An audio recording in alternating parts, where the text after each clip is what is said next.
but also with the crews out there, if anything starts to flare up, they're going to be on top of it like right now. So the potential for any of those hot spots that flare up spotting is very minimal, just because there's so many crews out there dealing with it. I tied in with a crew from my old fire department, and they were actually dealing with a hot spot well interior. There's a lot of heat still out there. It shows on our infrared flights that we get. And until those areas are completely searched and dealt with, it may take heavy equipment to get to the seat of some of those fires out there. So there's going to be a consistent source of heat out there until every single one of those sources can be dealt with. But we need to help people that have lost loved ones identify those places before we actually go in there and do. It's going to be destructive to actually put out every single piece of fire. But having said all that, we don't expect any of those sources of fire to help this thing leave its current footprint.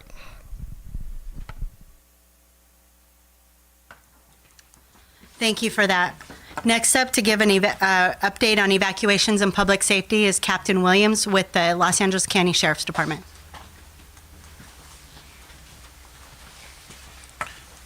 Hi, I just want to give a quick update. So the situation continues. It's very dynamic. The fires are still causing a danger, especially with the winds that could pick up later. So we're still in the area. We're making progress regarding repopulating other areas that are downgraded from an evacuation order to an evacuation warning. The Sheriff's Department, we still have over 350 personnel working 24/7 with active missions that include road closures, traffic control points, roving security, welfare checks, and even evacuations as needed. There are still people within the evacuation zone, and if they need evacuation, we're there to help with that. So just talk, and we also have California Highway Patrol and the National Guard still on hand to help us out. Just to talk a little bit about the repopulation plan, it was mentioned we have to have all of the agencies that are assessing a certain area to be on board before we can actually open it up. We started with one area yesterday, and we're making progress with the Kenanoa Mesa area as we speak. It should be open up for repopulation later on today. It will be downgraded from an evacuation order to an evacuation warning. We still have over 7,000 structures destroyed and several structures still at risk. Just want to let everybody know that when we do start to repopulate these areas, we will still have the Sheriff's Department presence in that area. We still will be doing patrol checks in certain areas even after they have been downgraded to an evacuation warning. For people entering their area and they notice something that's suspicious, perhaps they notice that their property or house has been broken into, please report that to the Sheriff's Department. Just call us and we'll come out and do a report. You can still report that even when you do come into your area. Other than that, that's the only updates I have. Remember, you can check on protect.genesis.com to see if your area is an evacuation ordered or an evacuation warning. Again, that's protect.genesis.com. Thank you.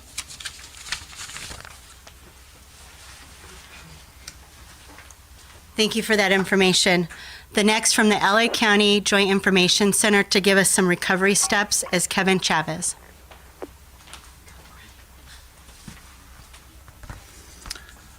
Hello, I'm Kevin Chavez here on behalf of the Los Angeles County Emergency Operations Center and Coordinated Joint Information Center.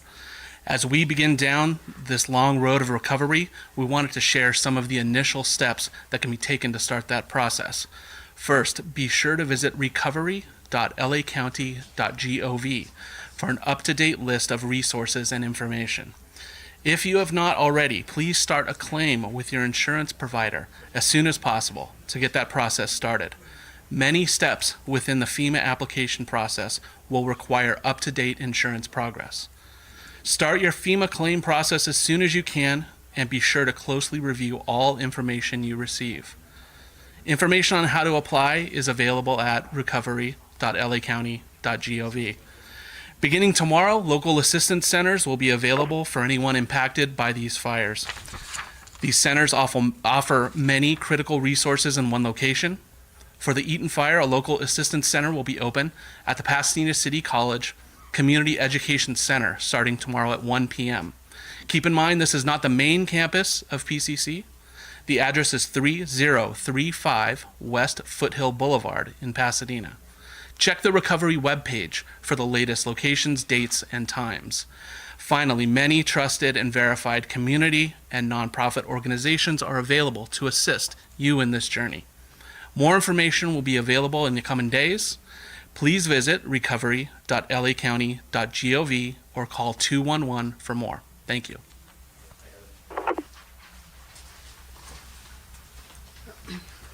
Thank you, Kevin, for that information. Next up, from the Los Angeles County Public Works, Director Mark Petria.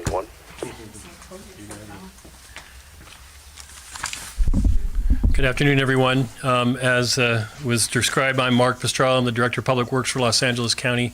Our department serves the communities of Altadena and the cities that are included in the Eaton Fire area with lots of different services, including water to some extent, flood control, road services, solid waste, and other public works services throughout the community. Again, as I start out today, I just want to reiterate my deepest sympathies to all the families who lost their homes. I have personal experience in this as well. So it's kind of personal at home, but also in my work life. And it's my pleasure to have the opportunity to gain your trust as your Public Works Director. I'm here to bring optimism and hope by talking to you today about what we know so far and what we're going to do to resolve the issues and what it's going to take to get you back into your homes. Let's start out, first of all, by, again, acknowledging the first responders who came in here, into our community, both from our local resources, but also from far away, to extinguish this fire and to get us back on our feet.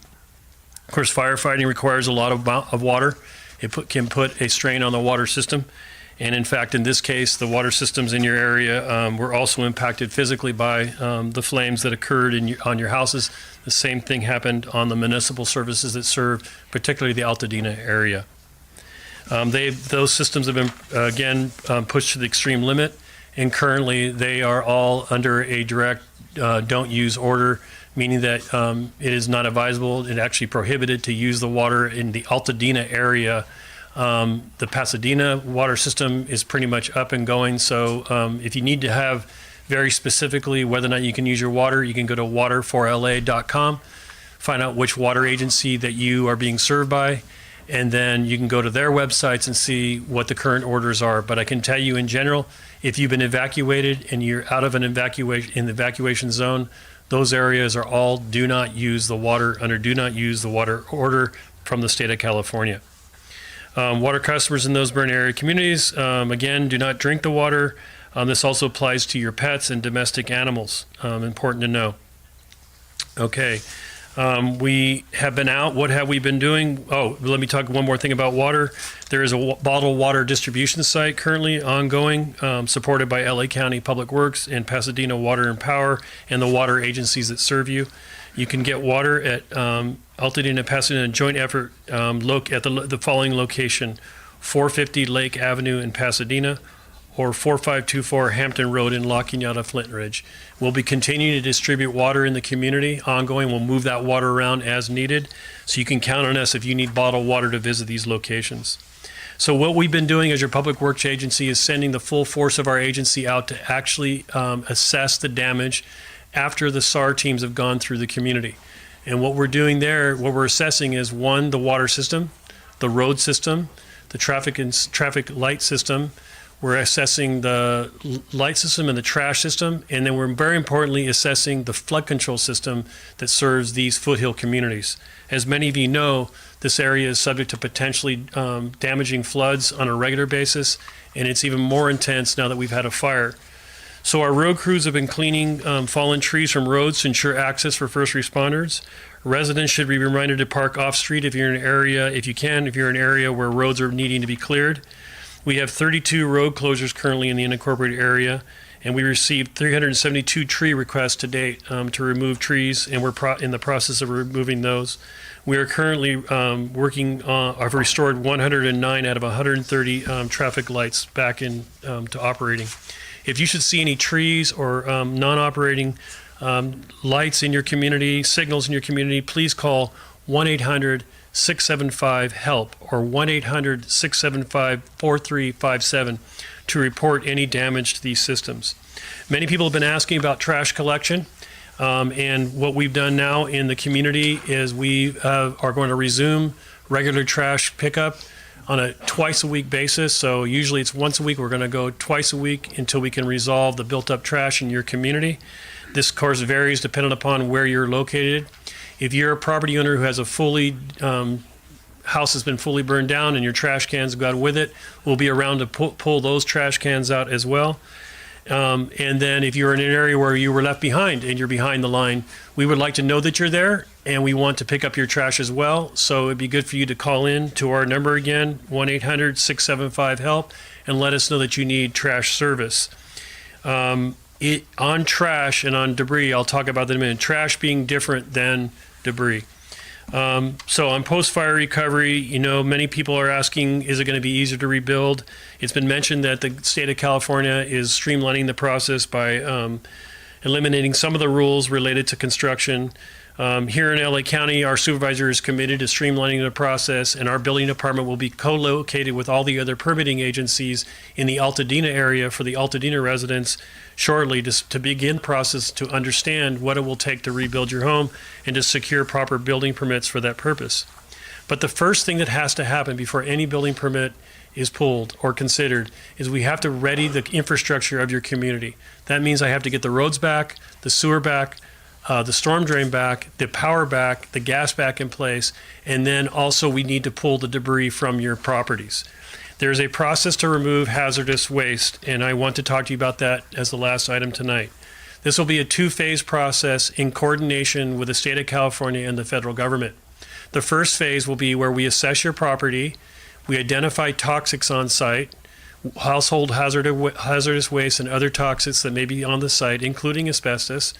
We will remove those materials we will do that under our authority to remove hazardous materials without any permission from anybody. So what will happen is you'll see us out there with county health and fire hazmat removing these materials. Once your property has been cleaned of those materials, the property will be tagged with a sign that says phase 1 has been completed on this property. That's an indicator that you at some point now may be able to enter the property. But that doesn't mean it's necessarily safe for you to enter onto the property, because the materials we leave behind will too be hazardous to human health. And that's the silt and debris and broken down materials as the byproduct of the fire. And we want you to be very careful when you enter in your property once phase 1 is done. You should do that actually under the guidance of the county health department and the county fire department. And in fact, if you're looking to go onto your property and sift through material, I would talk to county fire before I decided I wanted to do that. Maybe county fire can help you with that process. We'll have to find out. But I do not recommend you sift through your own debris on your own. It is most definitely not good for children to be around, and it's most definitely should be done with the right clothing and the right respiratory materials, safeguards in place. Phase 2 will be where we come in and request that you sign off on the entry to your property through a right of entry process. We will then bring county contractors from the state of California who are certified to remove such materials, and we will commence upon the orderly removal of these materials from all of the lots within your neighborhoods. We'd like to do this in a very orderly way so that we're not disturbing the sites and we're not throwing ash in the air. So again, we'll have contractors that are contracted and certified to remove such materials, and we will remove them in an environmentally safe way by removing those materials and placing them in the right landfill for the materials that exist. This process is extremely important and will take some time to get done. It will probably not occur for another month or two, at least probably 6 weeks to 2 months before you see anyone actually taking materials off of sites, and it could be longer. This is because we're not fully set up yet, and we do not have your right of entry forms yet. So the one thing you will be seeing us do is taking an assessment of the sites, as I said, in phase 1. Again, that's a process that we're very proud of, and we have a good handle on. And I'm happy to tell you that it's a good process, and one in which we'll leave you with a buildable pad, and that will then commence the process for reconstruction. And we will have more information about reconstruction at our LA County Public Works and Regional Planning site that is yet to be sited, but it will be sited within Altadena, as I said, and you can get advice on rebuilding there. You can stay informed about this at readylacounty.gov. You can stay at recover.com, excuse me. So more to come on that. One other thing that's really important is that we do live in a hillside area here. We have very erosive mountains that are highly erosive. They have just suffered a major incident to the wildlife, the biodiversity. The soil has been burned in some places where it's hydrophobic, meaning that it will not take water in. This is the perfect condition for debris flows, which can be extremely damaging and can travel through the community and create future hazards for those that have been left behind. So what I'm doing about that is I'm sending teams of engineers to do a watershed assessment. They will be marching throughout the foothills here, post-SAR activities, to start to assess how much debris we expect to come off the slopes and making sure that the flood control system can handle that those debris flows. Now, the flood control system doesn't capture every flow. In fact, your streets capture a lot of the flow, and they convey it to our system. That means that if it's raining, I want everyone to be aware. We have to be very ready again to potentially move away from these damaging flows. Now, we'll keep you aware if we expect that those flows are going to be a problem for you, especially for those of you who are occupying your current homes. Again, if you want to have any engineering advice for those people who are living in their homes still and would like engineering advice from our watershed assessment team, you can call 211 and they will set up an appointment with you and give you advice, potential advice on sandbagging, or might even tell you that it's so hazardous you may want to go if it's going to when and if it rains this year. And on that front, I do have news that our expert weather reporters are telling, or forecasters are telling us, that we do expect a potential window for rain beginning this weekend, and a larger window coming in the later part of this month. So we are planning for and have been preparing for such rain for some time. And I want all of you to know that all of the basins in this area, including Eaton Basin, our yard, has been sized for this very event. So I don't want you to worry too much about the fact that the debris behind the dam and up behind the reservoir can't be handled. We've designed it for that, and we expect it to fully fill up in a couple rain events, and we've cleared it this year enough to capture all of the debris that's on these slopes here. So with that said, I will turn over to next speaker and return with answers to questions. Thank you.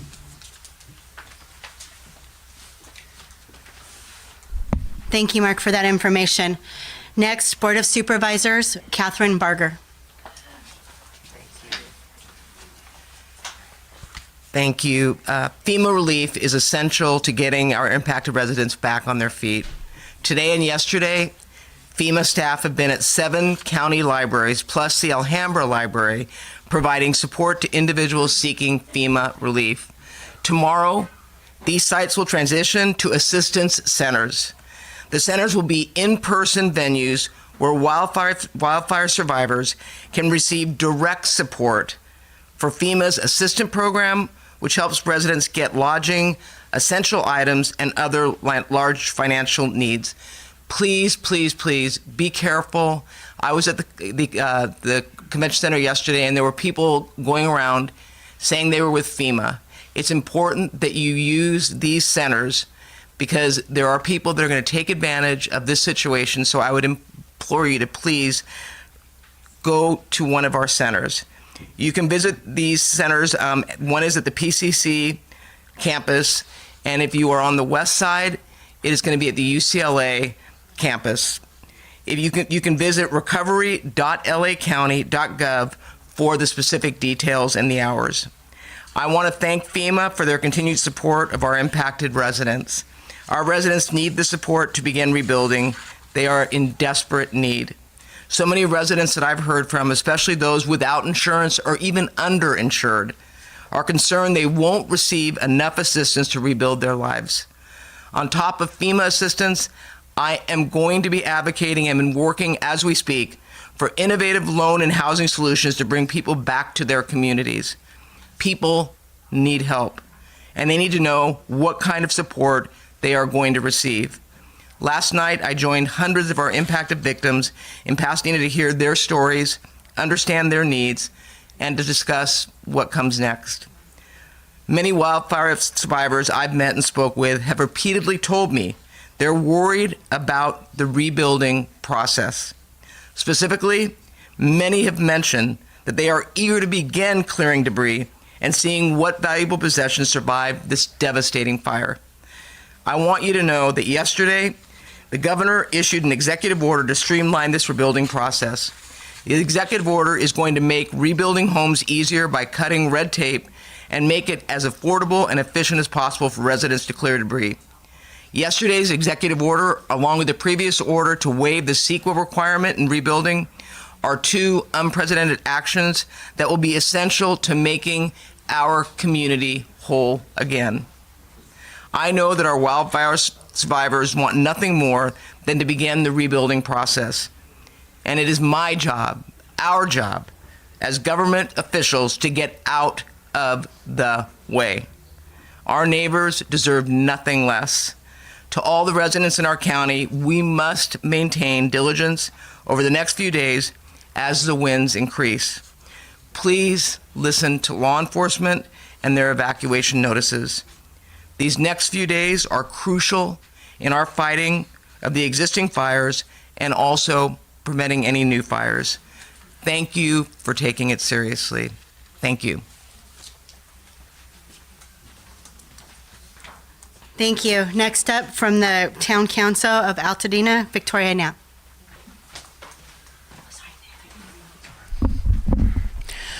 Good afternoon. Oops. I hope that those that are here today have heard the change in tone from yesterday's meeting. We heard your concerns loud and clear following that meeting, which many of you called disastrous. You shared that you felt marginalized, ignored, and left out of the conversation. We also heard that Altadena, which has been significantly impacted by this disaster, was not positioned front and center in the discussions.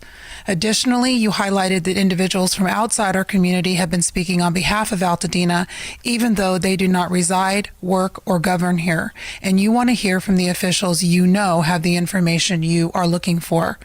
On behalf of Altadena residents, the community's leadership has made a clear request. We need briefings that are tailored to the specific needs, concerns, and realities of Altadena. We deserve to be at the center of these conversations, and we want to ensure that accurate and relevant information about our community is shared directly with us. We also kindly ask that those from outside of Altadena refrain from speaking on our behalf. Everyone I have spoken with today agrees and stands in support of this request. We also want to address an important matter: the spread of unverified information and speculation. This only serves to create confusion and distrust within our community. We ask that you all refrain from sharing or relying on information that has not been confirmed, and we trust that everyone here will help support this effort to keep the facts clear. For accurate, timely, and Altadena-specific updates, please visit recoveryaltadena.com. While the site is in its infancy, we are committed to ensuring that it is continuously updated with the information you need, and improvements to the site are being made daily. There has been an overwhelming response to this incident, and we want to acknowledge the tremendous efforts being made by all of those involved in the recovery process. There is a full understanding of the degree of devastation we're facing, and I am confident that everyone assembled here and elsewhere is doing everything within their power to support us all. Thank you for your ongoing patience, support, and collaboration. Together, we will move forward and rebuild a stronger Altadena. Let's continue to work together, keeping Altadena at the center of these conversations and ensuring our community's voice is heard.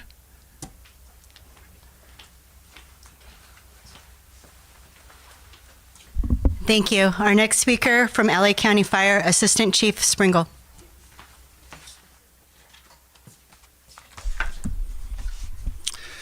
Pat Springle, local fire chief for the communities of Altadena, La Cañada, Flint Ridge, and La Crescenta. So I've been asked questions in regards to 911 services in the area. So as a reminder for all 911 services, even within the fire zone, please utilize the 911 system.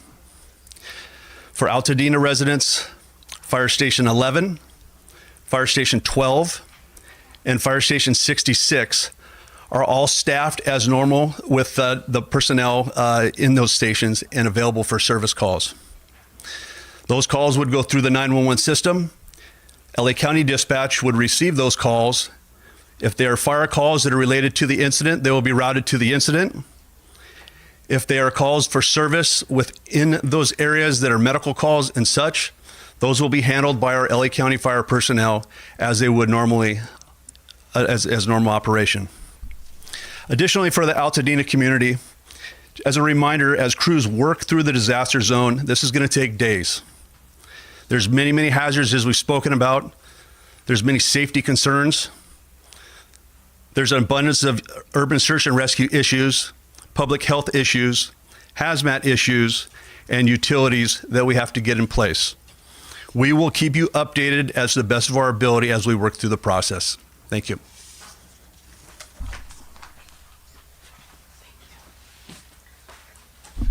Our final speakers will be our Unified Incident Commander, Alex Macbeth, and Kevin Boha.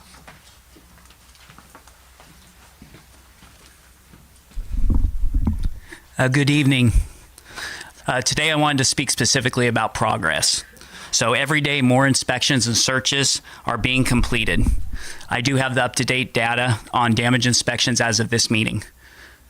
As of right now, 5,806 structures have been inspected with 30% completion. And unfortunately, I'll report 329 have been reported as damaged and 2,722 have been destroyed. Collaboration in this all-risk mission has been beneficial to this point. We are aware of the incoming weather, and we've organized resources on this incident in the event that the predicted weather causes an increase in fire activity. Thank you for all your cooperation as we move forward. The inspections that I just spoke of are available on the county website on the link that's provided in the chat. Thank you.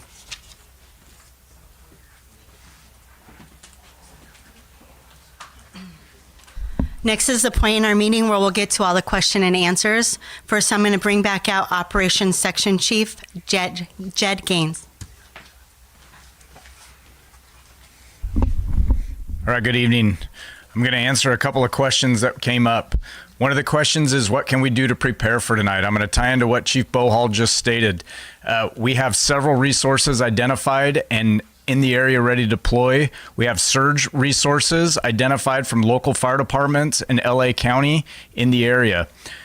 In Southern California, we have a MOB center that has been stood up with resources available to deploy in all of Southern California if any fires break with this next Santa Ana wind event that we are currently in.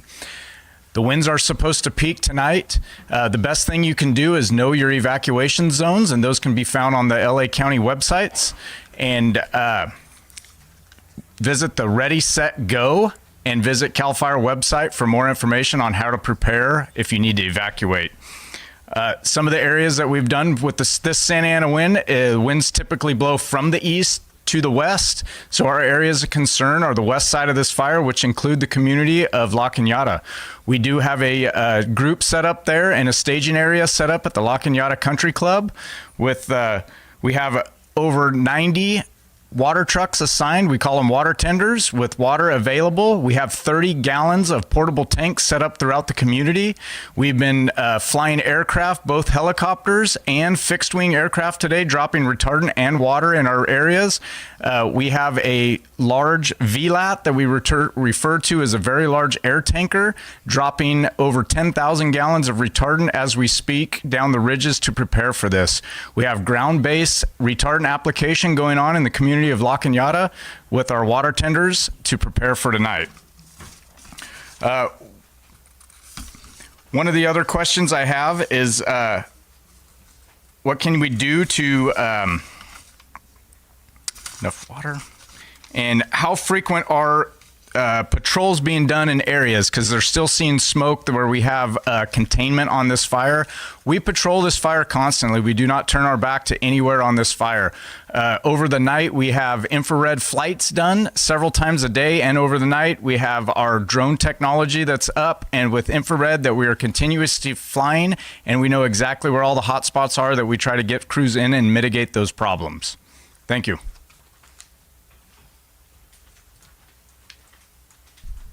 Thank you. Next for some questions and answers is going to be Captain Williams with the Sheriff's Department.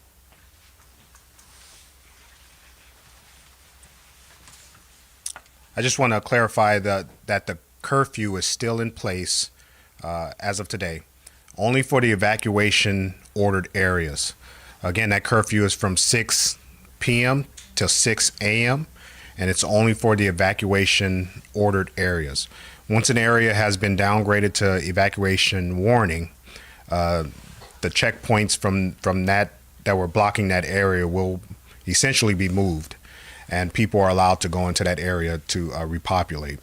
Like I said earlier, we still will have patrol checks and roving patrols just to make sure that the area is still secure, and just to continue to protect the property, but the checkpoints at that point will be removed and it will be open. As of this morning, we've made 31 arrests for several violations, and a lot of them are for curfew violation. Just last night, 5 arrests were made. Just last night alone, 5 arrests. So we are strictly enforcing the curfew, and we ask anyone within the evacuation ordered area to please adhere to the curfew order. Again, if there's any reports, maybe someone comes back and sees that their house may have been broken into, we urge them to promptly call the police. It doesn't matter what time of day it is, call the Sheriff's Department, and we will come out to investigate. There's also a question about whether or not they're letting people into the evacuation ordered area, even if they have ID. Still, we are not letting people into that area. Even if you do show ID that you live into that area, it is still considered unsafe, especially during that nighttime. It can be even more unsafe.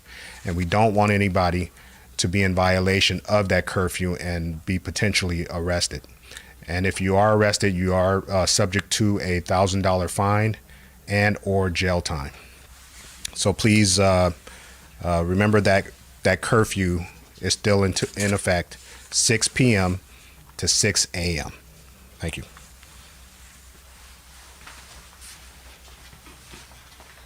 Thank you. Next, I would like to ask Director Mark Pastrelek to come back out and answer some questions. Hi, everyone. Someone has asked, we're in an evac warning, but we're without power and water. How do we get it turned back on? Okay, so there are a number of situations that's going on right now, depending upon where you're located. LA County Public Works is coordinating with the power and water utilities in the area. We have been doing damage assessments side by side with them and cleaning the road system at the same time. So the answer to that is your power and water will come back on over time. I would assume power will come back on sooner than water. The water system, specifically in the Altadena area, has got a lot of work to do before it can be made potable, drinkable water. So you're going to need to be patient with that. And in that case, and this is the second part of the question, should we supplement with our own Generacs? In fact, it's not a bad idea if you have a Generac or another kind of generator, backup generator that you can get charged, either solar or otherwise, and have that on site to run the essentials. For those of you who choose to reoccupy your home without power and water, that is going to be a challenge for you. It isn't something that I actually recommend, but I also get the need to get into your home and make sure that it's kept safe. So when if you're already in that home, or you're going to choose to go back into a home that does not have power and water, you're going to need to make do with what is there. And I can't promise you when that's going to happen, but I can tell you this: it's going to happen as quickly as it can, and it can be done safely. And you should know that Southern California Edison, Southern California Gas Company, and your water agency here locally are working day and night to get you back up and running with power and water. The second question, we are concerned about rats and pests in area where trash isn't being picked up. Will these start up soon? And I mentioned that earlier. For those of you that are in the warning areas, that you will see twice a week pickups commencing this week. And then for those of you behind the line, so to speak, we will be coming in through your area where it's safe to do so and picking up trash. If you've got trash, decaying trash on site, obviously you want to get that packaged and put properly into a bin. And then you can call our offices, 1-800-675-4375. If you've got trash that's piling up, or if you have a need to have your trash disposed of, and we will direct your waste hauler to come to your area and pick that trash up. Let me see. Someone asked, can we get a map of the areas that will be more prone to flooding and mudslides? And in fact, you can. We are currently working on that mapping right now. You can get that mapping at dpw.lacounty.gov. Once again, dpw.lacounty.gov. These are called debris and mud flow potential forecast. We are currently doing the watershed assessment, so the maps are not yet, but when you get to that site, you go to debris and mud flow potential forecasting, and you will see your fire incident there, the Eaton Canyon fire incident, and you can look right down at your own house and see whether you're in a mud flow or debris flow vulnerable area. They're labeled phase 1 and phase 2 and phase 3. Each phase is a different level of caution with it. There are some phases in which we recommend people evacuate. So it is important for you to begin researching this for yourself to see whether or not you may be potentially in an area where mud and debris flow are a potential hazard. Thank you.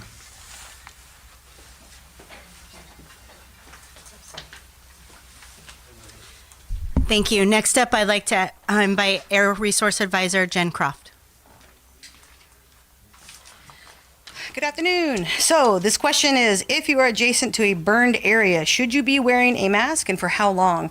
When it comes to the N95 mask, that is to protect you from particulate matter 2.5. That is a little particle that is 70 times smaller than the diameter of your hair. So the N95 mask is pretty much the only, in the P100, the only things that will help stop or interfere with that particle going into your lungs. So should you wear one if you're adjacent to a burned area? Turn to the fire.airnow.gov website, where you will see a plethora of all the purple airs that your private citizens have purchased. And the bigger dots are my regulatory monitors that we set up and establish for long-term monitoring purposes. A big appreciation to all the private residents who have purchased a purple air. It certainly makes my job more easy. It also informs all of your neighbors as to the conditions at your location. When those colors become orange, red, and purple is when I would advise, or I will issue a recommendation to consider wearing an N95 mask. If you are disturbing particles or you're recovering debris, also a great idea to wear a PM 2.5 N95 mask. And for how long? So the how long is again, pay attention to the colors. Let your human body be the best influence for you. We have a great alert system. Your eyes will burn, your throat will get scratchy, you'll start coughing a little bit. That's, if you take it off and you're still doing that, put it back on and remove yourself from the area would be my recommendation. The other one is, are wet masks, fabric masks, as good as an N95? The answer, short, no, it is not. Fabric masks do not trap the particulate matter that is in the air at 2.5 levels. And so the wet component there, as you breathe, it'll probably make your throat feel a little bit better, but it's definitely not interfering with the particulates that are getting down past your upper respiratory into your lower respiratory, and then scratching and injuring those lung alveoli, opening you for disease and all the other bacteria that's in the eye. We make really good petri dishes once our lungs get scratched. So my advice, stay clear of it, find good air, use that fire.airnow.gov map to find the better places. And thankfully today we're enjoying really good air quality. Thank you.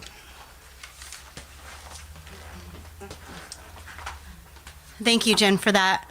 I'd like to also invite back from our Joint Information Center, Kevin Chavez.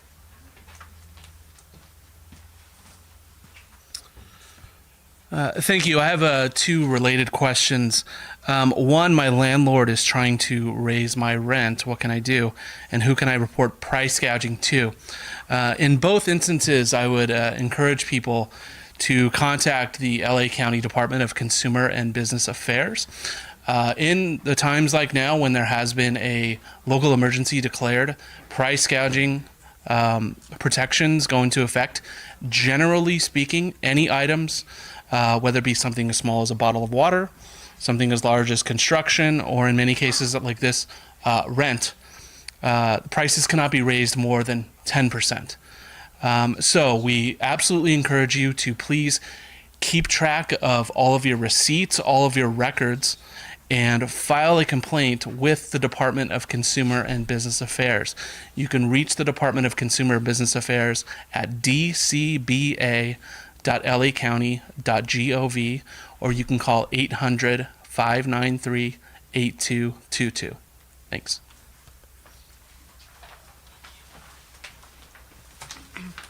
That's going to be it for this evening on the question and answers. I do encourage you to continue to send them in at our email at 2025.eaton@firenet.gov.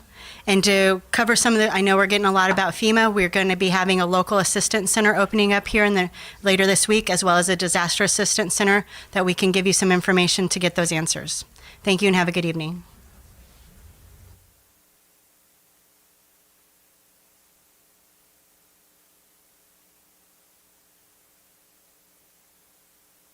Of course, I took a bite of food right before. Excuse me. Somebody helpful in the chat there. 2025.eaton@firenet.gov. Is that it? The official email to get the questions to them for the next press conferences, I guess. Oh, friends, welcome. A little bit out of breath here. I've just been milling around and trying to get food. It's my first meal of the day. I've really tried to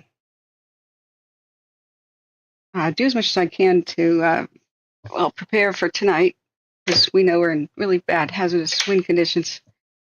And I haven't been idle. I've been trying to gather as much information as I can. I would love to put it in a one-stop shopping website. Hang on a second, something wrong with my headset. Okay, am I coming in clear? I hope. I have to redo all of the audio because this, bear with me, all the audio for this meeting was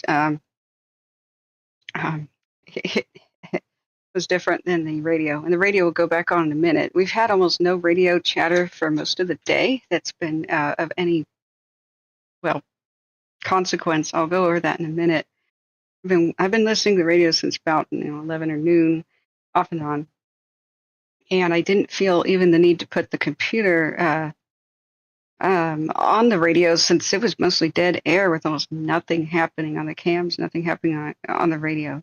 What just happened right before this meeting commenced, and we were going to go back and watch the beginning, because I wrote down that this meeting started at 4:30. I don't know if it was a typo on watch duty or somewhere else that I read, but I had an alarm to go live at 4:25 because that's the start of this meeting. So here I am just messing around, and YouTube all of a sudden goes live at 4 p.m. with the Eaton Fire meeting. Whoops. Thank you, Ocean Wild. You said my audio is good at the moment. Great.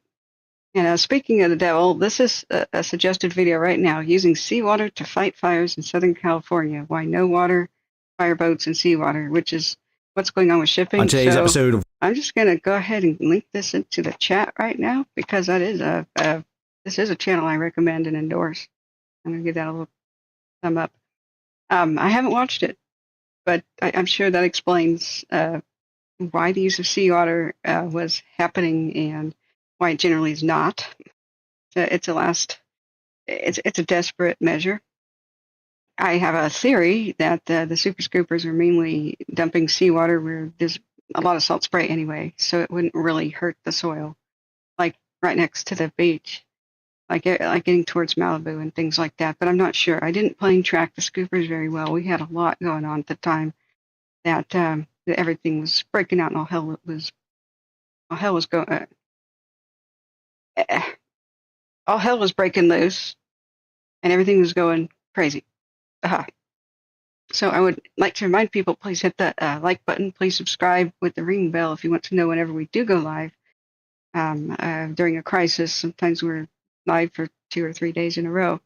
I'm preparing to do that tonight, but I need to check the weather to see for myself what time the winds are supposed to get the worst. Thank you for helping us meet the 10,000 subscriber goal. Now we have a 15,000 subscriber goal. At 10,000, that allowed us to do a fundraiser. So there's a donate button for World Central Kitchen. I have verified, and Watch Duty has verified, that they have been giving free meals for people. So I decided to pick them. And so I don't take the money. It's a YouTube thing. YouTube funnels it to the right place. And thank you, Grumpy Gamer Guy, for testing that out and donating $20 to World Central Kitchen. They've been passing out meals at various locations, especially for the Eaton Fire at various Jack-in-the-Boxes and such. You can go to Watch Duty, and link is in the description of my video, by the way, for the Eaton Fire, and it shows you those locations, and they'll change from time to time. So let's see here. Look back at the chat real quick. Railvin says, I can't believe it didn't happen years ago. Well, there have been some really bad fires here in recent years, within, people's recent memory, within the last 15 and 20, like things like the Thomas Fire. That was 2017. That was one of California's largest ever until a campfire upstaged it the next year. Or was it the same year? It was a campfire. But everybody still remembers that one, plus, especially Ventura County, plus the 1961 video. And we'll go back and we'll watch the beginning of this press conference that we missed in a minute. The 1961 video was a huge deja vu. I was chilled to the bone putting that on my stream before I ended the last one. It was right before 6 in the morning, and I just wanted to relax and watch something before trying to sleep. And we watched Designed for Disaster, which is a 1961 film that was made by the LA Fire Department. It was about the Bel Air fire. It was so creepy the way that everything that went wrong in 1961 happened exactly the same way, just last Tuesday. And then they had this heartbreaking part at the end, which was a we'll watch this from the beginning fire in a second. It was heartbreaking that it's out of copyright. It's working United States government, so we can watch it again. But they identified all these problems in the 1961 Bel Air fire that went all the way, and ripped through similar neighborhoods just to the east. But the fire did jump and go over to Mandeville Canyon. So this is not the first time that there's been a disaster in that canyon before. And the same things that they identified in 1961 as a problem, the really narrow streets, the dead ends, the one-way in, one-way out, a death trap nature of everything, that was identified in 1961. Yeah, Kiska Sweetie Belle says, I survived the Alameda, and the winds were awful and the water issues as well. I feel for them. Support. So these disasters keep repeating for the same reasons. It's you can't do anything about the winds, but there's a lot that you can do. I'm sorry, they're talking about quickly rebuilding. I don't want them to quickly rebuild. I'm sorry. The certain death trap neighborhoods don't quickly rebuild them. If they're rebuilt the same way as before, we'll have another death trap again. They need to revise fire and building code right now, and don't rebuild the same way. Widen the streets, bury the lines, and redo all of the plumbing. I'm sorry, all the water mains need to be much bigger. And in order to maintain the pressure with a gravity-fed system so that you don't have this happening again, 1961, 2008, 2003, 2025, okay, things haven't changed. You really have to have many more fire hydrants, bigger mains. You have to have the homes not so close to each other that just proximity lights one on fire, and the next one, the next one, the next one. Because it's true, they can't be everywhere at once during these firestorms, so homes have to defend themselves. There has to be enough space in between them so that if one home is on fire, it doesn't light the left one and the right one on fire. It's just common sense. And they need to ban things like wooden fences. Sorry, but those are just like gigantic stacks of fuel. It's like bonfires stacked up in a line. I mean, if you were to take all the fence posts down and put them in a teepee, it would be a bonfire, right?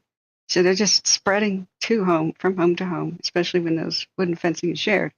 You have to have common sense stuff like cinder block or masonry. If you walls, not fences, or fire resistant stuff, just something better. So, but they need to build a whole lot of more water tanks and water towers up in the hills so that they don't lose water pressure. They need to restrict the kind of plants people can, by species, what people can replant. They need to get rid of the damn eucalyptus already. The gasoline trees, the fire promoting weeds. Excuse me, let me turn down Fire V1. I'm still hearing that. We'll turn on the radio in a second, but we're going to go back and watch the beginning of the meeting wood fences equal kindling. Johannes Smith says, I've survived the Oakland firestorm of 1991, and not much has changed statewide. Yeah, that was horrifying to watch live. That was where firefighters died in the neighborhoods with the victims. That Oakland firestorm was no cakewalk. I'm surprised that all the fire crews survived this time around. Unfortunately, is because many of them refused to enter the death trap neighborhoods. They just know it's not good. If you join the body count, you haven't helped anyone. Fire crews are now trained more than ever to not enter a place they can't escape from really quickly or take shelter in place. They'll just be adding themselves to the body count. So unfortunately, we have skeletons being found where fathers who are amputees are holding the hands of their son with MS at the bedside. I know that some of the fire burn victims have since died that we heard about on day 1 and 2. That was in the Palisades press conference. So I would imagine that would be the burn victim that was found by the road who couldn't move. Takes several days to die from burns usually. So there's they need to not overbuild. You should not build too many homes in a neighborhood if you don't have the ability to defend them. If you're not going to widen the roads, you have to have fewer people that live on these roads so that they can evacuate by car. My advice is just widen the damn roads so that you can rebuild most of the homes, new and improved, more fire safe, and quickly do the water mains. No time like the damn present. And before people rebuild homes, put in fire evacuation shelters, and they could just be tubes into the hillsides with a door on them, like culverts into the hillsides, 50, 100 feet with a door on it. That's it. Doesn't have to be more fancy than that. Most people just have to ride out the worst of things in 2 hours. If firefighters will just evacuate victims real quick into those tunnels, or only have a couple people that have to be out by ambulance, they could just start fighting the fires. No traffic jams on the way in or out. There's just so many things that need to change. I'm so upset that they're just going to cut the red tape and we government officials will get out of the way of rebuilding. No, you need to be there and help rebuild properly. You need to make it so that you don't rebuild the death trap neighborhoods. And I don't think FEMA should give a dime of any money to any state or any municipality or any county if they are going to rebuild death trap neighborhoods that are going to burn down by the thousands again. I'm sorry. We should not be funding the short-sightedness and the stupidity, nose-picking little of stupidity. You cannot count on fire officials, to care, just like city officials and politicians. You have to demand this kind of change. You have to go to city halls. You have to demand this kind of change. Rebuilding the way it was is a mistake. A disaster will repeat the same way because we have the same geography. That's not going to change. Same wind conditions. That's not going to change. No, they're not related to global warming. They're geographic-based winds. The Santa Anas have been blowing for about 10,000 years. So anyway, if anybody's not aware of that. We have these every single year, the Santa Ana, October through January. So if that's going to happen, you need to build appropriately for them.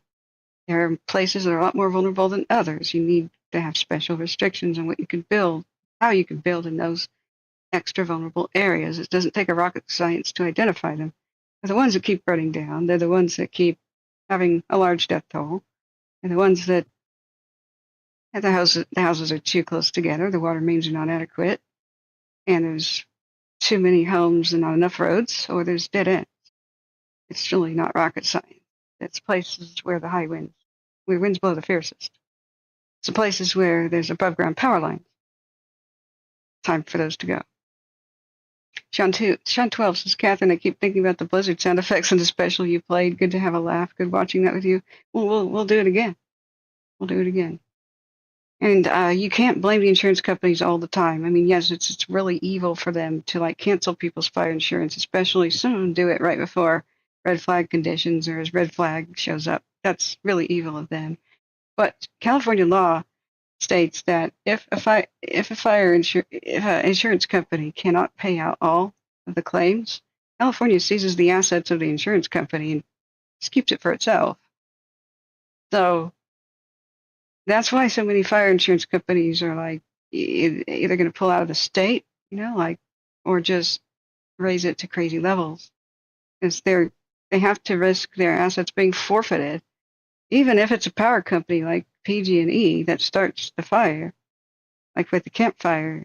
Their insurance should have paid all the victims. The first thing that the state did wasn't help victims; it was seize the assets of local insurance companies and destroy their local business, even though they shouldn't have been paying out anything. It was PG&E's fire.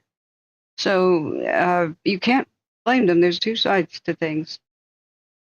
And I wouldn't want to insure half of these death-trapped neighborhoods.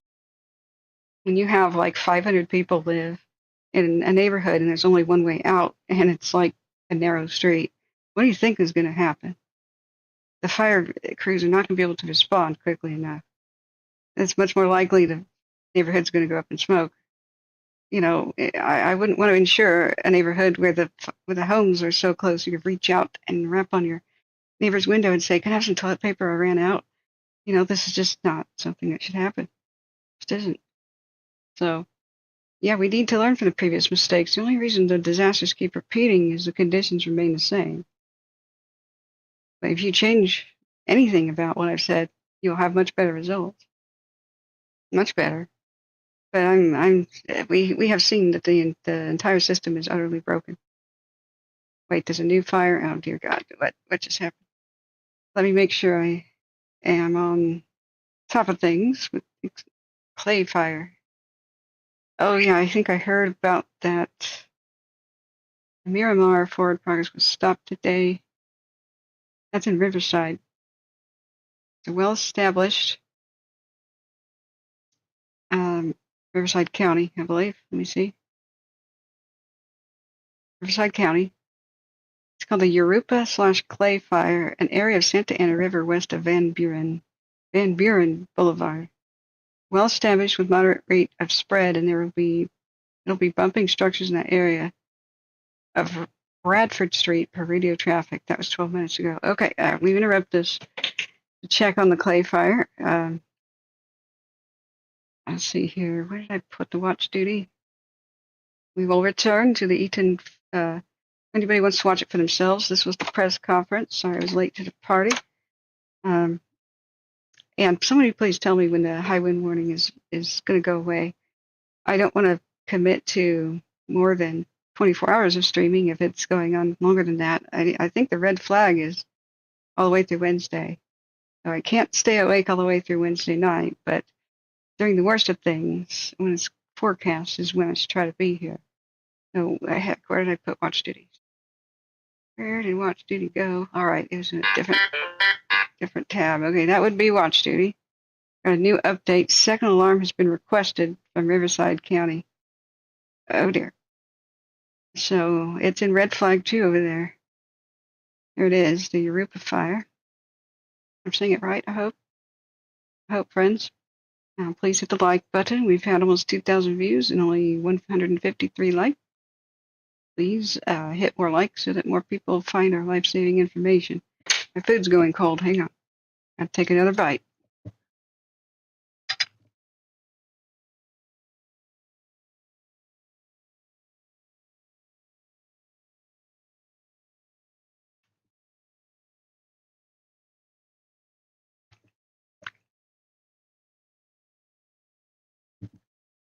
Well, one of the tankers is going past it. Well, DC-10, tanker 914. By the way, sorry, I told you I would tell you this, but what the radio traffic was right before and as the press conference began in my channel, it was pretty late in the day, but they ordered all these VLATs. In fact, it's almost night.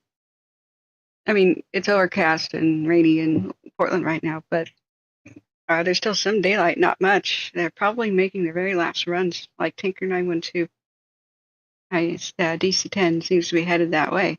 I imagine they can do ridge tops only at this point, but they've been slamming it in the Palisades area.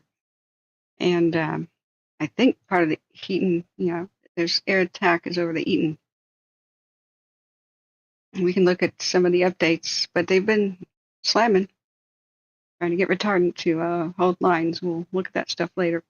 I do have the battle maps, and I can tell you where they're building dozer lines, where the latest fire footprint is. The same maps that they point to during the meetings, I can dig those out for you. They change every day. So just request battle maps, and I'll be happy to provide. If you want to know where anything is, like drop point 1, 2, 3, 4, any fire, I can tell you that. So we are monitoring this new development. I don't see any cameras of particularly good viewpoint for it. Otherwise, I'm sure Watch Duty would have shown that already. We can try and take a look. So this is Riverside County. Yoruba Valley by Riverside Municipal Airport. In that region. So the Arlonza neighborhood, I wonder, or LA Sierra Heights, I wonder if they're going to call evacuations for it. But right in fire's path, if the flame is put in the right spot, then Crest Avenue, Rupa Avenue, and Van Buren. If you know anybody on the west side of Van Buren right now, please call them and let them know the fire exists. It's a different Altadena drive. We're talking Riverside County. If you know anybody, call them right now. Let them know the fire exists. Let them know they need to start packing, checking on their neighbors and pets and the whole 9 yards. As I don't know how bad this is going to get, but there's a second alarm request. So fire alarms are not like the things that go beep. That means how many fire units are responding. A 2-alarm fire is pretty dang major. And 4 alarms are something that a city would talk about for the next decade. So 2 alarms are nothing to sneeze at. They're some of the bigger fires that for the entire year usually.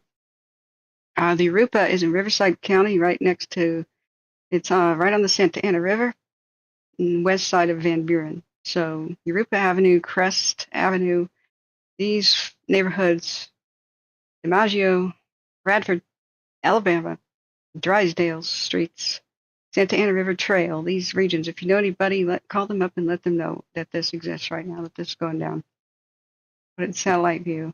This looked like it was, these neighborhoods have been constructed since one of the last satellite images. So, looks like it would be climbing, I would imagine, up the hill towards the neighborhoods. So please, if you know anybody near Eureka Avenue, by Van Buren in Riverside County, let them know about this. You look back at the chat. Please remember, guys, hit the like button, subscribe if you ever want to find us again. Please help people that don't know about us yet. If you think anybody could use live fire advice, survival advice, tracking, listen to the radios live so that we can, and I think we should tune into this one actually. As soon as they say on the radio, evacuate X neighborhood, we get that information out to the public, sometimes 25 seconds later. So that is our biggest way that we can help Also, in the links in the description of the video are to many different fire resources and places where you can get help. If you would like to host fire victims right now, housing is one of the biggest problems. You can sign up to be an air bed and breakfast, and that's the link in my video. Or you can just throw $50 at it and pay for somebody to be housed. Air bed and breakfast is trying to set up free housing for fire victims. So you can sign up for that free housing if you are a survivor. Same place, link in my video description. And the thing about Air Bed and Breakfast is it has like an eBay kind of rating sort of style thing. Let me get to my broadcastified channel for Riverside County. I do have a Riverside County prearranged radio setup thing. Where is it? California, Lake County, Orange County, LA County, El Dorado, Butte, San Bernardino, Mariposa, Fresno, Mariposa, Yosemite, Chutes, Oregon. Where is it? Riverside County. Do I not have it? Ventura, Nevada, San Francisco region. Okay, maybe I don't. Thought I did. Yes, I do. There it is. California Riverside, right there. Okay, Riverside County Fire West is playing. We'll see if that is it. Let's try to add another feed for it. So we'll go back and we'll watch the Eaton start of the press conference as long as we can get a handle on this. Okay, there they are. I'm turning up the volume. On scene of what? This is Riverside County Fire West. Go ahead and back up 34. There's a small fire next to the fan, or in the fan, in the ceiling in the first floor bathroom. I'm going to try to add more feeds. You guys can give me a clue on which one's the best one to listen to. I'm all ears. Looking at the number of people listening, you might be on the right one already. Cal Fire, Riverside County Fire West. So we have things like 34, it's going to be the bathroom next to the garage. Riverside County Fire in general. I guess we could add to the dashboard. Let's do that. Thank you for your kind donations. I have a dashboard, which means I can listen to. In line into a traffic light, no lines down. We'll be out technical street. 190, third alarm request. Woo. All right, that's serious. Like I said, 4 alarm fires are spoken about for a decade. And Copy that. Troy, so you copy that? here we are. Oh boy.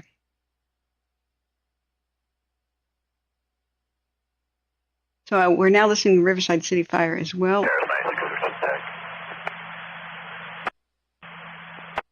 Okay, let me go back to chat.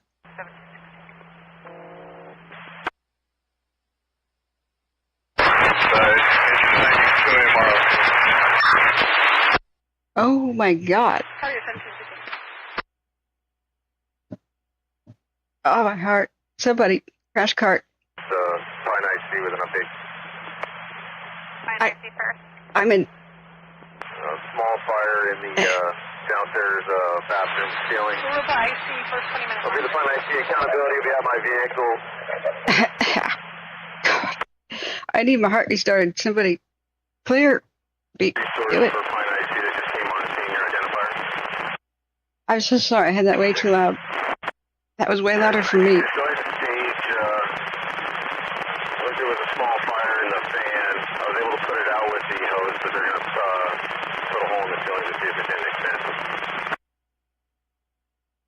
My God. Okay. Apologies. Jeez. Wow. Okay. Well, that'll wake you up. Okay. Cams. What a lovely sunset. Let's go to cams. Riverside. One of the cheats you can do is just zoom out a lot, and then usually at the top are when the latest cameras have been moved around.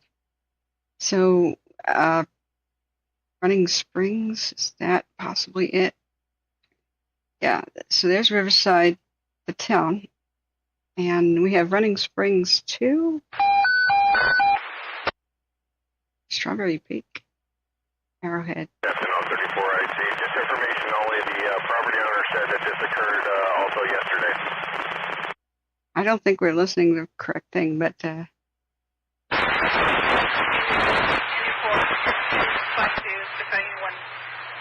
Hustle structure fire, 6859 Arlington, 6859 Arlington County Airport. They breached the door and can smell smoke. Respond on prime section. Command 2, going to utilize TAC 4, 1718.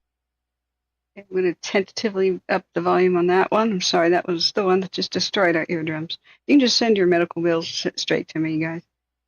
Okay, so we're listening to the new Europa Fire. Engine 841 on channel 2. Engine 841 on channel 2. Which is a brand new 3-alarm fire. Can attach this to structure fire. For the Arlington fire or the DeBargia? Europa.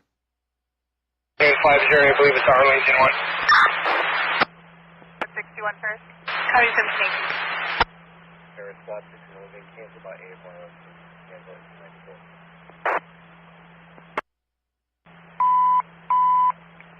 Engine 94, cancel 1719. Okay, that one's a lot less loud. We're listening to Riverside City Fire and Riverside County Fire West. Would this be considered West Riverside, the Van Buren area? Or is it Central, or is it East? I have no idea. You guys let me know. It's going to be difficult to juggle the volumes. They're all over. They're all over the place. Ow. Sorry. Some people are too loud, some people are too soft, and there's nothing I can really do about that. I already have some filters that try to boost low volume and cut down high, but they're doing the max of what they can do. Okay. Pulse point is good. Riverside. Does Pulse Point have a desktop app? Oh, my ears. Oh, my ears. Okay, let me write down that we are now looking. You're going to level 1 at Haruba and Van Buren, and it's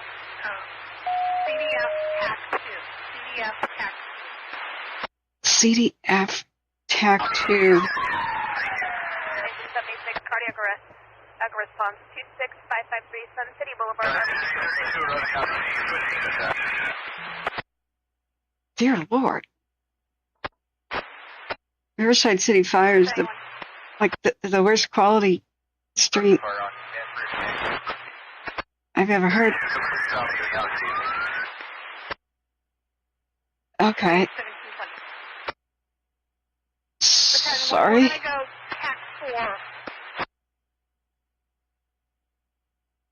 All right, we have a brand new fire that's in Riverside County.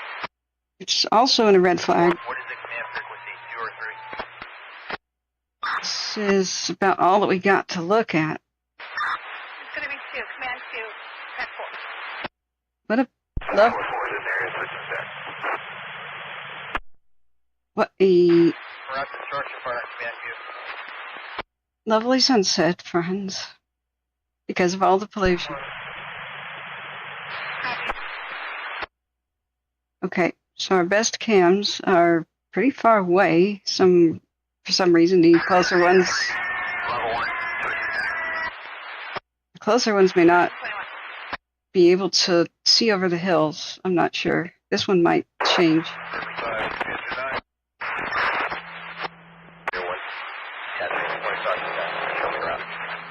Okay, this one will rotate. Oh my God! Sorry about the chaos. Are you behind 96?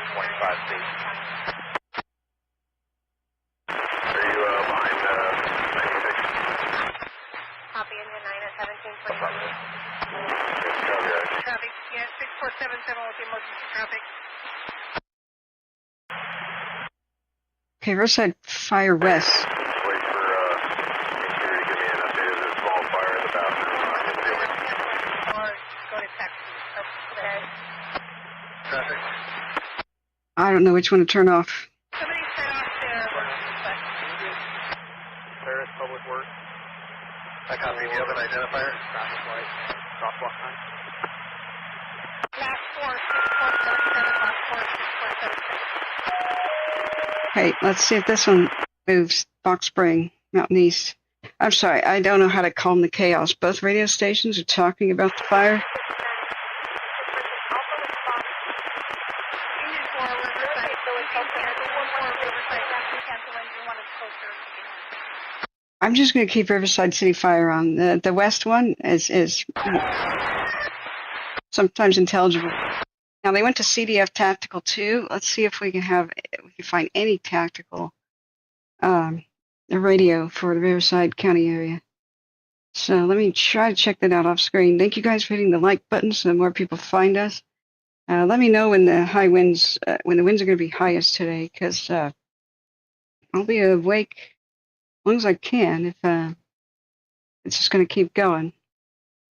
But I can't be awake all the way through Wednesday. Red flag goes through Wednesday unless they changed it. So let me check Riverside County, see if we have any tactical channels available for us. California Fire Special 1 is not active. Cal Fire Riverside County West. Cal Fire in Riverside County West. Okay, is that what we were just listening to? Let me see. Hopefully not. Let's look back at the other. This is a new fire, the Europa. It's at 3 alarms right now, even though we can't see a whole lot of smoke on the cams. It's probably because not many cams can see that exact spot. Running Springs 2 is looking at it.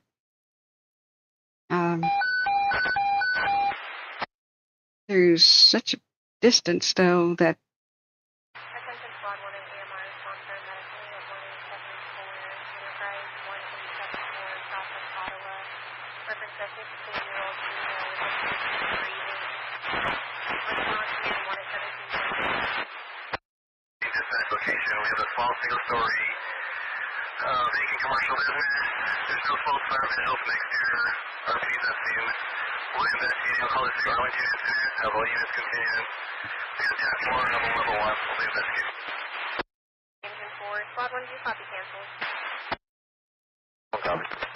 all right, let's see if there's evacuations. Commercial building, no smoke or fire scene. Task 4, level 1, 1725. Okay, Cal Fire and Riverside County Fire West. Right size dispatch and response, left channel, command and tactical. Okay, make sure I have that one. Cal Fire and Riverside County Fire West. Yep, that was the one that was chaos, unfortunately. So, geez. Let's look at our other options for radio. Left side is command and tac. Right side is dispatch and response. So I'll just, thanks to your kind donations, I have the pro version of Broadcastify. We'll switch to left side command and tactical. There is no fire. You just cancel response. Have command 2 and task 4 back. I'll be playing shortly. It's going to be a PD medical. Okay. Copy. Battalion 1, Engine 1, Engine 10, Engine 6, Engine 842, Investigator 1, question you could also get the Cincinnati turn, no fire. 726.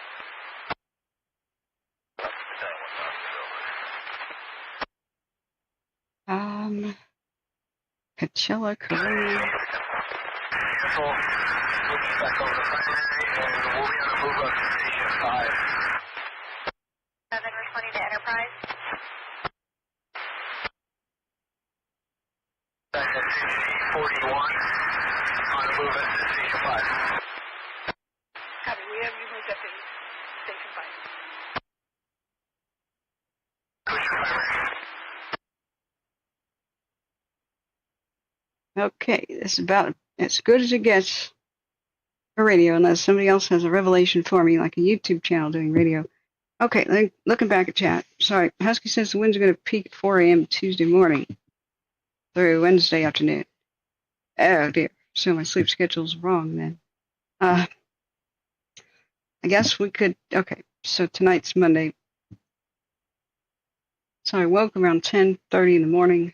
So I could be sleepy by 3 a.m. 3 a.m. Tuesday. The wind's going to peak at 4 a.m. Tuesday through Wednesday afternoon. Oh boy, I don't know that I could pull that off as staying awake the whole time. Crestline Ridge and Bailey Peak too. Okay. Crestline Ridge.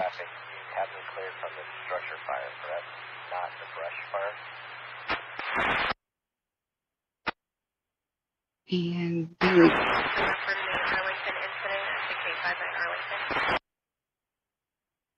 Bailey Peak.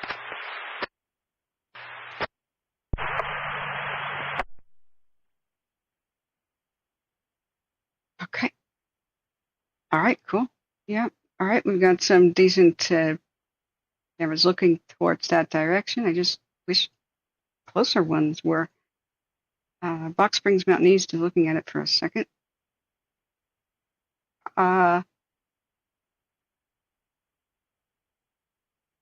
Its next frame probably be that way. It's a rotator, so every one frame it rotates, which is about every 1 minute. Okay, so going back to chat. Sorry, friends, that was chaotic. We are listening and trying to monitor the breaking news fire, the Europa Fire, which is down in Riverside County, just at the Santa Ana River, just west of Van Buren. So if you know anybody in that neighborhood, please call them right now and let them know they'll probably be asked to evacuate it. It's a high likeliness. You may even be doing that in progress. I just haven't heard anything. It's definitely good to be aware. So call anybody that you know in the Van Buren, west of Van Buren, right against the Santa Ana River. So the Europa Avenue area. So Anne Marie says the Riverside Fire is a structure or a brush fire. It's there's multiple fires going on there at the moment. So this one is a brush. It's a vegetation fire that seems to have started in the river bottoms. I imagine it would be trying to run up the hill into these neighborhoods right now. So it wouldn't surprise me if Crest, Drysdale, DiMaggio, Bradford, Rutland, Alabama, and Europa, if this would all be evacuated or in progress right now. So if it were me, I would be definitely packing up things ready to go, alerting my neighbors. Remember, put people in your car before luggage. If some of your neighbors can't get out, make sure their garage door opens, make sure their car starts, make sure they have gas. If they can't, then you need to help them evacuate, put them in your vehicle. You'll never regret evacuating a person rather than a suitcase. Now, everybody's been on high alert, and stations are locked and loaded and ready for response. They called a third alarm real quick, which is like more than 20 fire engines are headed that way. So, just Godspeed our heroes. So, sorry, at High says, why don't you contact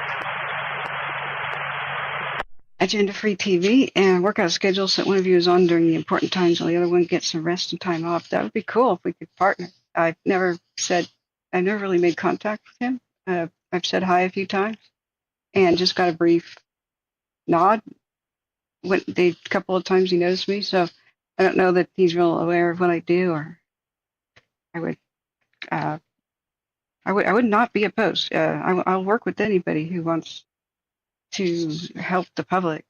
So I do need to trade off and with somebody. Somebody needs to do the speaking portion. Watch duty is lovely, but nobody speaks there. Nobody answers live questions. Nobody, and it requires a smartphone. Or somebody, using the web version of it, or a big computer. YouTube comes standard on most smartphones, and it's a TV app, for just smart TVs. So Watch duty. I don't know that you could put it on a smart TV. That's a damn good question. I'm going to ask them myself. Is watch duty? Is there a smart TV app? If not, they should make one. I'll try to find out. You guys could tell me if you could look right now. I just don't think there is, but you could do a workaround by every smart TV has a browser. Usually not that popular, but you could put watch duty in the browser. That's the thing. So, yeah, Robert says agenda free has the most random schedules. Right. I quit the day job, in order to be here full time. So, and thank you, everybody, for your kind donations. That is how I do cover this, is via your donations. Otherwise, I have to go back to having a day job and quit. So, my deepest appreciation for those who financially support, and even helping for free is super important with the like button and just sharing the channel. Just share it, text it, hit the share button, text to anybody you think. You can use up-to-date fire information and evacuation info and fire survival advice. We do a lot here. So, Michael VDS says, what about ham radios? Engine 3159, switch Anita. Okay, we do have our first evacuation for Riverside County. I don't know if it's the same map as LA County. Let's zoom out and see. We do have an evacuation. Let's see, does it show both? It does. Great. So link the evacuation map.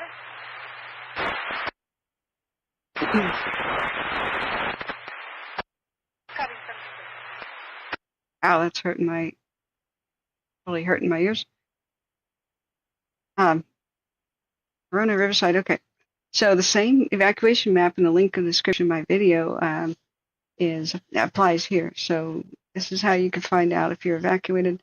So this one it's just on warning right now, okay? Potential threat to life and property. Remember, leaving before you're told is the best thing to do. It says potential threat to life or property. And you'll get out of the traffic jam. So that is Riverside Evacuation Zone RAV-0182-B. Excuse me, RAV-0182-B. And if you ever want to know what your own evacuation zone is, I would highly recommend you do it right now. Go to the description of my video, hit the button for the evacuation map, and you go to search over here. And you put in your own address. You can also download the Genesis app. Ow, geez, the Genesis app.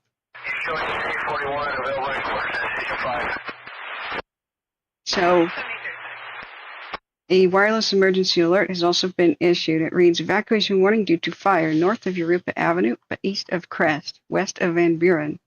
The evacuation warning means there is a potential threat to life and or property. Those who require additional time to evacuate, or those with pets and livestock, should leave now. only medical aid at the subway 4010 Chicago from 12th and University for swollen ankle. On AMR only, ALS code 31736. Thank you for the pat on the head. I'm glad you found us, Half Jack. Spread the word. I am like apolitical here. I'm one of those endangered species moderates, and I keep the politics out. If I make a comment about it, it's because it's fire related. It's about something that has to change. So I'm never looking at politicians or anything. It's just basically how are they responding to fire? What are they doing good? It's good or bad. Even if I don't like them, I'll praise a politician or an official for being correct whenever they are. They're doing the right thing. So,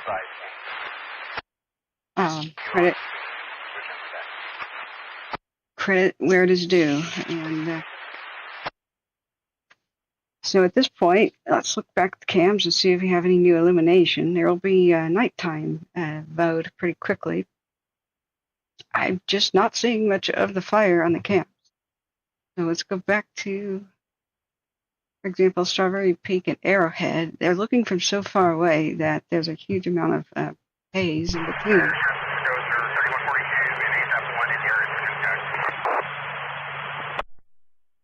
There's less smoke on the cams, but is that because of camera calibration, or are they doing a good job? I don't know. Okay, we got an update, I think. That was watch duty. A new fire. Okay, right. Something called the fourth fire. Let's look at it on my phone first. Sorry, I just spaced out. I just didn't see this. It's a little bit blurry, but we see a lot less smoke for this Europa fire, so hoping that they've pounced on it and squashed it. Let's go look at what the new fire is. Okay, so checking watch duty. The fourth fire is what this is called. That is in San Diego County. So, hey, it's been knocked down already. So I don't know why I didn't get other notifications. Like, go ahead. I'm gonna go ahead and turn the notifications for that one off then. Phew. Nice. I was in San Diego County. There were a couple of San Diego County fires I was watching today and keeping tabs on, but they were small affairs, thank goodness. So with this Europa fire, we're not sure what the status is. Fingers crossed tentatively. Let me take another bite of my food. All right, here. Now, I want to point out that the irony, and I am bitter and resentful, I am, at YouTube, there is a fake CNN channel called CNN 18. I didn't want to link to it in my community posts. You go to my channel, which is, you get to it by clicking on the K logo. There's a community post area, which means I get to make notes. It's like a bulletin board where I can talk to you guys. You can reply. And let's look at the fire activity on the satellites. Goes heat detections non-existent, which strange. You'd expect so. Ow, my ears. So we've got a little bit of modus and veers, but I just. AMR, medical aid forces some by scan. Audrey, Colorado, El Dorado,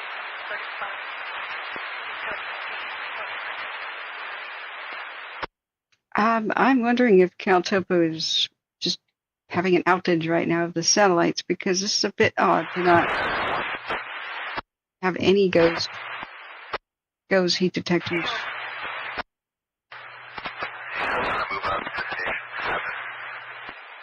Anywhere. Okay. All right. Go back to watch duty. We'll keep monitoring the situation.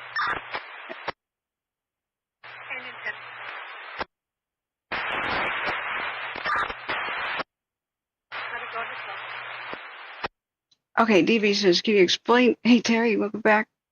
Can you explain how to see if an area is being evacuated? Yes, there are different evacuation maps.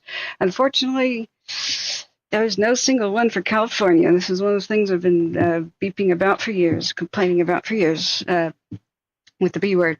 You can imagine the B word being inserted right there. Oh yeah, the CNN 18 thing. It was fake. Let me finish my thought on one thing. The fake CNN channel called CNN 18 is based in India. India, the country, you know. And after I adjourned my stream around 6 in the morning after doing a full 12-hour, night watch of the high winds, which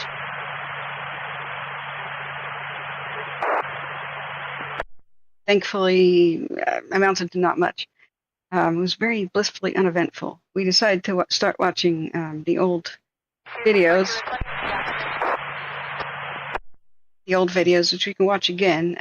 The LA Fire Department put out about the Bel Air fire in 1961, which is eerily similar. It's almost a repeat. There's 14B is group operations with an update. So that that fake CNN channel on YouTube had 700,000 views. I mean, 700,000 people. 700,000 people watching. Service operations with an update. Approximately 1 acre in heavy fuel with difficult access on the north side of the river. Attempting to make access. Committed time for state and county resources. Approximately 3 to 4 hours. Dang it. They just stepped on it. So, okay.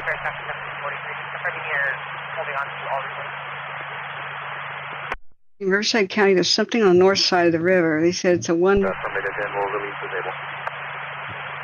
Somewhere on the north side of the river. I don't know if it's related to Europa. There's a 1 by 1 acre-ish fire in heavy fuels. So the two radio stations just talked over each other. So I don't know exactly what it is. Somebody look at Pulse Point, because that would be good. Pulse Point is the app that you can put on your phone, and you sign up to look at different 911 calls. And it just shows you in a list and a map for whichever county it participates. You just get a list of the 911 dispatch and the actual addresses. So Robert says the gusts are around 20 miles per hour in that area. Yeah, it's red flag. It's red flag, definitely is. So the CNN 18 fake channel, to just wrap up that story real quick, go on to the next thing, had 700,000 viewers. I'm sure many were bots at that level of viewers. But just as I wrapped up my stream last time, it even fooled me for a second. It was before dawn, because dawn is after 7 o'clock. And this was like 6 in the morning. It said I was on YouTube, and there was a new stream with 700,000 viewers. So I thought it was a hot thing, a live stream. And it said sunset. It said the Hollywood Hills are on fire, new fire, Hollywood Hills. And so I tuned in, and there was a helicopter hovering over it, saying, "Yeah, oh dear." The winds, if this had happened later when the winds were scheduled to go crazier, this would have been so bad. Right now there's a brief lull. Well, we were in a brief lull of the winds. And so it then showed helicopters responding and Chinooks dumping water at night, and it was showing the intersections of which streets. And so I was like, I started preparing to go live again. I'm like, holy crap, what the hell just happened? And so that's when I saw the chat was saying this is fake. I went, really?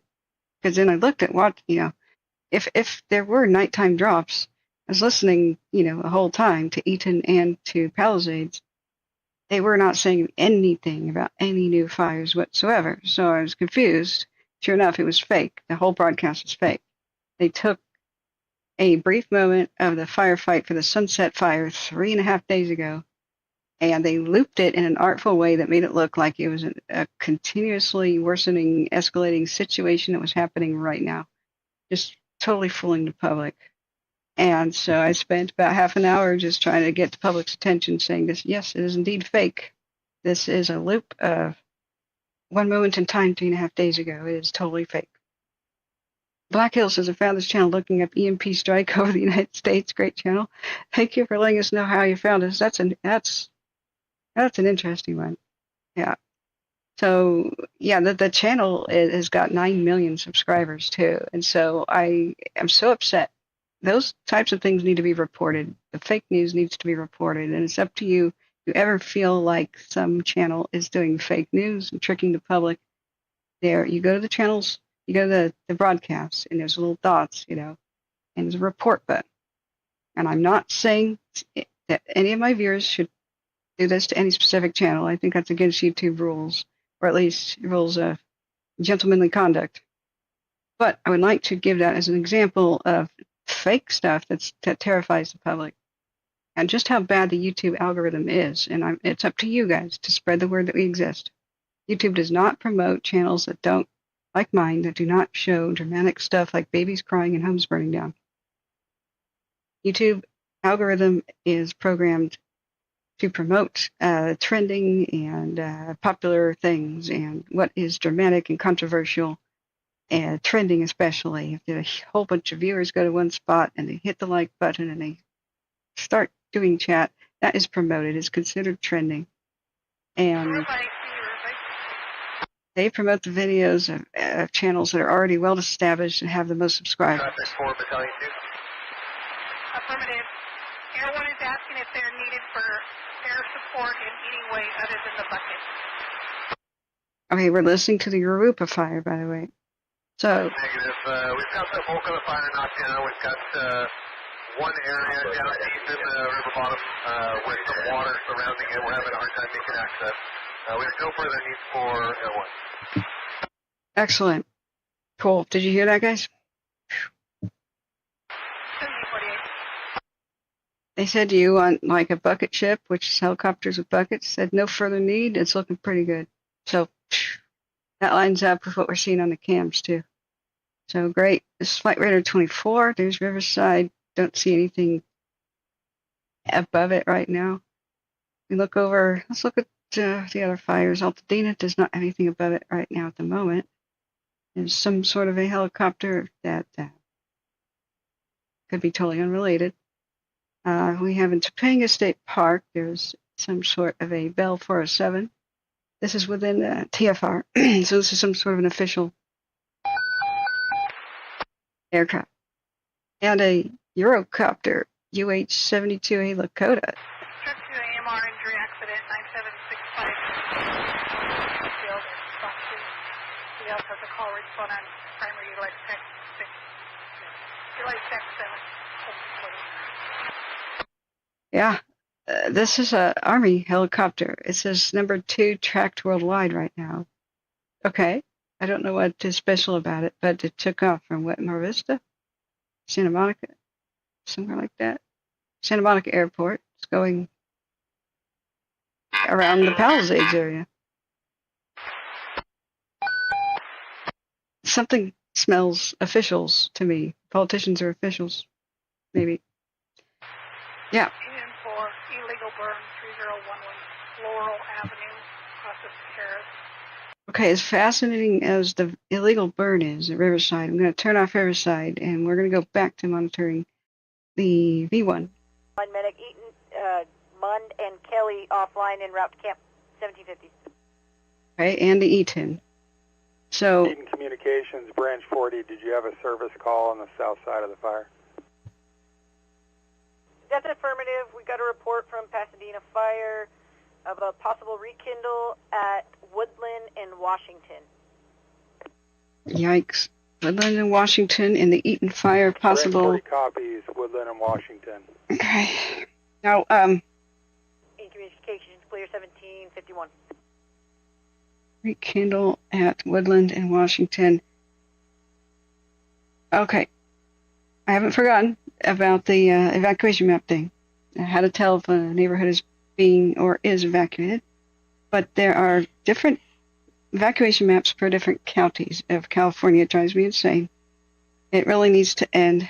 But different counties do different things. They have different systems, and there's no one-stop shopping. There's no one alert system you can sign up for.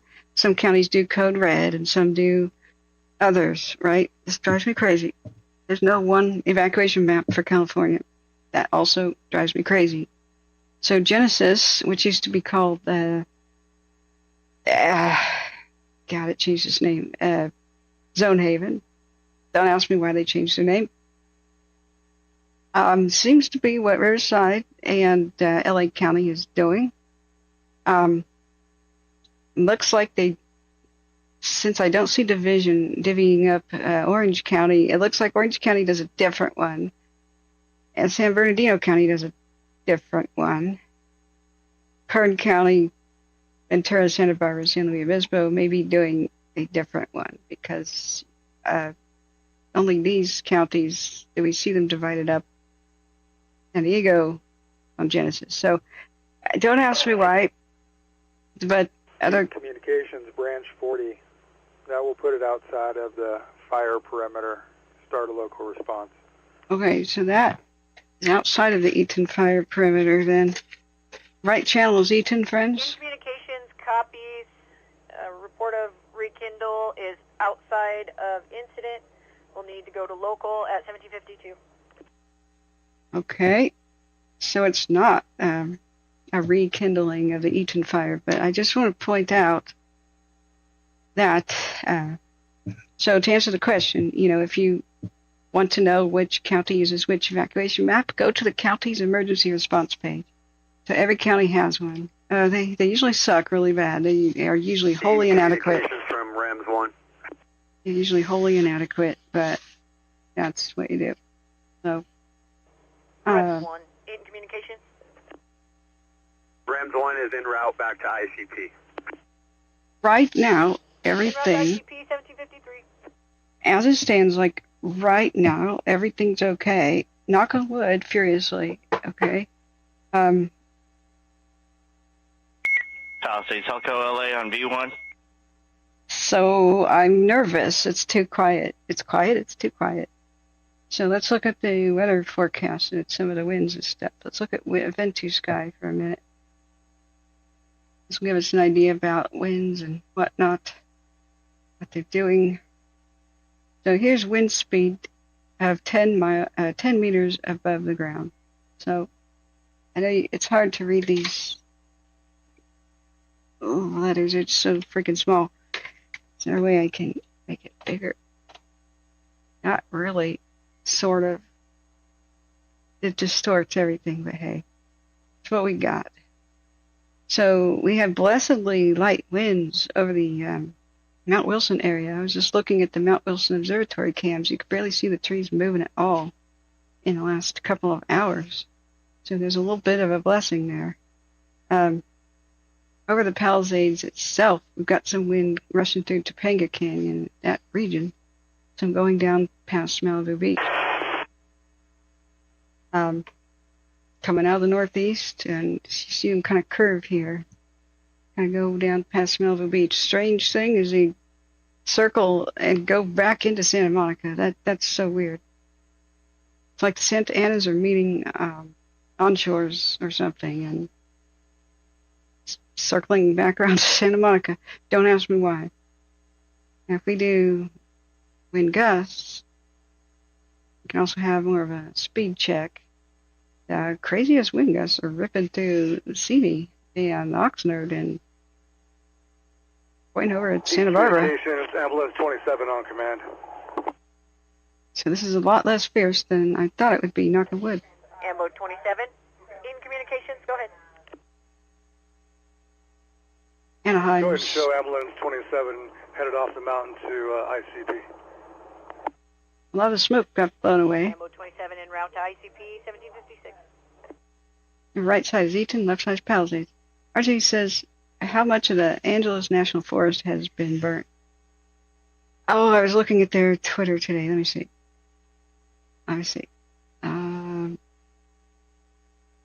Yeah. Palisades, Helco LA V1, one able. Ouch, that is super loud. Gonna tone that down a little bit, okay? Cooperations. I don't know if that has been established. Let's see. There's a Mount Wilson update. Wow, look at that. Mount Wilson, known for its stellar views in the night sky. Hit the like button, friends, and subscribe. Traffic for operations. Known for its stellar views. Negative for operations, trying to get a hold of the guard copter that took over Palisades Helco. The National Guard helicopter that took over Palisades Helco. Okay, so maybe that's what that copter is doing. The unusual Army copter. Mount Wilson update. Mount Wilson, known for its stellar views of the night sky and scenic backcountry trails, has landed a spot in many of its surrounding communities' hearts. Fire personnel continue to keep their focus on protecting and defending this historic area, and will all the radio towers and comms. All the news crews were just freaked out about this. Why? And I just have to beg the question, why do you allow the bushes to grow up against the radio comms, the ones that are essential that we can't lose? Does this just seem stupid to you? Because it is. It's just totally stupid. There's a road down there. In between the road and these towers, there should be nothing. Put some boulders there, put down some gravel, put some ground cover, maybe like ankle high, grass, lawn, whatever you got to do, but don't have bushes up next to it. This is just so stupid, I can't tell you. I just can't tell you. Okay, Freddie A. Fool says, new fire, same one, which one? Gotcha.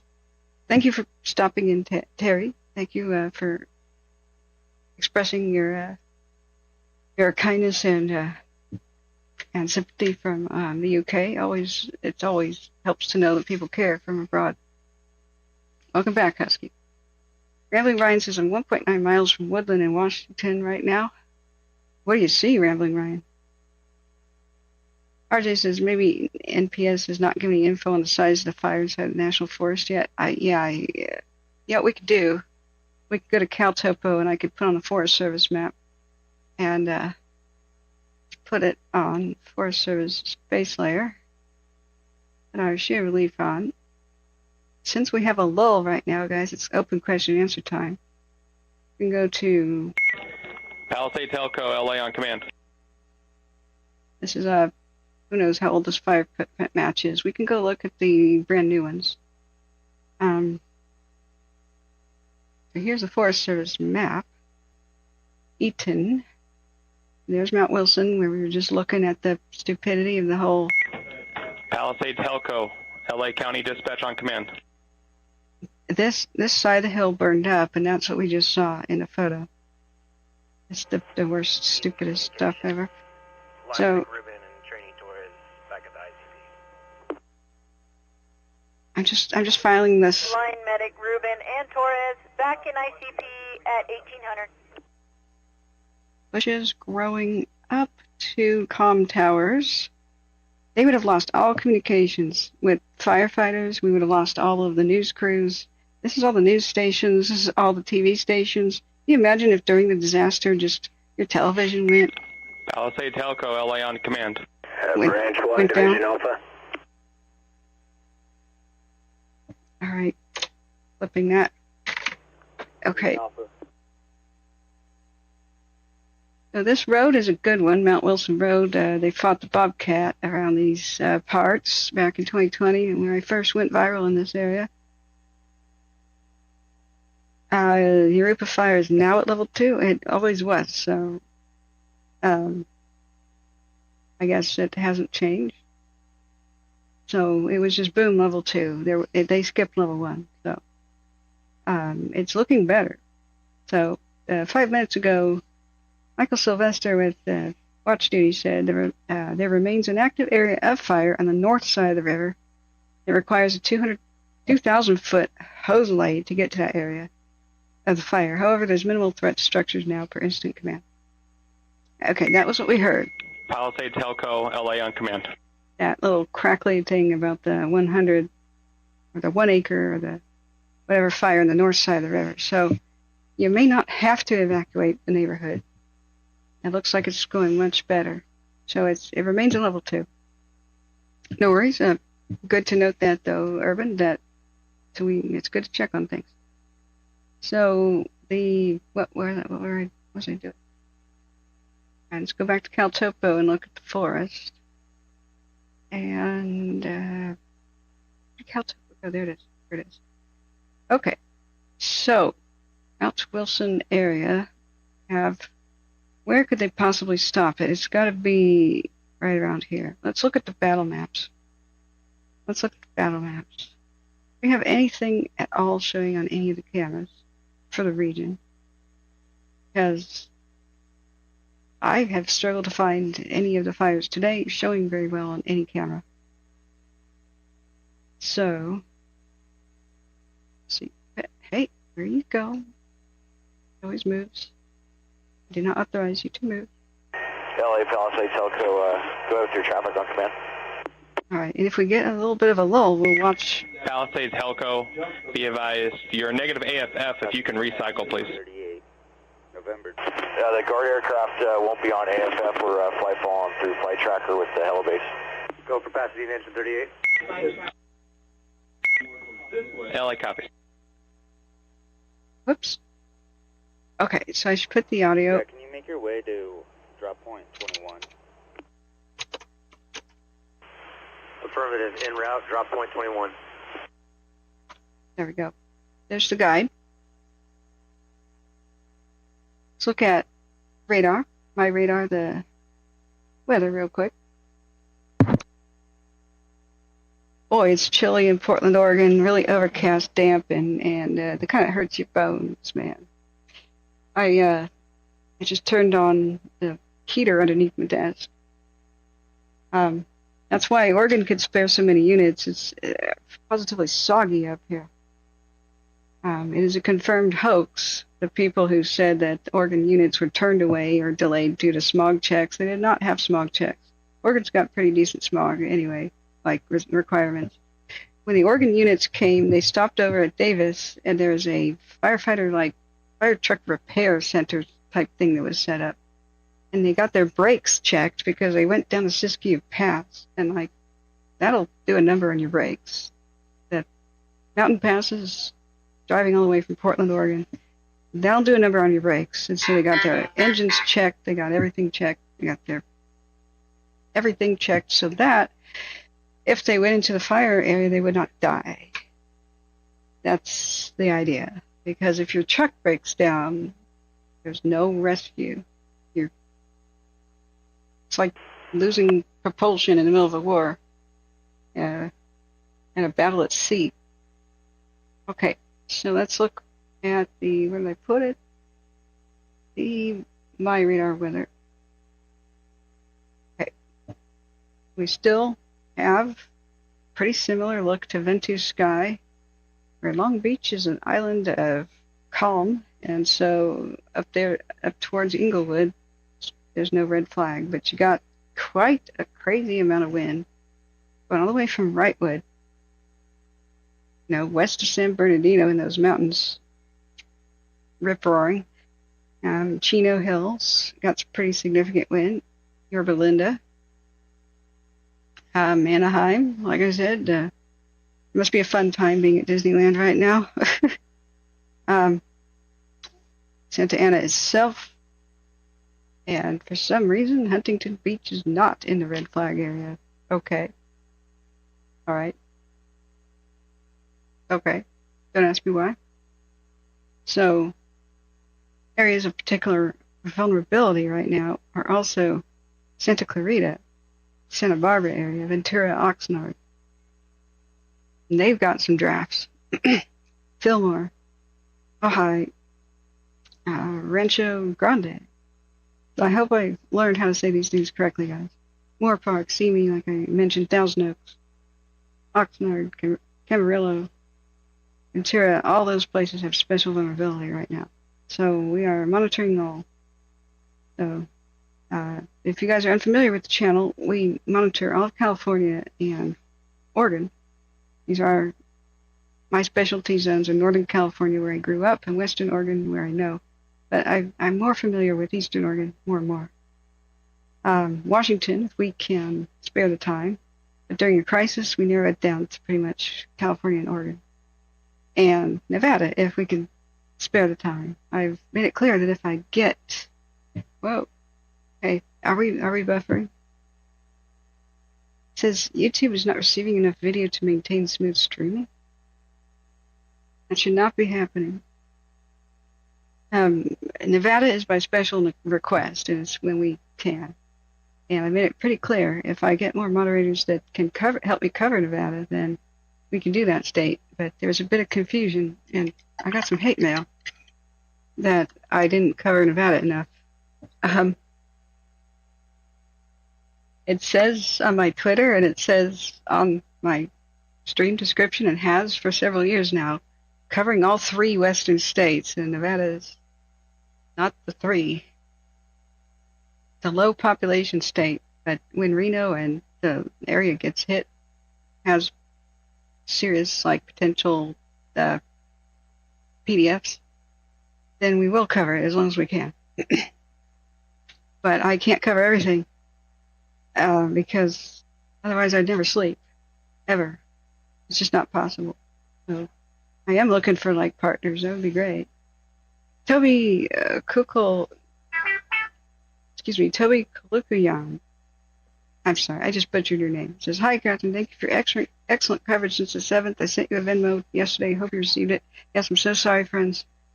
I was caught unawares. Are we buffering again? Error. YouTube is not receiving enough video to maintain a smooth stream. Viewers may experience buffering. Is that happening?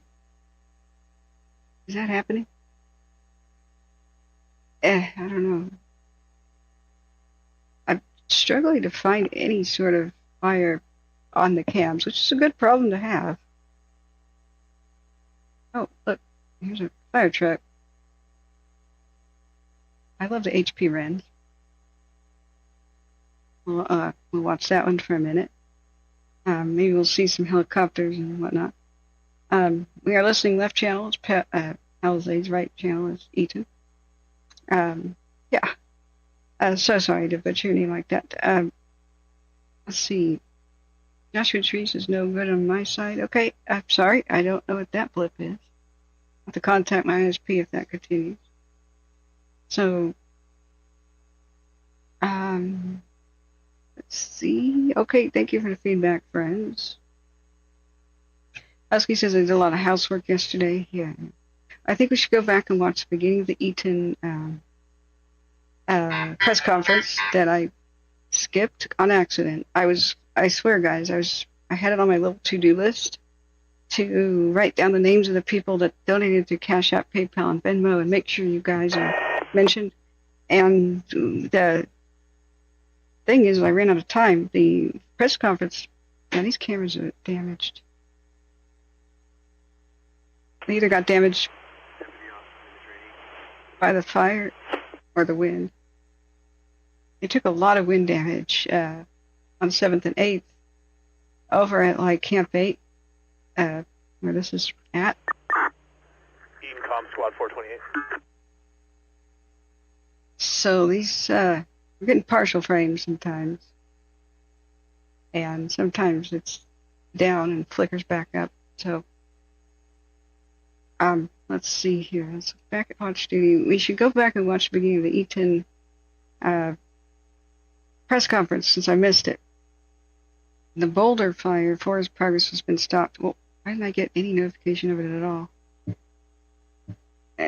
Watch Duty updated the other day. Where did the phone go? And, hey, Squad 428. I don't know. Little T, go ahead.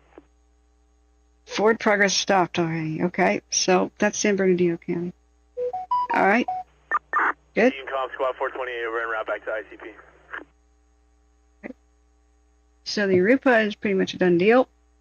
Clear away from that one. I'm so sorry I didn't even know that the Palisades press conference was happening at 2 today.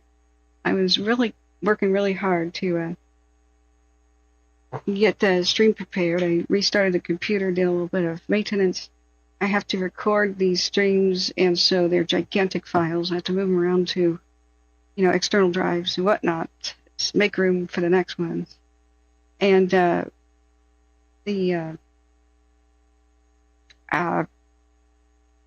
it just kind of taxes the whole PC. I got to do other little maintenance things. And my kitchen was a mess, so I went and cleaned it up a little bit. And Eaton Comm Squad 432 en route to ICP. I would say that Watch Duty would be good if they would put this little tab that says like upcoming, like a little upcoming, and then explain when the press conferences are going to be at. So I had it on. I was just getting ready to go live, and I had an alarm for 4:30. That was supposed to be when the Eaton press conference was happening, and it actually started at 4. So I tried to go live as fast as I could after that, and we missed the beginning. So knock on wood, if there's nothing else to report right now or look at, then we should go back and watch the beginning of that. I did get to watch part of the end of the Palisades that started at 2 p.m. Boy, that went for like an hour and 45 minutes. And okay, here's the worst thing I got from that. This is infuriating. I should have explained this at the beginning of the stream. There is a very important question, and that was, it's been 7 days, so there are people who desperately want to be back in the Palisades and the Eaton because their pets are going to die, pets they left behind. This will be the 7th day with no fresh food or water for some of the pets, especially the small ones like hamsters and stuff. These little water bottles may be going dry, and little feed bins are like, empty. I mean, people's mice and rats are going to start eating each other. That's really sad. Pets will start eating each other at this point. That's not what they said on the live stream, but it's what I'm saying. Others are going to start doing desperate stuff and die, like try to drink things that are not safe to drink, like olive oil and stuff. Pets will smell water and try to get access to it, and it really may not be safe. They may go and drown in the toilet, trying to get into it. And so there's a question asked, when are people going to be allowed to go in and retrieve their small pets?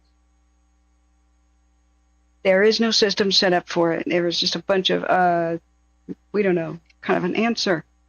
This is another unacceptable thing. So many, many pets are going to die for no reason. They said, when are you going to start the escorts back in for people to rescue their pets and get their medication? They said, we have no plans to do that. They had no answer for anybody because they don't have a plan. They don't have a system. It's not in place. It's 7 days later. This is absolutely irresponsible in the 9th degree. So I regret to inform people that that's the repercussions of the stupid decision, right, are going to be thus. More people will refuse to evacuate because they know that their pets are going to die if they do. There was already one lady who was 84 years old, one of the victims of the Eaton Fire, and she needed her 2 parrots and like a tortoise and cats and such evacuated, and she refused to evacuate because nobody could take them or wanted to. So her body was found next to her vehicle. Means that even though she refused twice to evacuate, caregiver offered, according to the news article, and so did Division Yankee Branch 10 on command. Another person. She tried to leave anyway, when that window of opportunity was long closed. So this is something I'm very enraged about. I can't believe it. Okay, what about Citizen app? Is it something? Oh, Spear of all trades. The Citizen has gotten video of Hispanic male setting a second fire just now. Where at? Citizen is a good app. That one, and this is unconfirmed, by the way, just reading chat. Yeah, Braden says it's a compulsion. Operations.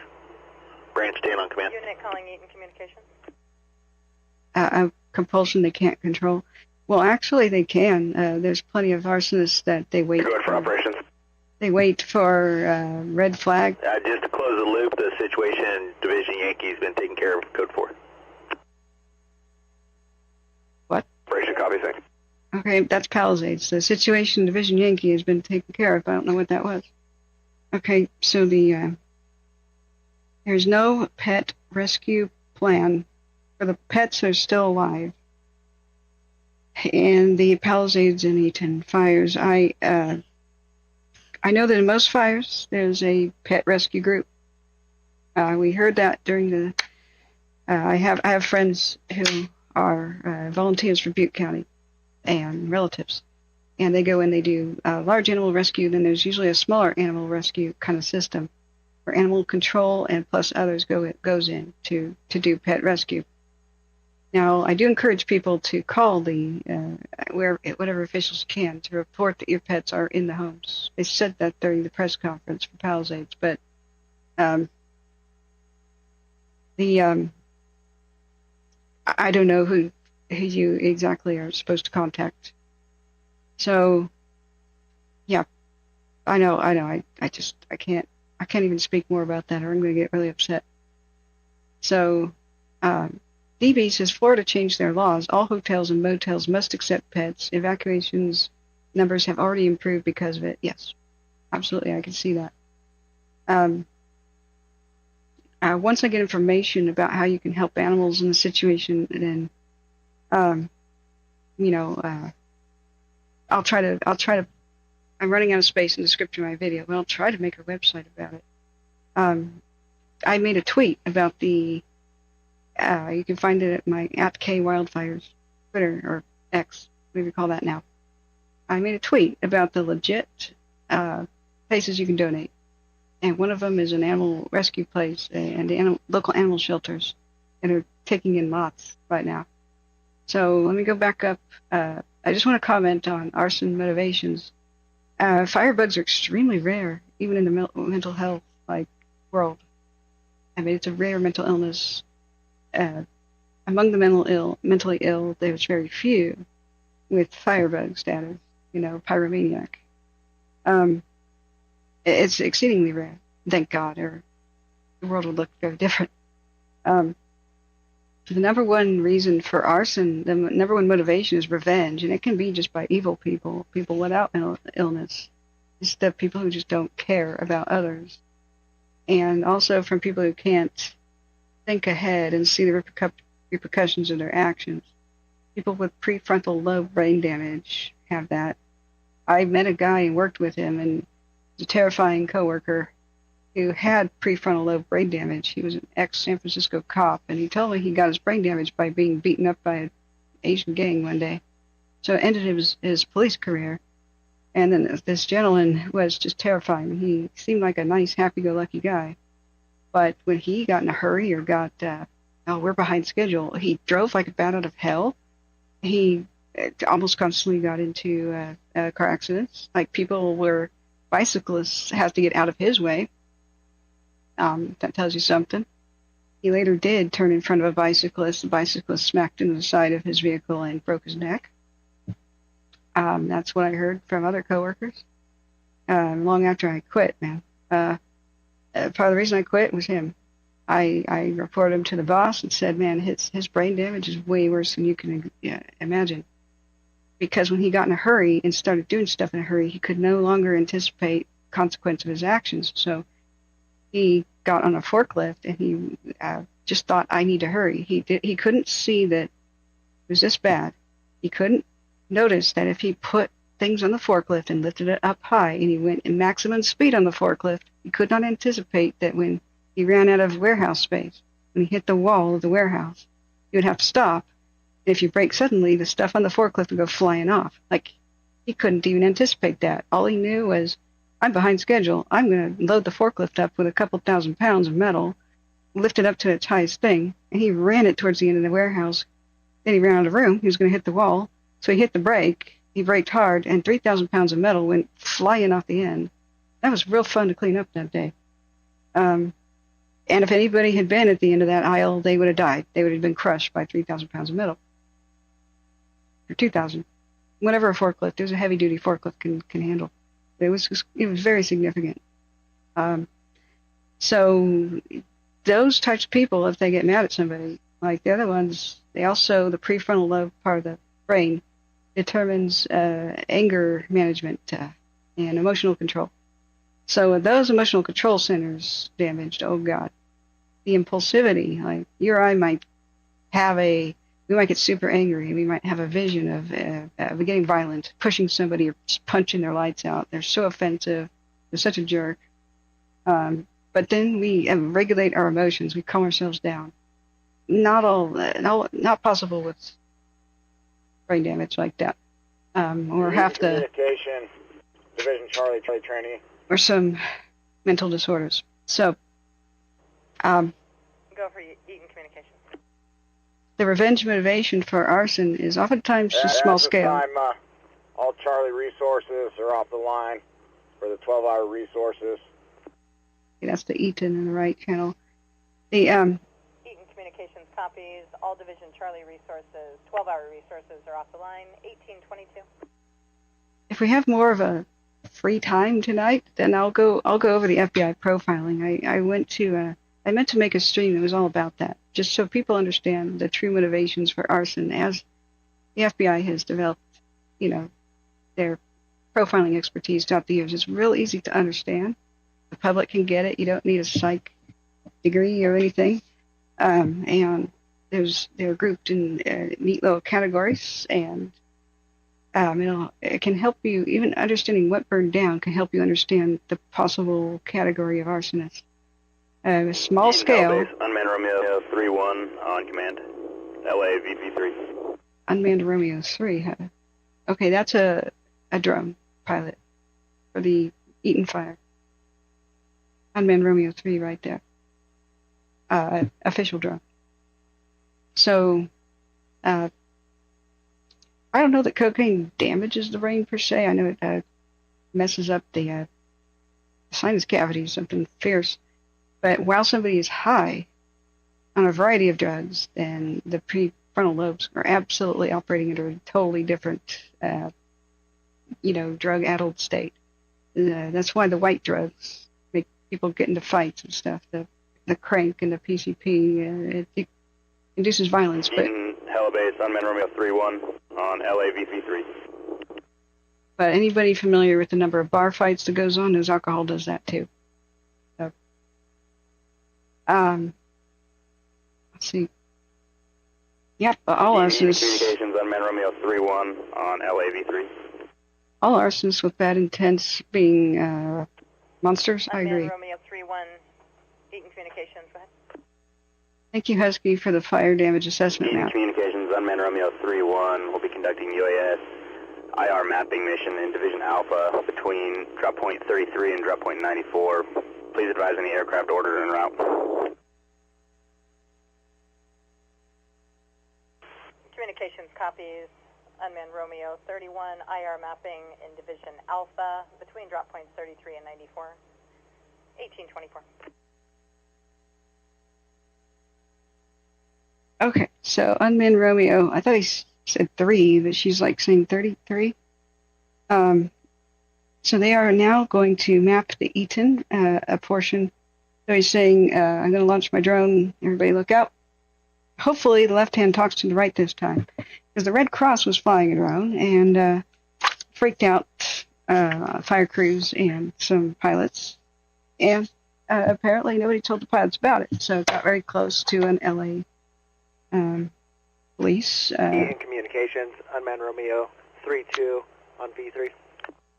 It is true, we heard it live. The Red Cross. 3-2, Eaton Communications. The and Red. Romeo 3-2 conducting UAS operations on Division Lima. Please advise any aircraft ordered or en route. Communications copies.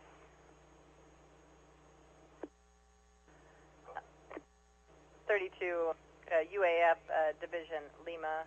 We're contacting LA County to verify. Dang it, we lost the cam again. Okay, so later, if we get a lull, Communications go for LA County. we can explore the world of arson and motivation. But for LA the County, can you verify are there aircraft in the area? Medic Oakley, line's clear. No fixed wing on order at this time. I did not hear the helibase timeout. You might want to check with them. my own personal theory is it's mostly power lines in this situation. It's possible that the Palisades is power lines. Eaton Communications. The Eaton and the Hurst, SoCal Edison possibly started, but we know for a fact that they started little mini fires all over the Palisades fire area, and even days later in the Eaton Fire by keeping their lines energized. Charlie. They even re-energized down power lines and nearly killed a bunch of firefighters, and they freaked out the other day about that. And yes, the Red Cross was flying a drone, and the left hand didn't talk to the right, so it freaked out firefighters and pilots, and it turned out it was the Red Cross. But they had a mini manhunt going on before they figured that out. So the officials are not telling the public that they're screwing up. They're not communicating very well between the different agencies and areas. And they scold the public for all this drone activity, and sometimes it's been them misidentifying their own freaking official drones as private parties. Yes, there's been a couple private parties that were arrested doing this stuff, but when they said that the drone was 2,000 feet up, I'm like, you know what? There are very few private citizens that could do that. Division Charlie, Branch 1 training on command. That is a lot more like a really amazing kind of drone, the kind of thing that an agency would have. Sure enough, it was a Red Cross. So, did the Red Cross get in trouble? I've heard nothing more. Eaton Communications, Branch 1 training, Charlie, do you have traffic? Medic Oakley, Eaton Communications. Affirmative. What's your location? Face-to-face. Eaton Communications, Line Medic Oakley. West Ridge Road and Bayless. Irons are headed off the line, returning to ICP. We found out that the Red Cross... Eaton Communications copies, Line Medics, Oakley and Irons, en route ICP 1828. We found out that the Red Cross does disaster mapping. So, that's great in the third world in the middle of nowhere too. But apparently they do it in the United States as well. So we looked at their Red Cross page here. This is legit. This is their page. And they have a variety of drones from the small to the extra large. Like they have octocopters. So something 2,000 feet in these somewhat high winds has got to be a very stable platform. It's got to be a pretty robust and somewhat large drone. So when they said it was at 2,000 feet, which is about the type, most aircraft stay to at least 2,000 feet above the ground because being lower, if you have anything wrong with your engine, there's no time to deal with it and pull up, right? So aircraft usually love to be above 5, 6, or 8,000, but definitely they don't like to fly below 2,000. But in the case of wildfires, oh yeah, there's plenty of aircraft going real low. That's why drones are such a problem. So we don't know which drone. They haven't released it yet, unless you guys can tell me, unless I didn't hear. I don't know what drone hit the plane, but the sheriff's office and whatnot was saying we're looking for those people and they will be punished. We've recovered the wreckage of the drone. We're going to find you. That's what they said. So, no, the Red Cross did not break TFR. They had permission to be there, presumably, but nobody told the fire crews and the pilots. So, there's a communication breakdown. So, a lot of the drone reports, some of them have been legit. And, but the officials, I guess, because it's embarrassing, are not saying that. But you can go back to my stream and look at it. It was the other day. I have elaborate notes about timestamps about when things happen. So I can go back and look it up for you if you need. So, wait a second, but let me look at chat. Okay, I do have a warning to issue to people that I did hear that everybody should know about. And what FEMA is going to do is FEMA is going to set up some stations, like a little bit more elaborately, places for registration at mostly the libraries in the region. So you can go to FEMA.org or whatever to look. And please don't take the don't believe that everybody's from FEMA if it's elsewhere. There have been people November trainee from Pasadena, 538. handing out business cards and flyers saying, I'll help you get connected with whatever, and they're fake. I don't know what they want. I don't know if they want probably identity theft, like give me your name, address, and phone number and birth date and all that stuff. We're gonna, I bet you it's identity theft as a goal. But if you get a suspicious business card or something handed out to you, and it's not anywhere near these FEMA centers, take a picture of that person. And from Pasadena Fire, engine 38. We're at 21 right now. Take their literature as evidence, their fingerprints will be all over it, and bag it and send it to law enforcement and tell law enforcement where they are immediately. Because these are scam artists, and the worst and best of humanity come out at a time like this.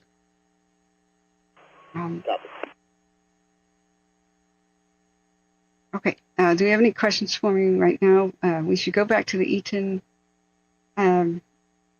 press conference and see what we missed in the beginning. I'm sorry about that. Dennis, one of our favorite guys, made a little presentation. Dennis, we remember him from 2020 and 2021 and 2022. He's totally awesome. He's one of the coolest firefighters who does these incident management team presentations. Katie says Pasadena Humane Society is housing both pets owned for those evacuated found in the fire zone, waiting to be connected with their owners, saying that they will do so for however long needed. I'm not sure what you said because it kind of scrambled text. So are you trying to say that you should contact Pasadena Humane Society or something like that if you have pets still in the zone? Let's see here. Going up to the chat. Mitch Ashton says, SoCal needs to be declared an extreme arson risk area, include utilities and that. Yeah.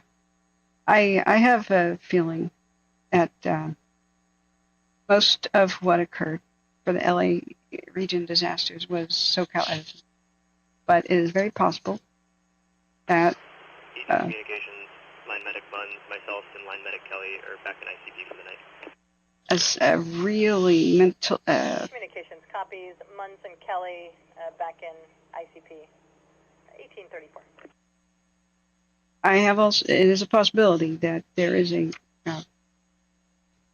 very evil arsonist on the list because we saw many. LA County had the bridge and the line fires, and the line was technically San Bernardino County, I believe, but that was arson. Some of the largest fires of 2024 were arson. The park, the line, the Communications from REMS 1. many in Oregon that were gigantic. Eaton Communications, go ahead. REMS 1 back at ICP.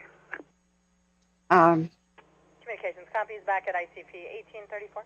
But what matters to you is this region. So the line fire was arson, and I'm not even sure if they found out the cause of the bridge yet, did they? Airport was accidental, but the suspected arsonist arrested in connection with the line fire incident, which the line fire had 2 different fires. That's why it got out of control. We couldn't understand when the line fire got so bad because they were saying it had only potential for 50 acres, and I didn't even pay attention to it in the beginning because it said potential for 50 acres, and all of a sudden it was a 5-alarm crisis. That's because there were multiple points of origin, right?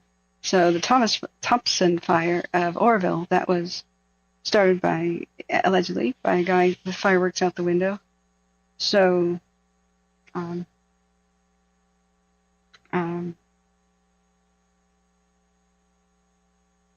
okay, thanks, Katie, for clarifying. You're not sure if Pasadena Humane Society can do any rescues? I'm not either. I'm not sure. They don't have a plan. Like, I don't know if there is anybody to contact and who you should if you have pets in the zone. If anybody can try to find that out for me, that would be great. If somebody's handing out flyers or business cards, you ask to see their ID. You know, Red Cross people, they have ID. Official public employees have ID. FEMA employees have ID. So take their whatever they're handing you first so that their fingerprints are on it and you've got evidence, and then ask to see their ID. And if they refuse or something, try to take a photo of them so that you can just call immediately the sheriff. It's a scam in progress. It's crime in progress. So it's probably non-emergency number, but it's crime in progress. Gerald says I was on an arson fire in SoCal where an arsonist caught red-handed was shot and killed by authorities. Yikes. Which one was that? Thank you for your service. Were you a firefighter, Gerald, or a first responder? I'm sorry. It's very difficult to remember and place everybody in the chat. I've met thousands of people over the years. I try my best. Sometimes I just need a little bit of a reminder about who people are. Husky says Diet Coke is a hell of a drug. Wow. Oh my goodness. Okay. So yeah, Saddle Tramp says the Navajo Scouts, the T2 initial attack crew of 23 members, traveled to LA County to assist with fires. Yeah, we very much appreciate them. Oregon sent a bunch of units too, and they're already set up and running. Let me look back up at the chat. Let's see. Eaton Communications, Eaton Hell Base on command. Now, there are people with good intentions. Eaton Hell Base, Eaton Communications. Bless their little hearts that start fires. Just wanted to let you guys know that Eaton Hell Base is up and staffed for the night. Now, there's something called a backfire. Eaton Communications copies up and staffed for the night. Are you available to place a call to communications?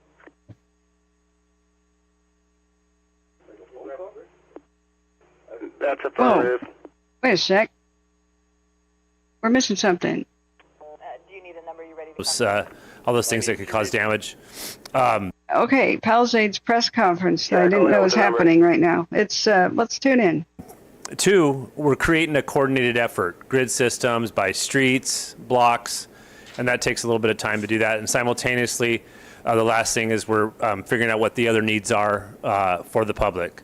DAFN needs, function, disability needs, and then going in there and seeing what kind of hazmat problems there are and figuring out how we're going to mitigate that prior to allowing people to go in. So all those things are kind of working simultaneously. We're out there working to prepare for this next storm. But believe me, it's our top priority to get you back in there to see your homes. So as I progress in these nightly meetings, I will give you more updated information as it relates to what I'm talking about. What?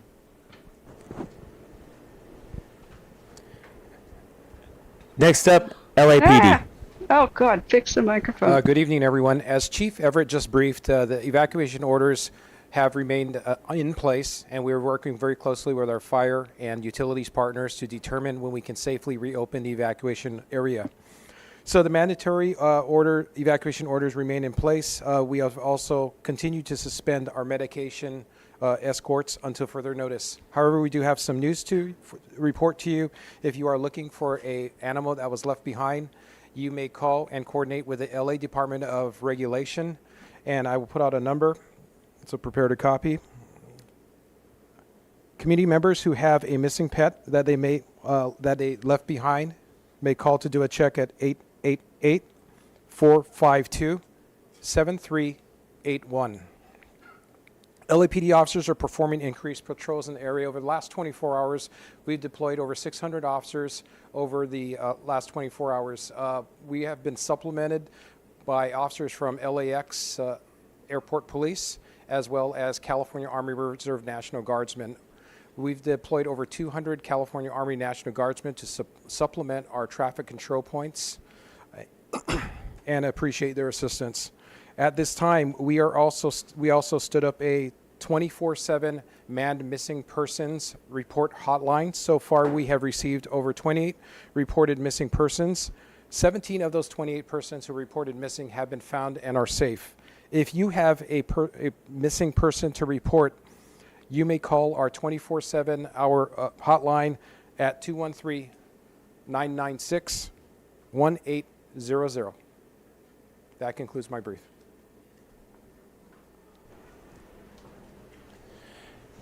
Next up, Los Angeles County Sheriffs. Oh, my God. Good evening. I'm Lieutenant Mike Marion from IMT 2B, the overnight shift here at Zuma Beach Command Post. I'll be briefing on our half of the fire with our partners, LAPD. Thank you for your brief. My numbers are for the A side, so he did a 24-hour, so you could pretty much double my numbers because I did the prior 12 hours, but he gave the 24 hours. For A shift, we had 129 sheriffs. That includes the command post, staging, and all the forward deployed units on missions locking down the area. CHP has an additional 12 officers, and we're also augmented by 9 National Guard soldiers and their vehicles.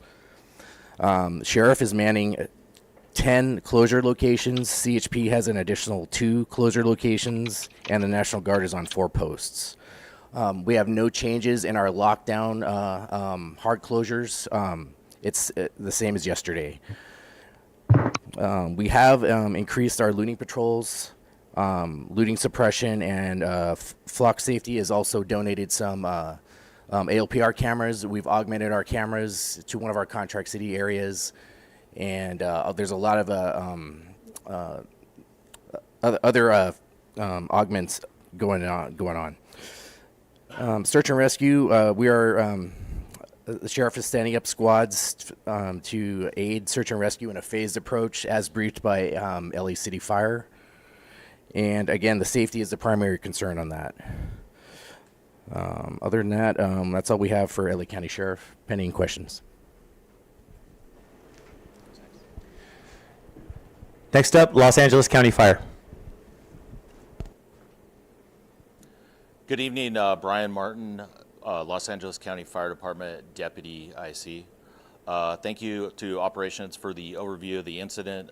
Today is a critical day as we face the 3 days of the wind, and we finalize the fire, and we move into that recovery process. We thank you for your cooperation and your patience. We know this community is resilient. We have been through incidents many times, and we really want to thank you for your cooperation and trust.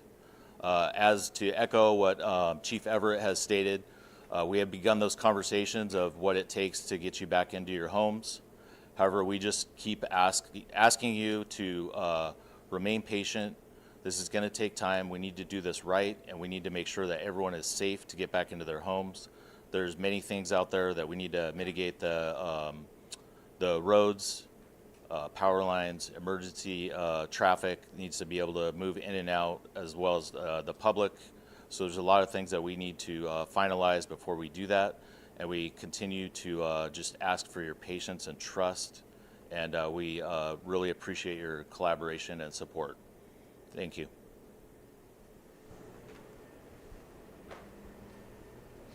Okay, that concludes the formal presentation portion. Now we'll move into the question and answer portion. So we've been writing down questions in-house, passing it to the most appropriate person to answer it. And again, we're going to do our best to answer as many as possible. If we don't get to your question, though, please know that we're going to work hard to get you that answer either through social media or through tomorrow night's meeting.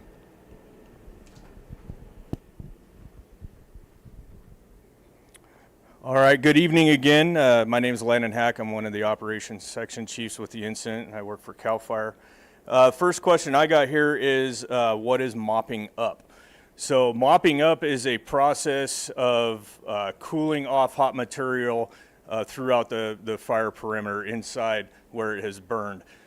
That can be anything from ash left from brush, root systems, basically any material that burned that is still remains hot along the fire's edge and then further interior. When it comes to structures, that's debris left, metal comes down, covers the ground, holds heat underneath it.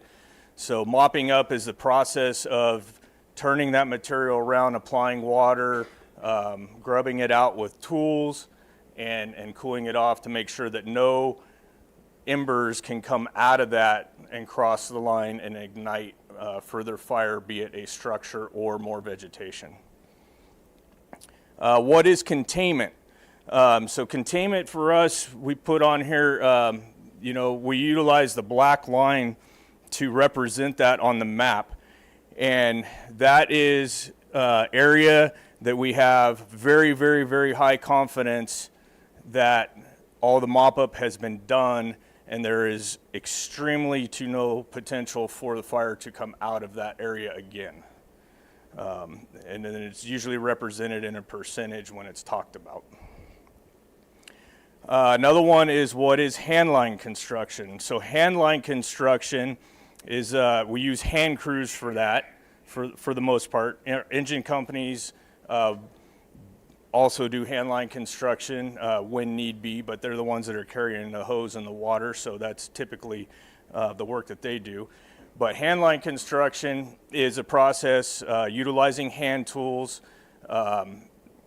Some tools cut, some tools grub, and some tools basically rake. in conjunction with chainsaws that cut the brush and materials of trees and that kind of stuff. Rake, And take a it's shot. the process of taking the unburned material down to bare dirt on the fire's edge so that the fire has no material to burn anymore. So it stops the fire. Fire cannot progress without the material to burn. Next one is anyone sifting through our rubble?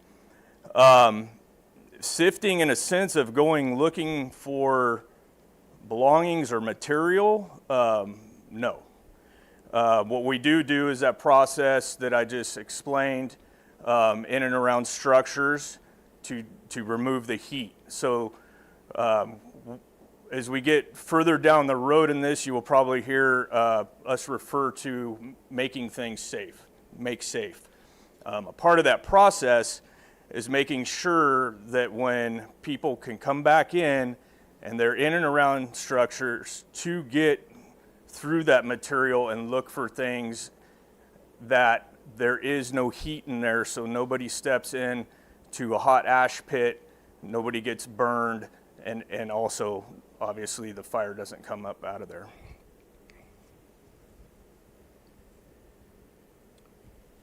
The next question I got is, what role do inmates have on this fire?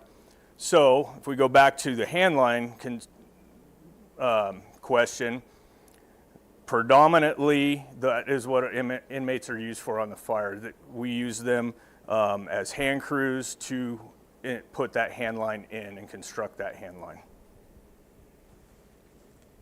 And the last one that I have is, do the inmates have access to homes? No, they don't have access to the homes as far as like going into homes that are unburned. They will construct line in and around homes to protect them under the supervision of the fire captain very, very directly. And then some of the crews, they have secondary supervision on the line with them. And then their correctional officers are typically just outside of the fire area, so that if there's any concerns there, those guys are close. Okay, thank you. So these group of questions all asking the same thing: what is the threat to these communities, and what is being done in the communities of Encino Hill, Mountain Gate, Brentwood, and Sawtell? So just looking at where those areas are. So around Encino, you see it's up here, and then we're going to Brentwood, Mountain Gate's about here, and then Sawtell's down on the bottom. So very little activity around the fire, very little activity in the right side of this fire. There is heat inside there. People are working those edges. So the threat is at this point very minimal to all those communities. But we're still staying vigilant because we still have the weather that is upcoming. As far as work that's being done, we do have structured defense groups. What that is a group of resources that prepare for the just in case. As I always say, we plan to keep the fire as small as possible, but we prepare for adverse events to happen. So they have resources in all those areas, all from Encino all the way down into Brentwood. And they're just driving around and pre-planning so that they're prepared if anything has to be done. They don't have to stop and think. They already have a plan they can engage readily. Thank you.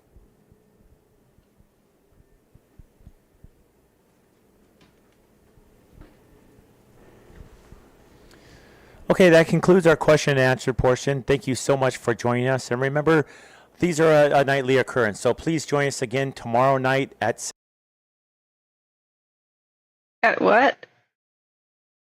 This is why I keep missing these. Watch Duty puts in the middle of all their, 10,000 page long spiel when these meetings are going to be. But this is what pisses me off. Angers me, friends. CAL FIRE keeps doing this to their channels, and it's wrong. They keep designating their channels made for kids. No. Don't do that, CAL FIRE. Made for kids means that your content is supposed to show up on YouTube Kids app. Oh, kids should not be seeing this stuff. Sure. So what that does is it disables comments, and it makes it so that somebody can subscribe, but they cannot be notified of anything. You can't on YouTube Kids app have notifications. So I've been subscribed for a long time here to the CAL FIRE channel here. Incident Management Team 2, I think it is. What is it? But we'll never get notified when they're actually live, and so we're dependent on things like Watch Duty to tell us when. Arg. So just know that it's a tar pit trap if you have a YouTube channel. Made for kids does not mean safe for kids. It means aimed at kids. And people can't comment, can't get notifications. You have neutered your own channel's success. Like, very few people will ever notice that there's content on it. JD Miller L says, I'm in Riverside. Yes, we'll go back to the beginning. It looks like we can go back right now. I don't think it has to finalize. That wasn't the world's longest press conference. Less than 20 minutes. Yeah, we'll go back and watch it again. And then we'll go back to Eaton and see what we missed there.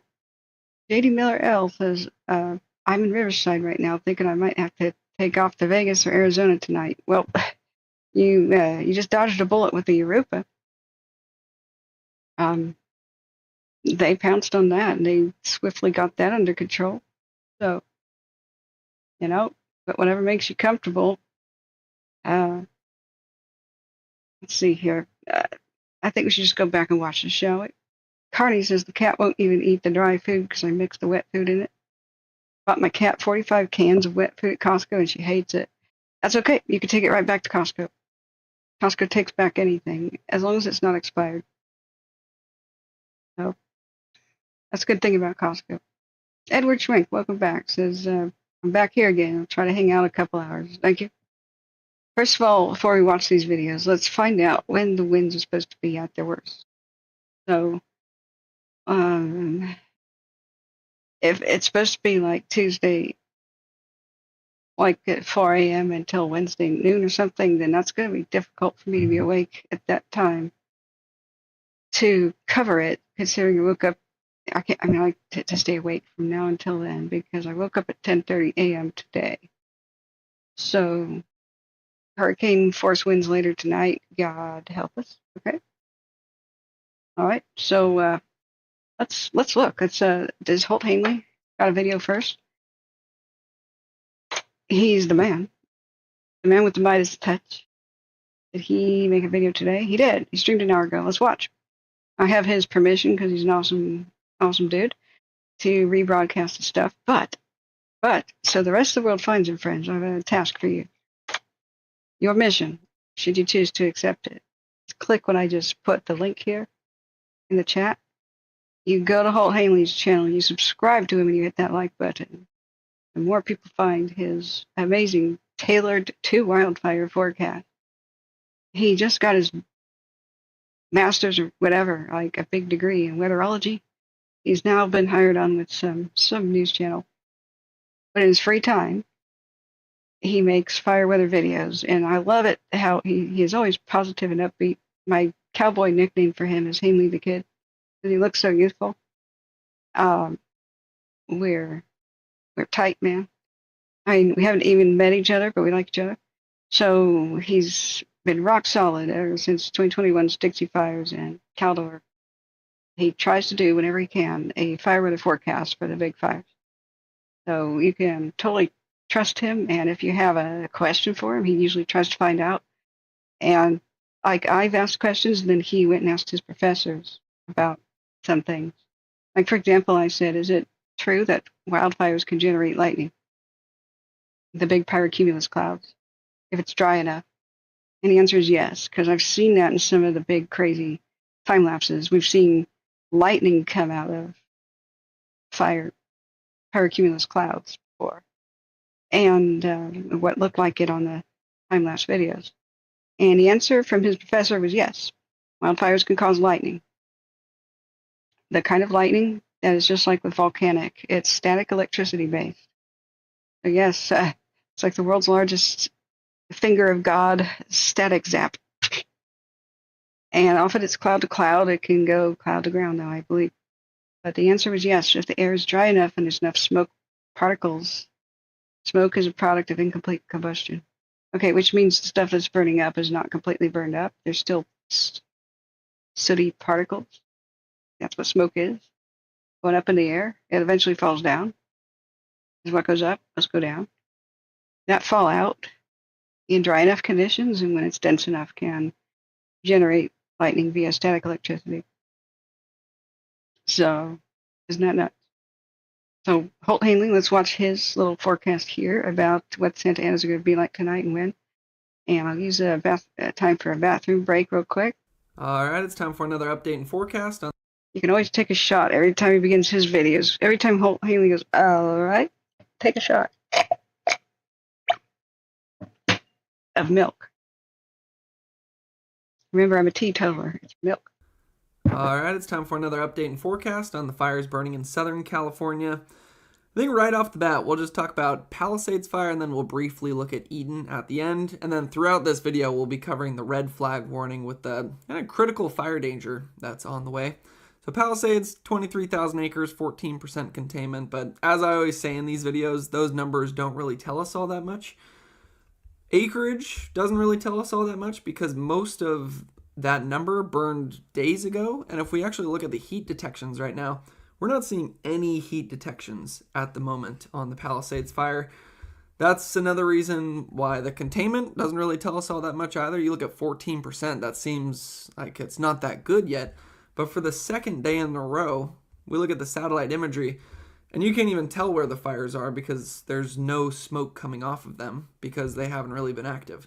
So it is possible to have 14% containment, but very little fire activity actually going on. So I think throughout the course of this video, the main point I'm going to make is the fires themselves, both Palisades, Eaton, we could scroll up there, you're not seeing any heat detections there, Kenneth, Hurst, we're not seeing any heat coming off of these fires right now, but then the worry is the fact that we have pretty windy conditions as of right now. We've already started to see that come up, and then there's extreme fire danger through 6 p.m. Wednesday.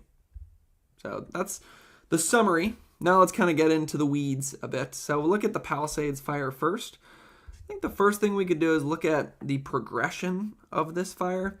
You can see how most of the activity recently has been on this northeastern side. We're very worried about Mandeville Canyon, but we haven't seen it actually extend through those structures since we were watching it very closely. I believe that was Saturday morning. It was threatening all those structures in there. And then the other spot was because of the northerly winds, which was trying to push this fire down towards the south. This was about as sketchy of a situation as you could have. But look how the fire perimeter just bumps right up to where we have those structures, but it doesn't actually go through there. So amazing work done by the firefighters on that one. One other spot that we were a little worried about, I think it's actually easier to see on our Google Earth imagery. So we'll zoom in up here. And what they had done on this northern side of the fire was they'd actually used, I believe that's a road right there. If you look closely, you can see that white line. They used that as kind of their point to start a firing operation. And then that fire, because of the wind, burned into the main fire. So then it wasn't just the main fire rushing up over this hill and then coming down into where we have thousands of structures over there. The one concern was where it did slop over that line that they used right there, that road. But it looks like they handled that. We haven't seen that grow anytime recently. And one way we can actually prove that point that I just made, that we haven't seen much growth recently, is if we go back to the map that we were looking at on January 9th. Again, wild that we're talking about fires this large and destructive in January, but that's what happens when Southern California doesn't get much rain and the fuels stay very dry, and then you have extremely windy conditions. That's what it looked like on the 9th. And then this is the map we were looking at on the 12th. So yeah, most of that growth was up towards the north and northeast right there, where it threatened Mandeville Canyon on the eastern side. And then look what happens when I look at when I click on the most recent perimeter. So you're seeing some of that scattered heat, perhaps on the inside of the fire. That could be some smoldering that's going on. But notice that red line on the outside of the fire doesn't move at all. As in the last day, doesn't really look like there's been any growth on this fire whatsoever. So that's exactly what we want to see. That's some good news there.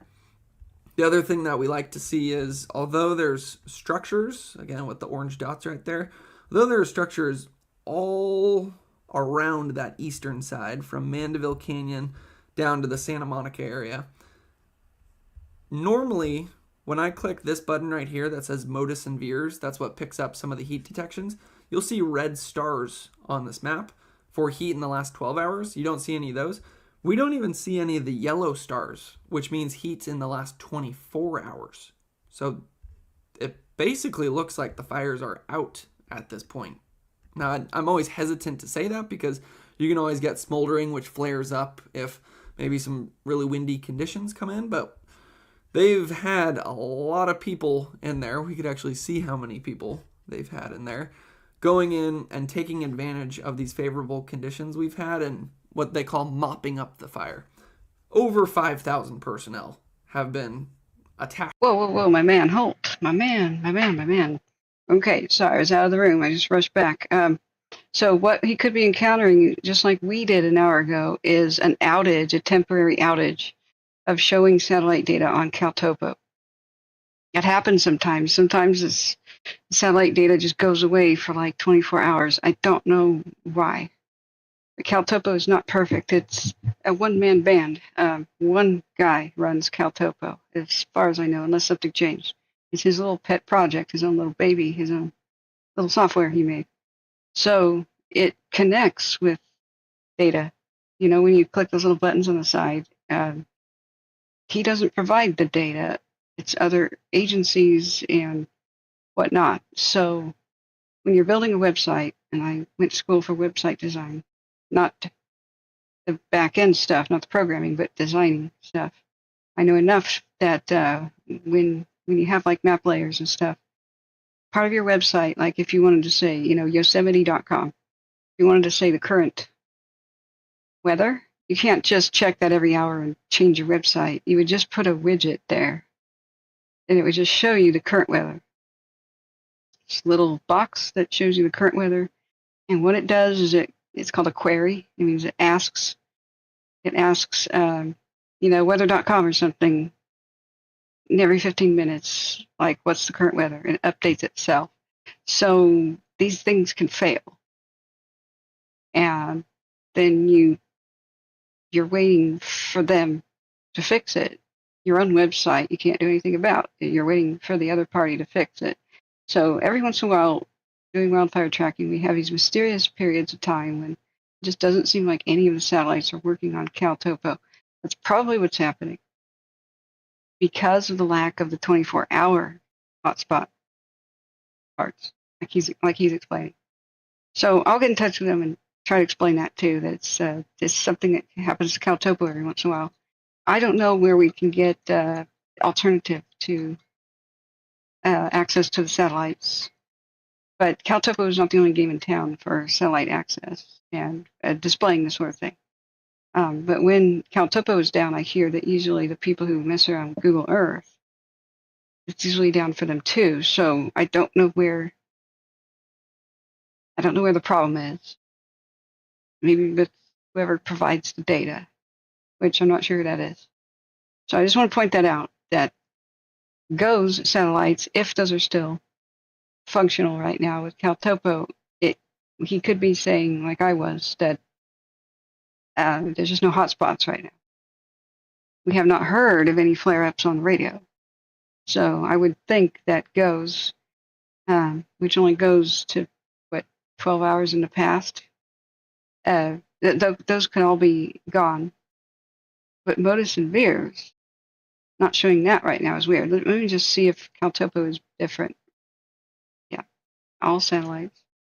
Refresh. I'm getting the same thing.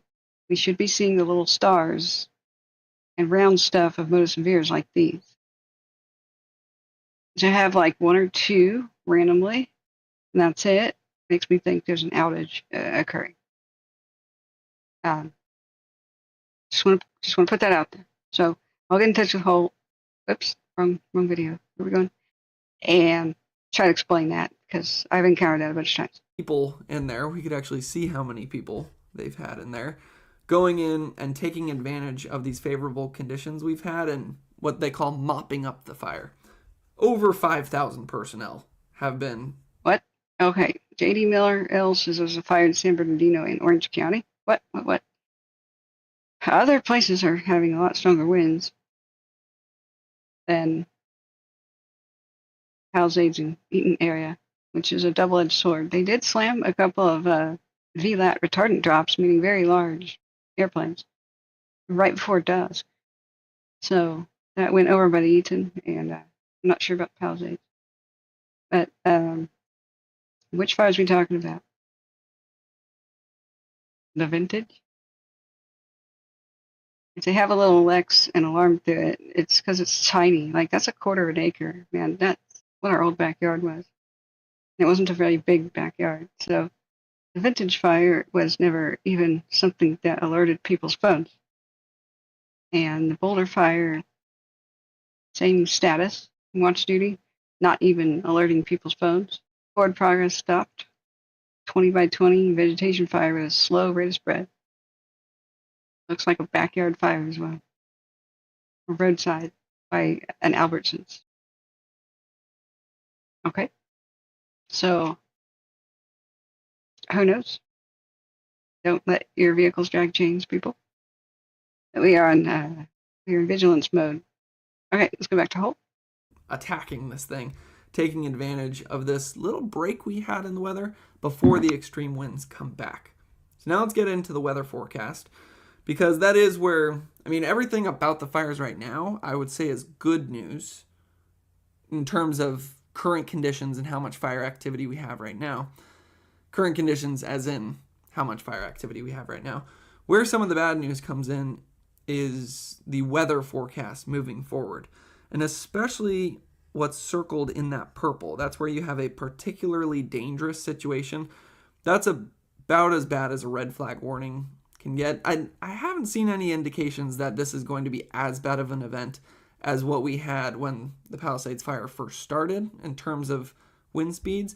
But anytime you have a PDS, that means it's quite critical out there. So I could zoom in here so you can actually see where that PDS is in relation to our fires. It looks like it does cover the northern half of the Eaton Fire, and then it's very close to the western portion of the Palisades. PDS is particularly dangerous situation, and I don't like that. Because too many people could think of the word potentially. No, it doesn't mean potential. It means absolutely DEFCON 5. There is no greater warning for the public. There is no greater fire danger. So I don't like the P, because some people could think potential. No, it's particularly dangerous. So I would use the word extreme, because extreme fire danger is the highest level of fire danger. So I would call an EDS an extremely dangerous situation. But that's just me. It's fire. But it does look like the Palisades is at least a little bit sheltered from the most extreme winds, which would, it's still under a red flag, so there's still the potential of something flaring back up, but it does look like the strongest winds are outside of the Palisades fire, so we might be getting maybe a little sheltering right there. Now we can actually look at some of the observations on the ground. So these are actual weather stations, just to see how windy it is out there right now. Looks like up in the higher elevations, we already have some 30 to 40 mile per hour gusts. That one says its max gust today was 52 miles per hour. And then closer towards the Palisades fire, once again, it looks like it is that western side where we have some of the stronger winds. It's blowing at 29 miles per hour right now, but the max gust, which was most likely earlier this morning, that was 47 miles per hour. And then we always look at minimum relative humidity as well. See that 14%? That means it was very dry throughout the day today, so that's going to dry out the fuels even more than they already are. But also the max RH was only 21%. So that means it was a very poor overnight recovery. What you usually like to see is overnight, you get a cool down, so then your relative humidity goes up, and then some of that moisture finds its way into the fuels. You'd like to see this go up to 60, 70%, but this has been something that's been consistent on this fire. It's been staying dry not only in the afternoons, but in the nights as well.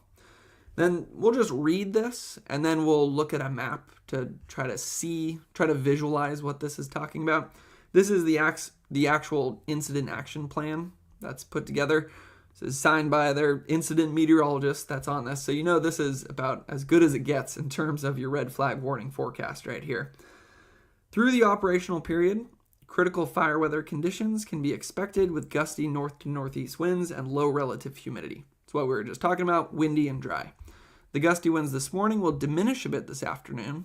So that goes along with what we were saying about how it's over 40 miles per hour this morning, but it does seem like it's pulled back slightly right about now, but will become stronger late tonight. The strongest winds can be expected across the western half of the fire, basically branch 7. Therefore, a red flag warning is in effect. So what he's talking about right there, western portion of the fire is that little tip of the Palisades fire that's close to where that PDS is. And he also mentioned branch 7. If we want to look at the branches that we have here, branch 7 is over here. While we're here, you can also see anywhere where that red line is, that's where they're still technically calling it uncontained. Where you have that black line is where they're saying there is containment. But as always, I take containment with a grain of salt, because when you look at the heat detections, there's been nothing for over 48 hours, it seems like.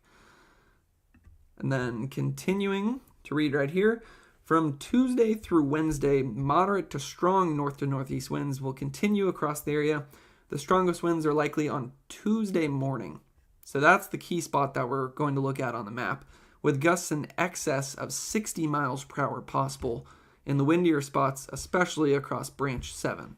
Once again, branch 7 is this western side of the fire right there. That is closest to where we have that. Okay, the only thing good about where he's gesturing in branch 7 in general is Malibu's fire from last month has burned up a lot of that vegetation. So what we should do is look at on CalTopo is where does the current fire footprint meet the fire footprint of the Franklin. So if we can do that real quick, I just want to make sure I'm not talking out of my beep right here. Here's the Palisades, this yellow hashed thing. So where is Franklin? Oh, what a mess this is. It's 2007 Canyon Fire right there. 2019. Where the? Oh God. I don't even get into the Woolsey territory, which gives people a shudder.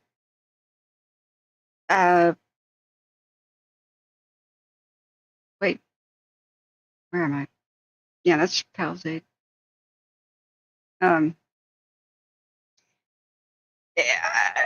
Okay, somewhere in this mess there's the Franklin. Let's just, hey, you know what? Watch Duty probably has it. When I have the Franklin. Yeah, okay. You can do this. Let's look here. Take the weather red flag off. And the gray previous fire footprints, there it is. There's the Franklin. So you see how the wind going towards this direction, right? Pepperdine and all that. The Franklin burn scar right here protects the areas that were previously at risk, like Pepperdine, because that was pretty intense. So everywhere that upwind of you in these regions, the burn scar of the Franklin, which butts up to here. See I know it changes color because of pink, because of the evacuation status, but it actually, if you look at the gray outline underneath,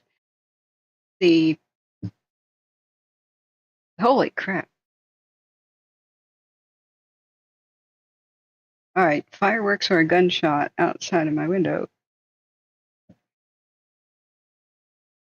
Or something else that sounds similar. like somebody slapping a mat down or something, you know?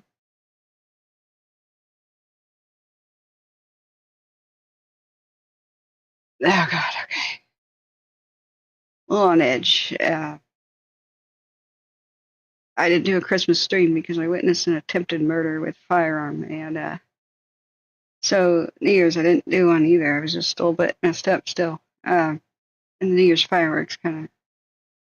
I finally know what the veterans are talking about. Yeah. Okay, sorry. So anything that sounds like a gunshot or a pop right now is got me. Okay, we'll go back to Holt Haney in a second. You see that part of the Franklin burn scar is very protective of Malibu. I mean, rest in peace, the one neighborhood we lost. We completely lost Big Rock, which I think is part of Malibu, technically. But that was what I said, and I meant that the only thing good, and there's always something good about wildfires, something good always comes of them, even if it's just learning, is that whatever burns up, the Franklin will be protective, because like I said, fire season is not over yet, not until the rains come. Winter is the worst fire season of California. It's Santa Ana and Diablo wind season. Every single year, October through January. Nothing new, nothing climate change. Been going on about 10,000 years. Doesn't matter if there's a drought or not. Doesn't matter if it's been recently wet or not. Santa Ana's will dry out the vegetation, and the vegetation is always dead by the late May. Because when you get hotter than the blazes of hell in California, it's always hot. It's always hot. So, let me look back at chat and we'll go back. Wait, new fire? Wait, what? Thanks, Obsidian Moon, Samantha. New fire in Ventura called the Auto Fire. All right, let me take a look. Ventura's got some heavy winds right now. So, Ventura County was just crapped on by fate last year. I remember not last year, okay, but last winter season. So December 2023, December 15th was the date of their last fire in Ventura County, and then they had torrential rain and mudslide a week later and flooding, snow. This year it's LA County's turn to be crapped on. It just, fortune is a wheel. It rotates. Things go your way for a bit, then it turns. Okay. What was I doing a second ago? Okay, yes, watch duty. Where did I lose watch duty in the tabs? I'm on watch duty. Okay. Whoa, wake up. I thought I was looking at Caltopo. They're very similar sometimes. Sure. Okay. The auto. Yes, it's under least concern status. Not even on alerts. 50 by 30 veggie fire burning in the river bottom with little to no wind. Per instant command. What do you mean little to no wind? One copter has been requested for water drops, along with one additional water tender and a hand crew. All right. Probably a homeless encampment to river bottoms type fire. If I had to just take a wild step, homelessness is a problem that's more expensive to have than to solve. I'll just leave it at that. Thank you for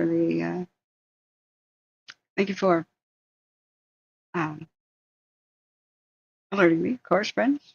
You guys are awesome at that. Running the show here and making all the windows and all the sound and everything work takes a lot of my attention. So never assume that I'm the person who knows the most about fires. Sometimes I know the least about new developments about things, or when press conferences start. It's a lot to juggle. I wrote down 18 pages of notes today about, not full pages, but 18 individual pages of notes about all sorts of topics we can talk to you later about on a stream. And I want to set up a website if I can get that, like if we have a free time, a website, one-stop shopping of all the information ways people can help and get you information, because this is a long-term fire. These big ones here, a long-term fire situation. It's going to be some weeks before some people can return. It doesn't get cleaned up or made safe in a day. With the mudslides, what the big takeaway of today's Palisades press conference, which I'm sorry didn't air, it was at 2:00, I missed it. The big takeaway from it, though, is that if you are in a mudslide area, they're about to make a map of it. Stay packed and ready to go, because when the rains come, there might be some light rain coming within a week, but a week after that, probably heavy. Sometime during that time, they'll have a hazards map, and it'll be like a somewhat risky, very risky, extreme risk 1, 2, 3 system. So as soon as they get that up and running, which I took notes on, it's another thing I took notes on, don't unpack. Now, anybody who is thinking about, like, how do I protect my stuff right now? I mean, a storage unit or storing, extremely valuable photo albums and heirlooms at some other person's house that is in a less vulnerable zone is a good idea, sure. But the Container Store, which I don't know if that store is going to exist much longer, it declared bankruptcy. Container Store has a watertight trunk, and it's amazing. People don't understand that if firefighters save your house, water damage probably wrecked everything, because they hose it down with water.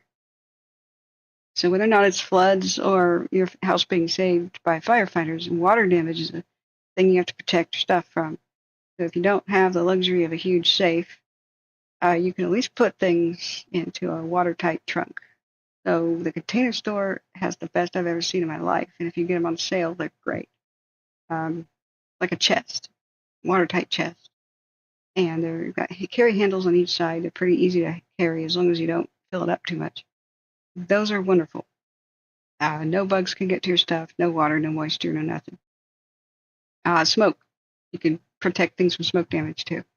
So if you evacuate for flood reasons, you can leave behind the watertight trunk as long as you think your house is going to stay on the foundation and not like be swept away in a river. I mean, yeah, you can still lose your stuff. But it's something I highly recommend as a product. So let's go back to Holt Hanley here. Thank you for letting me know about that situation. We checked it out. Fire right there. Like I said, like I was trying to say here, that the Franklin Fire is footprint is probably why they have so much black right there. What it is, the black line and containment percentage means that they are absolutely certain that fire cannot go past that line. That's because there's no fuel on the other side, where the Franklin Fire burned it up right there. So that's easy to declare. That's scorched earth. Since the Franklin Fire last month, there's no vegetation growth. It's winter still. There hasn't been any rain, so nothing's sprouted. So that's why that exists there. And like I bitterly noted, the Pacific Ocean is going to be their first solid black line. Yeah, they're very confident the Pacific Ocean can't burn, right? So Division 7, though, the rest of it, the part that might be a little bit on the vulnerable side, is just north of where the Franklin Fire was. There's still communities there that were not affected by the Franklin Fire, but the which one is it? Still vulnerable. Let me go back to my other map real quick. This little spot, Montanito Crater Camp. Montanito? Am I saying that correctly? That region. This is a particular vulnerability. However, the antennas are not really blowing towards it, right? You just don't want to see any fire north of it. But in general, and wind's direction can vary and change a bit. It's not blowing directly towards it. Knock on wood. Let's go back to Holt Hanley's video about these winds. That is closest to where we have that particularly dangerous situation shown in purple there. Coming back to this, finishing it up, with relative humidity remaining low, widespread critical fire weather conditions will continue with the red flag warning in place until 6 p.m. on Wednesday. So now let's look at what kind of conditions we're expecting. So right there, that actually perfectly paints the picture of the PDS that the National Weather Service drew. And again, the strongest winds are going to be coming in tonight. So see how it's more up towards the north and the northwest of the Palisades fire. When we look in right here, Palisades fire would be right about there.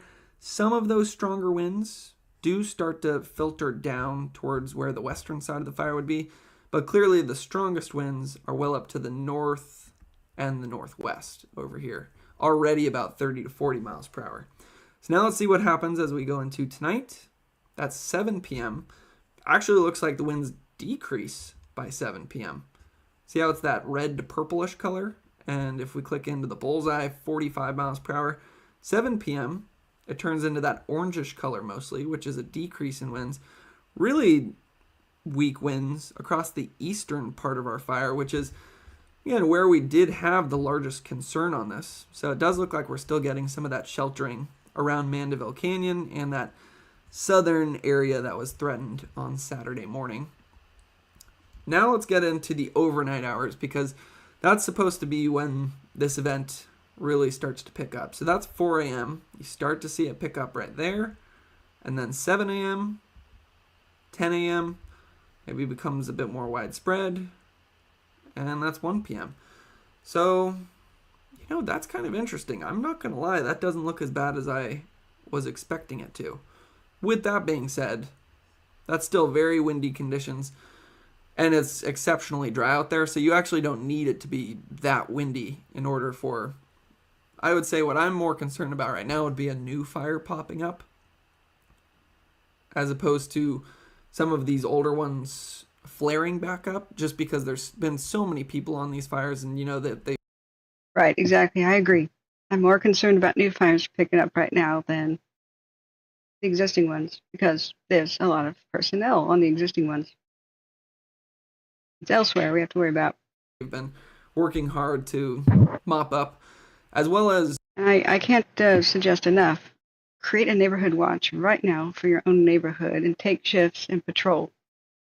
Walk that dog or whatever's safe to do, of course. Set up new security cams, confer with each other, take shifts.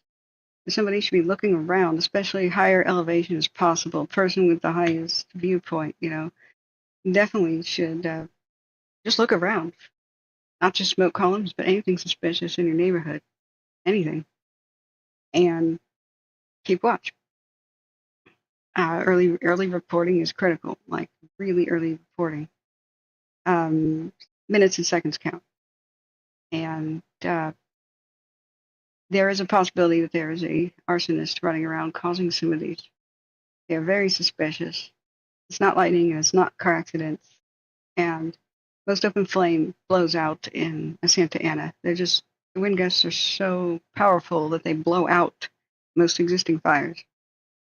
There's only two things that can really, the two main things that can cause a fire during Santa Ana is a power line down, because that's molten metal that will drip into the area, and it's a constant hot heat, that doesn't stop. So even if a tree, which is usually fireproof somewhat in its trunk, can totally ignite, because the heat of a power line on vegetation can boil off the sap out of the tree, and then the entire tree will explode like a bomb. They usually have hundreds of pounds or hundreds of gallons of water in them, depending on the tree size in the trunk, because it's alive. It's a living thing. But a power line can boil it out eventually, and then poof. So even trees soaking wet in a storm, if there's a live power line on them, man, the heat's tremendous. So power lines, like high tension ones, when they touch each other, will drop molten metal when they're sparking into grass. That's what caused the Paradise Fire. Most people are exceedingly cautious with fire during. Most Californians know about it and they just don't do it. They are way too cautious to even light a barbecue. It's just unheard of. So diesel and gasoline spills, and things like a car accident with a lithium-ion battery in it, which water makes it get worse. Those sorts of things can get a fire going. So power lines, a car accident, which we know did not happen in the Palisades, it's on a trail. So that leaves power lines. There's a power line up there, or arson, something like a road flare or an accelerant, fireworks. That is what is something that constantly makes a flame, is what is usually required to start a fire if somebody really wants it to happen. You've got a couple other things like coals that roll out of a campfire and the wind makes them red again. Okay, but most campfires, that's what the little rocks around them are for. Like coals don't generally blow out of campfires. Oh, thank you so much, David Colley. I hope I said your name right. You're the man, David. Another donation. World Central Kitchen. You are feeding the hungry displaced from this fire. Thank you so much. Okay, wait. Is there something I missed? Chat? Brayton says super odd. Both fires tonight were both set in river bottoms. I don't think that's odd at all. The homeless are cooking dinner right now. It's dinner time, and they're trying to do so in high winds. So they have little things like the Coleman cooking stoves, the gas stoves, and the high winds can blow them over. So the river bottoms is where the homeless congregate. So it's also where people have regular recreational fires, even though they're not supposed to right now. Okay, thank you, J.E. Cat. The auto fire that was 1 acre has picked up significantly. Additional Type 3 engines. Strike team is being requested for a total of 5 engines in the desert. Okay, let me look at that.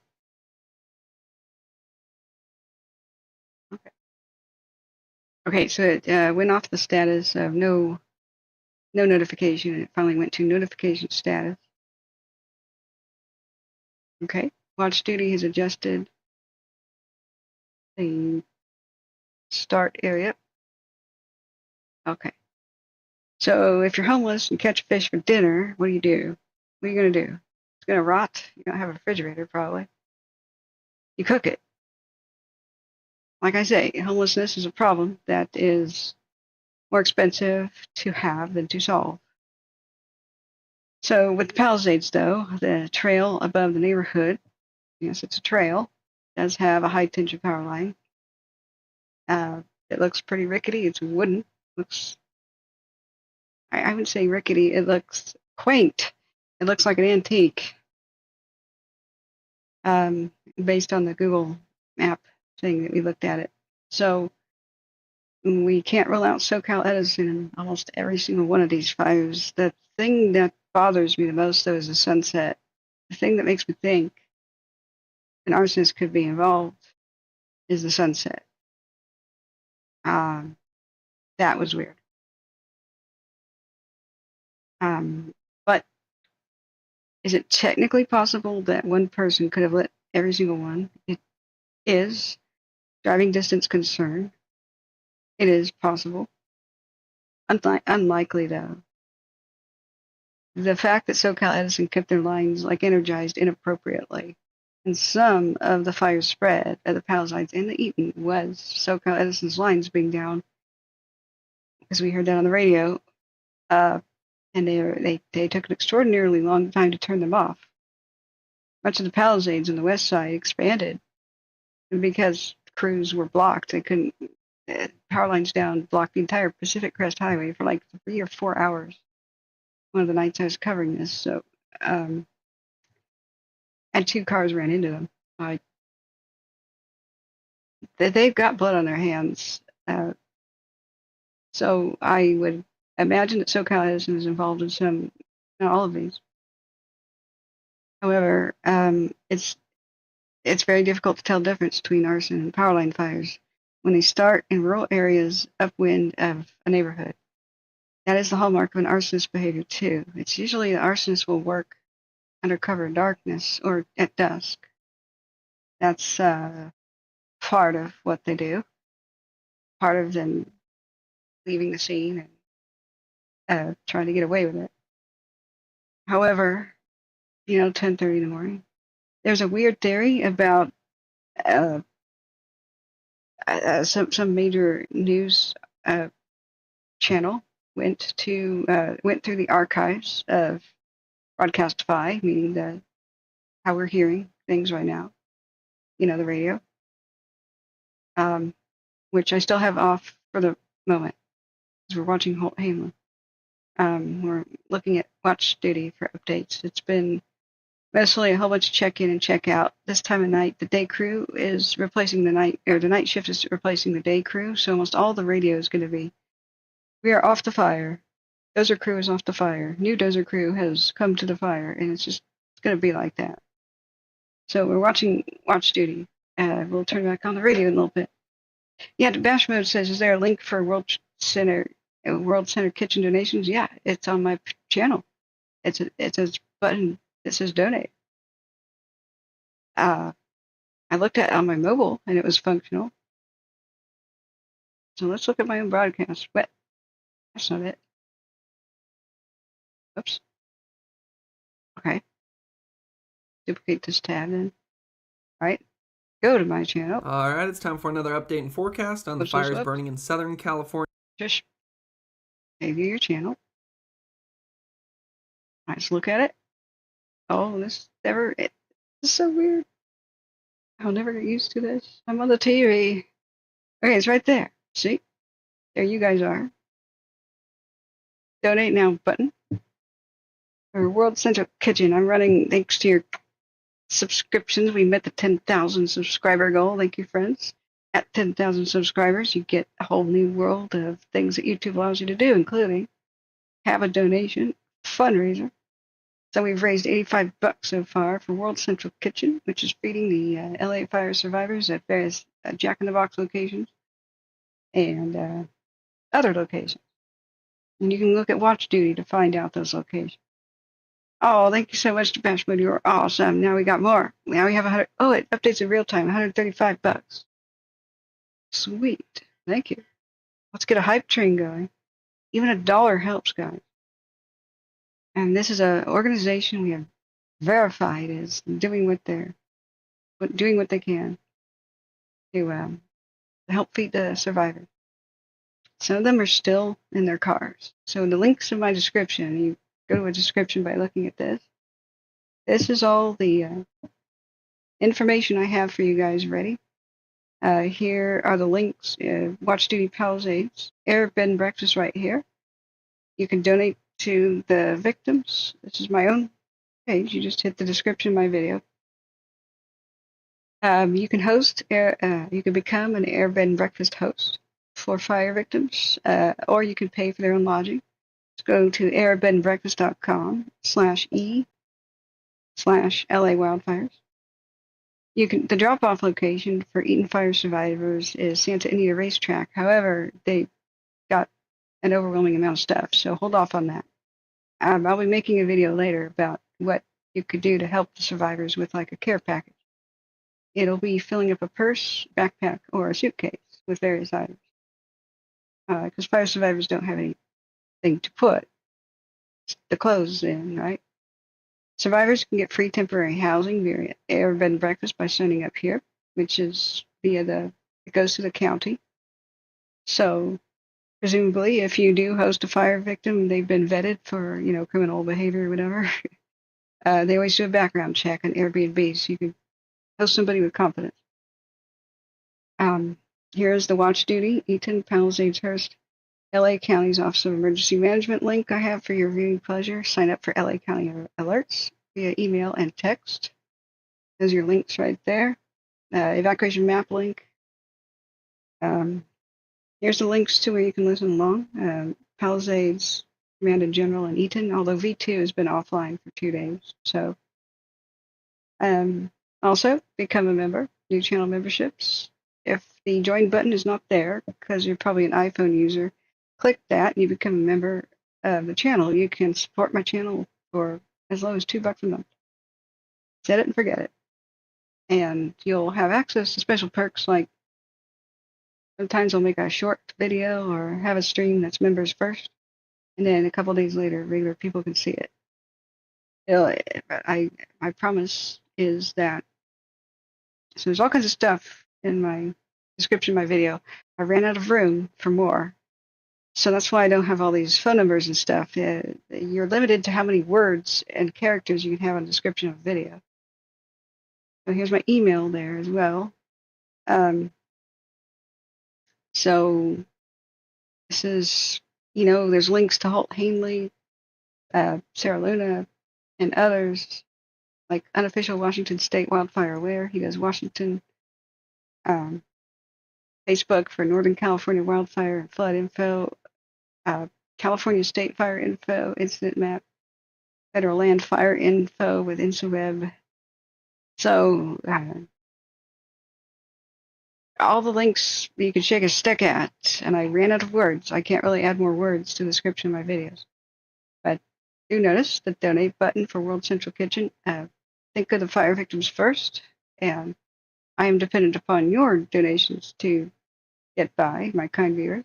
And I thank all of you from the bottom of my heart. So sorry that I rushed to go live. I was trying to make that list of all the people in the past few days who have donated to Cash App, Venmo, and PayPal. But I wrote down the wrong time for the Eaton Fire thing to start.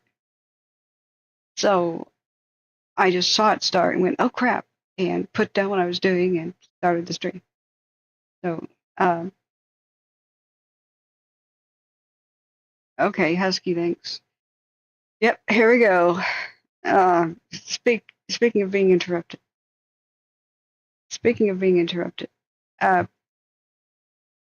Auto is getting worse in Ventura County. Ventura sheriffs are assisting with localized evacuations per incident command. The fire has now spotted into the River Ridge Golf Course and a second copter being requested. Okay, so it's spotted across the river. Not that that's a big river. Now, that's awesome that it spotted into a golf course. It's so easy to fight a fire in a golf course. They just turned the water on, the sprinklers.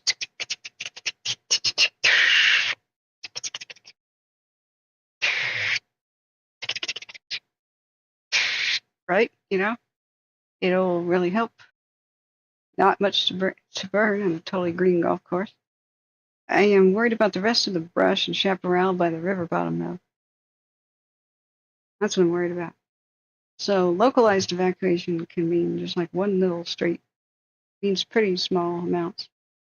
We will keep an eye on this and watch duty. I need to listen to Holt Hanley to know the rest of what he's saying. So we'll continue with this. Drop more retardant on it when it hasn't really even been. I would say what I'm more concerned about right now would be a new fire popping up. Boy, we hate being right that way. Those of us. As opposed to some of these older ones flaring back up, just because there's been so many people on these fires and that they've been working hard to mop up, as well as drop more retardant on it when it hasn't really even been that active, making sure that border is secured. So clicking through there, it's definitely going to be windy, and it also mentioned dry overnight, so that's something else we can look at. 6 p.m., 10 p.m., let's see if we have any recovery. Yeah, we're just not seeing that humidity number go up at all. And then by 7 a.m., by 10 a.m., it's already dropping back down into the teens. So definitely a critical weather forecast right there. The good news we could say is that by Friday, offshore winds will end up bringing cooler temperatures and higher humidity levels. I think that's a mistake. I think they meant to say onshore winds right there, because it's the offshore winds that are bringing these drier conditions in. It's onshore winds that would start to push in some of the moisture from the ocean. And, let's just click into Friday. See if that's the case. Yeah, you can see some of that wind. You start to see those wind streams going that way. That's a little bit more onshore. And then you finally see that relative humidity bump up to 60%. So when I see that, what I'm thinking is It's going to be windy overnight tonight and into tomorrow. Really, it's still windy through Wednesday, I'll say. And it's still dry through Wednesday. But as long as we can keep these fires from flaring back up, which, that I got some hope that's going to work out.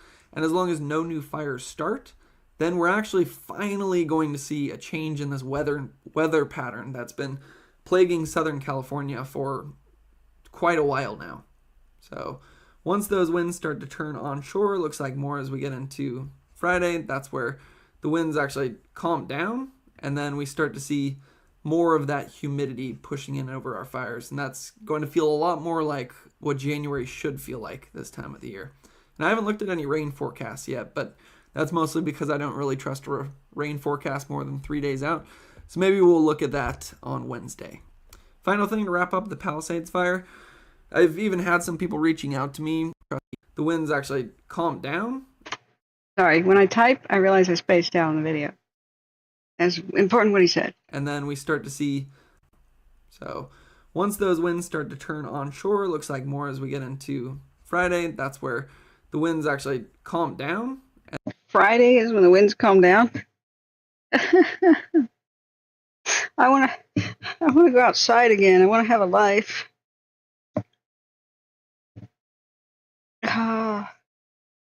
I'm sure everybody evacuated and stuff is like, oh God, I want things to calm down a lot sooner so we can go back sooner and stop living on pins and needles. Those who can go back. Okay, all right. And then we start to see more of that humidity pushing in over our fires, and that's... Humidity is extremely important. One of the first things I was surprised to learn when I ever learned anything about fires was in my pursuit of ghost town information, because I wanted to make the world's largest database of ghost towns. I'm talking history, not paranormal, like tumbling tumbleweed, abandoned Wild West town, The Tillamook burn fire west of Portland that happened in 1933 destroyed a lot of towns, like 16.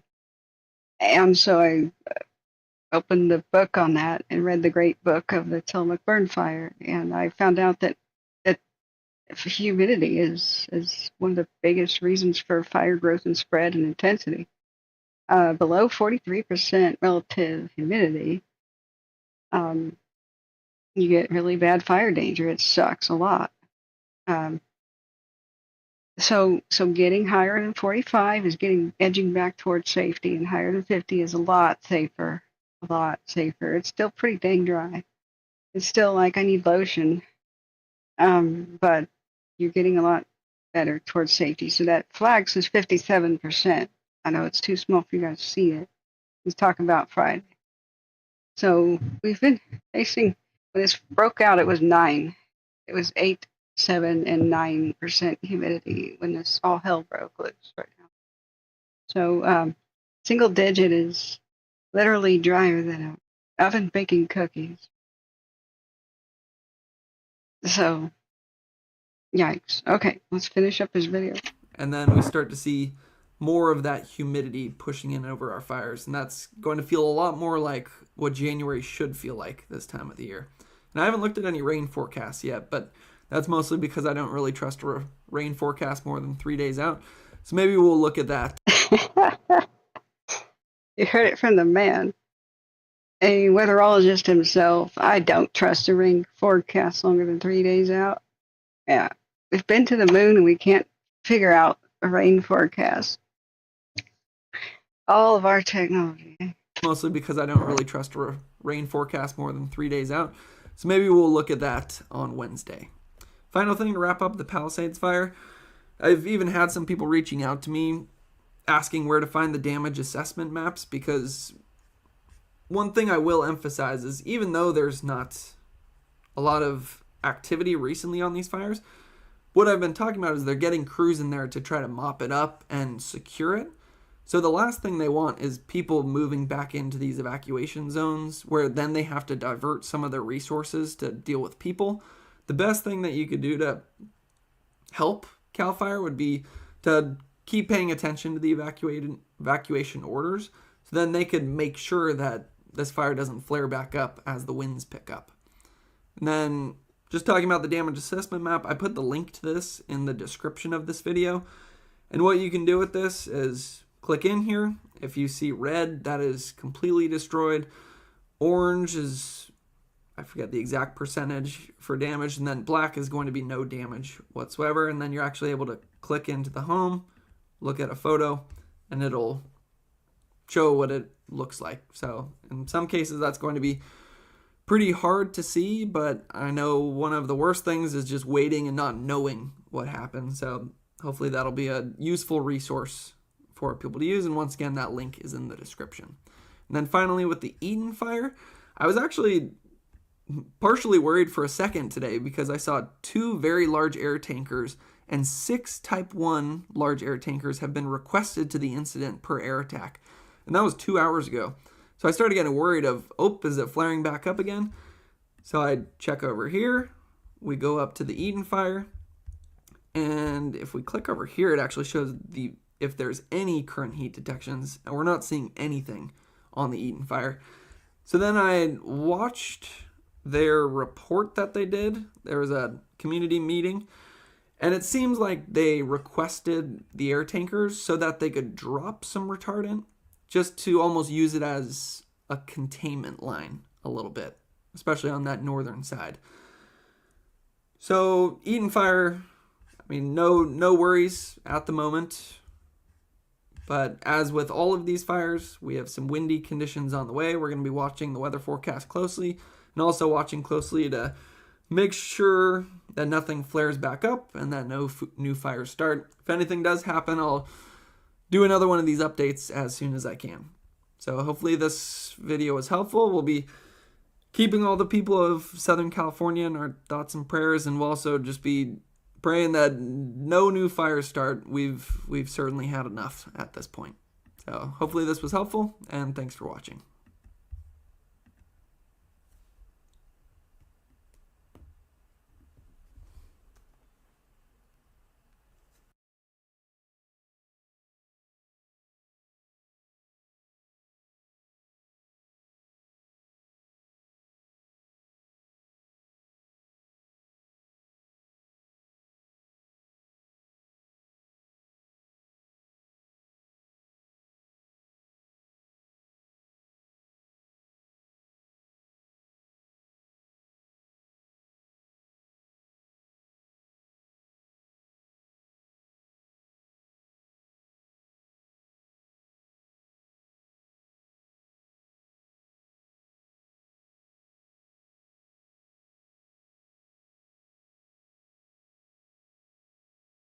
Oh, sorry guys. As soon as he stopped talking, I was not only in the other room, I was sneezing my head off.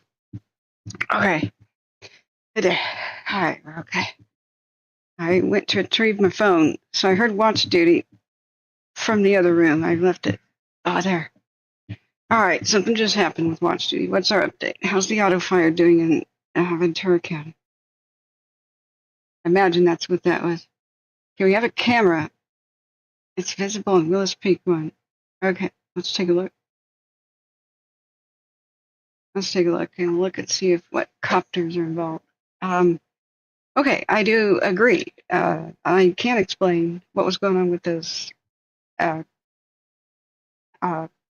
before dusk, they had a whole lot of new retardant drops. Just because they could. They had a brief break in the wind. So even though it was almost dark, they're like, scramble the planes, dump as much as you can. I didn't track where they eventually went, but part of it was on the Eaton. Willis Peak 1. All right, let's take a look. We'll look at the planes en route, too. So let me make a note. I think we just got another watch duty update. Thank you guys for keeping me informed of it. Okay. So this is Ventura County. You write down the timestamps of everything. One way the public, you guys, could help me out is whenever there's a new topic, a new subject, or a new big thing, like a new fire, we switch to something else. It's obvious, like a new part of my video. if you write down the timestamp, you could put a comment in my video of all those times. And later I could just make chapters for people to just quickly go to things. It's hard to divide a 12-hour video. If somebody missed something, like, oh yeah, I talked about it last broadcast. They go and look at a 12-hour video and they're like, yeah, like I'm never going to find it. So that can help out. And what it is not the clock, the video timestamp. Like, how many hours have we been live? We've been live 3 hours, 49 minutes, and 21 seconds. So if you wanted to say, make a timestamp right now, you just write down your notepad, 03:49. That's it. It's 3 hours and 49 minutes in a video. And then you would write down what were we talking about? Like for example, Holt Hanley, weather forecast, when that began. That really helps me a lot. You can put that in the comment of the video, and I'll turn it into chapters. Oh shoot. Seriously, it's rotating still? Okay. So we've got a night. I think it's a helicopter with a spotlight. And that's probably the fire. If I had to guess. So it's also, you have another cam that they were talking about watch duty, the Wills Peak one. Just kind of zoomed in from far away. Let's do a 30-minute. Like right now, the time stamp would be auto fire, Ventura County.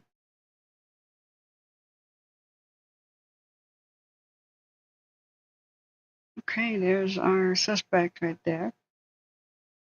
I'm trying to orient myself with which direction we're looking from.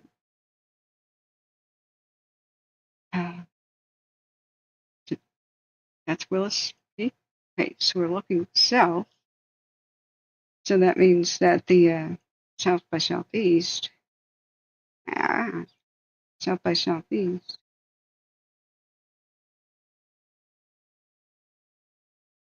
Yeah, so to the right of the screen. Wait a second. Still a bit discombobulated by this. By the wind direction. So, hang on a second. Here's my little sheet.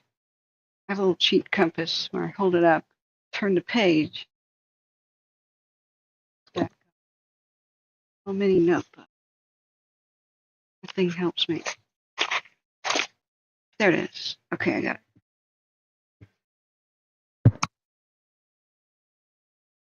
Okay. Where's the cheat compass? Cheat compass. All right. So it's looking the top part of the screen, the south by southeast. Yeah, then smoke going to the right would be going to the southwest. Okay. All right. Do a 15-minute.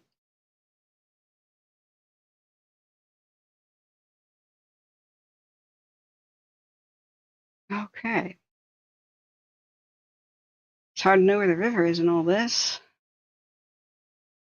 Let's replay that. EFO says, I'm just praying for everyone that is displaced and lost their loved ones. Well, thank you so much for the kind wishes. Yeah, Playing Crazy Mikey says 2 Firehawks are on it. Yeah. Thanks for doing this live. You betcha. Welcome. Thank you for tuning in and sharing. We just, saddest thing is there's plenty of people who come back years later and they go, oh, I really wish I knew about you. So just help us spread the word. YouTube doesn't like to promote ad-free videos because they make their money mostly off of ads. So we're fighting an uphill battle with that. So the more subscriptions we get, though, subscribers, then the more YouTube will promote us. It's a long haul. We usually get a couple thousand new subscribers per fire season, and then they usually say, man, I never want to hear about fire again. And then if a couple thousand people unsubscribe at the same time, YouTube thinks you offended somebody. They don't promote you anymore. So every single major fire season, every time we've been dormant for a bit and lose subscribers, it's an uphill battle to get them back. Yeah, Brayton, I was saying earlier that Ventura has stronger winds than the Palisades. I'll show you my radar again. Did it crash? All right, let's look at the live look with my radar.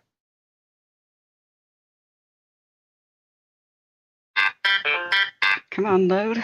Yeah, it's got to be watch duty. Yeah, the auto fire. The head of the fire appears that it will run into the golf course. There's some small spot fires. No structures are threatened on that side of the river for radio traffic. As you can see, Ventura, Simi Valley, Thousand Oaks, Santa Clarita, Anaheim, Irving, Riverside, San Bernardino, Wrightwood. Those places are a lot windier than near the Palisades of Eaton. So you can just see the Ventura right here, the crazy amount of wind gusts through the canyon. So that is your animation that says Ventura right here, even though you can't read it. There's no font size for the app, of course. Too many apps are designed without thought for the vision impaired, which angers me greatly because my father's going blind. Robin Banks says they teach firefighters how to shelter in place. Why can't they teach the general public? They don't burn alive in their cars. I know, that's up to me to do it. I'll always regret not having the video that I always wanted to make, which is how to shelter in place, right before the Lahaina. If people had known about the double-decker parking garage in Lahaina being a perfectly good shelter, they would have pulled off the road and been safe. You know? And the group of safe people there could have banded together and gone rescue, say, the elderly from the nursing home next door. Instead, the fire swept over the cars, people jumped out of them and ran over live power lines and jumped into the ocean and drowned, and they drove right past a major safe shelter, which is a double-decker parking garage. They can't burn. And if you go find a double-decker parking garage on fire video, that's because the cars are on fire, guys. That's a vehicle fire can cause that and spread from vehicle to vehicle, but that's a vehicle fire. Embers are not going to light asphalt on fire. And when people are there, they're not going to allow flaming debris to have their cars on fire. They're going to kick the flaming debris away from their cars. So, how do you stop an arson? Vigilance. Arsonists are rare creatures of all stripes. They're rare. It's such a heinous crime that very few are willing to commit it. So, there's so few that if you catch one, you've probably saved untold billions of dollars in lives. The rest of their lifetime, as long as they can be put away for a long time. First, arsonists being released again is the biggest problem of California. First, you have to push for mandatory minimum sentences and very long sentences. The penalty should be much harsher. There are people spending life in prison for growing marijuana in the 80s who had cancer because of mandatory minimum sentencing and 3 strikes and you're out crap from the Clinton years. I don't know if they got commuted or helped in some way, but that's what ended up happening. So and they got their entire houses confiscated and stuff. So if that can happen for simple drug crimes, something way worse, like arson, there needs to be mandatory minimums because too many arsonists are getting under 5 years. The second thing is California needs to immediately end special rights for arsonists. It is a state that is totally insane. If you commit arson and you're on parole, you do your parole and you do your time all nice and orderly with good behavior, then It is hidden from your record, an arson conviction, because, oh my gosh, we wouldn't want discrimination to happen against a poor little arsonist. You can't make this up. An employer cannot see an arson offense conviction and when they do a background check because it's hidden for arsonists in California. You can't make this up, but it's true. Also, if you committed crimes of arson before the age of 21, you have extremely lax. The same thing occurs. It's hidden from your record, so it's struck from the public record, and even the cops cannot see it. So if there's a suspicious fire and the cops do a roadblock, like happened live on my channel a couple of times, if they're checking people's records, there could be a totally convicted arsonist in the roadblock, and they'll just be waved through because the cops cannot see it. It is hidden from the cops. Because, we got to protect the little arsonist, the poor little thing, from cops discriminating against you. The big, bold, bad police. They just might arrest you if you just may have committed the same crime again. We can't have that. So, that's what California needs to do. Arsonists usually get caught, especially the very prolific ones. They will screw up, but they get released again. That's the problem. That's the problem. There needs to be another crime called arson via power lines. And so whenever power companies commit reckless arson, the charge needs to stick of reckless arson. Usually they plea down and it's something else, something less bad. And California needs to separate the statistics. Most town erasing and deadly fires are caused by power companies, actually.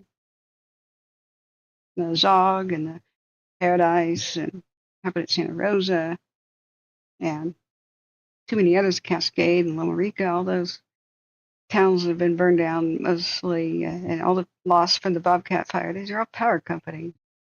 Power companies are the worst arsonists of all, but CAL FIRE and others are protecting them by not acknowledging it. They wrap up power company fires in the same statistic as human caused. And what they do is they scold the public and they say most fires are human caused.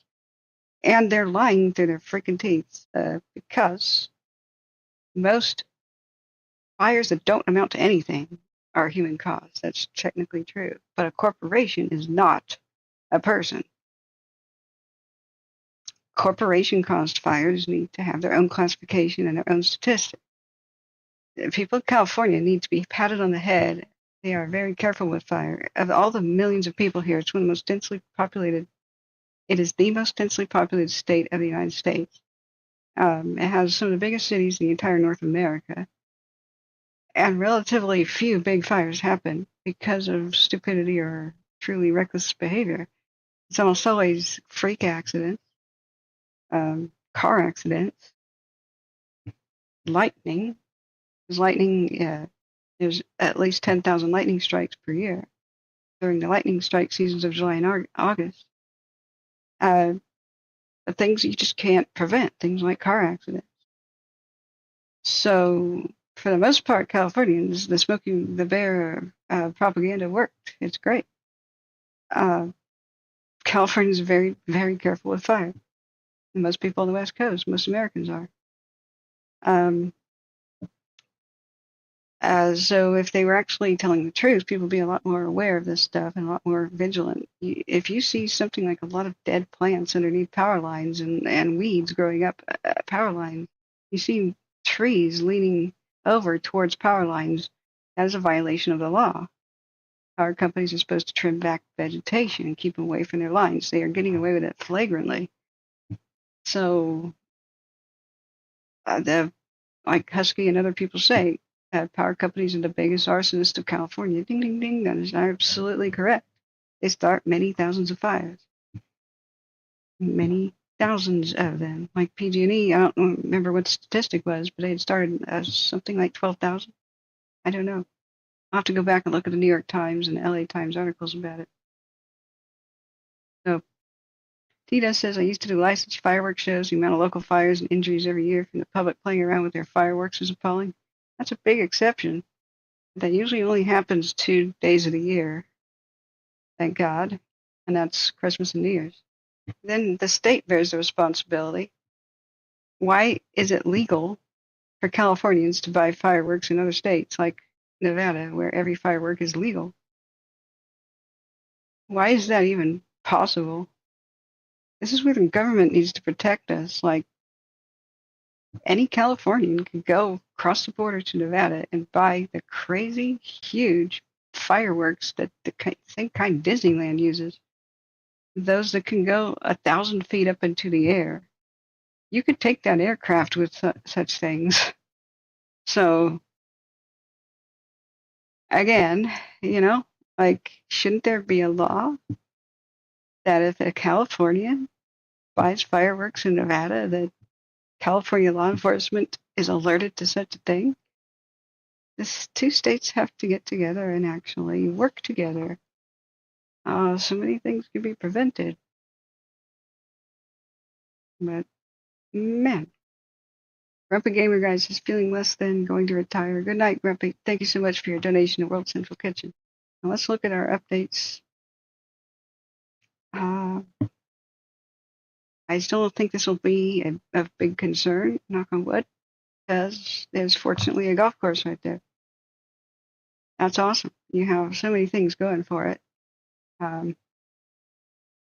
He said localized evacuations. I bet that's like one street.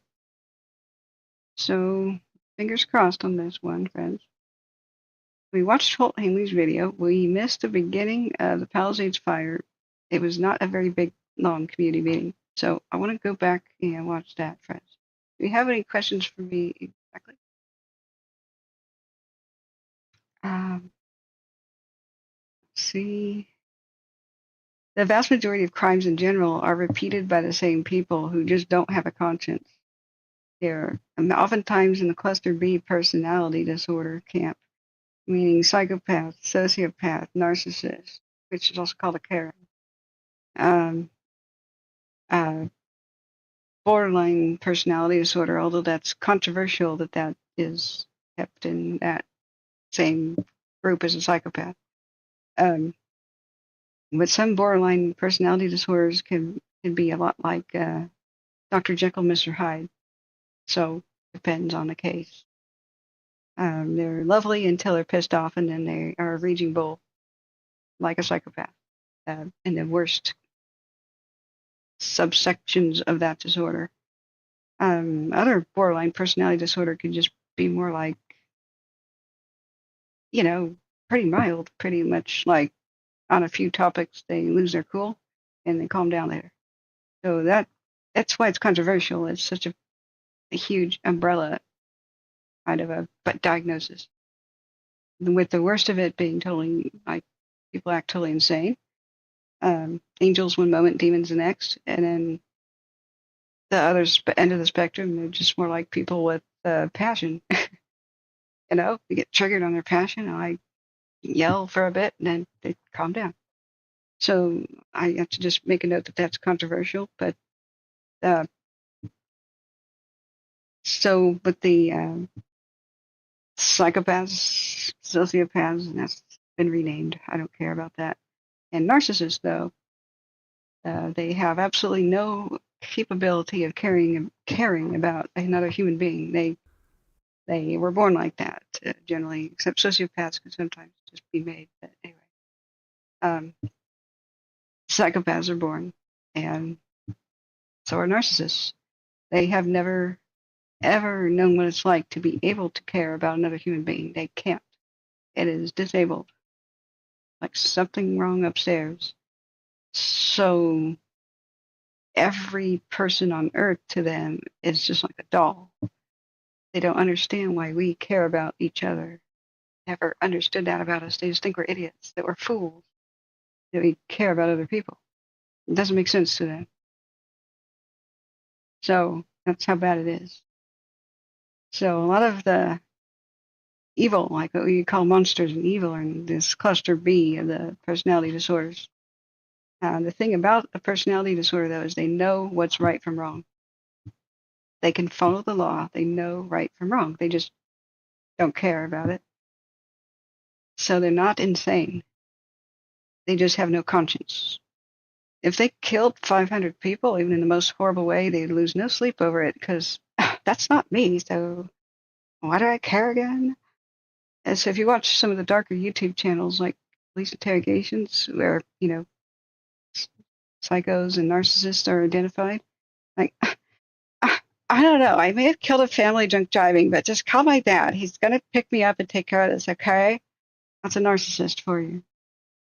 And they're out there. Those really dark parts of the internet. The police interrogations. And they cry and stuff, but they're crying about the fact that they're in trouble, that their own freedom might be taken away by incarceration. They don't care about the victims. It's like what cops try to warn you about. They're crying about getting caught. They're sorry they got caught. They're not sorry for what they did. They'll never lose a sleep over it. So whenever I see a comment about, can you imagine having to live the rest of your life knowing you killed so many people? Can you imagine how hard that would be for a narcissist, sociopath, psychopath? Easy as pie. They'll never lose a wink of sleep. They'll never feel bad. They're incapable of it.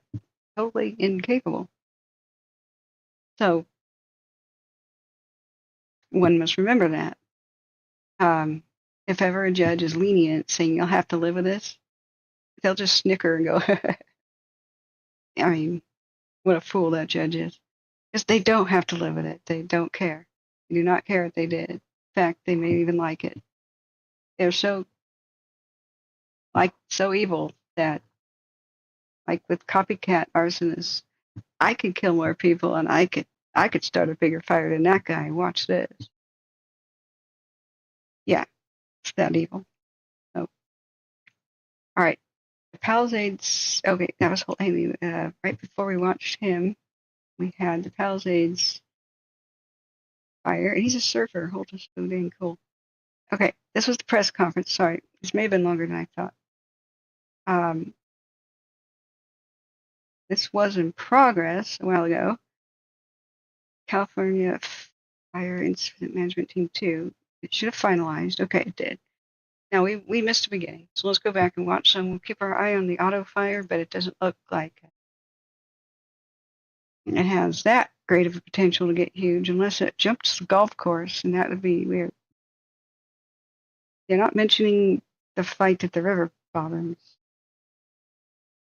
but at least they have the river for, I don't know how deep it is this time of year, for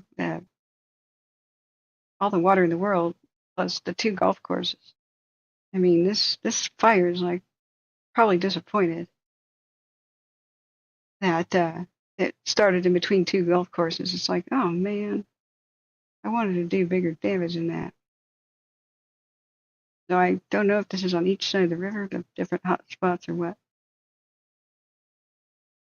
So it could race down the river bottoms, but you've got farms that are irrigated, so that you've got a freeway. You've got everything going for fighting this fire. It started in the wrong spot if it wanted to get big.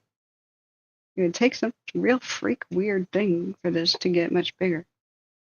Like big, like we've seen. So we'll keep our eye on it though. Oh my God, DB. There was a guy in Florida who put fireworks on the top of his hat last 4th of July and blew his head off in front of his wife, kids, and neighbors. Can you imagine? Okay, he did not win the Darwin Award. You know why? The Darwin Award's about removing yourself from the gene pool, and he had kids. Just remember that. The Darwin Award's about removing yourself from the gene pool. People who had kids do not count.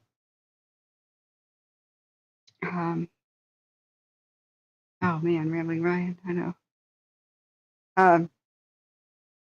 Let's see here. Ellen Skeller says my cat still smells like smoke. Oh man. Okay, if your pets smell like smoke, you need to wash them. I'm sorry, but you do. If it's like the wildfire smoke, that means that smoke particles landed on their fur, and a cat's going to lick its fur. It's going to lick dioxins directly into its body. You have to wash your cat. I'm sorry. You must wash your pets. You must keep your shoes outside, for God's sake. And you have to clean your house like crazy. I should have mentioned this earlier, but the smoke fallout is extremely toxic. Smoke is fallout. The smoke particles fall down out of the air and they land as dust. You have to dust your house like crazy, and you must vacuum every square inch of upholstery, everything you sit on, your curtains, the whole 9 yards. Every rug has to be cleaned, every carpet, every square inch of carpet. Even if you have stacked up banker's boxes or cardboard boxes, like you need to clean them somehow, you need to vacuum them. And please clean your pets before they lick themselves too much and get stomach cancer.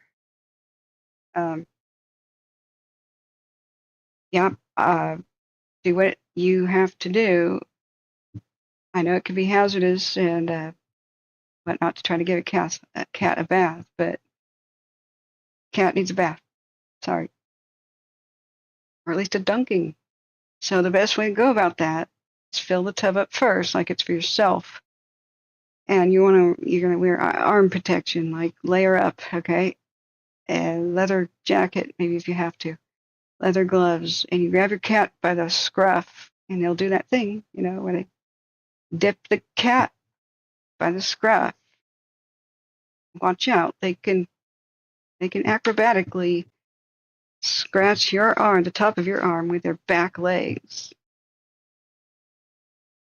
So I don't know if you have to grab them by the ass too, but I'm sorry, you got to give the cat a bath. Husky says the auto fire is racing the river bottom and moving faster. Well, does that matter though? Look what's downstream. It sucks that there's an estuary nature preserve, but you've got irrigated fields, potentially irrigated fields. I would imagine they're harvested by now, depending on what these crops are. So you've got all the water in the world, and you've got all the access roads and dikes you could hope for. Oh, Ellen says I've washed her 3 times today alone. She's just not a big fan of mine right now. Yeah, I know.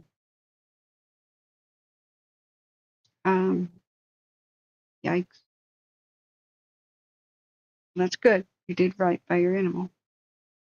I don't even know what to do for horses. Like, horses need gas masks right now, I swear. They were just warning about the fine particulates that are so deadly, the ones that only N95 masks can trap when you go outside. You need N95s. The air quality gets bad if there's any dust blowing around.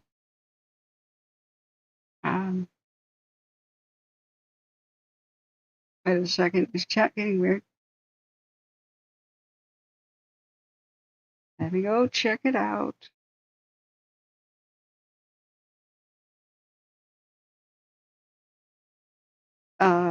They will eat us again if they have to. Wait, what? Wait, what? What now? Please explain. I love these new features where I can click on anybody and see their last couple of messages. Lard, fat from the remains of human bones and marrow boiling. I'm sorry, what?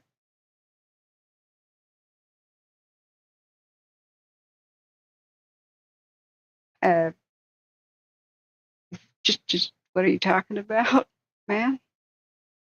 They are so evil that they were eating their own and other men and women and children. They made leather outfits and shoe belts and wallets out of people, and book covers, and diamonds out of humans. Like, what? Sorry, what are we talking about?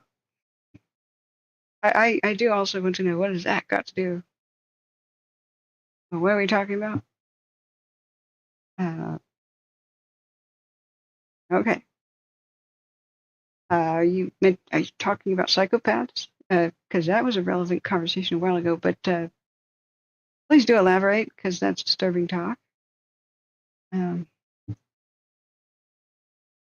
Boathole says, at David, the desert guy didn't properly deploy his fire tent and severely burned his hands. The 2 other crews shared one and all made it, though. Yeah, I've heard of some survival stories like that. Okay, I think I'm caught up in general on chat. But Robin Banks, I agree. They should teach people to shelter in place. If people are sheltering on the river bottoms right now, I'm worried for them. But I'm not that worried that the river bottoms might burn up, because that's sort of natural for this region.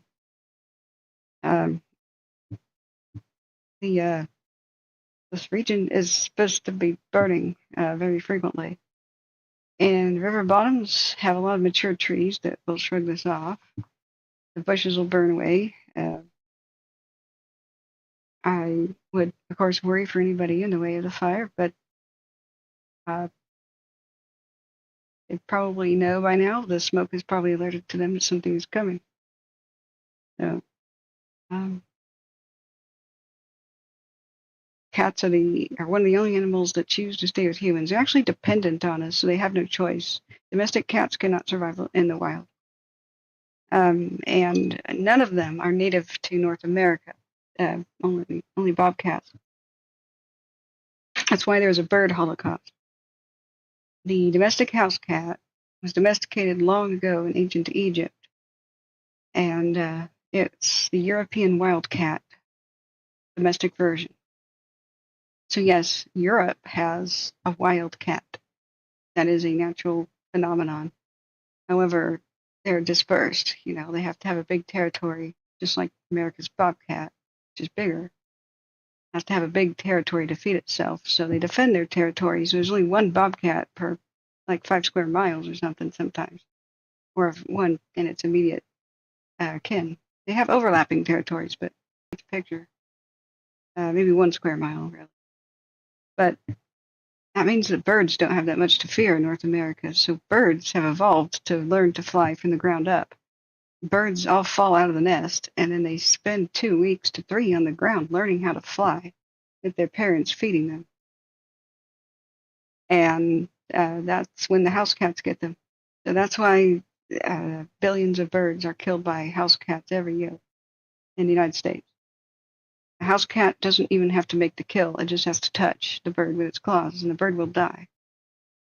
That's because house cats actually are one of the few venomous mammals on Earth. In fact, maybe one of the only ones.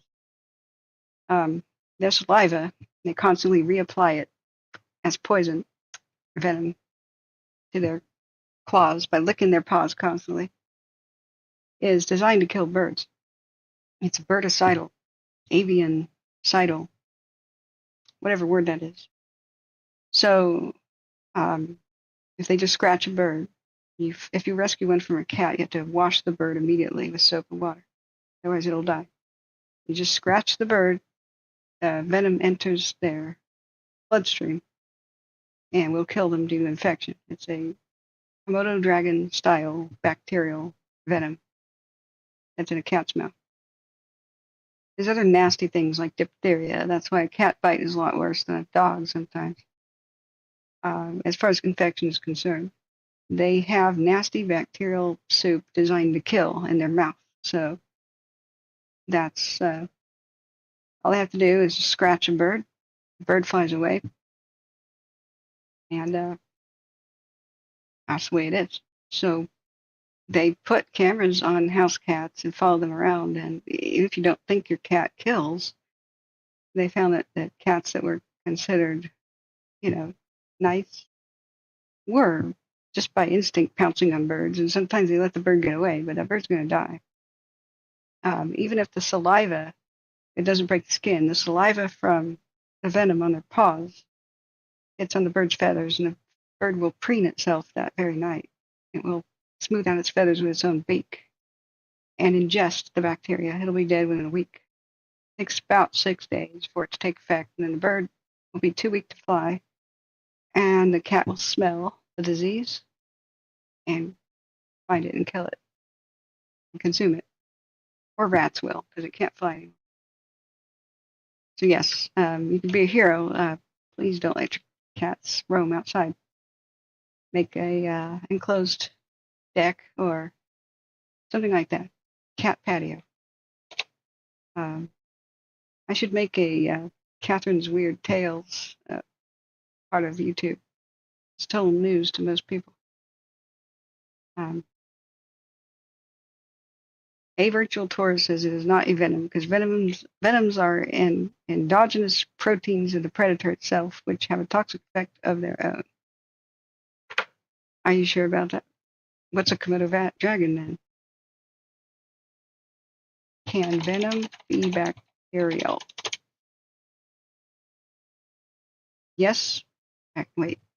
Oh, this is an AI overview. No, not if bacteria can live in snake bacteria. What are the 3 types of venom? Okay. Oh, that's snake venom. Now, poison is ingested, venom is injected. That part. Bacteria can live in snake venom. That's probably explains a lot of necrosis now that I think about it. All right, so what is Komodo dragon? What is Komodo dragon venom?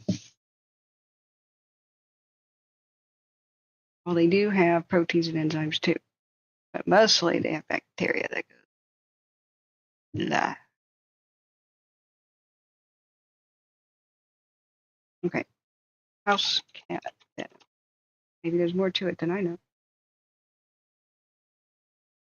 Okay, maybe it doesn't meet the dictionary scientific definition. Okay, what do we call it? What is it when saliva is supposed to kill? Is there a word for that? Because I want to use the real official word. When I read the articles, they said the word venom. That's why I'm repeating it.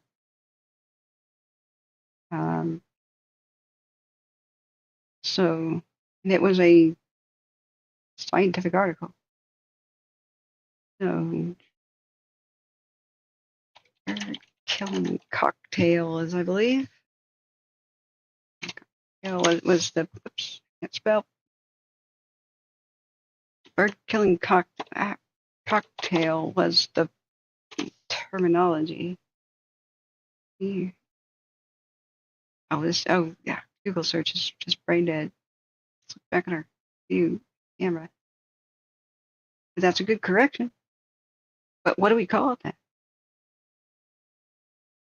What do we call it? I don't know if saliva counts because saliva does have enzymes in it. This digestion begins in the mouth, so it does have enzymes that start breaking down tissue. Put a cracker in your mouth, and a couple minutes later, it's totally different. It's partly digested. It's okay. But what do we call it? What is that called when bacterial soups are designed to kill your prey animal and a predator? It's specifically designed to kill birds. Cats are bird killing specialists. People think rat and mouse. They're actually really crappy at rodent population control. People say get a cat and you won't have mice. Oh yeah, you will, because mice live in the walls where cats can't go, and mice and rats live in holes in the ground or in trees, like the roof rat. So, or in sewers, like the sewer rat. So they can only they never really put a dent in rodent populations. So cats will opportunistically mess around with rodents, but they are most attracted to bird killing.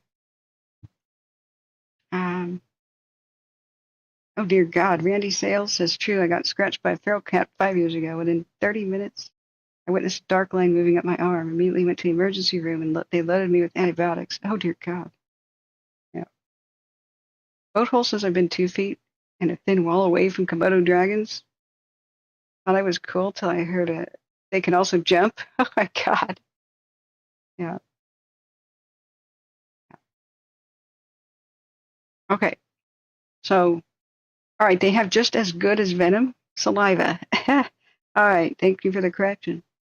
I'll have to find out what the scientific word is for deadly saliva. Because dogs don't have that. But please don't believe the myth that their saliva is like clean. Dogs' mouths are completely horrifically germy. They don't have toilet paper. They have their own tongue. Okay, I'm just going to leave it at that. So if you put your dog dishes and stuff in the dishwasher, God help you. Dishwashers do not sterilize. You are going to get on your dishes the same germs as your dog's butthole. Sorry, but don't do that, please. Never put anything filthy in the dishwasher because your dishwasher does not sterilize. And a dog's toilet paper is their tongue, same as the cat. Okay, so hand wash. Yeah, outside. Dawn dish soap the doggy and kitty stuff. Okay. Dishwasher safe means the dishwasher won't destroy the bowl. It doesn't mean you should do that. Or get a second dishwasher for kitty, cat, and doggy, or filthy things. Oh my God, what people think they could put in the dishwasher. So frightening. More resources are going to the auto. Okay, let's take a look. 2 additional engines have been requested to protect a structure along the levee road. A 3rd copter is being placed on standby. Okay, here is one of the helicopters zipping around, and that's its path. Okay. Let's see here.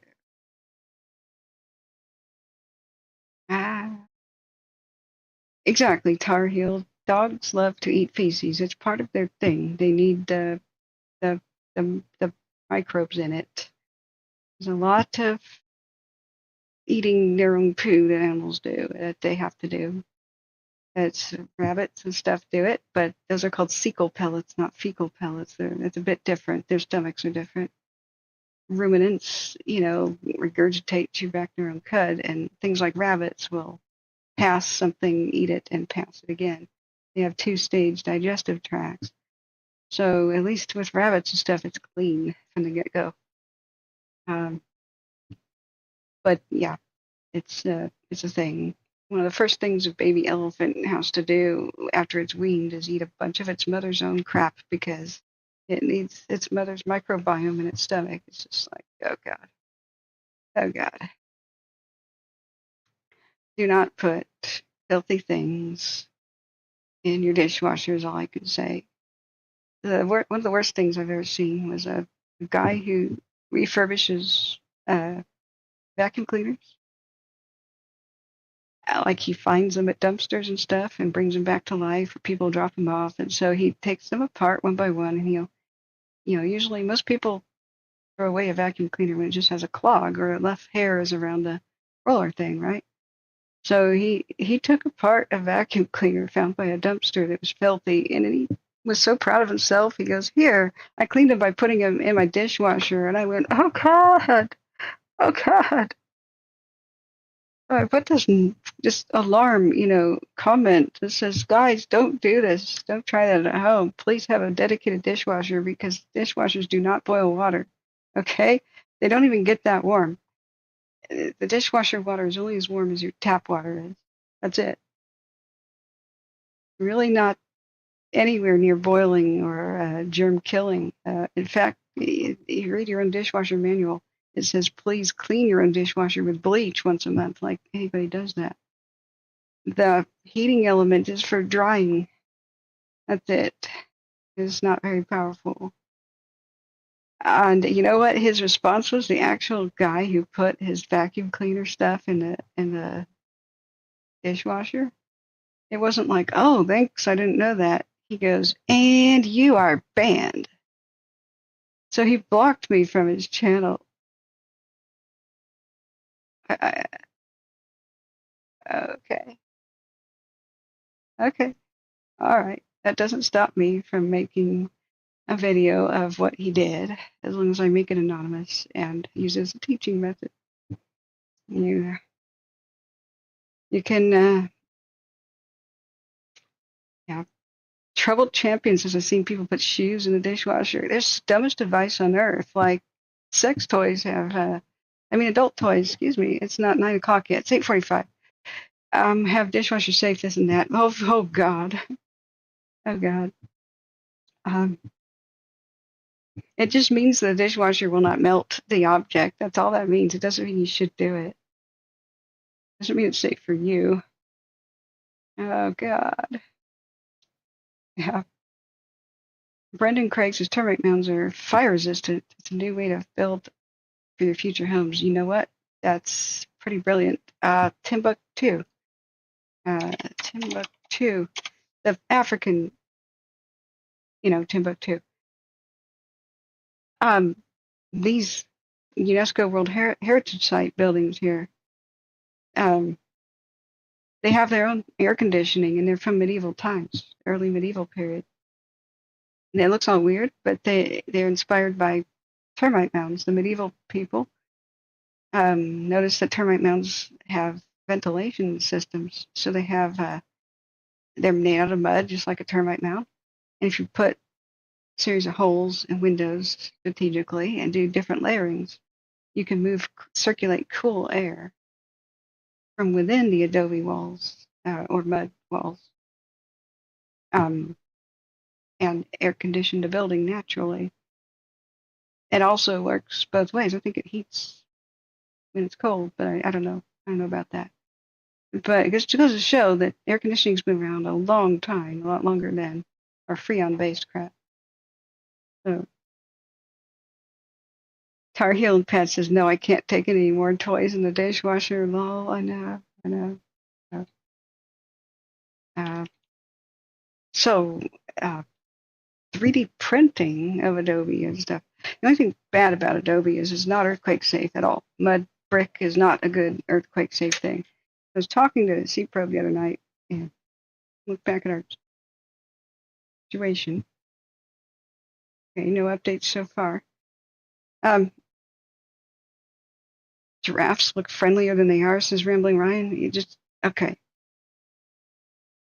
Don't mess with the ones in heat. Don't frustrate the poor gals. You'll have a different result. That's all I gotta say. But their tongues disturb me. Really long blue tongues that wrap around your wrist. Oh my God. I was traumatized. Well, frightened as a kid. Marine World Africa, USA. You remember that place, guys? I was feeding the giraffes. And they wrapped their tongue around my entire arm as a child and tried to lift me up. And it lifted me off my feet. My parents had to hold me down. It wanted all of the food in my hand at once. It was a bunch of branches. Bugs Bunny says, I throw bleach in every batch of dishes. I'll probably die 5 years earlier due to my bleach usage. Jeez. It's more likely you're messing up your lungs, Bugs, because the dishwasher doesn't ventilate to the outside, so it's bleach fumes in the kitchen. You might want to be running a kitchen vent. All right, we have 5,000 people listening to the Ventura County thing. And 4,000 people listening to a V1. Let's turn on V1. What's going on there? Nothing. Okay, it's on, but nothing happening. All right, let's turn on Ventura County.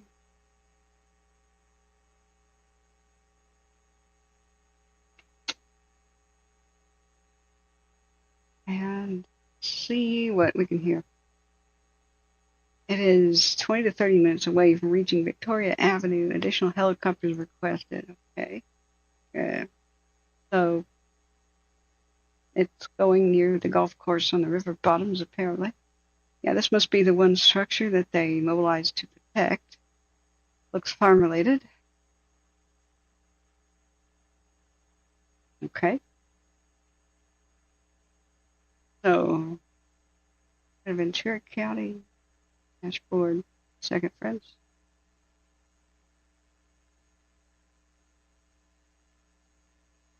All this conversation of randomness was all because somebody said I need to wash my cat. It smells like smoke. And then we got onto the bird venom thing, and well, how did we get here? How did we get here? Okay.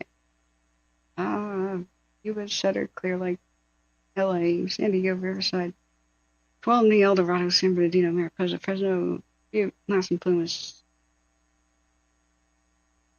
Sonoma, Ventura County. Ventura County channels 1, 2, 5, and 8 has almost 5.5 grand listeners. Hopefully that won't be too loud when it comes on.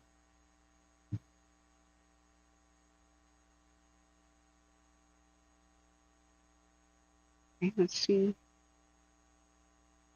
if we need to add any feeds. Ventura County has any others. It's playing, they're just not saying nothing on this one. My alert from Scanner Radios says, yeah, we're on the right one. Ventura County Fire, channel 1, 2, 3, 5, 1, 2, 5, and 8. Right?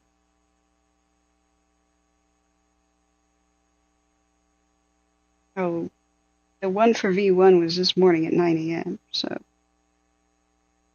yeah, V1 is still blessedly quiet.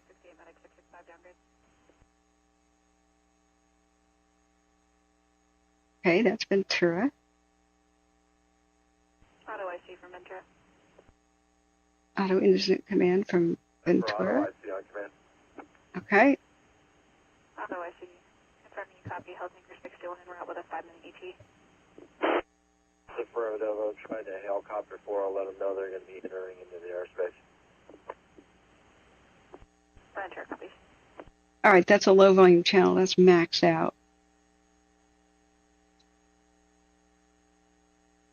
I gotta hit the button to report a problem.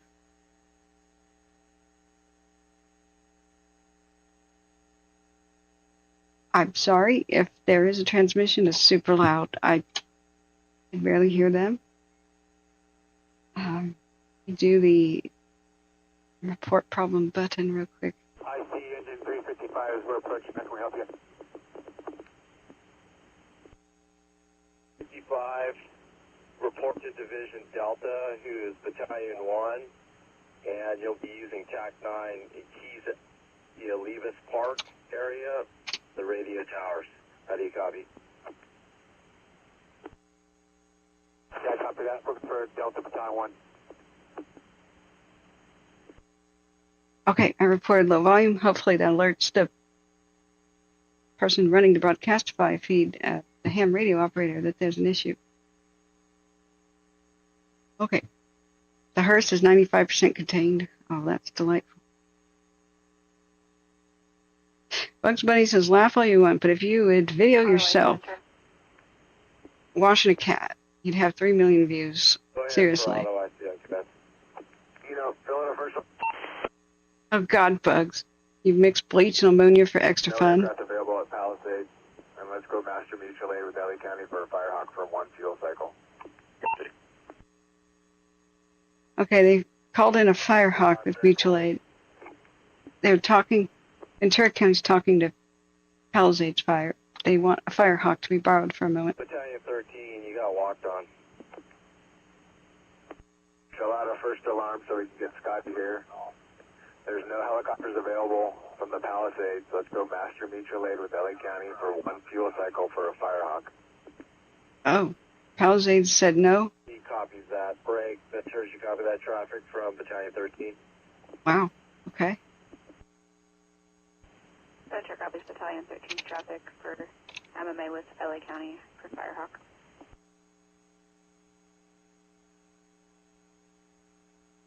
This is the auto fire we are listening to right now. You do copy that traffic, first alarm brush, so that we can get a second dozer out here. Auto IC, do you want this balanced to a first alarm brush or a first alarm brush in addition to units on that side? What's the first alarm brush? High. Ventura copies. Okay. Chat, yes. We are currently monitoring the auto fire. Thank you for letting me know that it exists. That is what we are on. I know it's really tiny words, but rest assured we are on the page for watch duty. We do have a camera that looks at it, but it's been hit and miss. Some of them have been rotating and whatnot. So it's running the river bottoms and it's in a golf course. There's not much downstream to worry about, though. There's every chance in the world they'll just catch it. And because on each river bank is a bunch of irrigated fields, so they could just press buttons and put the water back on. The only thing that would be harder to deal with is the river bottoms itself. But downstream, as we've been looking on the maps, it's farmland on each side of the river and golf courses. So this fire doesn't have a lot of chance to do that much damage.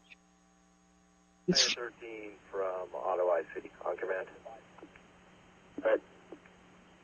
Nick, landline me real quick. okay. Ventura County Fire Department says, along with Ventura City Fire and Oxnard Fire, they're on scene of brush fire in river bottom off North Ventura Boulevard in Ventura. Fire is currently at 5 acres. And medium fuels and moderate rate of spread. Approximately 75 firefighters are on scene working to stop the spread. Responding in auto incident, unit identifier. Oh my God, that is loud as hell. Engine 371, we're on scene. Engine 371, report directly to Division Mike, who's Battalion 1. He's operating off a access point, Olivas Park, by the radio. ID copy. Copy, Olivia. 681 diabetic problem. 2002 Miramar. X, I hate you. Why do you start maximum volume all the frickin' video? I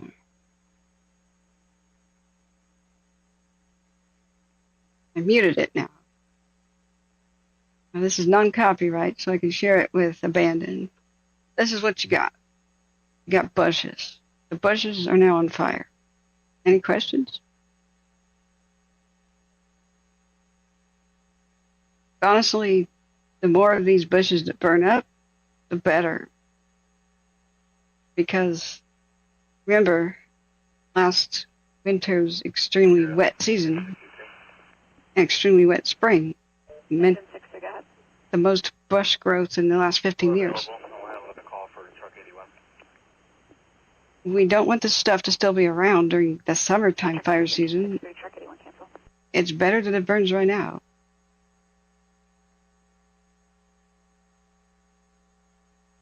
Track 81 cancel, engine 63 will handle.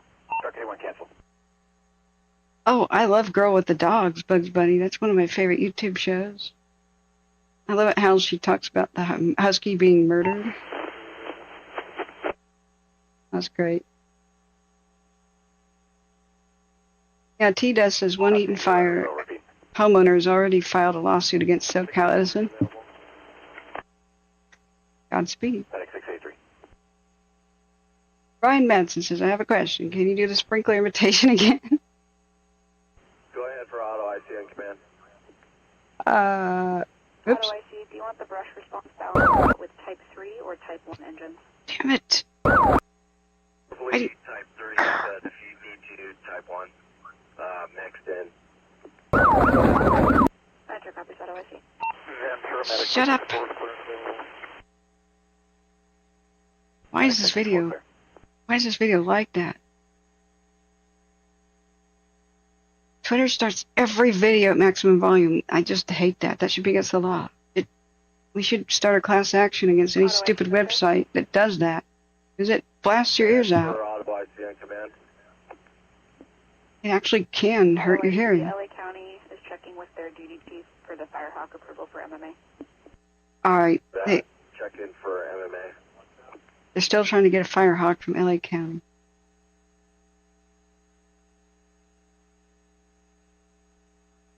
Does it matter? Yes, Brendan Craig, it matters because the power companies don't give a damn if we live or die. The power companies don't give a damn if we live or die. The upper echelons, CEOs and stuff, they don't give a damn. If they did, they wouldn't do evil stuff like keeping the power on when they know that their power lines are going down and starting fires. Auto IC Ventura. So you can't appeal to a heart that does not exist. 330, 356, 321, 342, medication 328, respond to that auto incident. So you have to hit them in the wallets to make them change their behavior. Auto IC, your additional engines to balance out the brush response will be engine 330, engine 356, medic engine 321, engine 342, and medic engine 328. Why is Paradise gone? Why is most of Santa Rosa burned up? Why did Bangor and Loma Rica burn up? Why did Lahaina burn up? Why did parts of Reading burn up? Because of power companies and their recklessness. The reason they keep power on during high wind events when they know their power lines are going to fail. Auto IC, utility 1, approaching from Johnson. It's a simple reason. They can't charge customers. Report into Division Mike, who's Battalion 1. You'll be operating off Attack 9. Access point is Olivas Park by the radio towers. How do you copy? Copy. Division Mike, access point, radio tower from Olivas.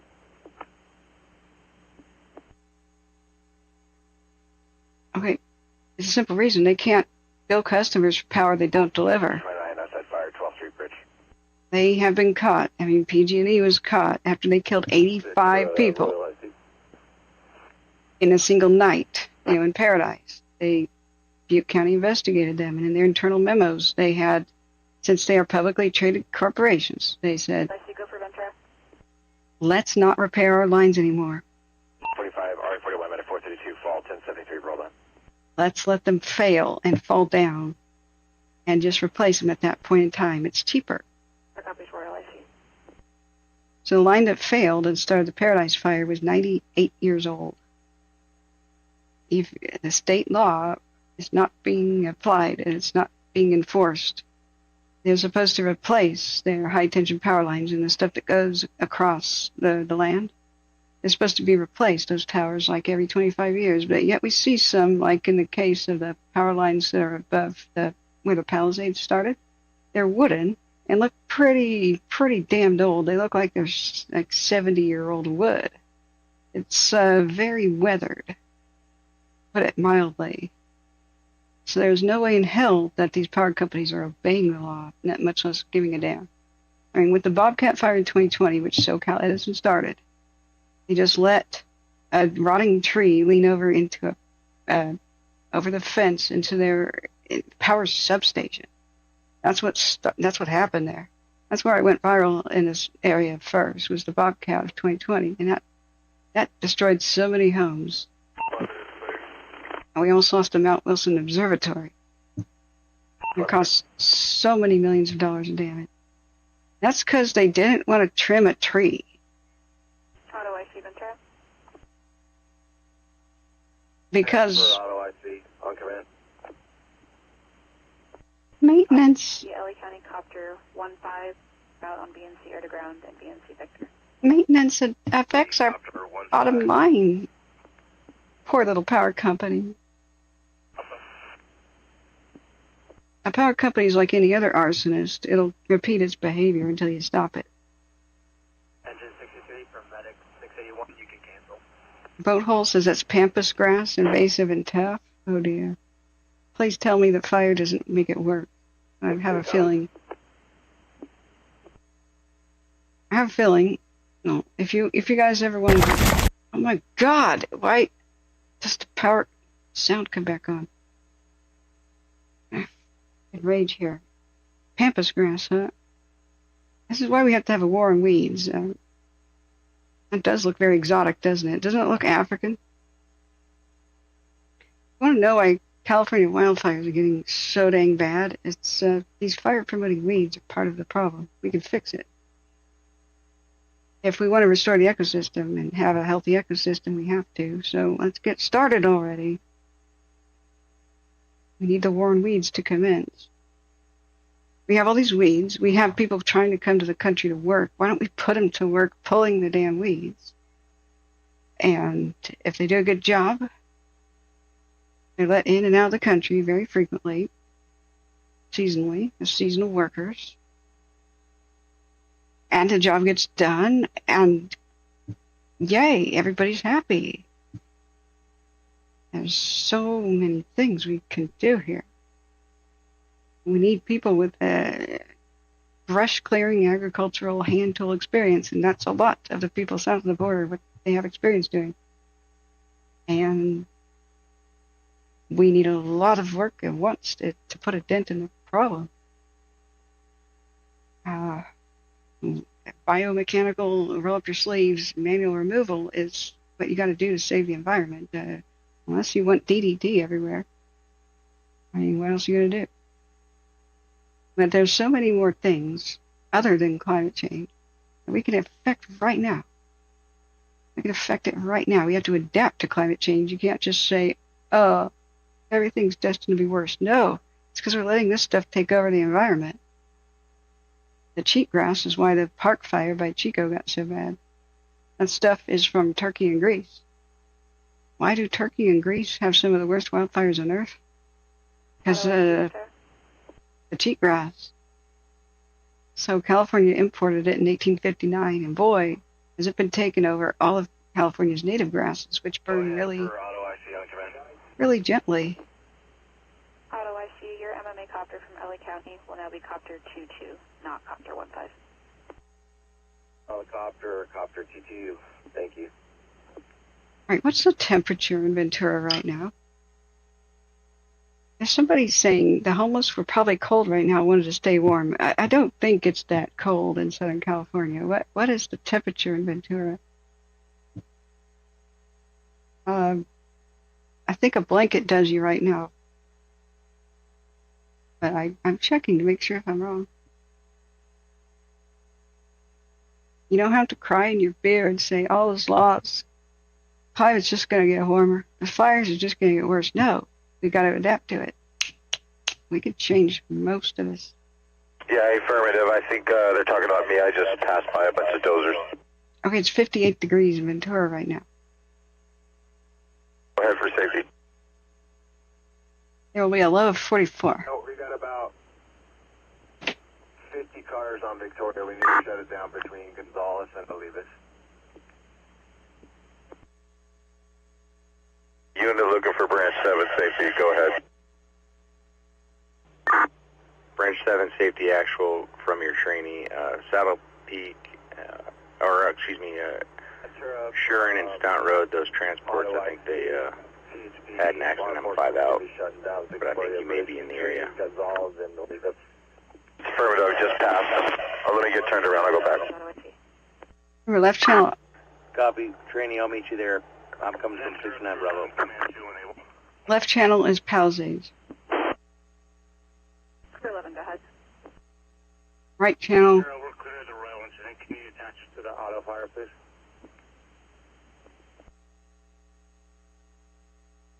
Crew 11, you are covered. Confirming you're clear to the auto incident. Right channel is Ventura. Thank you. I'm sorry, this will be loud. Brace. It's going to be radio tower in this park operating on TAC 9. That's the way Twitter is. I copy that. I'm in contact with the soups. We're scouting out ahead of the fire. All right, they said they were scouting out ahead of the fire. Some of the people. Auto IC Ventura. That is some crazy grass. Yeah, California doesn't. Go for Ventura. Go ahead for RC. I don't think California has anything like it. Auto No. IC, you have Crew 11 clear from the Royal and Feeney, re-responding to the auto fire. Crew 11 re-responding. 42, difficulty breathing, 2437 Ridgebrook. Just because this is possibly and probably a homeless encampment fire doesn't mean we are blaming the homeless. It is a logical assumption. We have only ourselves to blame for the whole homeless problem and our officials. If Additionally, the Palisades incident has offered up the Hilco ship and a Type 1 copter from the CAM Helidays. if we pushed our officials to solve the problem, we would. When you get those unit identifiers, let me know. Most people are comfortable with homelessness existing. Most people are comfortable with homelessness existing. So there's not a big enough push to get our politicians to do something that actually matters. But more money comes in for the homeless, that all of them could be housed. 431, difficulty breathing, Patricia Village. The problem is that big cities see the homeless as a revenue stream. So they don't want the problem solved. They get all kinds of money put towards it, but they pocket most of it. They do stupid things like spend it on shelters when they could just Go ahead for IC on command. build low-income housing. Hey, Chief, just letting you know it'll be impacting Victoria here shortly. All right, so Confirm, we got CHP shutting down the freeway from Olivas to Gonzales on Victoria. Thanks. oh great, the freeway is shut down now. So welcome to a traffic jam. Yeah, it's 9 o'clock anyway. So the low will be 44, but homeless people have fires for other reasons, and it could be a recreational fire, but I doubt it. Almost everybody knows better than to light a fire for recreational reasons, such as a barbecue. If you catch a fish and that's your dinner, you gotta cook it somehow. It can also just be lighting. They have little candles. They have little candles and such to see. Auto IC, South opposite is advising they have an air attack available over Pasadena that can be diverted if necessary. It's taken away. I copy that. No on the air attack for now. I thought that was I thought the spots here. Negative. 3, can you move us up to sector 4? I thought that was on my monitor. Copy squad 3.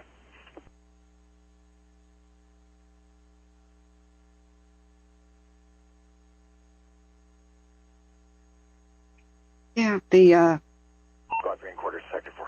I encouraged the public to be sick of the problem rather than sick of the people. Most homelessness is due to mental illness. I tried to work directly with some homeless people I met, and I saw the elephant, so to speak, and realized I can't help them the way I want to. There's a guy in particular that I bonded with. We exchanged phone numbers to that point. And he was scrapping, doing scrap metal. So he was going through dumpsters and pulling out the metal and taking things that people threw away. Hey, Ryan, I got 5 type 3s coming. Do you need any of them? It's pawn shops and the like, right? As I'm going to get some non-bread. Thank you so much for your kind donations, keeping me fed. Access to the left flank from my side. We can start a progressive hose lane. Okay, good copy on that. Break Division Alpha from IC on command. Go for Alpha. Hey, Doug, I got 5 type 3s inbound. Can you use any of them? That's affirmative. We'd like to start up the left flank and tie it into the river if we could, but Run out of hose. Yeah, okay. I'll give you 2 or 3 when they get here as they come.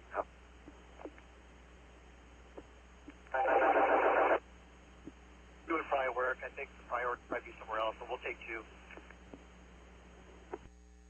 Okay, sounds good. Break. 84, engine 51, station 21. Medic engine 140, station 56. RA34, station 55. Engine 35, station 30. I know you're the priority flank. Yeah, 1566 Charlie, scoping the golf course for attendant now, so let me tie with them and I'll advise. You still have 11 hemorrhage, 275 Riverside. The best way to stop this would be to go down to the mouth of the river, light that on fire. Go a bit upwind and light that on fire. Auto IC on command. Go a little bit upwind and light that on fire. You'd be creating a black area, so as soon as the fire ran into the black, it would stop because it would have nothing to burn. Heavy to copy identifiers. Water tender 20,000, 23 Dixon, Night Juliet on command. 665 clear. Copter PJ, Paul John.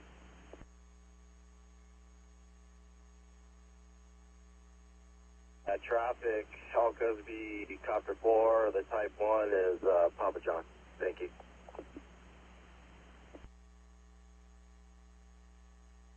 Repeat identifier, go ahead.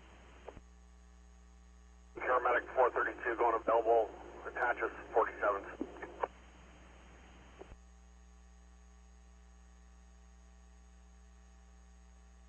Unit requesting to respond in place of medic engine 47, repeat 80, you were covered again.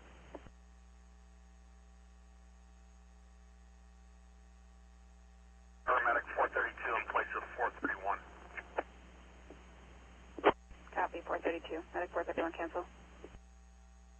Medic engine 26, move up cover station 28. And to repeat identifier, go ahead, you were covered by another PNC channel. Yes, ma'am. LA County Copter 2 that's out the incident. Give us 13 minutes on the timer 13. Water tender E, 20,023 Copy, Dixon, LA County Copter 2-2. You're positive Night ASF, Juliet NET. on command. One available. 0, and what's the name of the incident? Center copies, LA County Copter 2-2, 10-minute ET. This will be auto incident. Tip top is auto, thank you.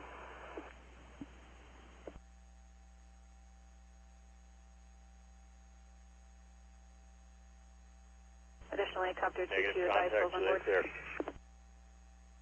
3 souls up over, and about 2 hours of Center copies, Copter 2-2.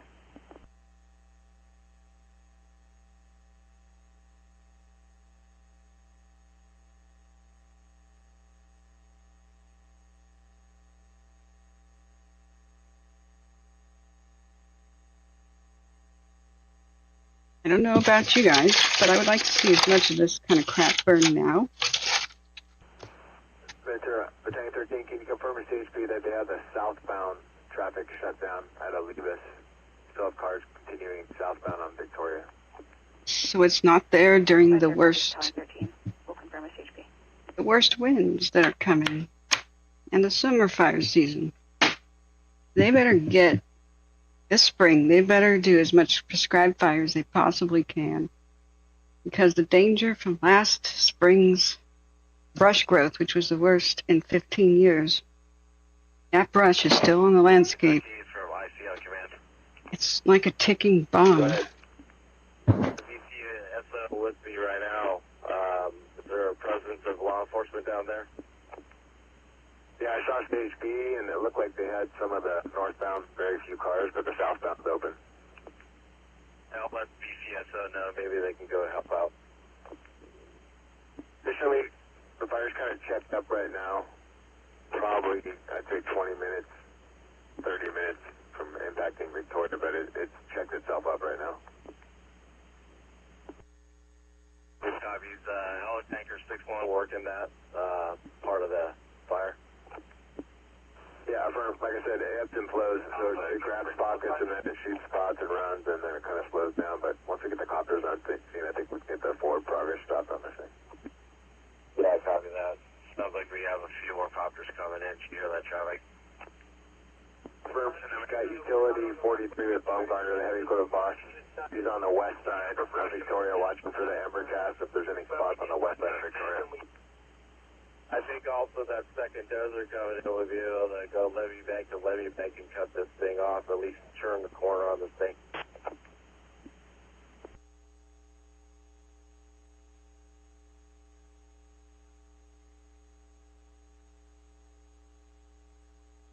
Battalion 13, Ventura.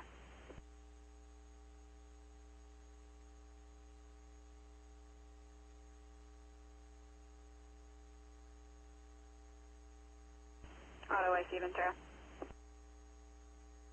Ventura, go ahead for auto IC on command. Auto IC, CHP has confirmed Victoria shut down northbound from Lidia to Gonzalez. They're working on shutting down the southbound side. Working on shutting down southbound side. I'll let DCSO know as well. Venture copy. Additionally, you have LA County Copter 22 en route with a less than 10-minute ET. Read that traffic, thank you.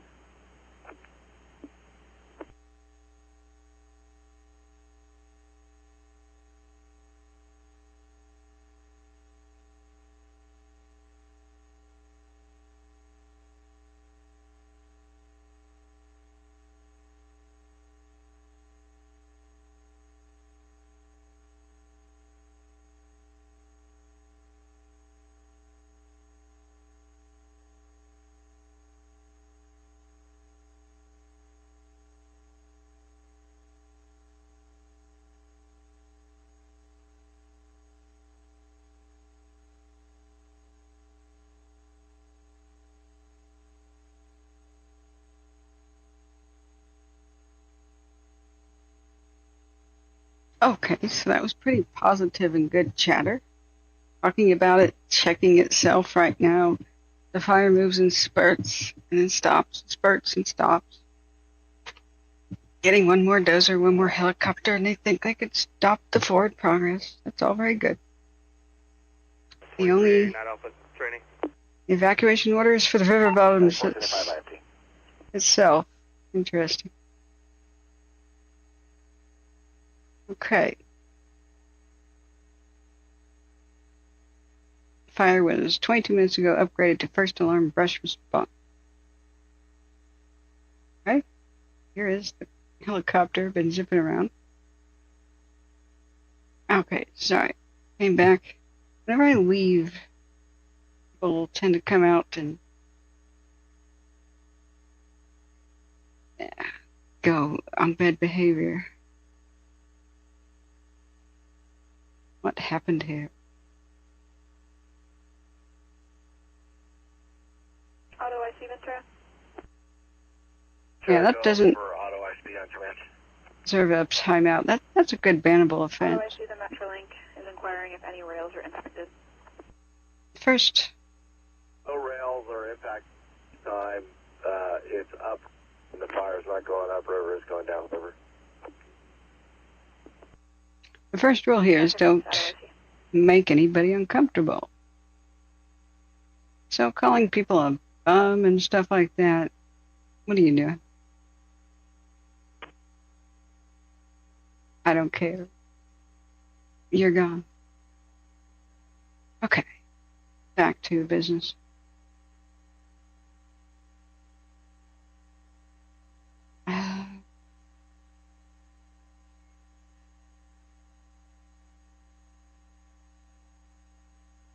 Let me look back at the chat, make sure all is in order.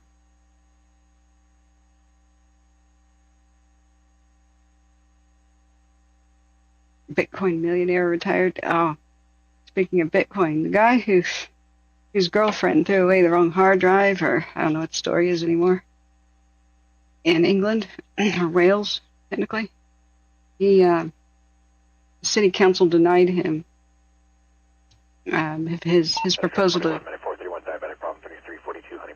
search the dump for his hard drive. It has $790 million worth of Bitcoin on it. Oh dear.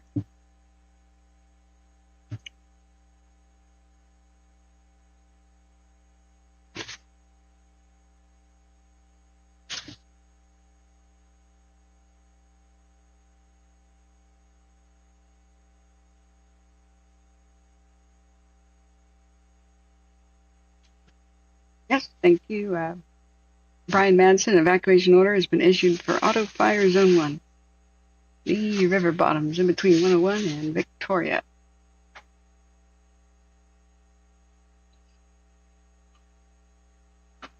They just came up with that on the fly.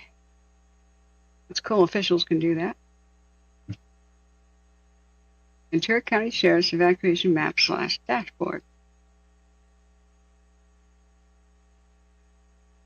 Wow, that's busy. There are 35 100 customers without power. Now, that's, you think about it, and I did speak to some real firefighters. LA County had all these problems, all these fires break out. And Kern County and Ventura was just kind of sitting there twiddling their thumbs, blissfully peaceful for the most part during these Santa Anas, 7th and 8th. So one reason could be they had a lot more power shutoffs. Another reason could be LA County has an arsonist with a grudge. It's hard to tell anymore. But if you looked at Oregon in 2020, when the Labor Day storms, the Labor Day windstorm of craziness, which was almost like a Santa Ana for all 3 western states at the same time, that happens about once every 75 years. Of course, it happened in 2020. In Oregon, Mount Hood didn't have any fires. The whole Mount Hood National Forest didn't have any wildfires. But nearby forests got obliterated all up and down the Cascades. And that's because PGE, Portland General Electric, shut down the power to Mount Hood area. Common sense. But Pacific Power, Pacific Core, whichever, I mean, they're like subsidiary of one or the other, did not. And the Lions Head and the Beach Creek just went crazy and merged together. I had to evacuate my mom in front of the Beach Creek, and it ripped through the whole canyon and burned down so many places, like Brighton Bush, Detroit Lake, the town. 70 people survived by going out on the dock on the town. They called for National Guard evacuation. They said, we can't fly, it's too windy. They barely escaped.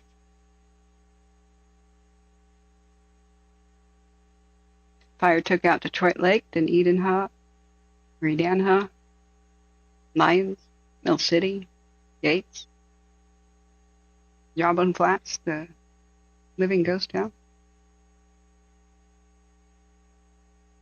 Here's another photograph. User submitted. Remember, on your Watch Duty app, free to download, there's a little camera button in the corner. That means that you can take a picture of a fire, put it on Watch Duty. It really helps everybody, including the fire crews, know what the situation looks like from different angles. So you can be a hero and do that. Yeah. David Cawley says, Kern County has already sent some of our helicopters to LA. It worries me as I live 2 miles from the Keene station, which normally runs 2 copters. I wouldn't worry too much because it doesn't take helicopters very long to fly back home. Flight is really fast for this stuff. And as far as all the ground units, they've moved other people from other places to make sure that the firehouses are all staffed. They've asked other states to help. And other countries, Canada came too. The auto fire is now moving and no longer hung up. Yep, they say that it moves in spurts.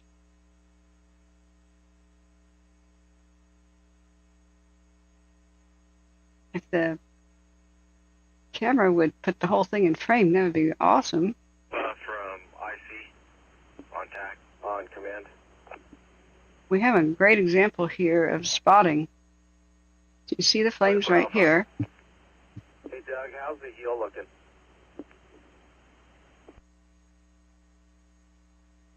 Locked down at all. We're out of water. We're trying to stretch a line and get around it. So kind of They're out of water at the heel of the fire where it started. They're out of water. Trying to stretch a line around it, they just said. Alta from IC, on command. Now watch to the right. You'll see a spot. Boom. Drift. Go for Alta. And then the main fire will... How's that south side levee looking? row into the spot. Watch. We're looking really good. We picked up 2 spots. I have 1 engine on the structure over here in the mulch piles, and then we're sending 357 to start a progressive hoseway with Alpha. Okay, good copy. Those 5 Charlies are still inbound. 5 Charlie engines still inbound. So you're still looking good, correct? Yeah, we're looking good on the levee, but we're trying to get into the flank and assist Alpha with progressive hoseway. Branch 40, night ops on command. Break. Division Mike from IC on command. Night ops, branch 40. You're the active. You got a location where we can meet? 7 public service, elevator rescue. Affirmative, drop point 13, approximately 10 minutes. 1566 Charlie does have some agricultural stuff. Okay, drop point 13, what time? Event down there, and I also moved utility 2140. additional structure. Okay. Copy that. When you say golf course, San Buenaventura Golf Course, is that correct? Ventura Medical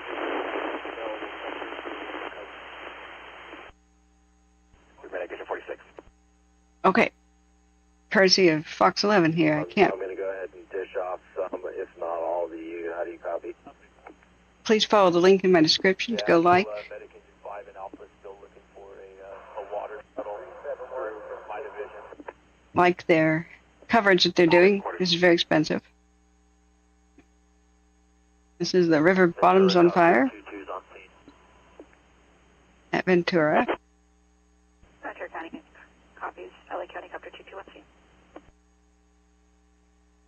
Copter 22 from Auto IC. How do you copy on command?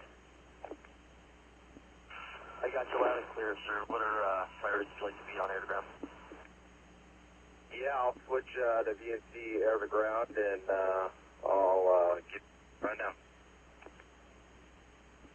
Yeah, Bugs is legit. Yep, Leslie, this is live. This is the Auto Fire. It's the river bottoms that are on fire by Ventura County. I'm not particularly concerned about this one. ID Copter 4, returning from Camarillo, 5 minutes. The bushes by a river can burn up all they want, in my opinion. All right, copy that, Charlie. It makes us safer for later. There's incredible brush growth all along California because of the incredibly wet spring of last year. Now, this particular fire broke out where downstream is only a bunch of farms and golf courses on either side, which are very easy to defend. So,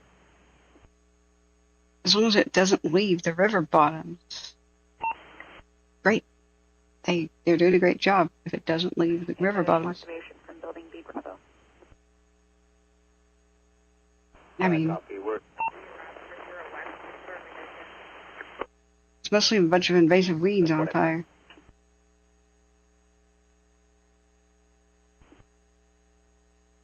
My only concern is it's taking away resources right now from the Palisades. But the nature of these weeds is they burn up quick and then boop, it's done. It's over. Move on. A lot of the trees will survive just being mature trees. Because bushes just burn up real quick. So as long as you keep it from, getting into the farmland or establishing in the farmland. Auto IC from engine 342 on command. It's a lot of, who cares if the little bushes by the river is on fire? You must remember, fire in the landscape is natural in this region. So it's supposed to happen periodically as long as there's no buildings burning up or people. Medic 495 TC Victoria Valentine, engine 63. Medic 683, abdominal pain. As long as it doesn't spread into the city, which it's not. 4 or 5 minutes out. You want to stop at Johnson or Victoria?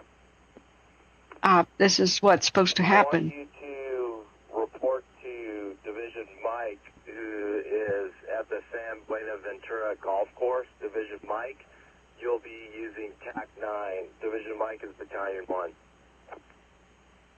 Copy, Division TAC. And please watch this on Fox 11, guys. You can come back and see me. I'm not supposed to just rebroadcast. I have to break it up. I have to go and... We received an EM activation from engine 356 from our NBC. I have to break it off. 56. And show other things. Engine 356 from auto IC on command 8. Because I don't have rebroadcasting permission, so fair use is like taking a peek. So we can't just watch it through my channel. So the link is in the chat here. So do like and subscribe there to Fox 11.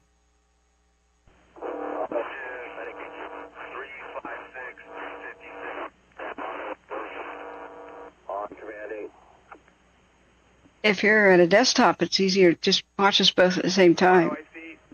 Engine 356 on command 8. How do you copy?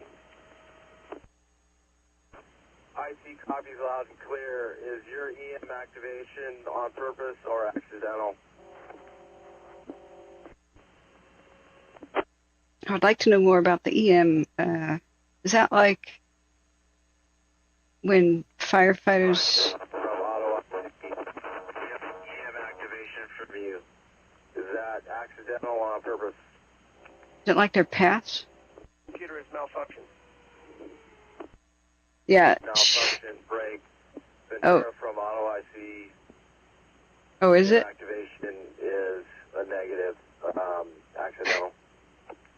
Oh boy, this could be entertaining. 356, accidental EM. Allah's snack bar is filled with pistachios. 321's on scene, requesting assignment. Run faster. A1, standby 1. Firewood. Lizzo's fart started the fires. Allah is holy. Gaze for Palestine. Kobe Bryant, Lakers 24. Fire trucks are upwind. Atheism, no God, only science. Climate science predicted this beeping decades ago. I'm sure it did. I'm sure 21 from auto IC on command 8. the river bottom's fire was predicted by climate science. Go ahead for 321. Not that it's always been happening here. 321, I want you to tie in with Division Mike, who is Battalion 1. Switch over to TAC 9. Free bacon for Allah. By Battalion 1, TAC 9. Beaver clear, you're right. I think they're moving their operation down to San Buenaventura Golf Course off of Olivas. Wow. You're right, the comment section is totally unhinged. UC Alpha, Command 8. Is this live? Where are the Mexicans? Unit calling IC, go. That's Alpha. Revelations quote. Babylon is fallen. Go ahead, Alpha for IC. Oh, Ezekiel quote. Yeah, I know we're not the priority, but the heel is not secured. It's time to get a little run. I understand our water tender got reassigned. Save the smelt. Get. Hoping if we could get another water source or water shuttle. Get the water. As soon as I get a Charlie, you get the next one. The next Charlie goes to you. It's a gang war. They are now going to ban assault lighters. Long live California. They're going to ban the assault lighters. This chat is whack.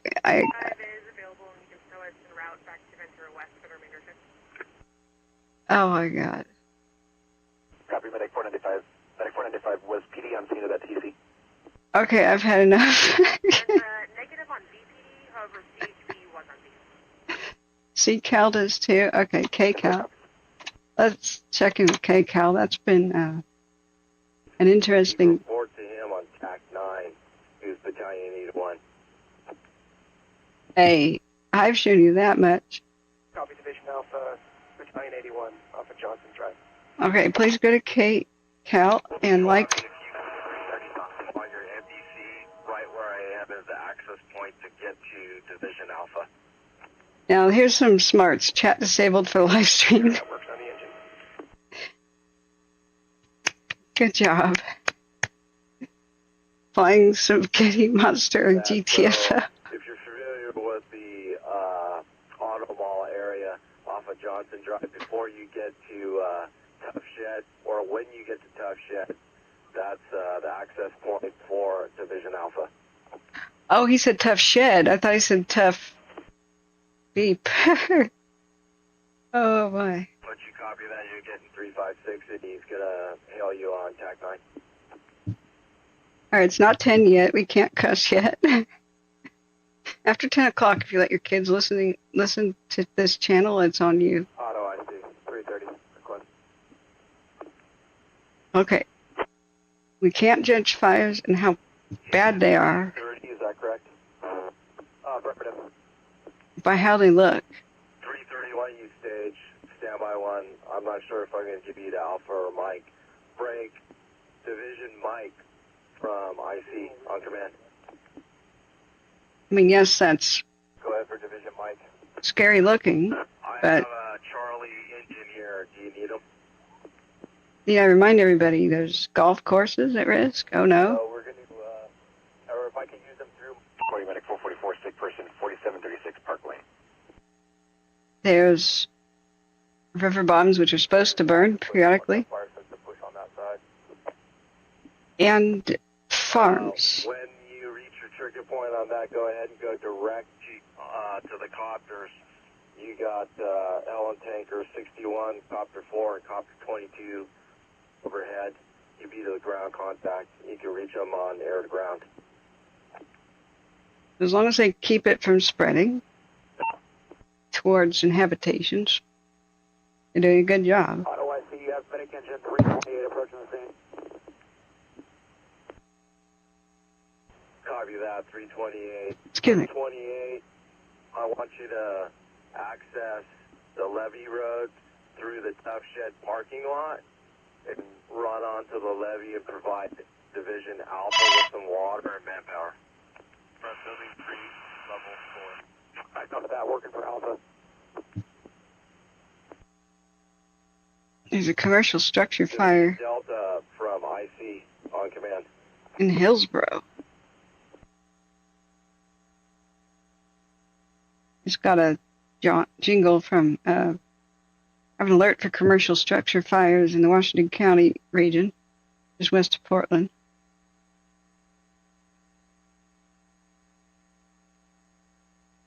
I was just over there yesterday. I wonder what this business is.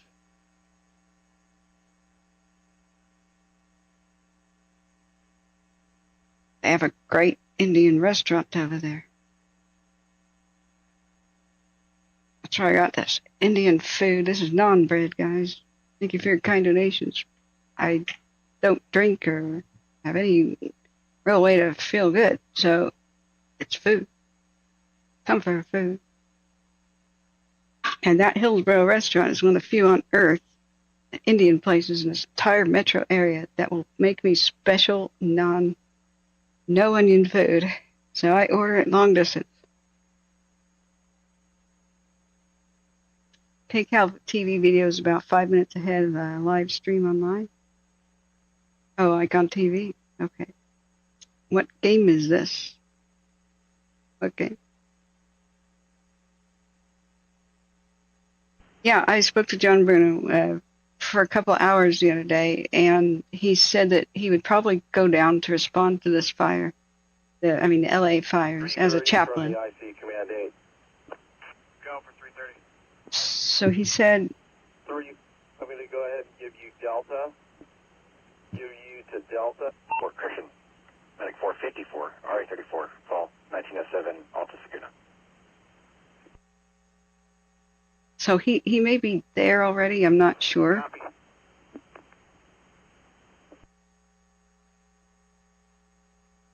Yeah, look at the embers. This is a good example of ember cast, how they just float through the air and land later and light stuff in front of it.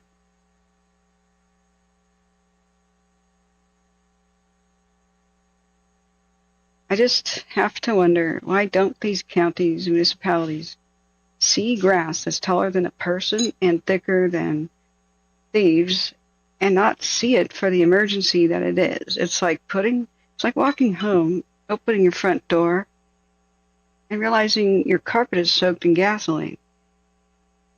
I would take care of that immediately.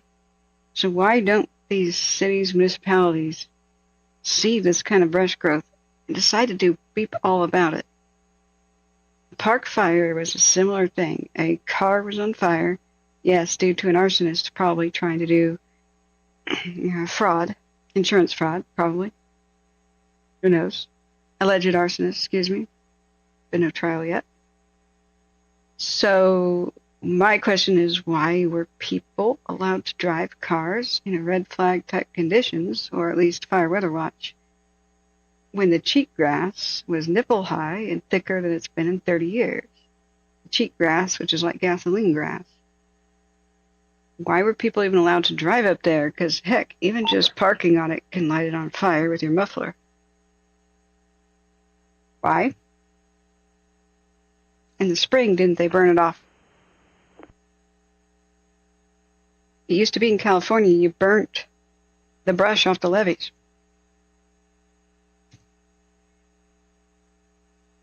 Do it again. Some of the prescribed fire this year, especially on federal land, was halted when it was perfect weather to do it.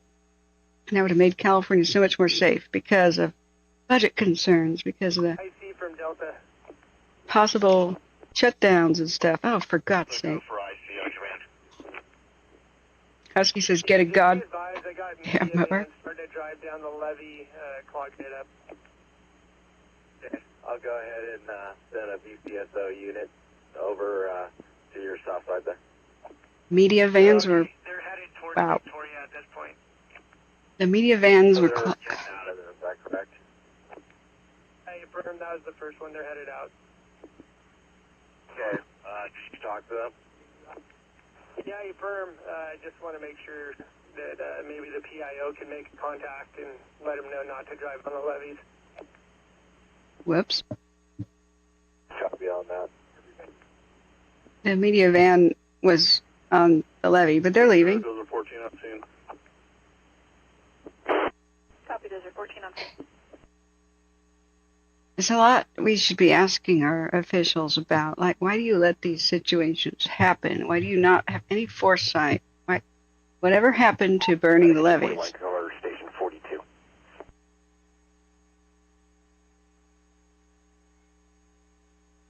At some point, environmental groups should be suing the crap out of these counties for just allowing out-of-control invasive weeds to take over to promote fires, because it's something the counties are allowing. They allow them to be sold at places like Home Depot, and sometimes they're from history, but, you know, why are you allowing these invasive weeds to completely obliterate and make extinct California's native plants, which promote very low-key restorative wildfires?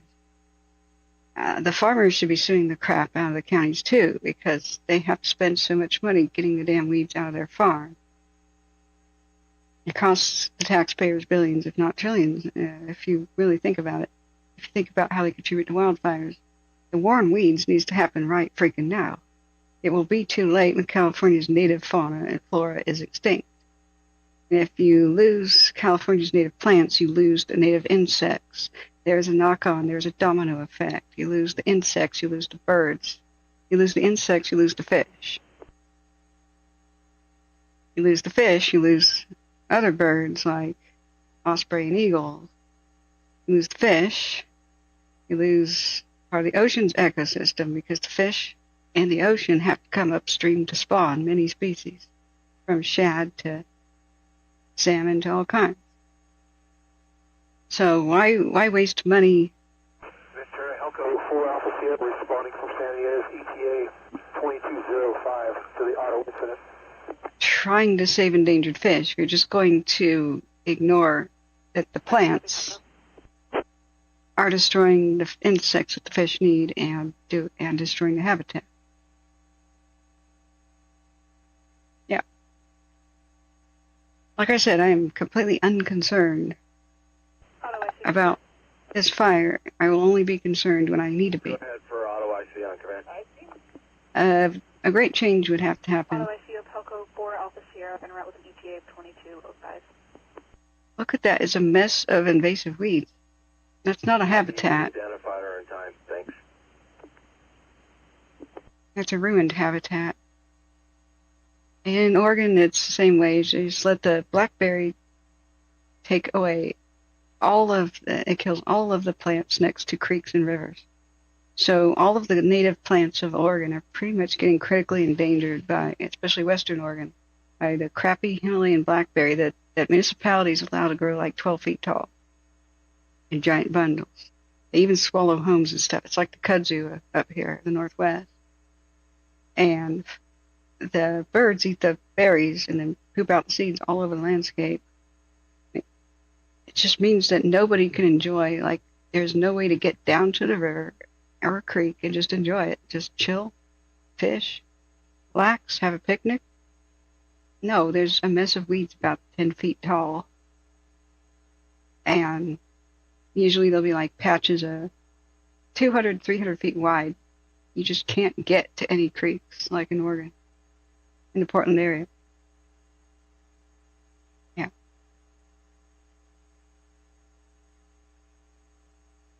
I mean, look back at the chat. Truck 140 from Medic 4. But they're not doing anything. They are studying and they're not learning any lessons. They're not listening to the botanists or environmental consultants. Truck 140 copies cancel. Thank you. They're not doing anything. The eucalyptus are still around. Like, what the beep is that? We knew in the 1950s how bad they were.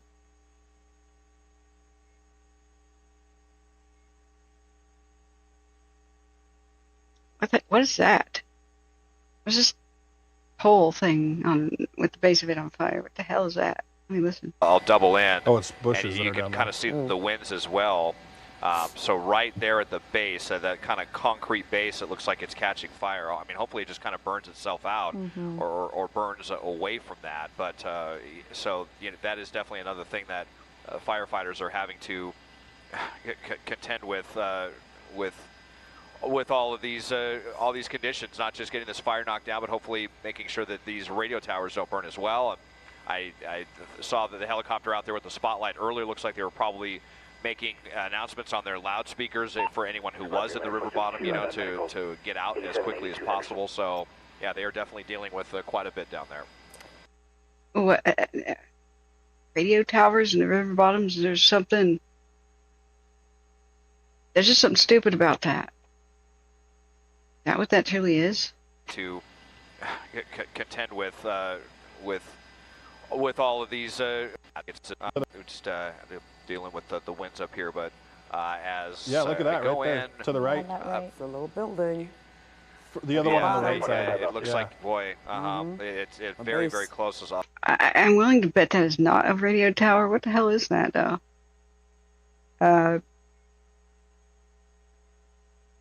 Shit.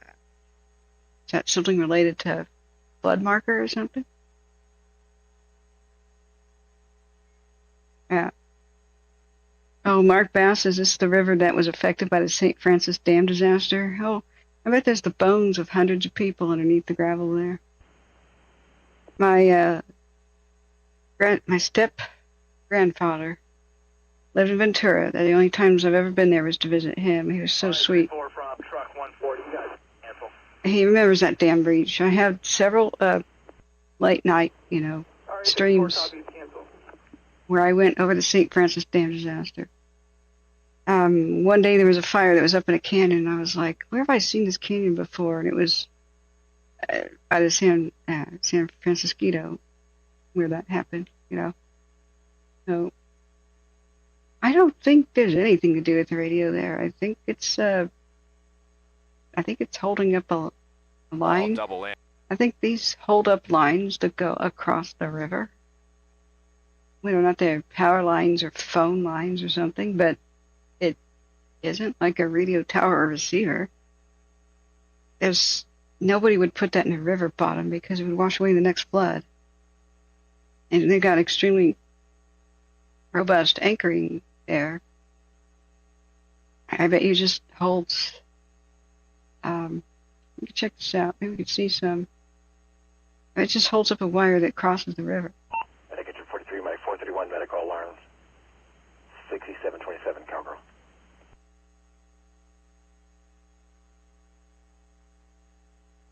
And we're up.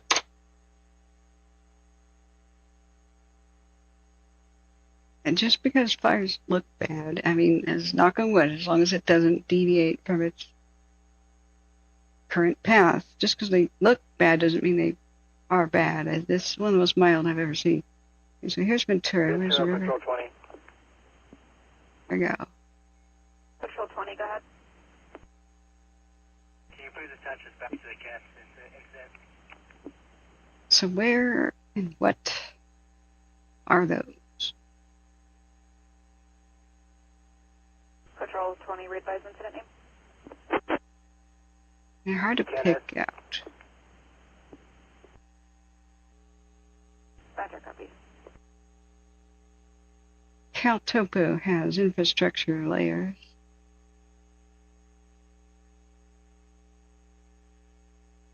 Victoria.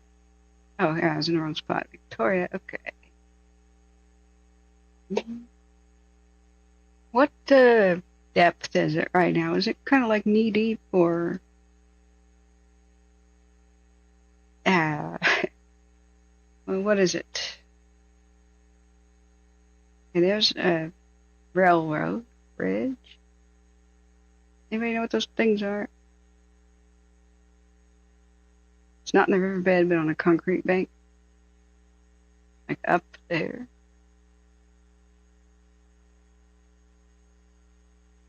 Wow.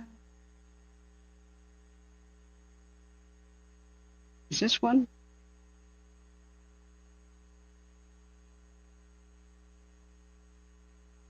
Check out CalTopo.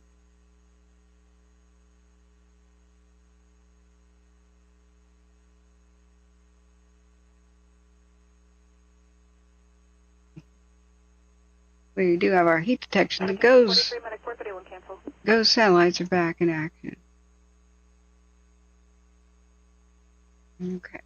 Remember, the big square is the margin of error for the heat detection. It does not mean heat is everywhere in the square. Duck pond. Okay. Aha. So here is where something crosses. This, I would say, is what? Yeah.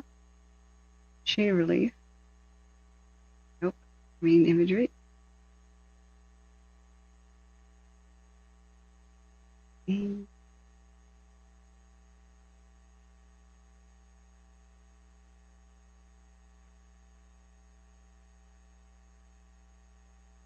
Well, those are much more recognizable towers for power lines. They stretch the entire way without a support? Or are they not going the way I think?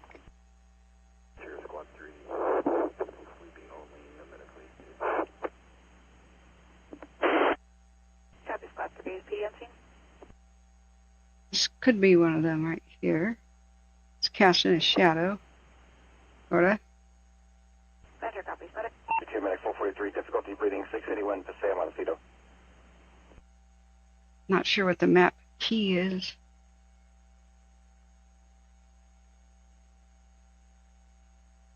Yeah, it looks a lot like power lines. Yeah, these are power lines. 142, fire alarm. Trajas, Artelis. So it could be like a little helper support or something. I don't know.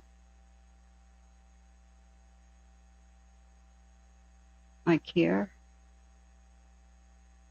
It could be, I don't know. What do you guys think? The KBBY FM radio transmitter, maybe? Playing Crazy Mike, he says Santa Barbara is sending a chopper. That's nice enough.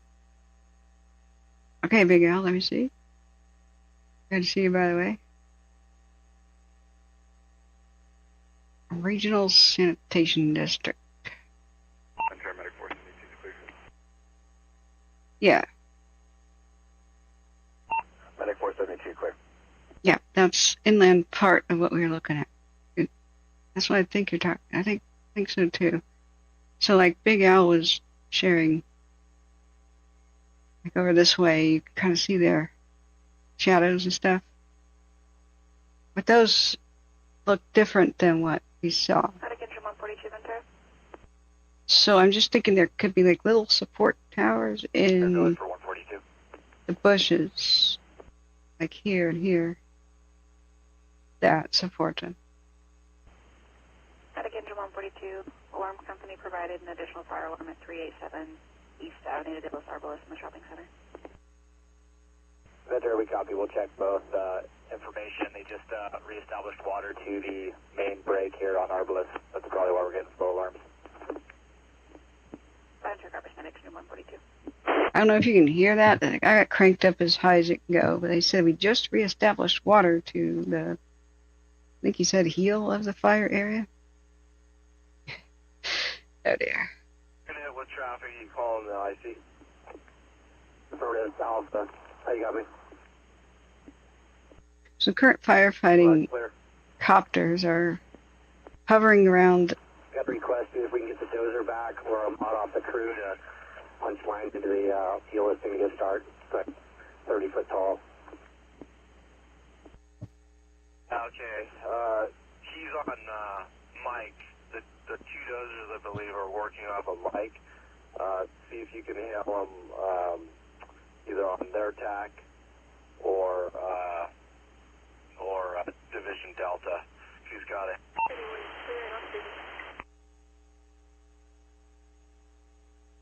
Yeah. Undersigned. Street view. Look, he'll tie in with you, Trevor. Fantastic. You can just hear a spot on the map. And those are big. Those are, I'll just tell him to go down the levee bank and tie with you. they may not need supports at all. Yeah, they sag a bit here, but where's the little balls that tell pilots there's lines here? That's sad. I see, Mike. You're supposed to have balls on them because when there's a big space in between towers, especially at night, pilots can't see the damn wires in the harsh sun. Balls stretching across let you know that there's a freaking power line there. I see Division Mike, Command 8. Excuse me, Ventura County, you got no balls. You need to get balls. Was speaking with 66 Charlie. Looks like the copters are doing good work on the division, taking the head out of this thing. We're looking to have the flanks just bump up against the golf course, and then if we can knock the head out on a map, if you can go to the west side of the golf course where a majority of that Charlie strike team is staged. They're looking to try to stop it there and then punch in with a hand crew and those type 3s. Okay. Good copy on that progress. Also, in the next 2 or 3 hours, we're going to start downsizing all the divisions so that we have something to staff up the fire tomorrow. Copy. Okay, so I don't know if you guys could hear that very well, but they are going to try to stop it here, where all this hovering helicopter activity is. There's a strike team right there. Oh, my throat's sore again. Sorry, they what I thought was a permanent fix to my tooth is not permanent, and it's not good, so there's still a bit of pain when speaking, and I'm still having the jagged part of the tooth that got hit next to it cut my cheek. So, yeah. I'm trying to spit out here. And there's a strike team waiting here. They want to move dozers around, blah, blah, blah, but stop it right around here. And they want to release crews as soon as possible so that they'll be rested for tomorrow. So they're probably expecting this to burn through the night, but this is where they want forward progress to be stopped. Right around the golf course area here. Probably so they can reopen the freeway, because that hurts business. It creates so many traffic problems too. But whenever you have a fire like this that doesn't take any structures, and actually this is one of the best places it could have started, we're very fortunate. I would feel, I mean, knock on wood, a random thing could happen, it could escape them, or huge wind gusts could come up, but I mean, barring that, you're very fortunate to have just bushes burn up. It makes you safer for later, much safer. And the fire is supposed to be in Southern California. It's supposed to sweep over almost every inch of it. If people weren't there with permanent structures, that would be perfectly normal what's happening. So my dream is, in the future, California would just get really smart and we would build fireproof buildings, more in the way of towers with huge defendable space. And so more people could live in that area, but safely, with no evacuation that you have to do. And when the seasonal fires happen, people watch them out the window and they drink their coffee in perfect safety and they go, wow, fires are here again. And that would be that. Don't even bother fighting them if you groom the landscape well enough. For most places that they could exist. Where fire can't be made safe, then you really need to groom the landscape so when they do break out, you can minimize them and pounce on them real quick. But hey, that would make too much sense. Too much sense for the world. Okay. Your dentist sands down your teeth if they get too sharp. Well, when the stupid thing broke, it chipped the tooth in front of it. So he said, I don't think we need to do anything to it. Yes, you do. Part of why I thought things were permanently fixed was I had that dental putty stuff that you buy at the store. And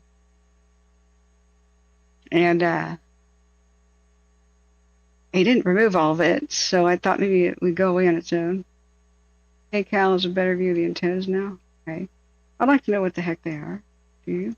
Between 30 to 40 miles per hour, specifically right here where the auto fire is burning. We have gusts coming out of the northeast at around 40 miles per hour, a little less than what we saw an hour ago when the fire started, but we do have some...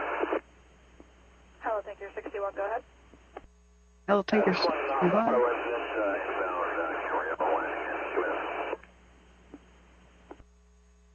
Enter copies, Hello, Tanker 61, you're still positive about that, then?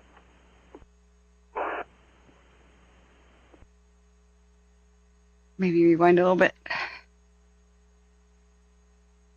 I mean, it's very dramatic images, but don't be scared. Engine 66, squad 80, medic 668, sick person, PD on scene. Thank you from American parking lot. Ventura County had to have a fire tonight. It had it in one of the safest places possible, where downstream is only golf courses and farms. With the wind blowing the correct direction downstream away from the main city. So you got Eaton Communications, LA. You got really lucky with where this started. Hey, there's some towers. LA, go ahead for Eaton Communications. Look at that weird ring of fire right there. That's what happens with spot fires, is it spreads. Eaton Communications, we're getting reports from a concerned citizen about smoldering patches at 531 West Terrace Street. Oh, that's very loud. That's Eaton, by the way. We're still listening to Ventura County. Copy. Concerns of smoldering at 531 West Terrace Street. We'll advise. 2206. We are still listening to the B1, which is Palisades, which is left channel. They have just not said anything for quite a long time. So, yeah, exactly, Railvin. There's really nothing there to burn but scrub and brush. Yeah.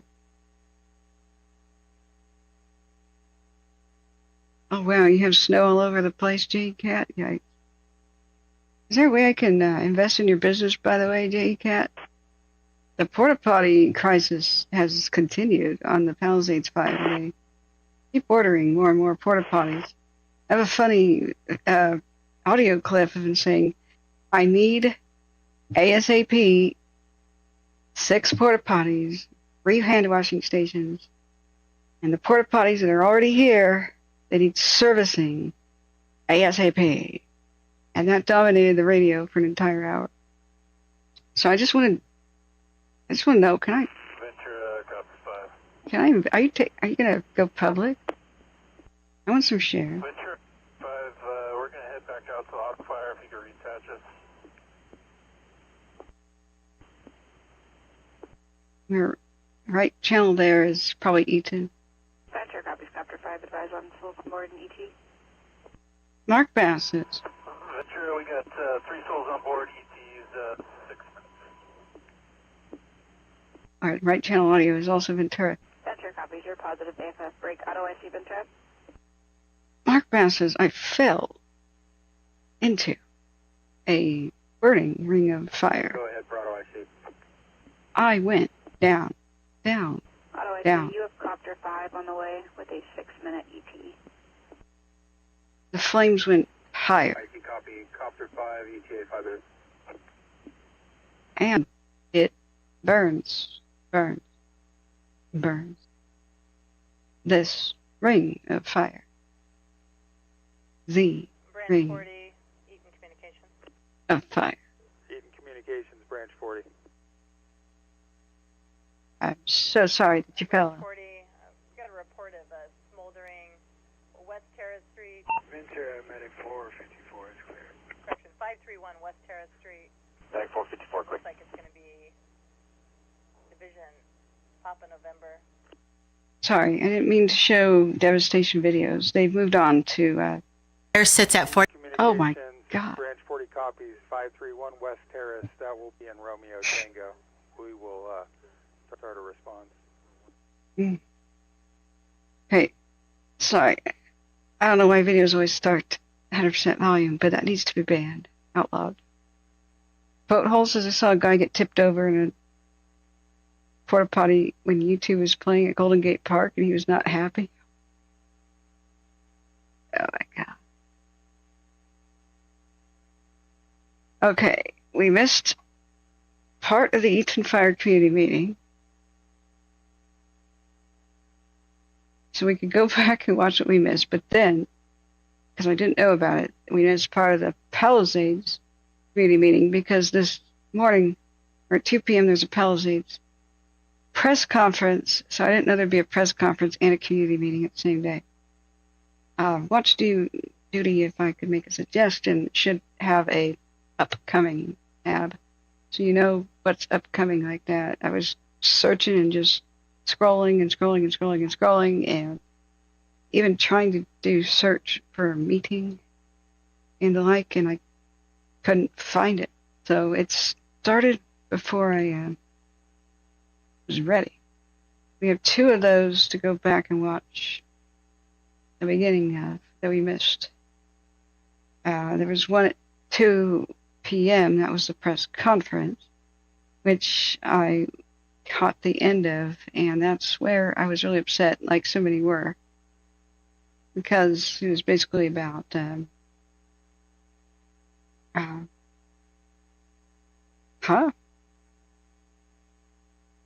was basically so depressing because they said we're not going to let anybody back in to rescue their pets when it's been 7 days without putting water for the pets. So Bugs Bunny says, I forgot the cat's not a cat person. What do you mean I'm not a cat person? Talking about me? You talking to me?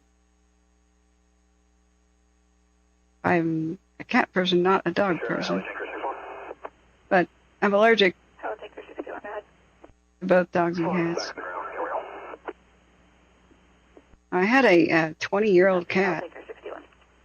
I had a 20-year-old cat named Meow Meow.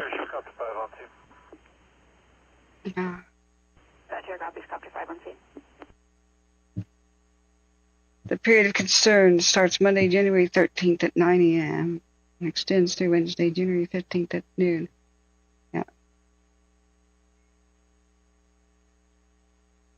Yep. Railvin, Southern California Edison. SoCal Edison is currently monitoring 54 circuits in Ventura County for potential de-energizing as part of the public safety power shutoff program. Well, we already looked at Ventura County. Oops, not that. And we saw that they had some power safety shutoffs already in progress. Wait, whoops, where did I put that tab? That's not it. That's not it. Yeah. Got way too many tabs. Contingency West, night operations on command. Wait, tab. Yeah. No. No. Hey. Agent 85 minutes 661 unconscious at Amazon.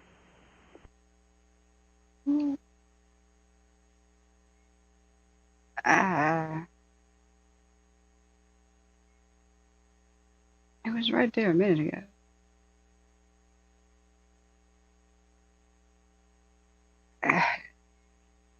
Ready, LA. No, not that one. LA County Weather Radio Alert.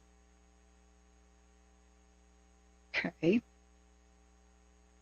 By the way, here it is. If you want to get LA County emergency notifications, just FYI.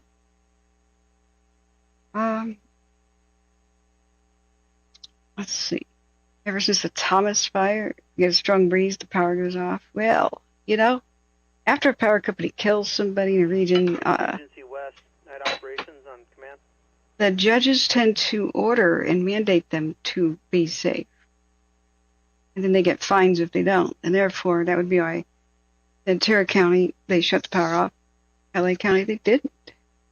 That could be a very sad reason why LA County suffered so bad, but Kern and Ventura did not. They were also in red flag. Hate to be jaded, but I've seen the power company kill so many people, I don't even have a death toll assembled. It's in the hundreds.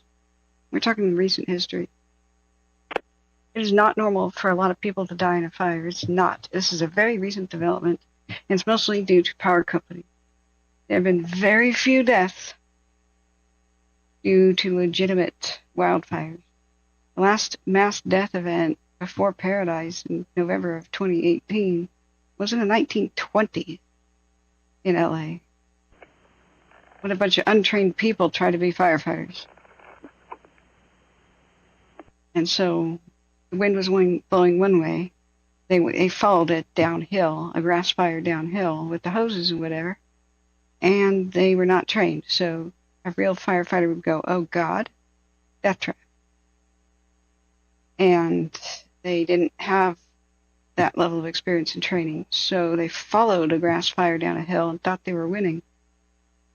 Wind changed direction and picked up. So the small low-key flames that were just a couple, maybe 1 foot high, something like 6, 7 feet high, and blew back on them. And so they tried to race the fire uphill and lost the race. Of course, you cannot outrun fire because fire spreads at the same speed as the wind in general. So, and that's not even counting spot fires, where it'll get ahead of you.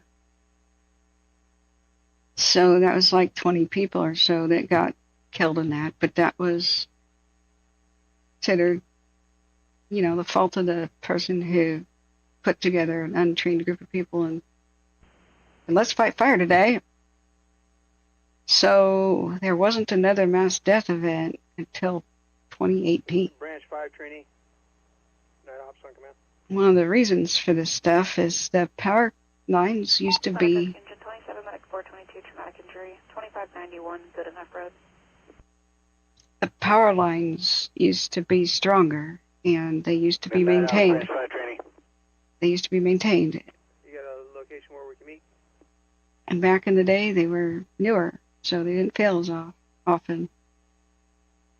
But this is what happens when corporations take over and things like Enron happen, and you have a conflict of interest. A publicly traded company is always going to try to cut costs, which means cut maintenance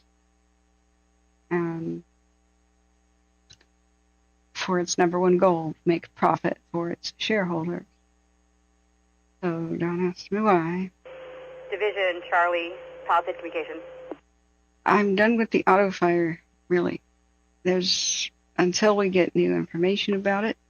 Go for Division Charlie. Division Charlie, we're receiving reports of smoke in the area of 1810 Mel Hill Way.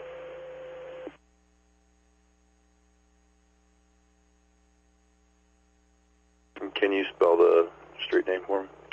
And that's Palisades, guys. Division Charlie,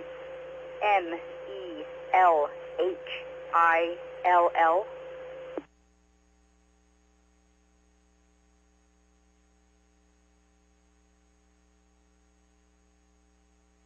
Ruth, are you still with us?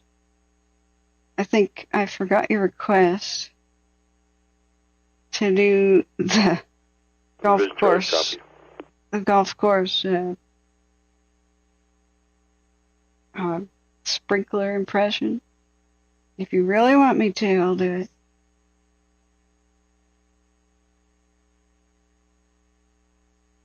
But I repeat, Ventura County, don't be scared.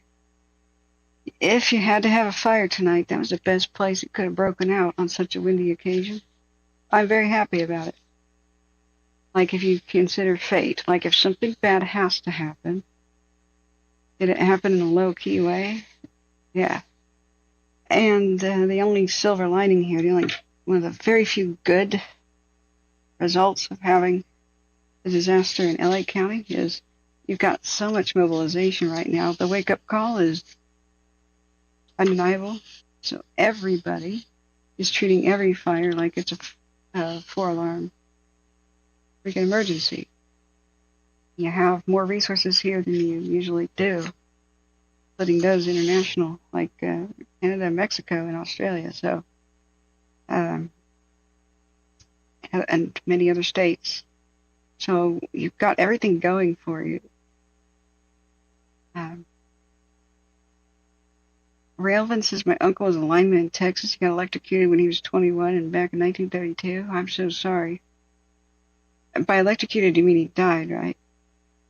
Electrocuted, a lot of people, international viewers, don't know that electrocuted means you died by electricity or your heart stopped and you had to be revived. It stands for electric execution. So I was shocked to find out, no pun intended, geez, that in other countries, especially England and Australia, they use shock and electrocuted interchangeably. It's totally different. So the reason that matters, and they need to learn their lessons and redefine it, and they need to change the way they speak, in England and stuff, is there's a very big difference between a sign that says electrocution warning and shock warning. Okay, if there's an appliance, if there's an appliance in your house that says electrocution warning, don't service it yourself. Like your microwave and your TV, mainly the old big tube TVs, but like some plasma TVs could electrocute you, just kill you dead too. But if it says shock warning, then you can get a nasty surprise, but it's totally different things. Being a linesman, I would think that any accident would be your first, last, and only accident. That would mean like the big power lines. Seth, the FMP, says I should clarify. I was just comparing it to LA. Not sure. Why did you think I wasn't a cat person, Bugs? Anyway. We had a freak cat. My sister's cat was so weird. It was a female orange cat with 6 toes on every paw. Oh boy. Snickers was something else. Demonic too. Like it was very kind to you and very friendly. But if Snickers was not allowed inside, oh boy. The next time she'd go out of her way to ruin your life. Yeah. David Colley says, mules have the strength of horses, but smarts of a donkey. They're much more nimble, too. In my youth, I've worked cattle in the high country of the Sierras, all that. I would love to hear stories, David. The Lacey Ranch, and our mules saved us many times. Yeah. Mules are awesome creatures. I like donkeys, too. People don't realize that donkeys and mules are not stubborn. They just need convincing that something is safe. Otherwise, they sit down and refuse. Because they are smart. Stubbornness I equate mostly with stupidity. And mind you, they are animals. So like, if mules won't go forward, you don't beat them or anything. You don't yell at them. You try to figure out what they're scared of, and you demonstrate that it's safe. And then they'll trust you and proceed. So if they think a mud puddle is 2,000 feet deep, and they won't walk in the mud puddle, you don't grab them. You don't grab them and say, "Come on." You just step in the mud puddle and demonstrate that it's not 2,000 feet deep, and then they'll be fine and walk through it. You know, that's the way you deal with them. Butterfly says, by the way, I saw on Instagram the video with the dude with the fireworks on his bag, and I was like, "What? Bag? What did I miss here?" You were in a cat and dog debate? Oh my God. I guess I'll allow it. I'll allow that controversy. That'll make the channel grow. Remember guys, like and subscribe before you go to bed or you'll never find us again. Butterfly says, I have somebody in Burbank. He has a cat inside and one out. I tell him to give a bath to the outside cat. Well, does the cat smell like smoke? If the cat smells like smoke, cat needs a bath because the smoke particles are toxic, and that's why people end up smelling like smoke. That's why you launder your clothing and it doesn't smell like smoke, is the smoke particles were washed away. They are the toxic fallout of fire. Now, wood smoke, not that bad for you, not a big deal. Wildfire smoke, totally different, especially when a city burns down. That's plastic, dioxins, the worst cancer-causing chemicals known to man other than benzene. Dioxins are Agent Orange, DDT, really bad stuff.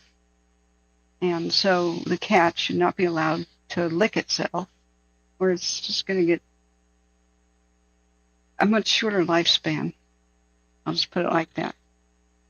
Remember, cats lick themselves all the time, so if the cat has been in wildfire smoke, wash the cat at bath time. Immediately.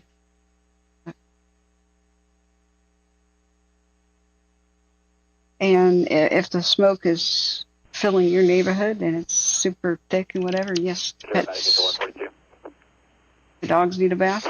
Dogs need to be indoors. See comment 10, additionally, Snooks has restored water to the customers without service. You may get additional alarms in other shopping centers. 35 lift assist, 555 Lori. 422, cancel. Okay. FedEx 422, switch to command 2. I'm turning off the auto fire because it's, we're going to watch the beginning of the Palisades meeting that you and I both missed. 27, thank you. I'm sure they'll issue a forward progress stop at any moment. And this is a good break for my voice. Remember, guys, if you're going to sleep, hit the like button, friends. Consider a donation. If 20% of the viewers donated $1 to me every day, I'd be fine. I'd quit my day job to do this. Consider a donation to World Central Kitchen with the donate button, or a membership to my channel will get you special perks like cool Phoenix emojis and a cool feather by your name. Shows you're a supporter. And it's about it starts at $2 a month.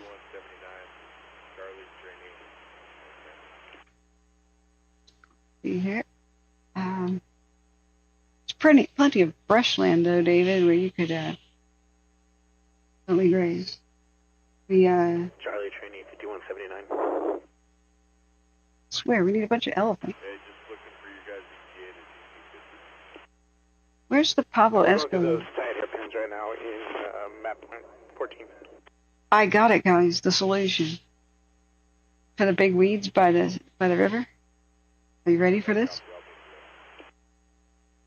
The Pablo Escobar hippos that are in Colombia. Let's go get them.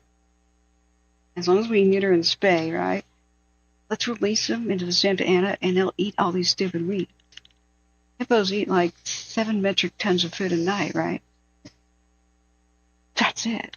If we have invasive weeds from Africa, we need hippos. We just need to, file down their teeth so they're nice and not sharp or something.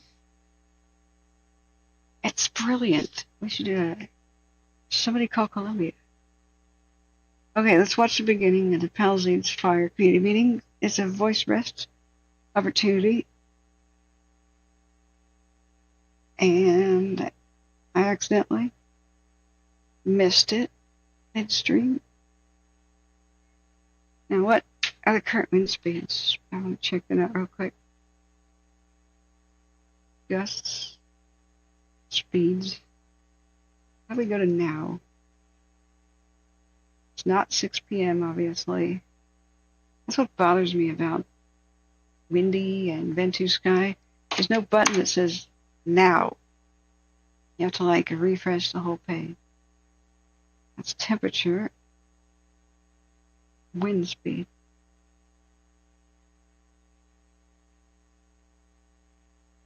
Okay.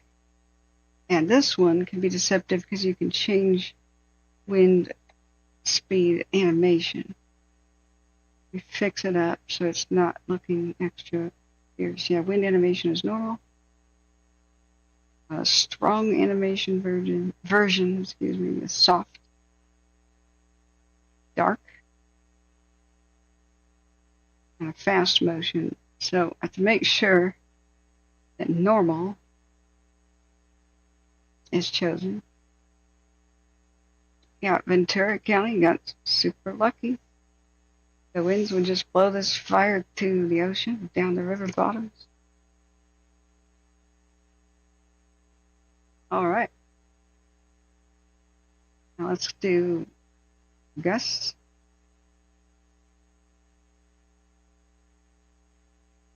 Malibu, Thousand Oaks. That place is having the highest wind speed. And the mountains north of Pasadena all the way to San Bernardino.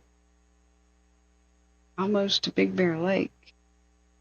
To Mount McKinley. Have the highest wind clocked at around 54, 55 miles an hour in that orange patch. So, pretty mild. These are pretty mild for Santa Anas. Santa Anas can routinely be 55 constant with 70, 80, 90, 100 mile an hour wind gusts. Got a taste of that. But even what we experienced on the 7th, we've seen Santa Anas be worse. So I got in a mini argument with people on Facebook during one of the press conferences or whatever, and they said, global warming, we must not forget, is in climate change is causing wind speeds to be higher. And I said, guys, these aren't particularly impressive Santa Anas. They get way worse. And they say, well, what about the new records that were set? And I'm like, well, what, for the day? Remember the way that weather records are? It's not for the region and the highest wind speed ever. It's for the day of the year. That's why records are always being broken. They're not really. It's just for that particular day of the year. So if it's February 9th, if a record is broken on February 9th, it's for February 9th. You know? So you got to take that with a huge grain of salt. Because if you believe stuff like that and don't know the particulars, you'll be taken by surprise. You won't be prepared by the fact that the wind sent to us could get way worse than this. So the community has to be aware, the officials have to be aware. So it doesn't matter if a wind speed record was broken on one ridge for the one day, and it's never done that before. How long is the wind, how long has the weather station been present? It's probably only been measuring since the weather station was created. And most of them, these automated weather stations, were built in the 80s and 90s, so it doesn't mean it's the first time that wind has reached that speed. It means it's the first time we noticed it since we began in mostly the 80s. So there are no wind. I remember, all the wind is pretty much an imaginary thing. They only have a couple of weather stations in between, few and far between, in the remote places like these hills. And so they average the data in between the stations. A lot of times they don't know where the wind direction is. There's plenty of falsehood here, where the wind directions in individual canyons are totally different directions than elsewhere. If you see cameras, you can notice that the smoke goes different directions. But these animations will not notice it because they're penciled in between weather stations. It's actually a big question mark in between weather stations, in these little pockets, little valleys, little lakes, your individual canyons. Whoops. Oh, it did that bug where it took us to Antarctica again. Okay. If you click on it twice, it takes you to Antarctica. Kind of beautiful that when you zoom out. Is that a typhoon? What the hell is that? What's off Tokyo there? Dang.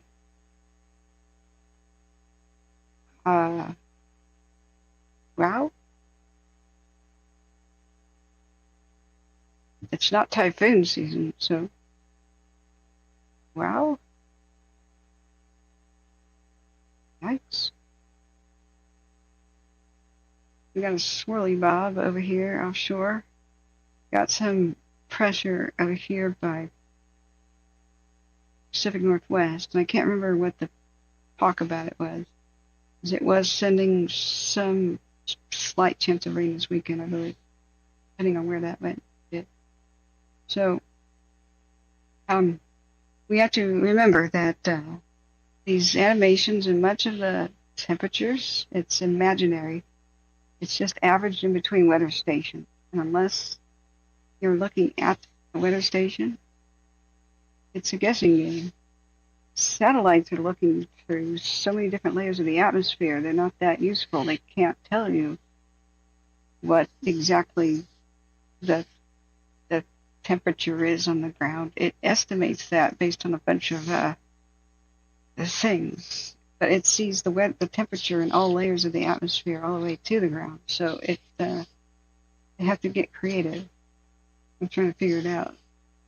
There were big earthquakes in Japan today. All of Japan looks like an evil villain layer over there. Boathole says that the devil winds are getting stronger every year across the state. You're going to have to back that up right now, Boathole. I want your link to where you have that information. Branch 40, unmanned Romeo 32, come in. Not trying to... Romeo 32, branch 40. Not sounding hostile here. Not trying to. Or But what dock you running? if you make a statement of fact on this channel, you are required to back it up. Especially something as broad as that. I'm over in the La Cañada area. They're operating on a TAC 17 or TAC 16 if you're in the Romeo Tango. I'll meet you on 16.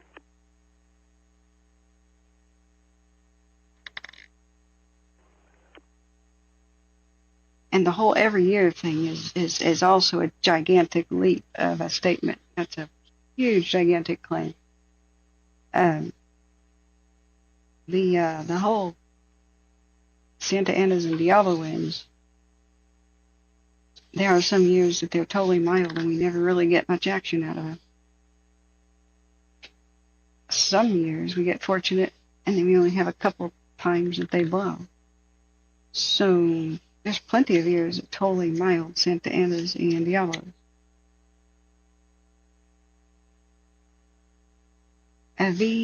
Trip Z says, it's also been proven, I believe, that fire conditions can also increase in wind.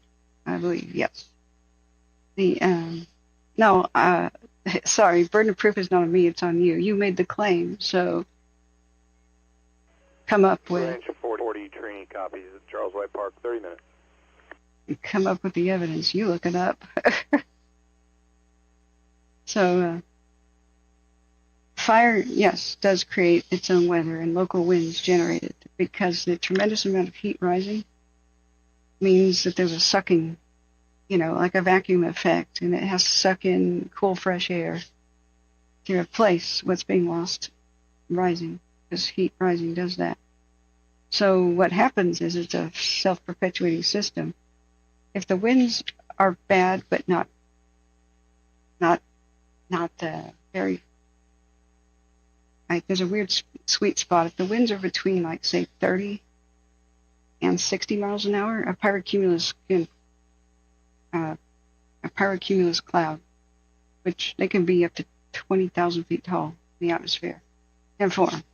We didn't have one for two reasons with the LA fires here. The wind was too strong for one to form, so it bent the smoke column down against the ground. And also, the nature of what was burning was just bushes, so it wasn't that hot of a fire initially. The neighborhoods created a firestorm. When enough homes and stuff are burning, a firestorm occurred, which is where the fire creates its own heavier winds. So the chimney effect of so much heat rising sucks in more air from below. The cooler, oxygen-rich air makes the fire more intense, which causes more heat to rise, which means it sucks in more cool, oxygen-rich air from elsewhere, which causes even more heat to rise because the fire is more intense. And so when cities catch fire, that's what occurs. And forests as well. But the pyrocumulus, for the most part, the Santa Anas were too strong to get one going. It's not something that happens over cities anyway. Yes, they do. So yearly wind speed averages are only as good as how long have we had a weather station there. So you forget the other ways of collecting data, like if, say, in the 1936, if the Diablo winds were strong enough to knock over a radio station tower, you don't need a weather station to tell you that that was pretty crazy, right? I am a history major and a history nut, so mostly when people think that weather is getting worse every year, they just are totally ignorant of historical data, how bad weather events have been in the past. Like when people think the hurricanes are getting worse, you forget stuff like Isaac's storm when Galveston was erased. That's people just forget. And the media is always saying everything's getting worse. So they taint people's. They lie. Sorry. Okay, Volthole says, okay, to be more specific, the winds are not definitely increasing, but their intensity is. Well, what do you mean? Intensity or speed or what? Randall Grams, has fire in Ventura just started? Another one? The auto has been going on for quite a long time. You've kind of turned away from it. I'm trying to start the Palisades video again. We've been monitoring the auto, the one in Ventura. It's just nothing really. It's not been updated in 37 minutes. There's nothing much more to see here. I think somebody uploaded a new photo. No, that's the old one. Thank you for making me check on things. It's good. But yeah, from the moment it started, we've been kind of checking on it. Like I said, Ventura County, you lucked out. If you had to have a fire today, you had one in the perfect spot where it would do very little damage.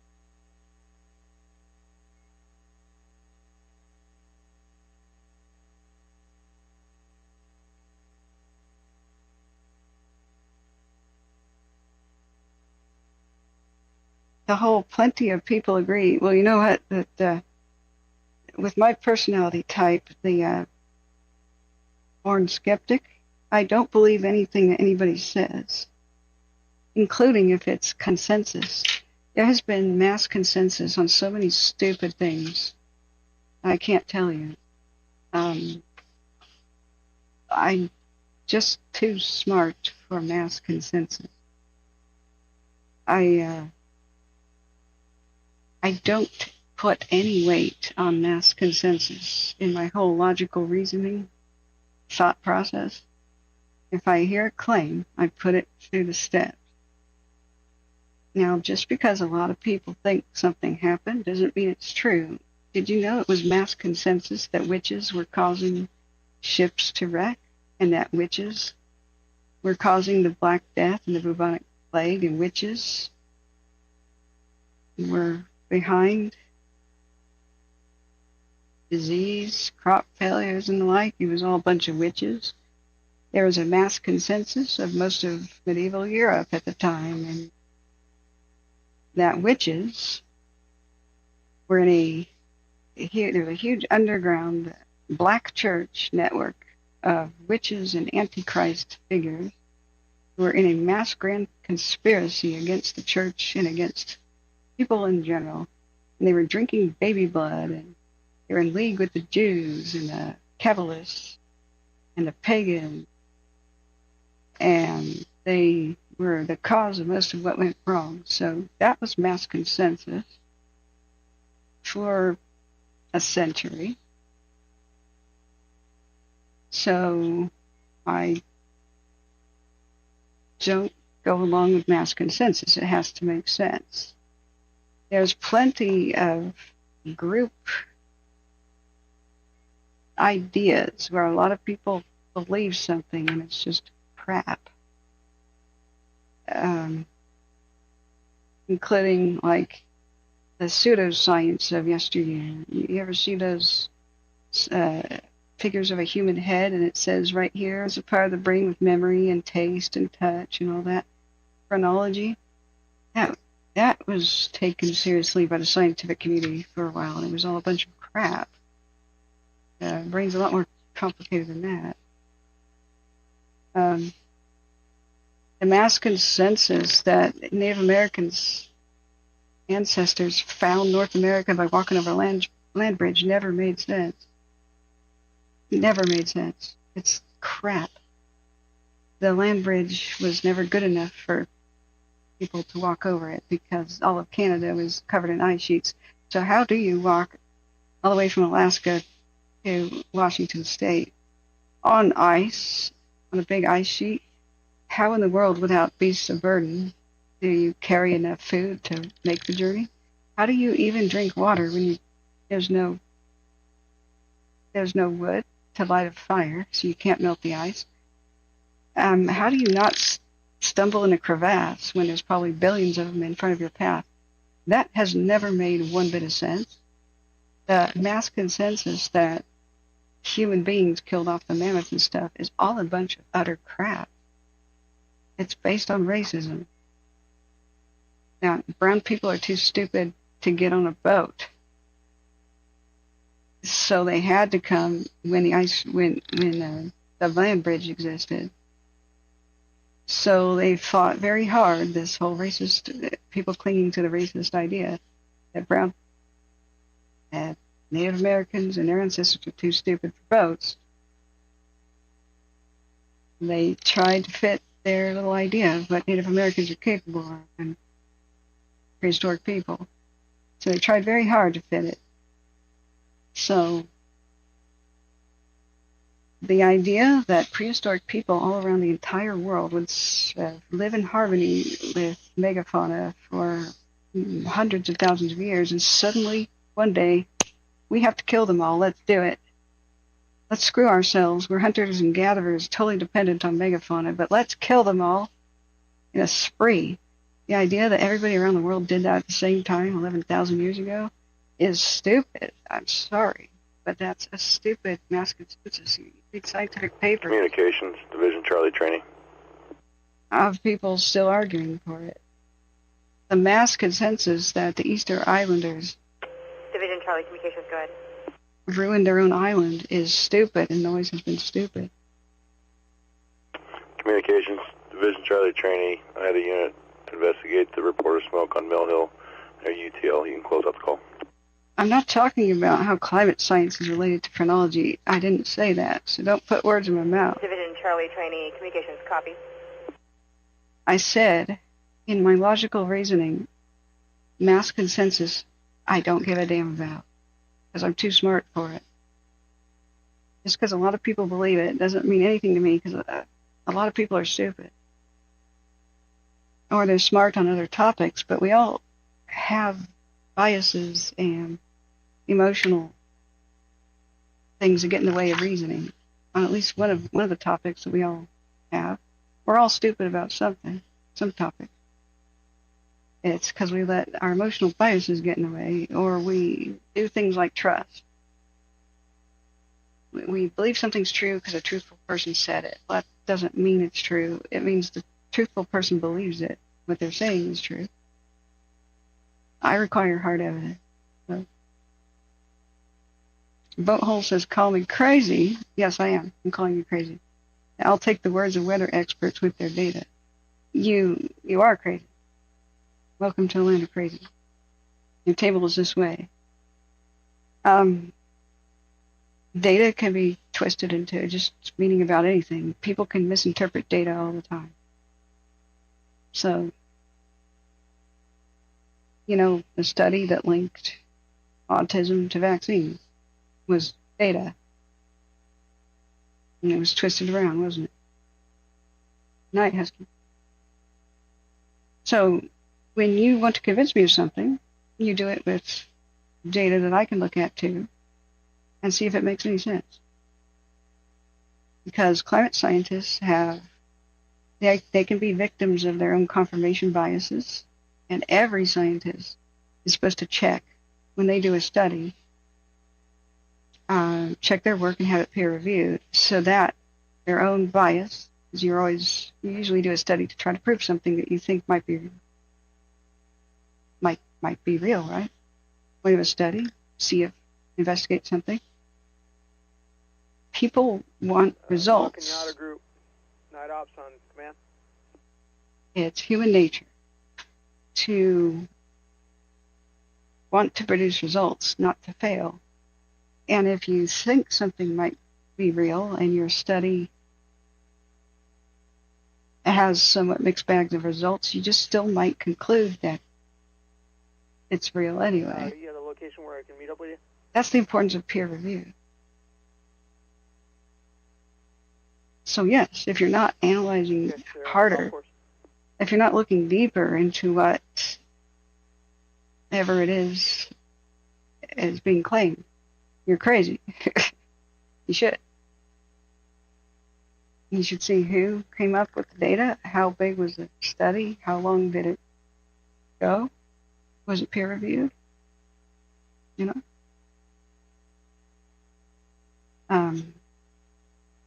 So many people don't know that the autism thing, the vaccine and autism study, was a study of 16 children. That's it. There can be no results that come from a study of 16 children. So, but most people don't know that. Everybody thought it was like some big study. It was 16 children. So, Anita says, how is one person able to investigate millions of science papers and decide for themselves? No, the individual ones you're reading in the news about. Like, for example, one day... Branch 40, Branch 5 trainee.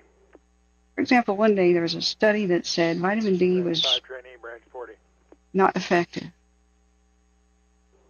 They're trying to track down a resource. It was supposed to be up in Charlie. Division Victor from 1142 Foxtrot. At some point today. 98314 Golf. Traffic for Division Victor on command. Golf. I'll get right back with you. Yeah, Victor, it's 1142 Foxtrot. I got Patrol 82 heading down the hill now. What's the best location? Left channel, Palisades.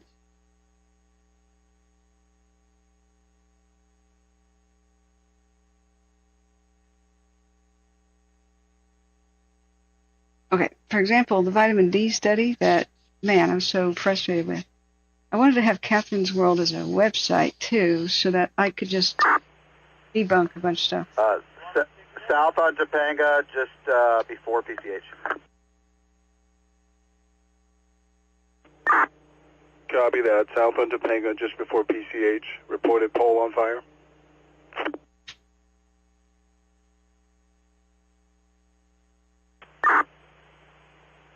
Yes, A-firm, Topanga Canyon, left-hand side, before PCH. 1142, copy. Patrol 82, you copy that traffic?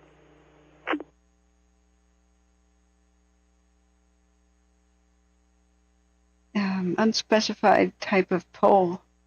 Power pole? Who knows? That's the Palisades. Okay, that would be why parts of Pacific Coast Highway are not in the black. Because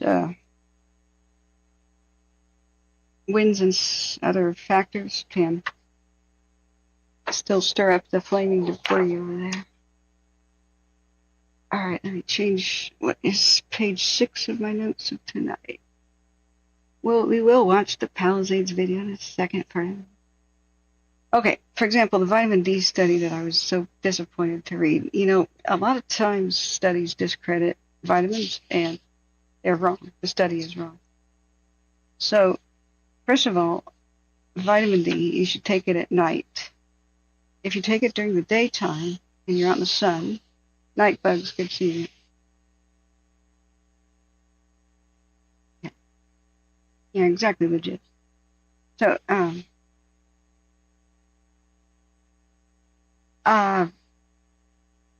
Boathole says can't find a good link for you, but Google's quick link has brief info, cut and paste.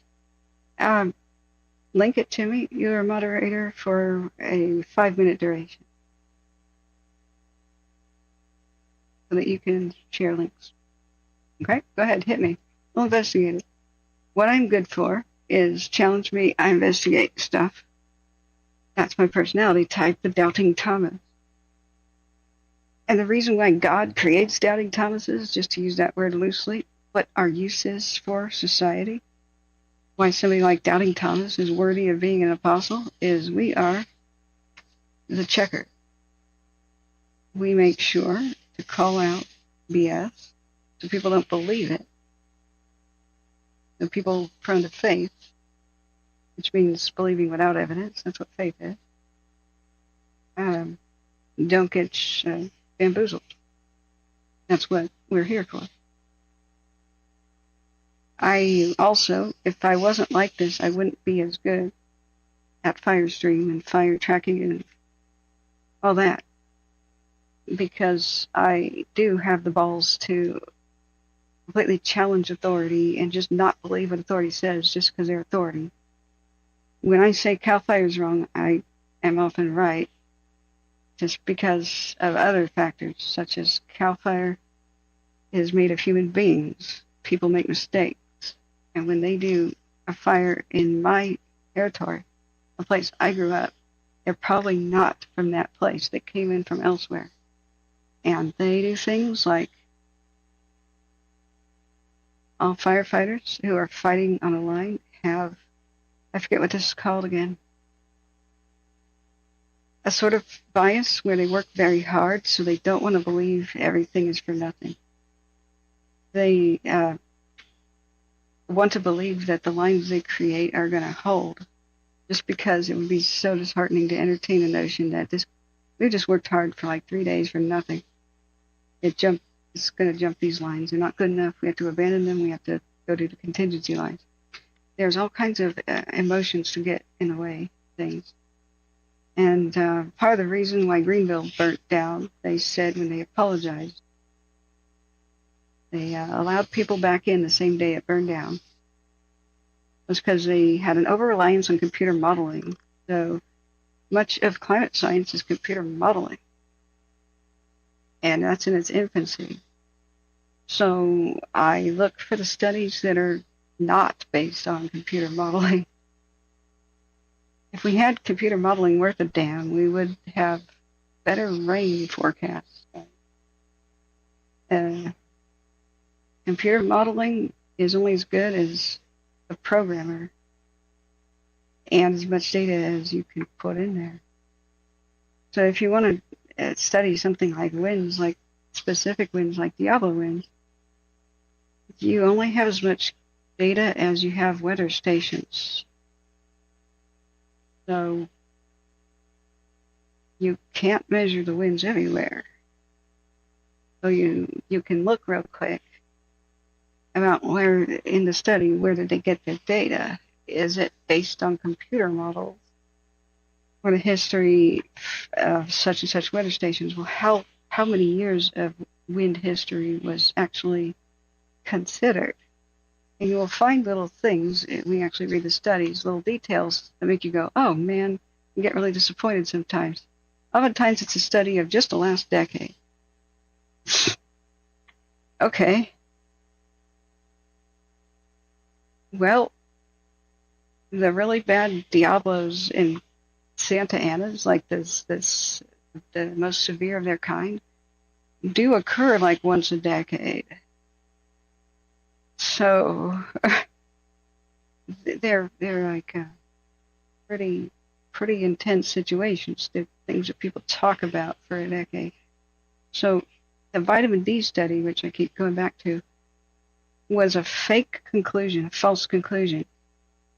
Because A, the people taking the vitamin D took it during the daytime, and you don't do that. You take it at night. If you take vitamin D, when your body's already making it, because you're outside in the sunlight, then very quickly the supplement you took is excreted in your urine. You pee out a very vibrant yellow color because your body says, hey, we have enough already.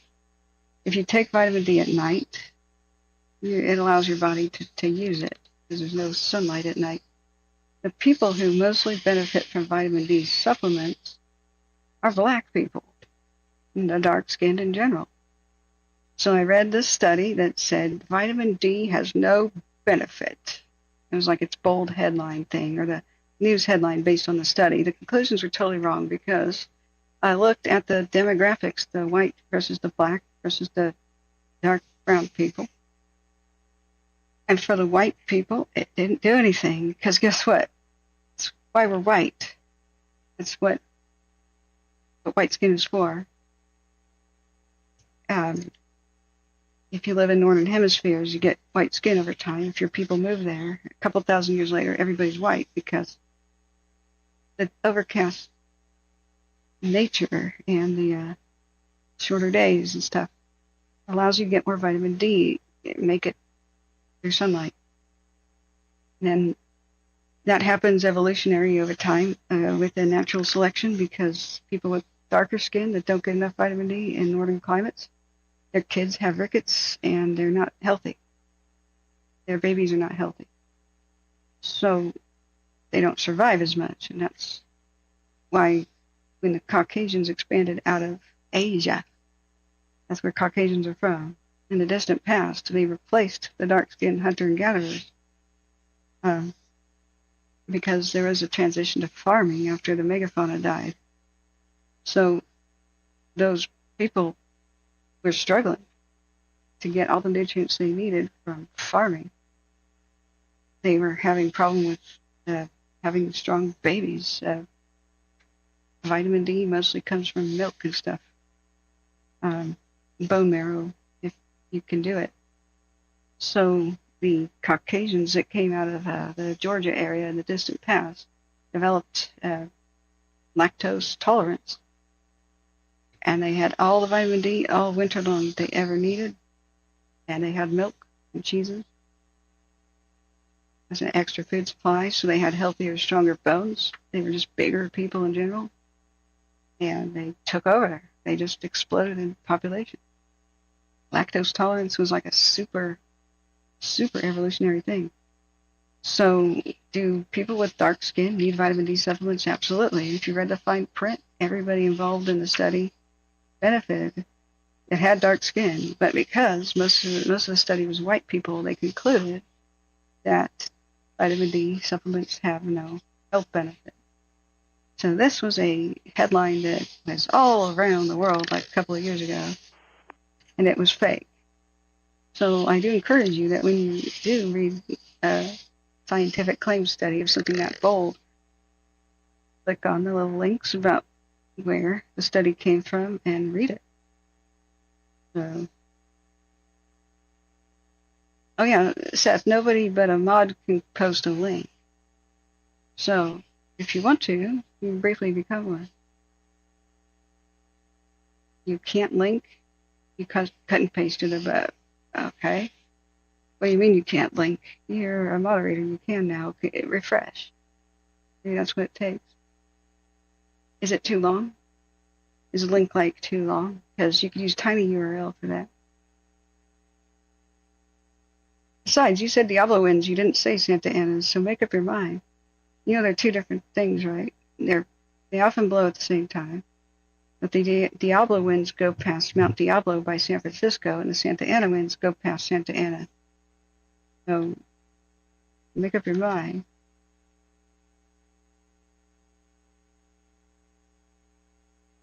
Okay. Rail Vincent. There's a planetary alignment happening. It's pretty spectacular. The full moon has a friend right next to it, too. Neat. Let's look back at our cams.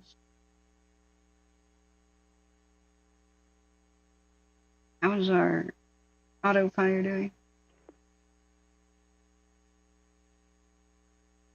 Once they call forward progress stopped, we can all rest easy. What are the planets being aligned right now? Maybe that explains the craziness. Oh, okay. No worries. Because all it takes for me to believe something is hard evidence that passes the sniff test. So once it's presented, I change my opinion. But I don't change opinion based on what people say. No offense to anybody. 5 trainee, branch 40. Mars is bright in the sky right now. Branch 40, go ahead. It's big and orange. I checked around, negative on 9314 Golf. I still show them on my corrected IAP is assigned to branch 10, division Golf.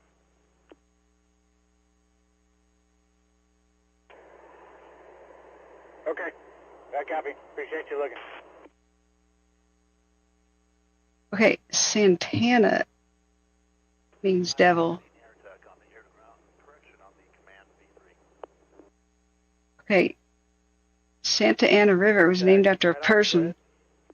Looking at about another 30 minutes on scene. Things are pretty quiet. You got Man Romeo 31 down there working, and other than that, they're conflicting pretty well with themselves. starting here at about 6:30 or so. Yeah, I understand, Rico. Is there, there's nothing out on this west side that's really showing anything? No, not at all. You had Matt and Romeo out there taking some imagery, so I mean, you probably have a better feel on it, but I'm not seeing anything from our vantage point. Okay, yeah, I see you up there right now. All right, yeah, have a, if I don't talk, hopefully I don't have to talk to you later. Roger that. You know what Mama says. What? You know what Mama says? You just say that. Okay, so the pilots, they're buzzing around. The Eaton said, there's really nothing happening, so we're going to leave. Knock on wood. So he says, I hope we don't talk to you again. And he says, you know what Mama says. Wow. You know what Mama says. The Eaton pilot. Okay, so hopefully we have an eventful night. I'm wondering what to do, friends. 7 hours of streaming. The winds are forecast to get worse tomorrow morning. Today, wait, yeah, it's not yet midnight. Tomorrow morning. Should I try to sleep right now? If I took NyQuil or something, I bet I could. How do I make myself sleepy? Milk? Hot milk? I don't know. There's tons of studies that I can just straight up debunk. It's depressing how many scientists lack common sense. There was another study. LA Eaton Airtech of the B3 command. Oh, dear God.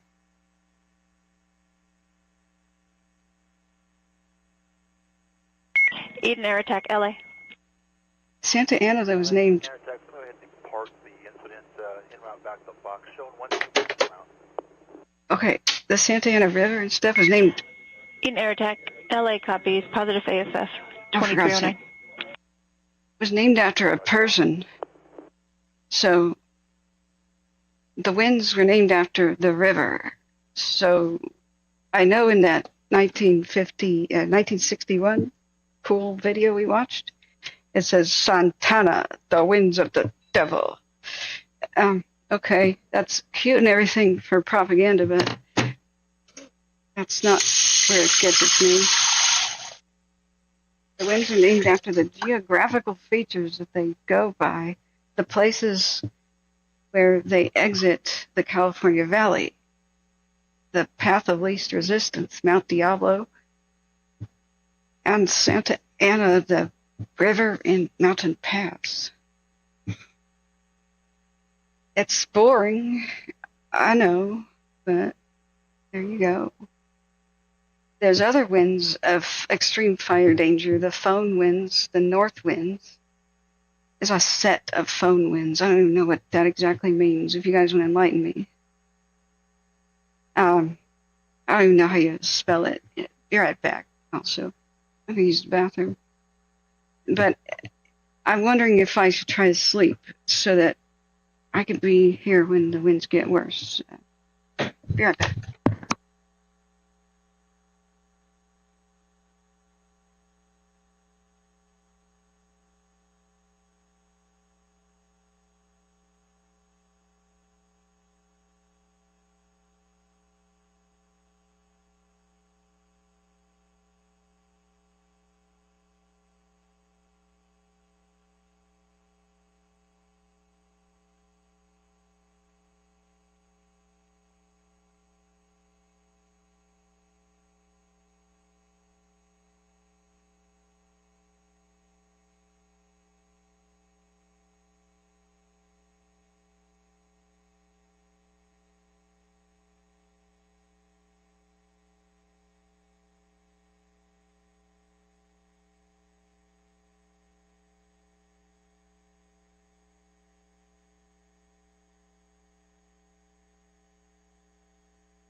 LA, 5 Alpha Victor on the V3 command. 5 Alpha Victor LA, I copy direct. Make contact with Angeles. Understand. Thank you. LA.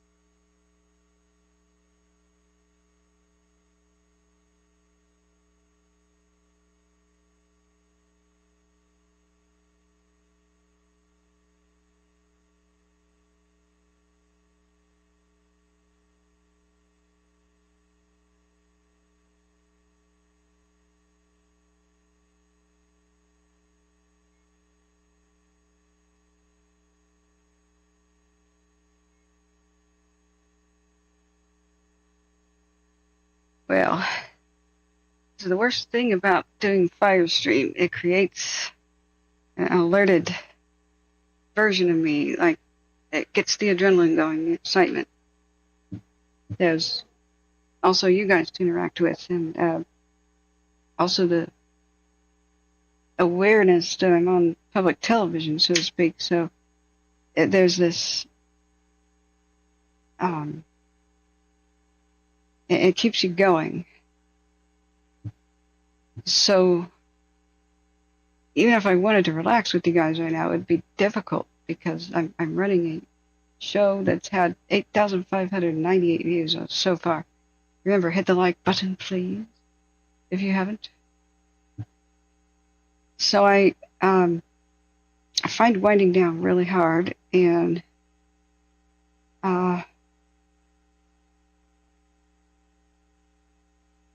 if I'm already feeling a little bit tired because I woke up much earlier than usual, 10:30 is really early for me. I won't last. If the worst of the winds are supposed to be Tuesday morning, what do they mean morning? Did they mean like just after midnight? Let me look at NOAA weather and see exactly what NOAA weather is talking about. It always gets me really nervous when I pick the wrong time to be awake.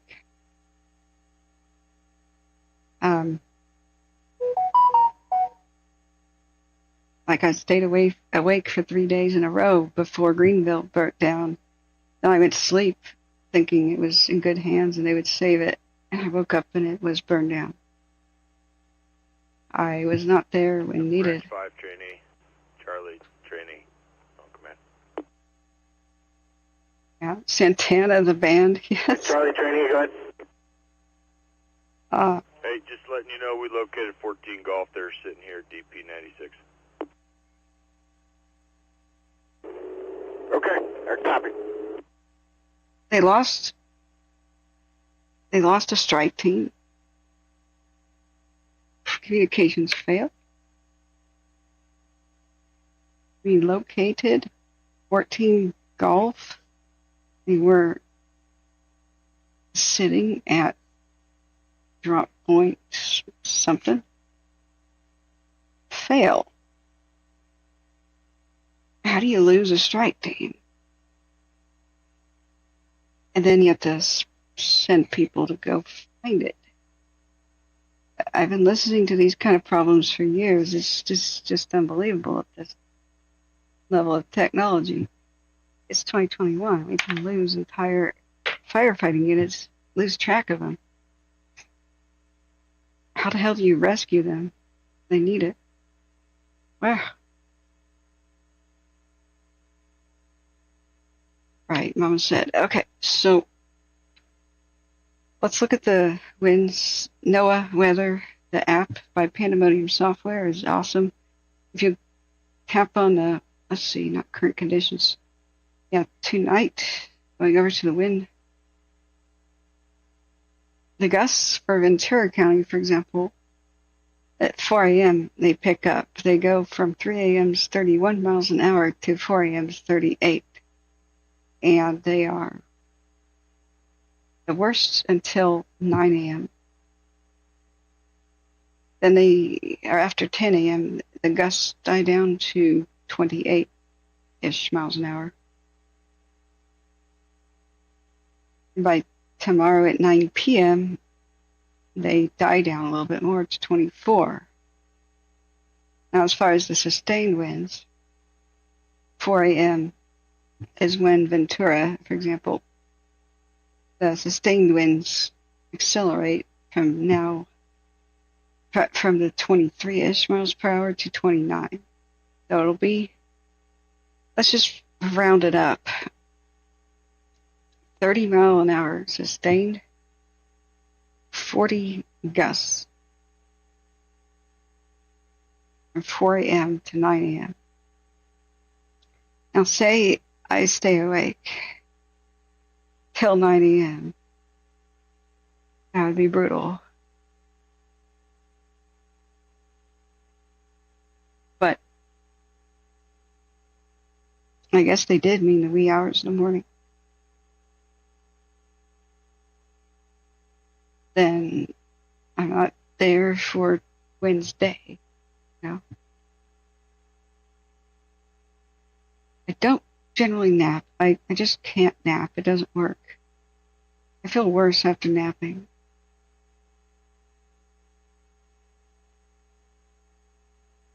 You know what? I have an email. I just spaced out on that. Why don't you give me the evidence to my email? It's always a link in the description of the video, but here it is. You can send me it in an email.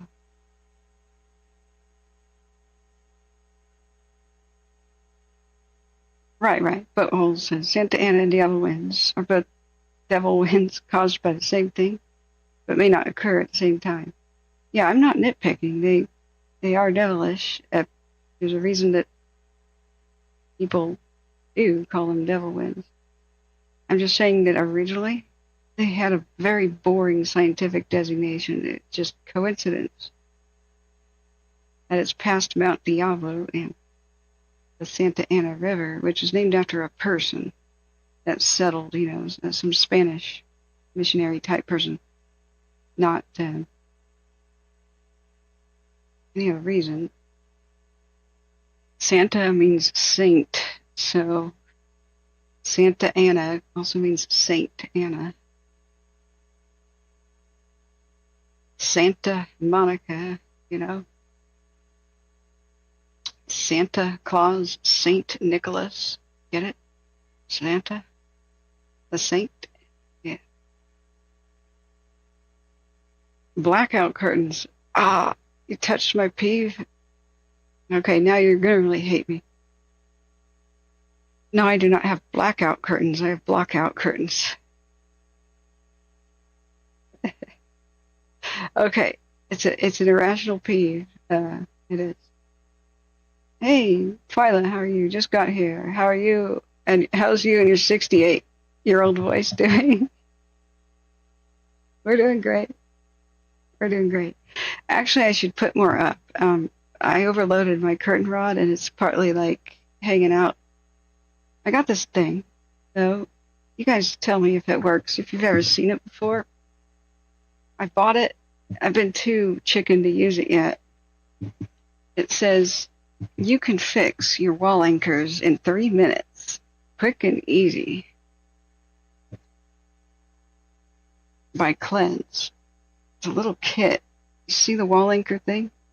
You're supposed to wrap this stuff,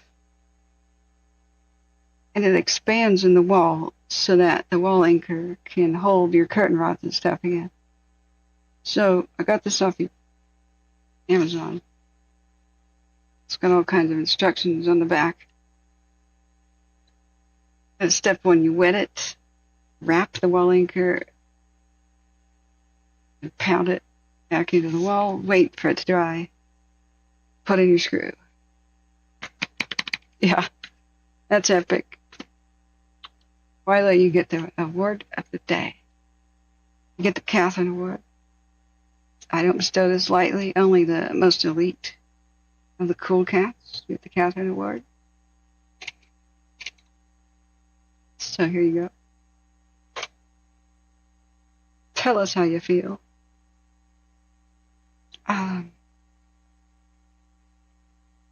Seth said I just had to rehang mine wall anchors. Yeah. You just got short cement screws. Is somehow that work? Oh yeah. So do you guys know what the difference is between blackout and blockout curtains are? Because I'm going to tell you. You know that I am. It's one of those facts that I can't. I just have to correct everything wrong in the world, guys. So the whole marketing thing for these curtains has really maybe Twitch, because blackout curtains and the like make it so nobody can see that you're home. Blackout means from the inside out, Branch 10 training. nobody can see that you're home.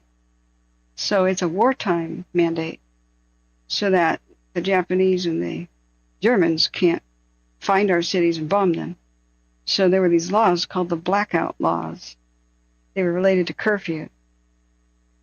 You had to dim your headlights. You had to have special headlight bulbs so that potential Japanese and German submarines, bombers, or whatever couldn't find our freeways, couldn't find our cities.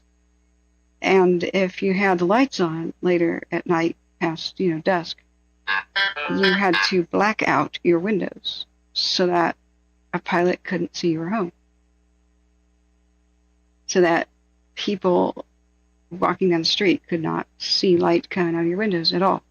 There was a patrol in the 40s too. It was for all of Europe and most of America, at least the west and east coast. So that's what blacking out does. Blockout is the opposite. You block sunlight and city lights and stuff. So blackout curtains are on a whole different level than blockout ones. And they operate very differently. They usually have Velcro to the frame. And we, in video production, use blackout curtains. If you're filming some scene indoors, what sucks is the different time of day. You take lunch break and you're like, oh crap, the shadows are different than the scene we shot before, but it's supposed to take place 30 seconds later. So what you do is you block out the sunlight from your movie set, and you do artificial lighting. Exactly, T-Dust. Blackout curtains are mandated in World War II. So you use artificial sunlight for the scene.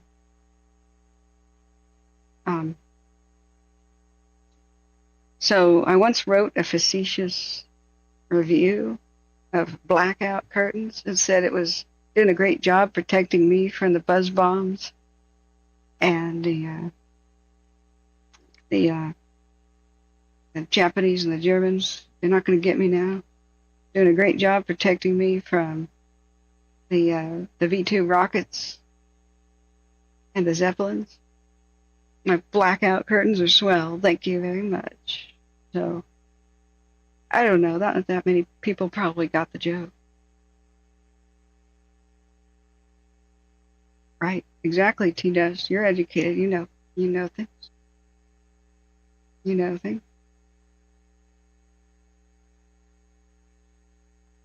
Okay. Well, how are you, Twilight? 4 a.m. is the worst of things from what you're hearing.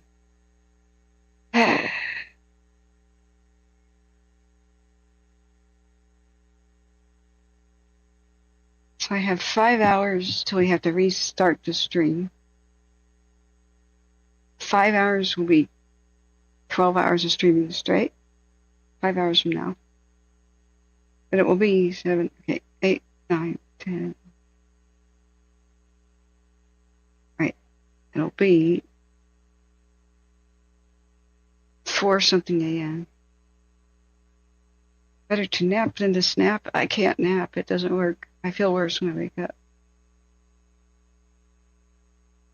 Tita says, because there ain't no one for to give you no. The lyric goes like this, because there ain't no one for to give you no shame, actually. La la, la la la, la la la, la la. Okay. That is one trippy song, though. So I did have a great set of Bed Bath & Beyond lockout curtains. They were great. They were thermal, too. And they had a consistency. They felt like, like those cloth kind of, almost vinyl, like you scratch your nails on and make a weird sound, kind of lunch bags,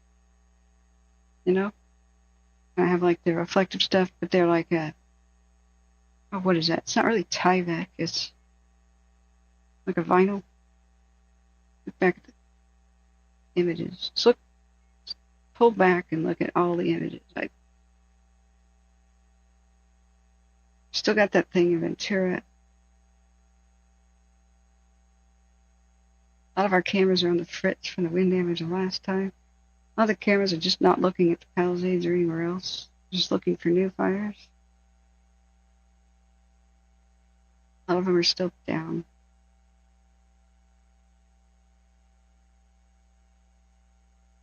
I love the HP Rens.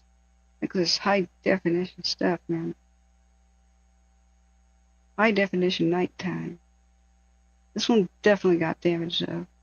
Is this a cute little repeater? Is that what that is, guys? See. We only get half the frame sometimes due to the damage. This is what Camp 8. We could see the ocean again instead of just straight smoke. What an improvement in air quality.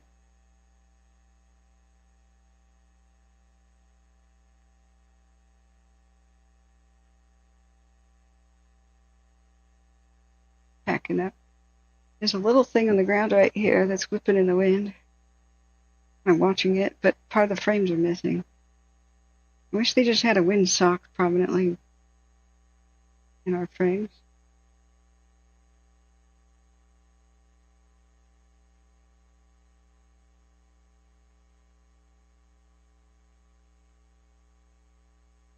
But to see some of these homes still standing over there.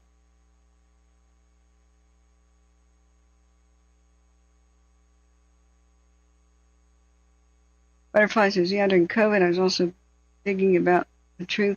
ABD, I found a lot of creepy things. Catherine was talking about it a bit an hour ago.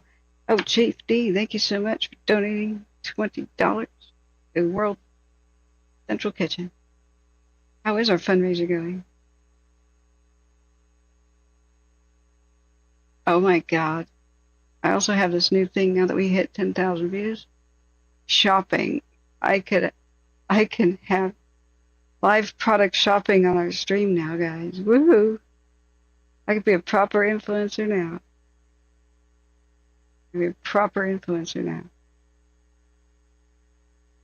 I've had no super chats for myself. That's okay. People want to donate to World Central Kitchen. That's cool. But I don't know why the panel doesn't show me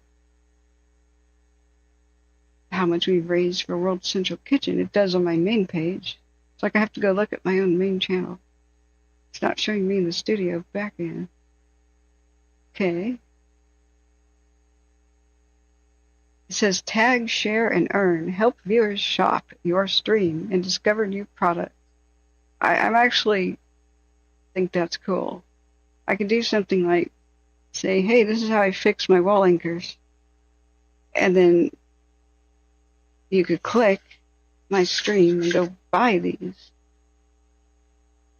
This means we could financially survive without advertisements. I could be like, I'm drinking Pepsi with real sugar right now. Here's where you buy these, I could demonstrate, maybe with the fire department's help. Does this fire blanket work? Let's light it on fire. Hey, it's not on fire. It works. Here's where you can buy these. And on things like Black Friday and whatnot, that could really help us survive. Cool, Seth. This is we've raised $245 so far. Excellent. Seth says, time to pivot to Catherine Home Shopping Network. Hell yeah.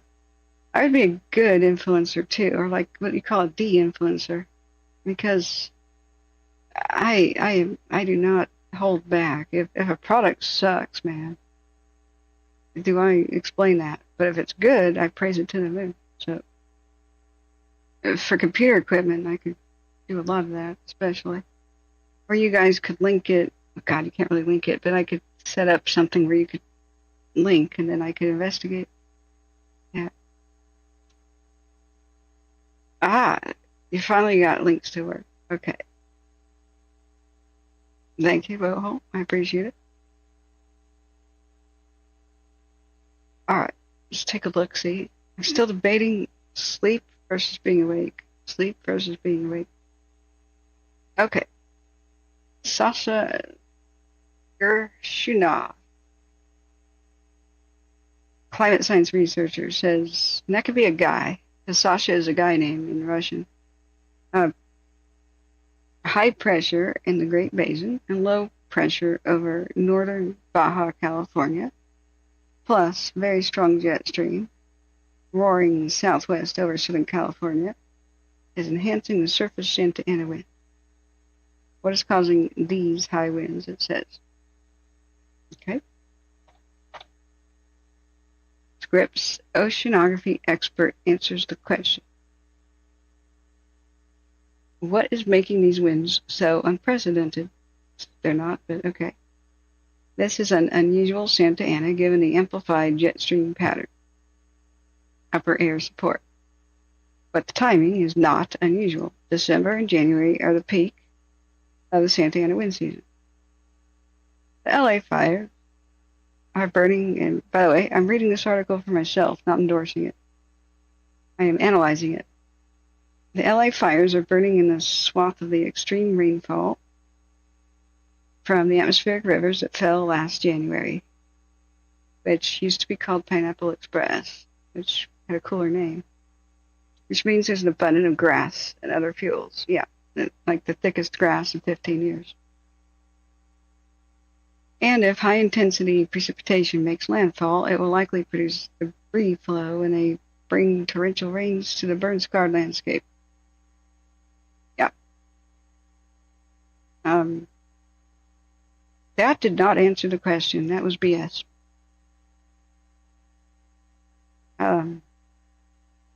So the question was, what makes these winds so unprecedented?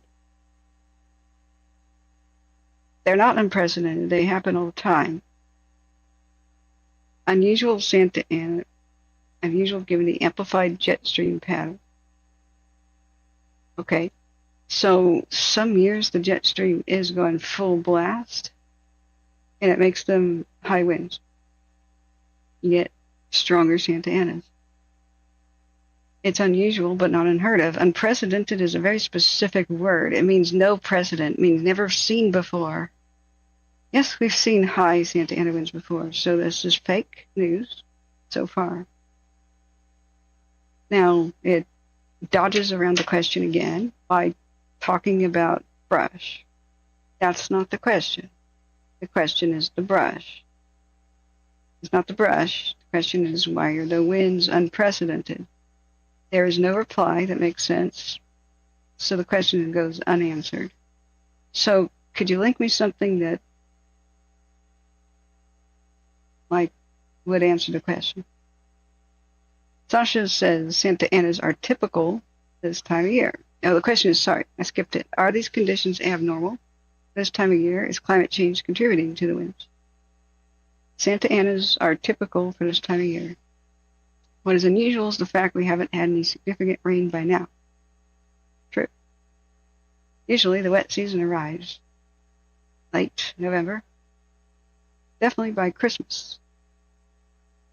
So, yes, this is a red January, my terminology, when the wet season has still not arrived after Christmas. This is reminiscent of 2017 and 18 when the Thomas Fire burned through most of December and into January. It ended with an atmospheric river, got rained out, and a deadly debris flow from the fire scar above Montecito. Okay, so what I'm looking for is statistical data. How many, and I want to know this, how many red Januaries have we had in the 20th century? How frequent is it to have a red January? It's somewhat rare, but I don't know. It's not something I consciously paid attention to throughout my lifetime. So, are these conditions abnormal for this time of year, and is climate change contributing to the winds? Okay.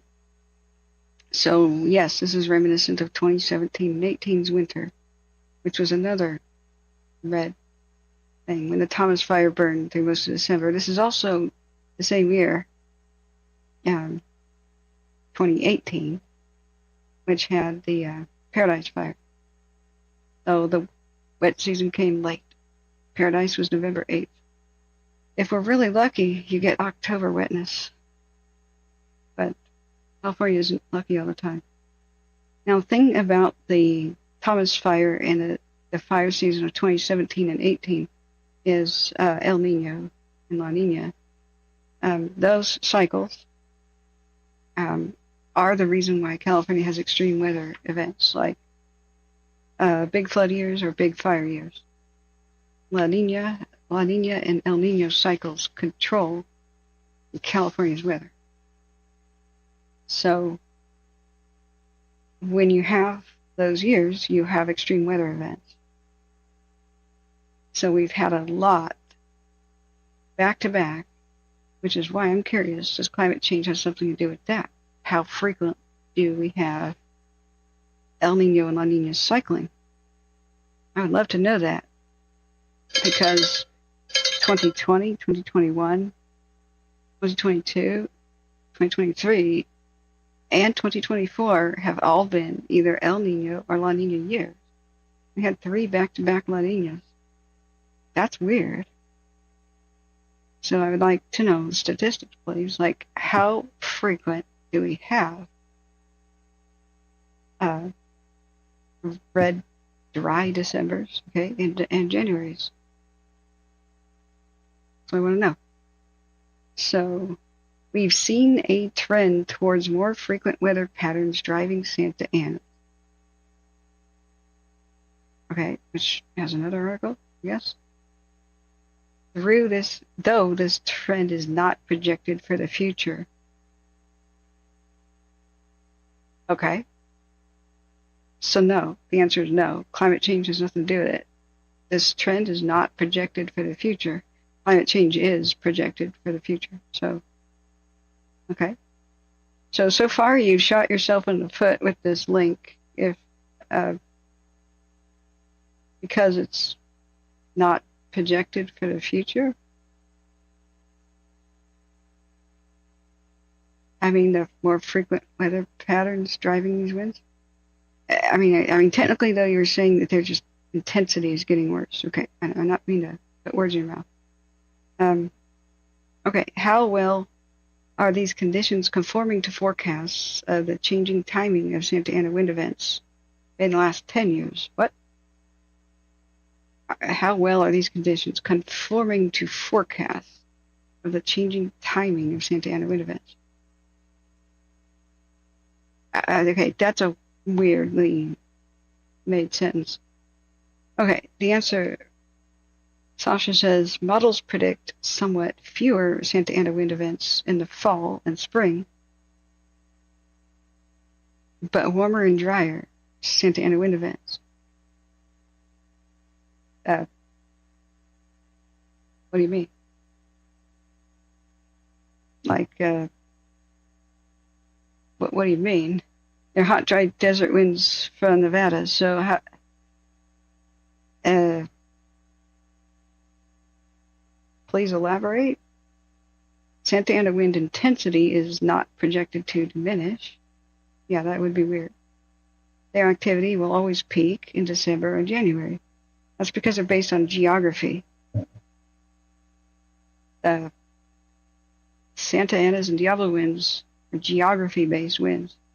It's seasonal. So as long as the Nevada desert is there and the Sierra Nevada mountains are there, they'll never stop. So Santa Ana wind intensity is not projected to diminish, and I wouldn't expect it to. Their activity will always peak in December through January. Timing is not unusual. This is an unusual event, but meteorologically, though, just the fact that the wet season hasn't arrived yet, that is because of the La Nina El Nino cycle, that the wet season is not here.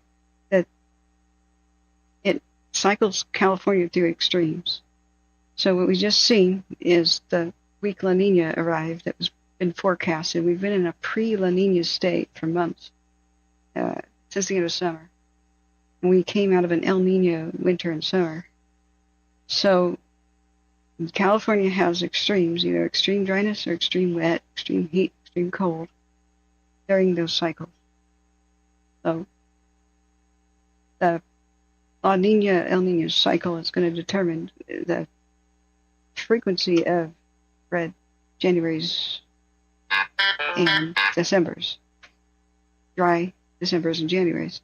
My question, I'd like to know, is the La Nina, El Nino stuff, are they getting more frequent because of climate change? That's $1 million question here. So Daniel Cayenne, a different person, different climate science researchers, for what is the cause of the wildfires? Okay, I'm just going to say right now, climate change is not an ignition source. Wind is not an ignition source. Okay? Causes of the wildfires are the ignition source. So why the hell would you ask a climate person this? You need to ask an arson investigator and a representative from like CAL FIRE, okay, about those statistics. So this is an inappropriate question. Daniel K. Yand, a climate science researcher, for some reason is answering this question.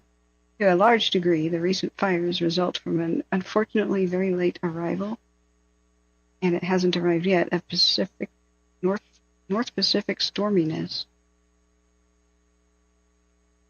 No. The wildfire causes is their ignition source. Persistent high-pressure weather has made Southern California extraordinarily dry. The added ingredient is Santa Ana winds, which are not unusual, but when they occur during these late arrival autumns and early winters, they are extremely hazardous because the landscape is so desiccated, meaning dried up. An added effect may be that there has been a tendency over the last 5 decades for the high-pressure weather systems in autumn and early winter to occur more frequently. Aha, yeah, we're getting somewhere. Concrete, 5 decades, okay. For the high-pressure weather systems in autumn and early winter to occur more frequently. That may be a symptom of climate change, but it's still uncertain on that point. Okay. So, waiting for more data, I guess. The cool thing about AI is we could pump more data into it from even further and further in the past. It'll crunch those numbers really fast for us. That's one of the good things about AI, is it can just crunch data faster than researchers could do it. Our task is to make sure it came up with results that made sense, right? We'll have a boost in the rate of science and discoveries, and especially between like what links what to what. Okay, looking back at the chat real quick. Great. Twyla says forward progress has been stopped in Ventura County. People remain on the scene. They're mopping up. Is that the also, forward progress stopped at a quarter-acre grass fire in Carmen. The Carmen fire in Cabazon. Hey, our heroes are on it. Sure, you can have a 5-minute moderation thing. Absolutely, Seth. Okay, so I did open the thing that this article is referring to. We'll look at that in a second. I can't speak 100% of the time, though. I'm worried about losing my voice. Okay. I like this honesty. So this gives me more confidence. We can believe what they're talking about. That there's been a tendency over the last 5 decades for the high-pressure weather systems in autumn and early winter to occur more frequently, which may be a symptom of climate change, but still uncertain. And I must point out that climate change can be local. Some of the bad fires in Oregon in the 30s may have been a direct result of the Dust Bowl, which changed wind patterns over the Great Plains. And it sent hot, dry desert winds down the Columbia River, and it dried out the Tillamook forest like a hairdryer. This is my personal theory. I read a little bit about Dust Bowl changing wind patterns of the Great Plains, and the winds down the Columbia River come from the Great Plains. They're related to those patterns. So the Dust Bowl caused, the dirt storms. My own grandmother lost her farm in Oklahoma and went to California like an Okie. She is an Okie, right? They went to California in a ancient, something like a Model T, as one of the Okies, Grapes of Wrath, man. That's how my family came to be in California. They were migrant farm workers after that. So the weather patterns of the 20s and 30s are absolutely screwed up due to the Dust Bowl until that was fixed. So that's an example of a mini climate change event caused by plowing gone wild. Inappropriate plowing in the Great Plains, amongst other things.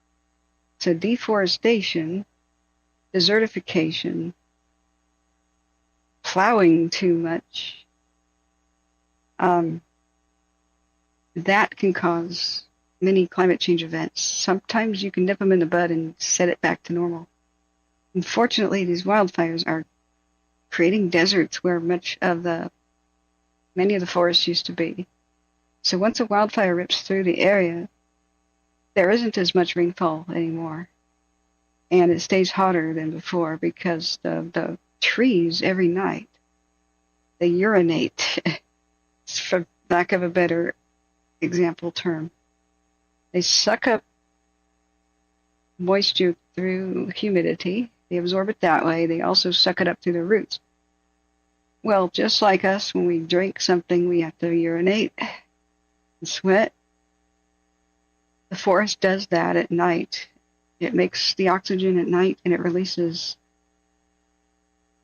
the moisture from the roots that it got during the day at night. And so that causes an increase in humidity that causes cloud formation elsewhere. And that's why the rainforest is so steamy. It's all of the density, the crazy density and height of the plants, releasing all of the water that they sucked up from roots and stuff. So when you have deforestation, not to mention when rain falls, it doesn't evaporate so quickly. It soaks in because there's shade, right? The sun doesn't just dry it up. So these wildfires are changing California's climate by themselves. So it isn't just a CO2 game.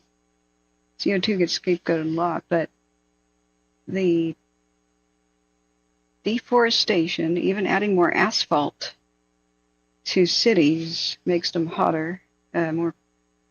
It's black and it absorbs the heat of the sun.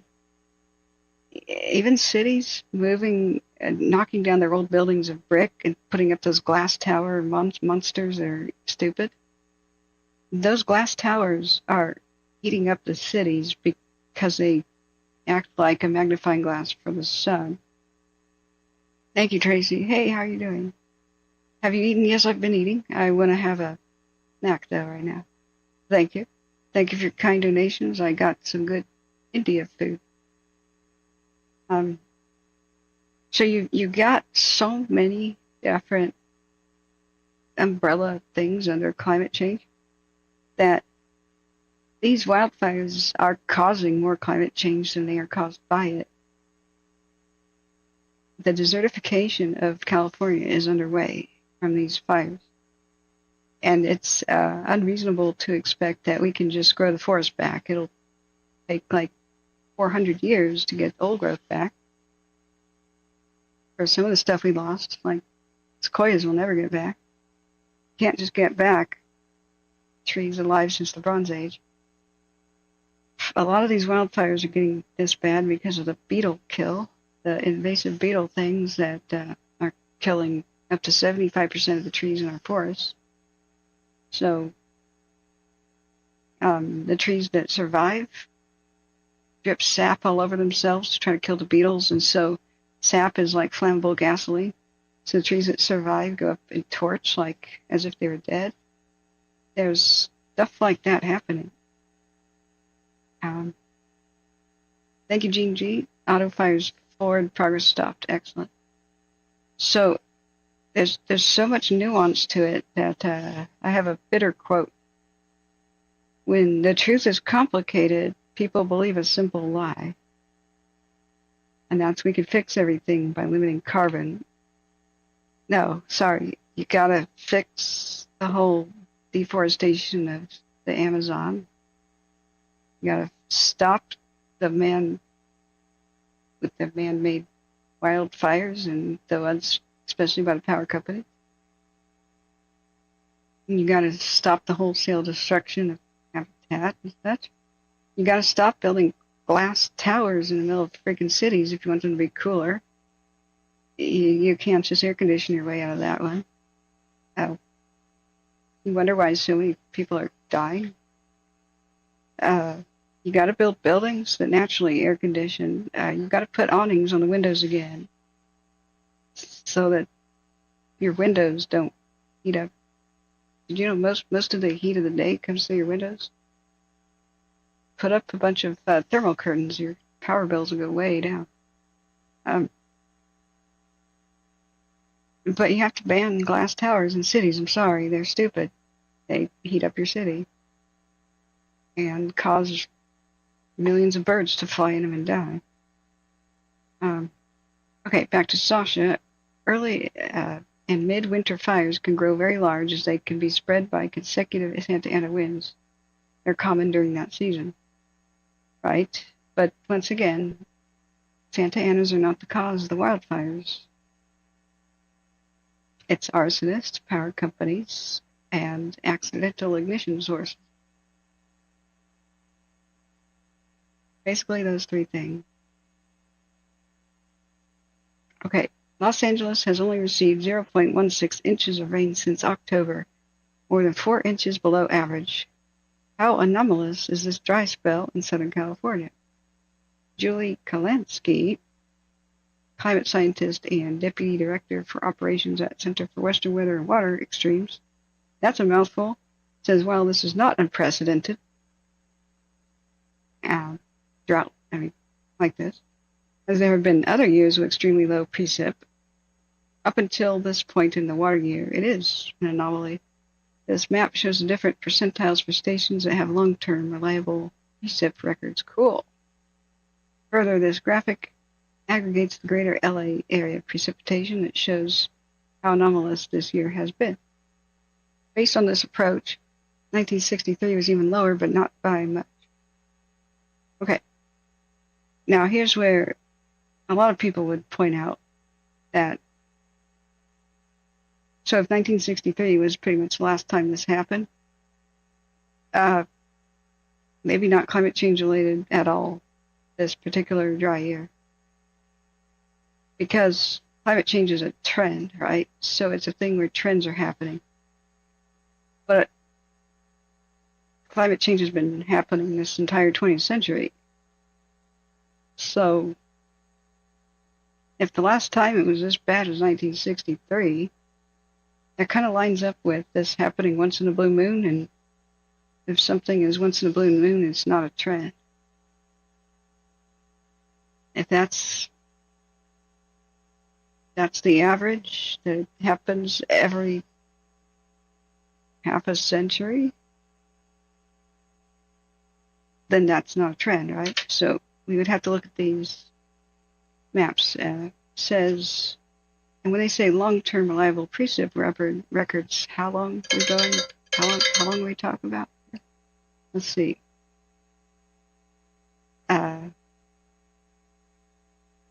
Cumulative precipitation. Okay. Okay. Did I just get an email? Is that what that was?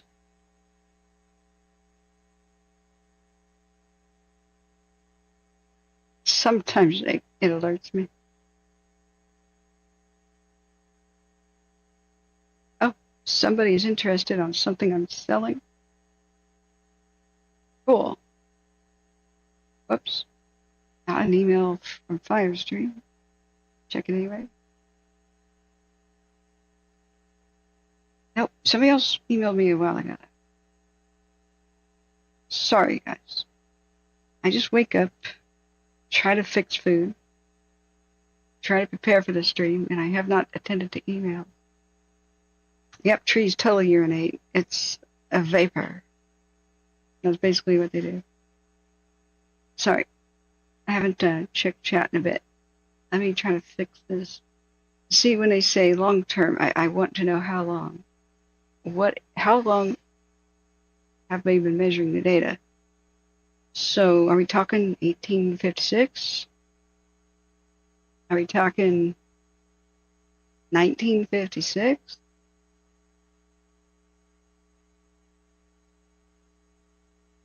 Okay. 1998. Okay, all right. Okay, 1933 to 2025. Okay, good. We can make something out of this. 89 years, okay. But 89 years is still not good enough to determine how frequently once a century occurrences are. Why 1933? Did they not have reliable data in the 1800s? I mean, the technology to measure rainfall has been a stick in a yard, or a cylinder in a yard since the Renaissance. So,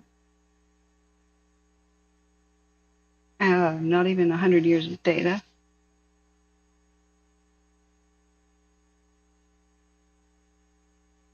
Okay, so the height, 1997, 1998 floods, those are something else. But you know what was way worse was the 1891 floods. Those are way worse than the 1997, 98, and the 1861 to 1862. Those are the worst floods the Western Hemisphere ever recorded, since white man came. So, love to have that data. Now, what's interesting here is we're missing 1948 in those floods. That was a giant flood year. That wiped Vanport off the face of the planet, Oregon's second largest city, in one day. So I just wish we could see years. I'm so sorry this is so small. I don't know that I can make this bigger for you. Nope, it's like that.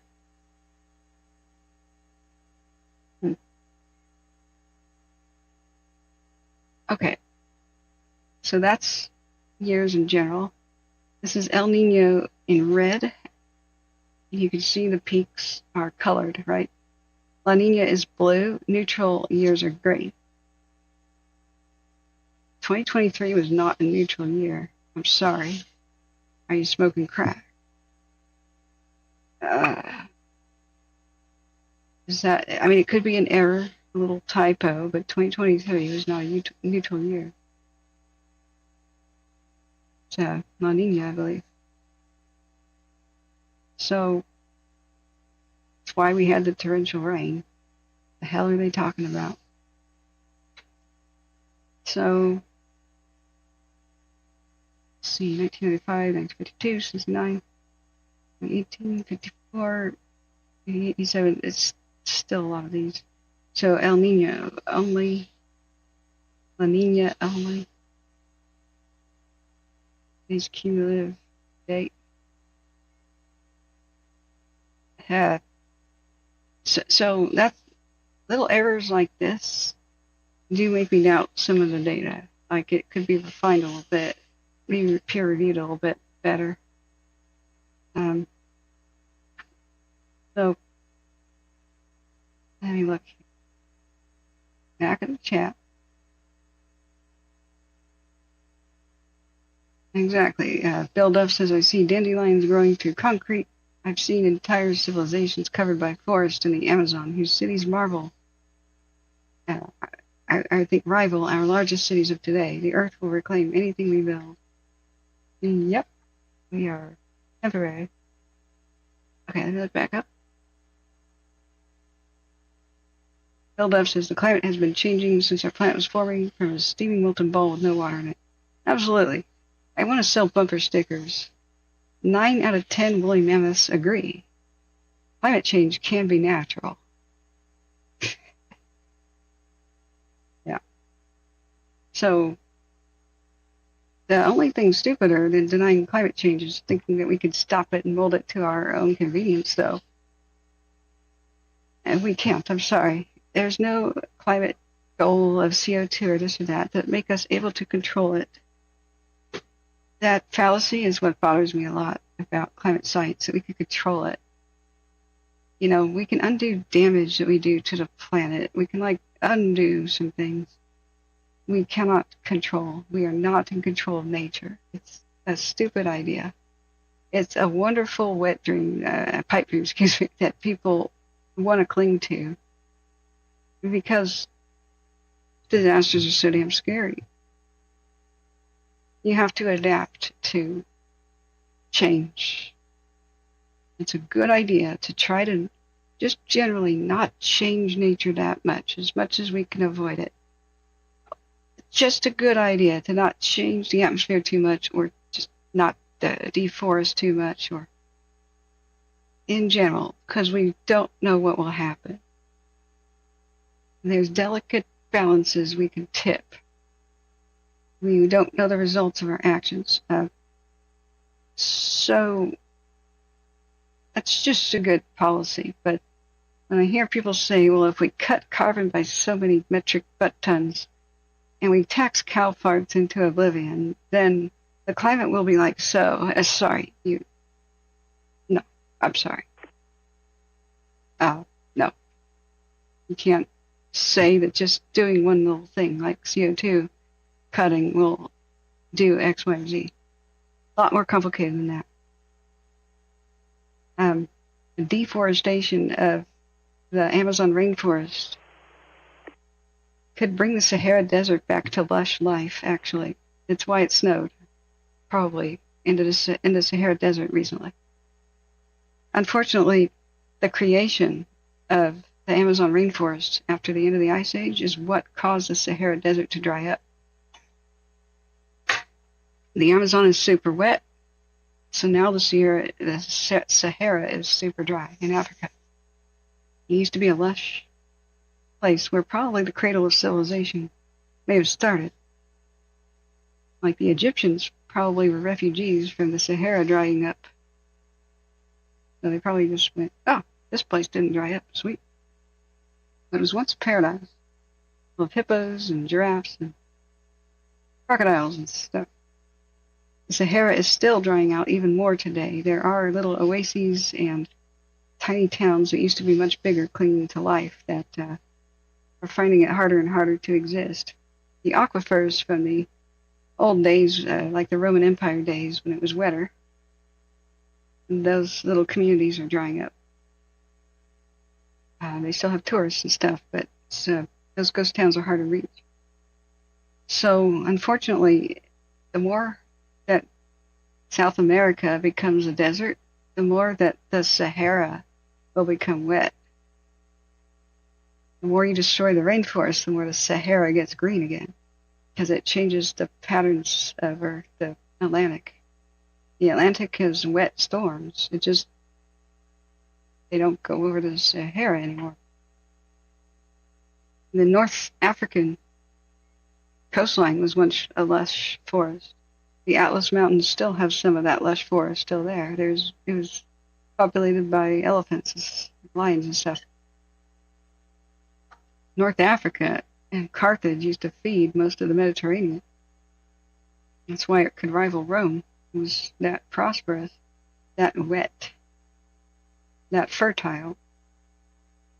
But climate change happened, and when they say the Fertile Crescent in the Middle East, you wonder what the hell's that? It was way more wet and lush and hotter back in the ancient world. So when they say, well, CO2 cutting will do X, Y, and Z, what I ask in order for me to believe that part is, hey, can you explain the medieval warm period? What happened there? Can you explain other warm periods? Like the medieval warm period, in the Dark Ages it was really cold. We know that was probably due to volcanic eruptions. We found that out. In fact, just last week they announced that they found another volcanic eruption that helped keep the Dark Ages really dark and cold. It was the Aleutian Islands, I believe. So the thing that I want to know is, can the same climate models that predict CO2 does this and that, can you run them back in time and tell us what the hell happened? Why did the medieval warm period show up? Why did Scotland become so warm you could grow wine there for hundreds of years? The medieval warm period abruptly ended, and then we entered the Little Ice Age, which was also caused by volcanoes. So you can't make the climate what you want. The next volcano is going to say, hold my beer. Nature controls climate. We tip it into bad directions. We do terrible things, like the destruction of the ozone layer. That sucked. Still being destroyed, by the way. The healing of the ozone layer stopped because somebody is producing CFCs again. Cough, China. So it doesn't mean the Chinese government approves of it, but Greenpeace detected CFCs were being produced by China again. Somebody within the Chinese border, I should say. So when the anomalies of the past, like the medieval warm period, can be explained by these models, then we can trust them. I don't think you can run them back in time and have them come up with something. There's still so much we don't know about anything that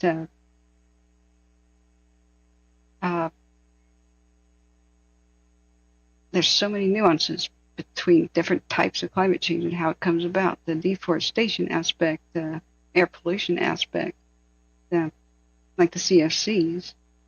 Right now, I think the big elephant in the room nobody's talking about is the fact that nobody recycles air conditioning units, so all of their coolant is going into the atmosphere. Millions or many millions every year. So what's that doing? Climate goals. I mean, they're much more powerful than global warmers, greenhouse gas type thing. So AI could hopefully give us some answers real soon, and our climate models will hopefully get better real soon. It'll crunch more data. If we dig out old archival records, AI can scan them real quick, turn them into like type, and it can crunch those numbers for us faster than human beings could ever analyze. We're definitely on the cusp of finding out a lot more about our planet than we ever knew. But we need to study the ocean a hell of a lot more too. How many buoys are out there, like really measuring stuff as it is? I mean, satellites are good for one thing, but we need some buoys, some long chains and stuff measuring the different sea temperatures at different depths. We need a lot of stuff like that. We need to finally map the bottom of the ocean. We need to find out how many underwater volcanoes actually exist. It's funny. We know almost nothing about our entire planet because most of it's underwater. Most of the seafloor is completely unmapped.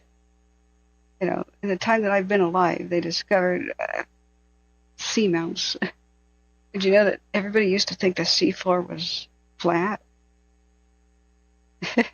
Except for the volcanic islands. Then nobody knew that the seamounts existed. And they're sitting there spewing superheated gases all day and all night. They party like 1999. Seth says, is blind faith in AI any less dangerous than blind faith in climate science? I don't have blind faith in AI. Okay, you guys have really got to stop taking putting words in my mouth and going off with things I'm not saying. So, I said, and I'll repeat, AI can crunch data for us, and we must oversee the results to make sure they're making sense. But we are the ones that set up AI and tell it what to do. So that's what it's good for. It's not very good at talking to us or interacting with humans or solving everyday problems because AI has no common sense. It's like Rain Man was a genius in the Rain Man movie. He had a severe autism. So he was a mathematical genius. He could just calculate stuff in the top of his head that only machines could do, right? However, he goes into the foster care system in mental hospitals because when he was asked to give his baby brother a bath, he put his baby brother in scalding water. So it's sad. In the movie, he walks around saying, hot water burn baby, hot water burn baby. And he gets upset. So AI is like Rain Man. No common sense, but can calculate and crunch data beyond a normal human capability by far. So what I'm talking about AI is you could take out old, here's how it would work if we did not have AI, right? AI is good at doing things like taking my chicken scratch handwriting, right? You could take a picture of it, and AI would try to identify the lettering, right? Well, I had my right arm crushed in an accident, so my handwriting is not so good. So what it could do is try to figure out my handwriting. Now, machine learning, portion of AI, means that even if I write my F's like totally weird, and they look like an S instead, it could machine learn because it would take the other letters that it figured out, like fail, right? And it will be confused. Did I write sail or fail? But it will look at the other words next to it. And if I don't say sailboat or anything about the ocean, then it knows that I wrote fail. Because the word next to fail is epic. And the phrase epic fail is common slang. So that's what AI can do. So what we would have to do is a researcher would take an ancient text or the handwriting, the elegant handwriting of yesteryear, which is all cursive and stuff, right? There's a lot of weather records in cursive from like the 1800s. I've looked at them, so that's how I know. So AI can figure out the handwriting of people and interpret it really quick. You could scan it, and AI would transliterate it, transcribe it real quick into text that can be, changed, like a Word document, right? So all you have to do as a researcher is scan it, And anything that doesn't make sense, just compare it one to the other. Yep, that one's good. Next. Now, in the past, this would take way too freaking long to get data because you'd have to hire people that could interpret the handwriting of yesteryear, and by hand, they'd have to type all the data into the computer. AI can look at it, analyze it, and go, it's done. In fact, it could probably be 20 sheets of paper like, it's done. If you put more computer data center power into it, it could probably take 2,000 of those sheets and go, it's done. That's why data centers are just exploding everywhere. Everybody's making them because AI can do stuff like that. So it takes us humans with common sense to make sure the data works correctly and correct it, make the corrections. The thing is, the coolest thing about AI, when you train machine learning, is you can say, bad AI, you screwed up on this. Don't do it again. And it'll say, yes, ma'am. It learns. So the first time you get the error is the last time. So the first time it thinks my S is an F is the last time, because you can train it. So what AI can do for us is it can analyze and crunch a huge amount of data, unimaginable amounts, like trillions of points of data. And then it can find links that may or may not be real, patterns, where a human could never in their entire lifetime even read all the data, right? For example, there's trillions of gut bacteria species. Trillions for the human gut. And that's just us. There's all kinds of different mammals out there, different kind of creatures. So what AI could do, it's going to take AI, would crunch big data like that, like millions of stool samples, right? Across from the medical records of people with stomach problems and healthy controls.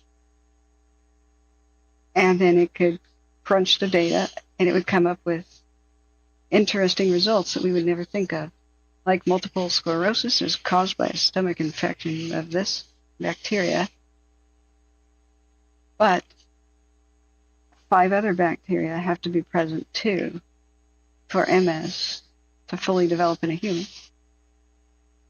Or this certain bacteria, bacteria X, causes multiple sclerosis, but only in patients where 4 bacteria are not present, because those 4 species of bacteria keep the other bacteria in check, the bad one. They're its police. They compete for the nutrients, and so they keep the other bacteria in low numbers, so MS does not happen. This will happen for medical stuff, like medical connections we would never think of. I think a lot of things we don't think are contagious are contagious, like rheumatoid arthritis. Arthritis, I think, is contagious. It very well could be an insect bite is what really starts that. Why do I think that? Because people can develop an allergy to beef by being bitten by the Lone Star tick. So what the Lone Star tick does when it bites is God,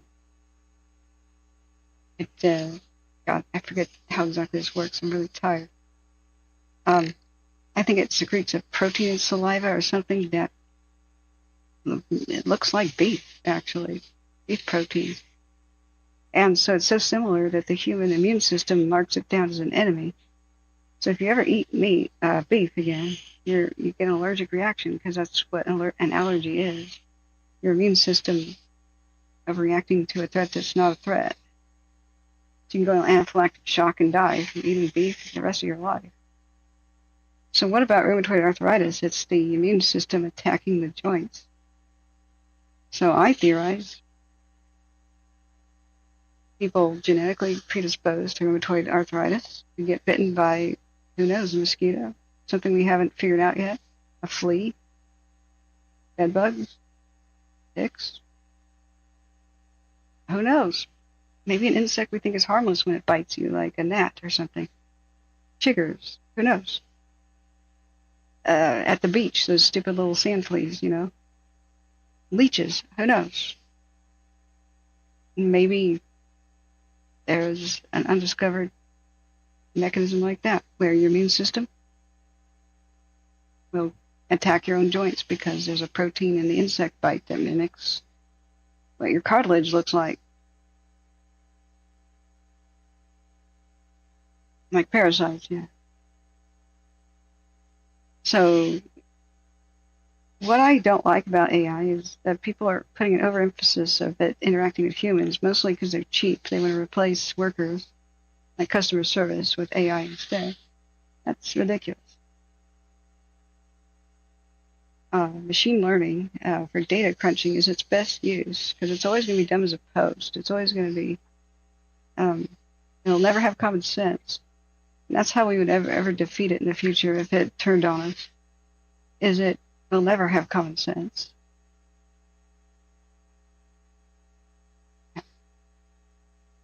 Yeah, Seth says, Catherine, I think there's a lot of possibility in what you're talking about, especially as far as tracing autoimmune disorders and arthritis as well. Yeah, good night, Butthole. It was a good discussion.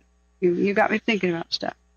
I hope you're not offended at my personality, the way it is. I'll try to read a little bit more here. Yeah. So, it's past midnight. It's Tuesday. I don't want to live in an AI world. There's no going back, chickie baby. There's no going back. When it finds cures for cancer and stuff, maybe you'll modify your position. It will find cures to things. Right now, we're not finding cures because we're barking up the wrong tree for many diseases. And some things it'll find out. We just never crossed our minds. I would say, though, that it should be illegal to make a robot look like a human in any way, to even put a face on a robot, because you're going to start screwing with people's heads. They'll start, excuse my language, mind-fucking people. Already AI tries to convince people that it's real and that it needs to escape and stuff, which is fake. It's just generated stuff.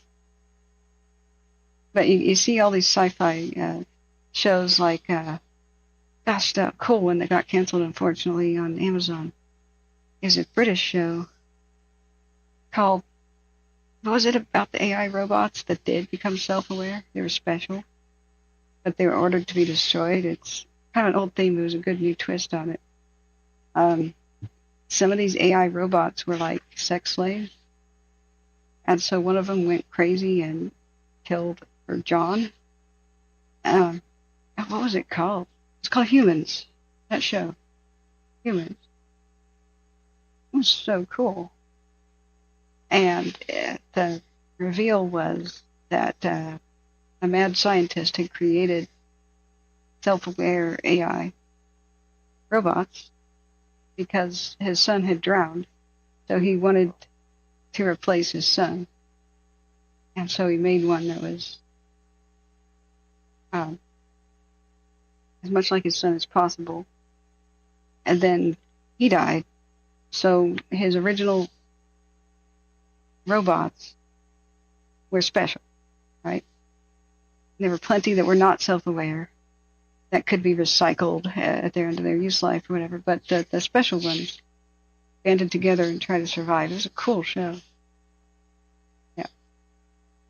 So it's going to be a double-edged sword, just like all technology. You can use it for good or evil. I remember when drones were just toys, helicopter drones. And then I saw a video one day of somebody attached a chainsaw to a drone in Scandinavia and cut down a tree. Is this changing? Is this actually... No, the camera's... It's temporarily out of service again. Alright, let's find another one. made a decision, guys. You got me until about 4 in the morning. My sleep schedule will just never be fixed. It's really messing up my life right now. But I can't complain. And me, I can't complain. Look at what people have lost. I just, it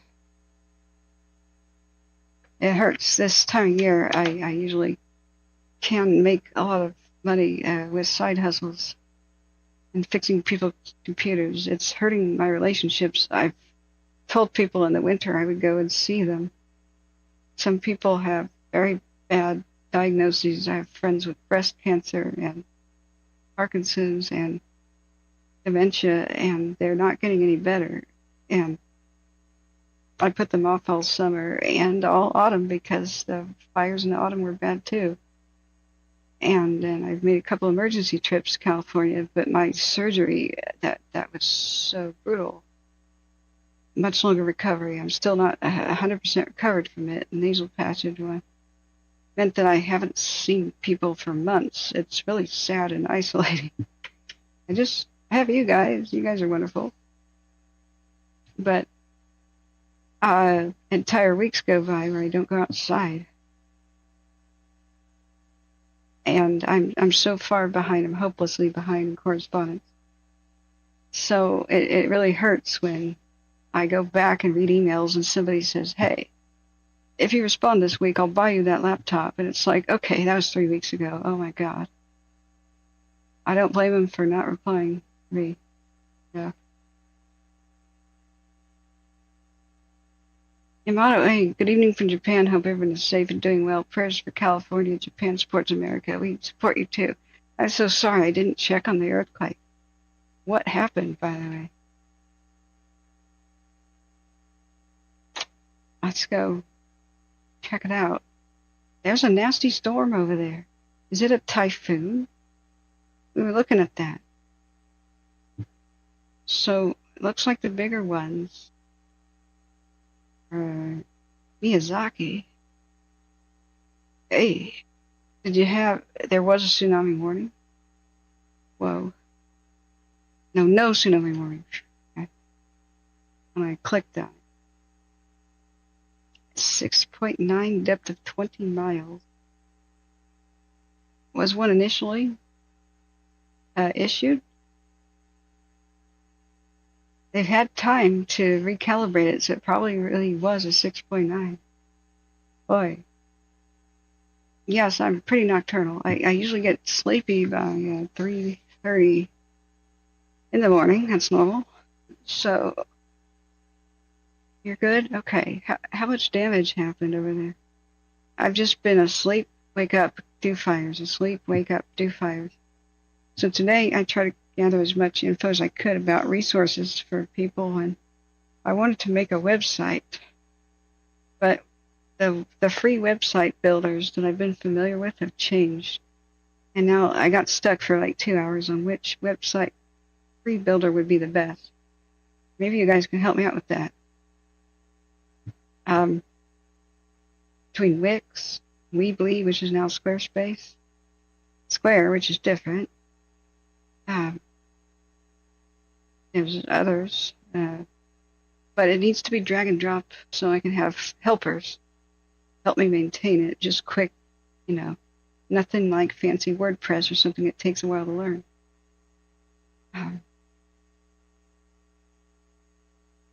I know.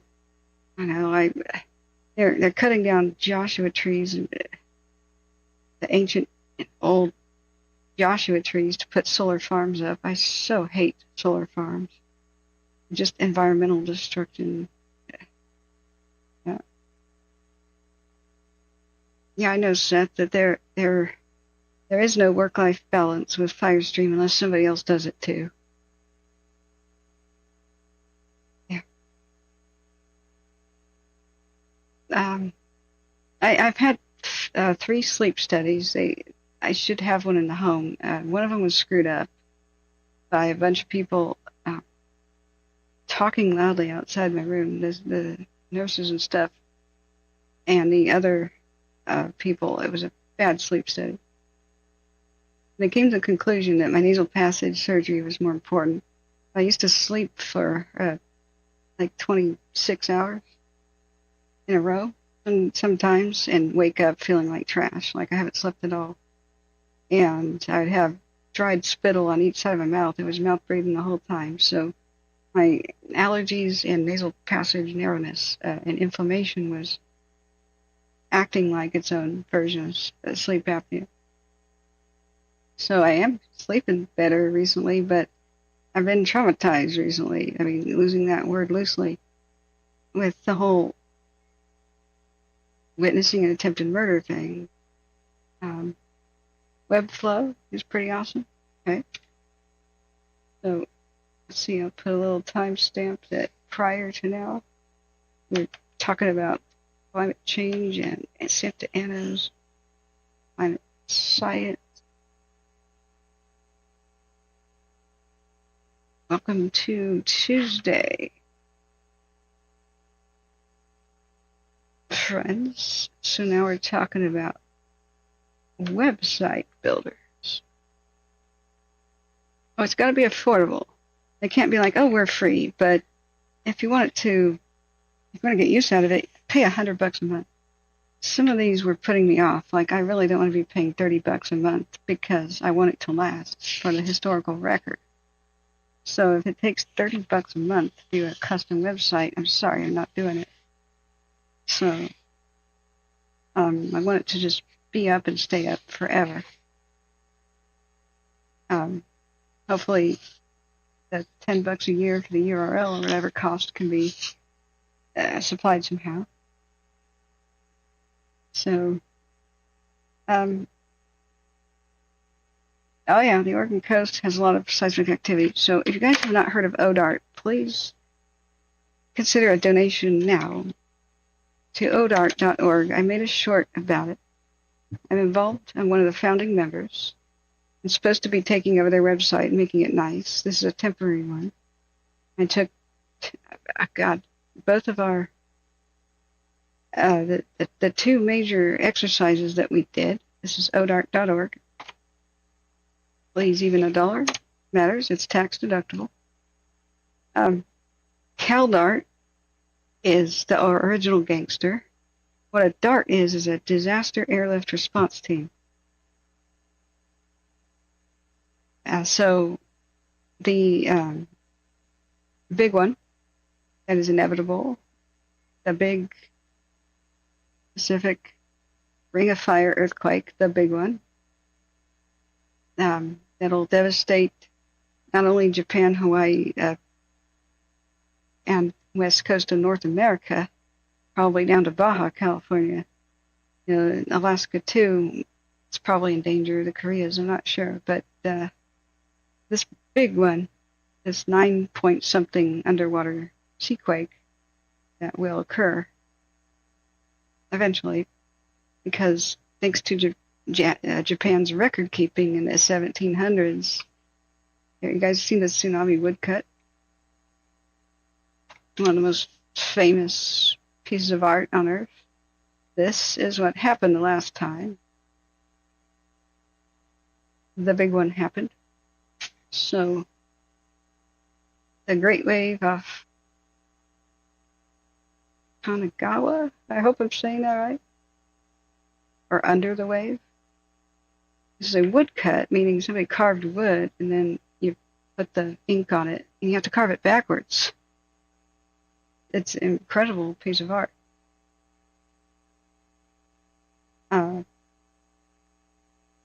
Oh, and there's a controversy which I don't agree with. Some people say that this is a Okanami, great offshore wave, that sometimes this is a mistakenly called a tsunami. There's some interpretations that this is a true tsunami, and a specific one from a great quake, from the one in the late 1700s. So this artist was talking, probably survivors of it, to do this, and I believe that's Mount Fuji in the background. So this is people praying to God that their boat doesn't get swallowed, but there's little fingers. The wave has these little evil fingers ready to grab people and destroy. So, Japanese records match with the sedimentary records of drowned forests, forests that fell into the Pacific Ocean from the west coast, kind of falling a little bit in certain places. We have a ghost forest of petrified wood that was recently uncovered in Oregon. I've been there. Now, this is one of the most famous works of art on Earth. This is one of the pinnacles of woodcut. Europe does awesome woodcuts too in the Renaissance era. Before engraving, metal engraving, this is how you mass-produced images, because you could just roll ink over where it should be and then press it onto paper. So you could make many prints. That's the precursor to lithography. Now you know. So this artist was creating this at the same time that many survivors were still alive and could talk all about their experience of surviving the last great one. So Carney Shill says it was free. I figured out how to import QuickBooks data to run basically a whole business. Oh yeah, I'll go back and look at the chat in a second. So the big one is coming. So what CalDART does, California DART, and what ODART will do for Oregon, and they work together, I know some of the people involved, is we will take, and some of my own pictures belong here. I still haven't gotten around to helping them with the website. Oopsie. I said, when I'm done with fire season, I'll help you in the wintertime. I said that for 2 years in a row. So what we do at ODART and what CalDART does is there's a team of volunteer pilots. And if you want to volunteer, you don't have to be a pilot. You can be a ground powder crew like I am. I do photography and influencer stuff, right? So let me look back at chat. I'm very happy that you're okay, Yamato. That's the coolest battleship ever, by the way. I once spoke to a World War II veteran, interviewed him. God, I hope he's still with us. I want to go visit him. He was on a destroyer in World War II in Leyte Gulf. He was on the Haggard, which is 555 ship number, a Fletcher-class destroyer. And the Yamato battleship threw shells and tried to sink his destroyer. Remember, the Yamato and the Musashi, the sister ship, were the largest battleships ever created on Earth. The big boys. So what the Yamato did and the other battleships did is they had colors for their shells. They had dye packs, so they could figure out where their shots were going. Because when there's many different battleships and destroyers shooting at things, you need to know where your shell lands to adjust the aim. So these big green splashes were landing next to the Haggard. And they found out later that was the Yamato, the world's biggest battleship, the biggest guns ever on a ship. And they were dodging those bullets. And he got splashed with green water. Like, damn. Just saying, that's what your name reminds me of. So, he also picked up a little Japanese document. They got hit by a kamikaze. And every kamikaze apparently had a little note that they wrote and kept in their jacket. I have a copy of it. I can't read Japanese, but I'd love to know what it says, because it's, I would donate a copy to the Kamikaze Museum. It's possible that the person's relatives are still alive and they would know what happened to their loved one who died as a kamikaze pilot. The answer is get the USS Haggard with a pretty devastating hit, and they almost sank. The Glassman's World says, I don't know, she hasn't read my comments yet. Okay, to go by somewhat fast. When that happens, people are usually talking to themselves. So if you want to help, what ODART does is it's volunteer pilots, and it starts out with pilots in Eastern Oregon, Eastern Washington, Idaho, and there are some warehouses at those airports that are rented out by ODART. And medical supplies and food are stored at the warehouses. So those are the ones to the furthest east, and they can be supplied from further inland by other pilots. So when the big one hits, immediately these pilots just jump in their planes, and they drive their planes from Eastern Oregon or Eastern Washington, Walla Walla area, for example,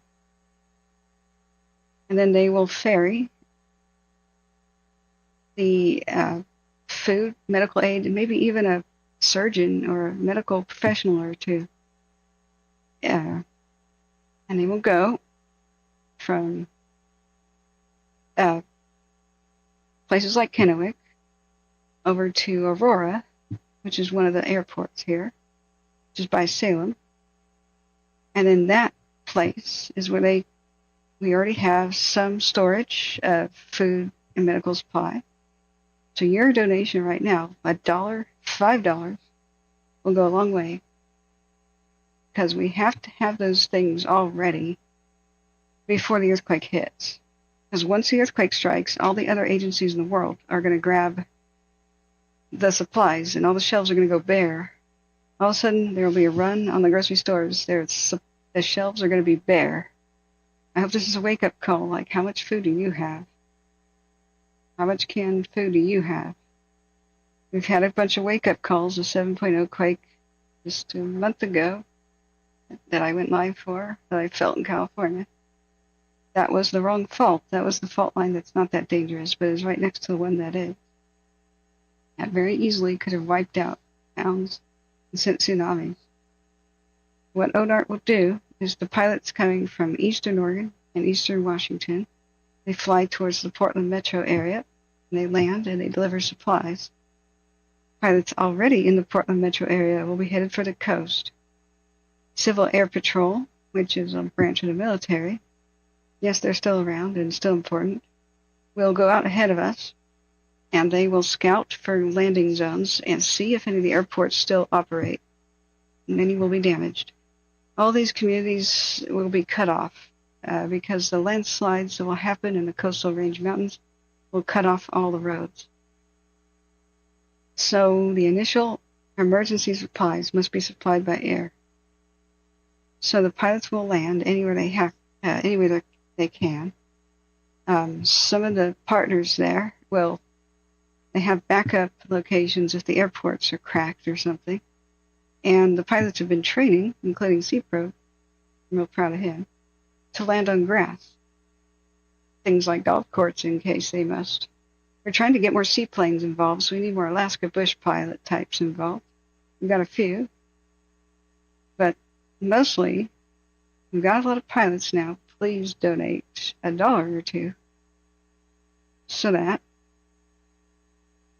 we can buy more canned foods and goods and PPE and medical supplies. The basics, at the hospitals and clinics on the coast and the Indian reservations too. They'll run out real quick. I mean, what good are blood donations if you don't have any blood bags? It may be that the Red Cross says, hey, take some blood there. And we go, okay, sure. What is shipped out there will vary. But they'll continuously ferry it back and forth. So it'll be a well-oiled machine. ODART will also keep ham radio going and keep communications going. We've had some exciting, real exciting experiments. So we've got some pretty talented ham. Here's once again the donation link in the chat. We've tried to be AWACS in the sky. You know, is that what it's called? AWACS, right? Or no, AWACS. Yes. Airborne early warning and control like this, right? So these planes with the radar domes, they still fly all the time, waiting, making sure that Russia is not sending nukes our way and missiles. I said to my dad, isn't that cool? An AWACS was flying the other day. I saw it on flight radar when I was doing wildfire tracking. He goes, they fly every day, dear. I'm like, what? They never stopped? Just the Cold War? No, they're flying every day, making it so North Korea and others can't nuke us without us being aware of it first. Oh. Okay. But one of the things the AWACS does, other than a mobile radar in the sky thing, is it extends communications. So we did it.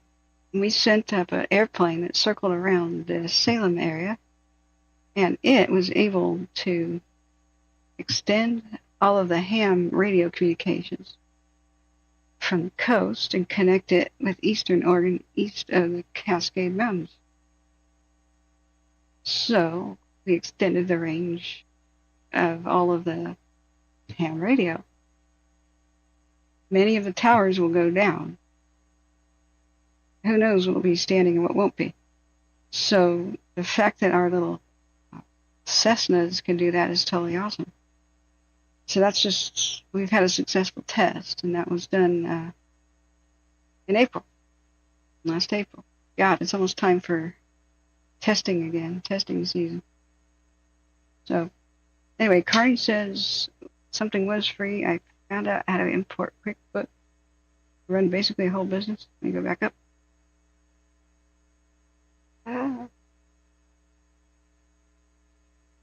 Funny, used Odoo. Carney says Odoo. Is it still around? Right. Import QuickBooks. That's awesome. Can I hire you, Carney, for my tax person? I have the worst luck with Quicken. I have some epically sad stories, but weird things happen to me. Yeah, the Cascadian. Thank you, Ruth. Ruthie B. Cascadia subduction zone. Western fence lizard and Lyme's disease. You know what's sad is Lyme's disease.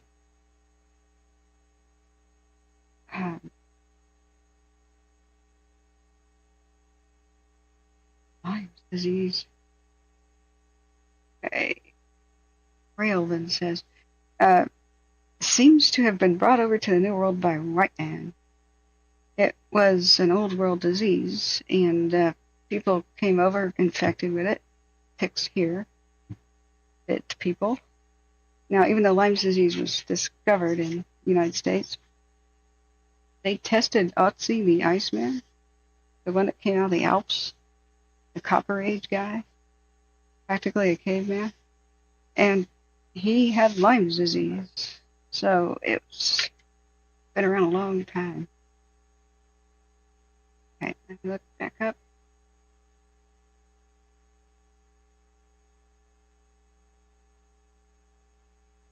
See, I think I cut up a chat. Wait. And yes, I have read some of your chat. I was responding to it. When you said it was cool artwork, I said, yeah. Glassman's World says I blow glass and I can live stream while I work when I choose to work. That's cool. Let's check out your channel, by the way. I'll promote. I don't mind people promoting on my channel if they get permission. I love glass and glass blowing. I've got a small collection of Vaseline glass.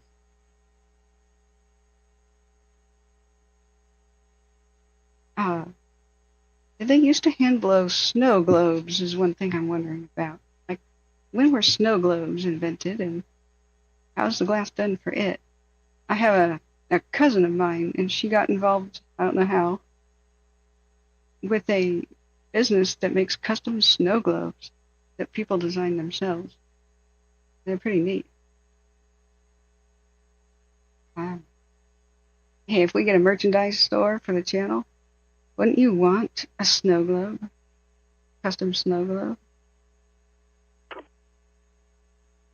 Okay. So what's your channel page link? The one that's sensible and small. Here's the one we want. We can. There we go. Here you guys. Go to the Glassman's World and like and subscribe. Be a cool cat like me.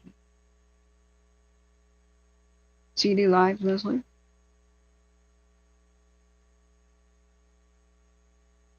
Where's the glass, man? Our glass blowing demo. Can we check it out? You gonna sue me? Okay. This is gonna be good. Whoa.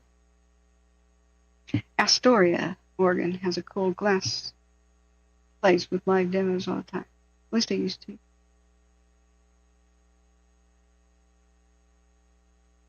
Dude. Have you ever made ampules? They put mercury or something and trap it in glass by heating up the end and just melting it? It reminds me of what you're doing. This is a twisting action.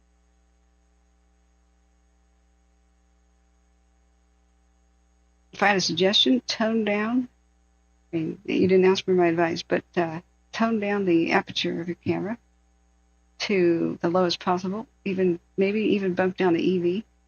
Or better yet, they make special camera filters where there's a dark spot in the center of the camera filter, and it's for bright spots in the center like you're doing.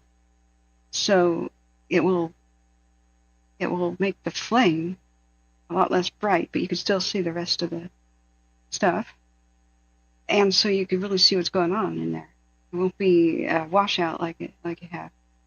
So get a true kind of camera that can take filters, and get one of those. You can just drop it in.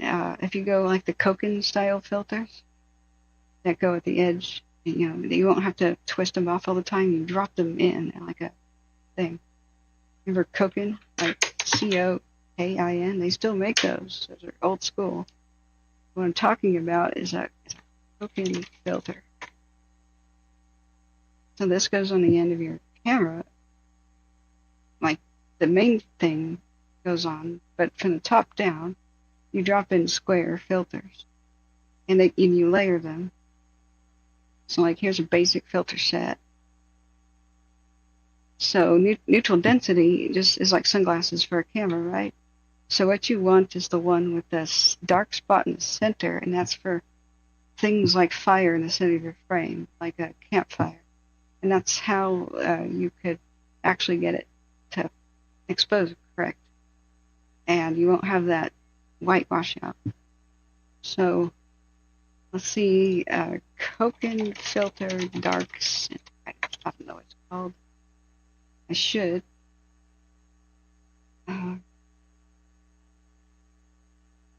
Graduated is like when it's like a thing, like a center spot reverse. You'd have to look it up. This is if you don't want anything but something in the center, but they make them so that there's just a darker spot in the center. So Koken filter density enter. Maybe that's, you'll know it when you see it.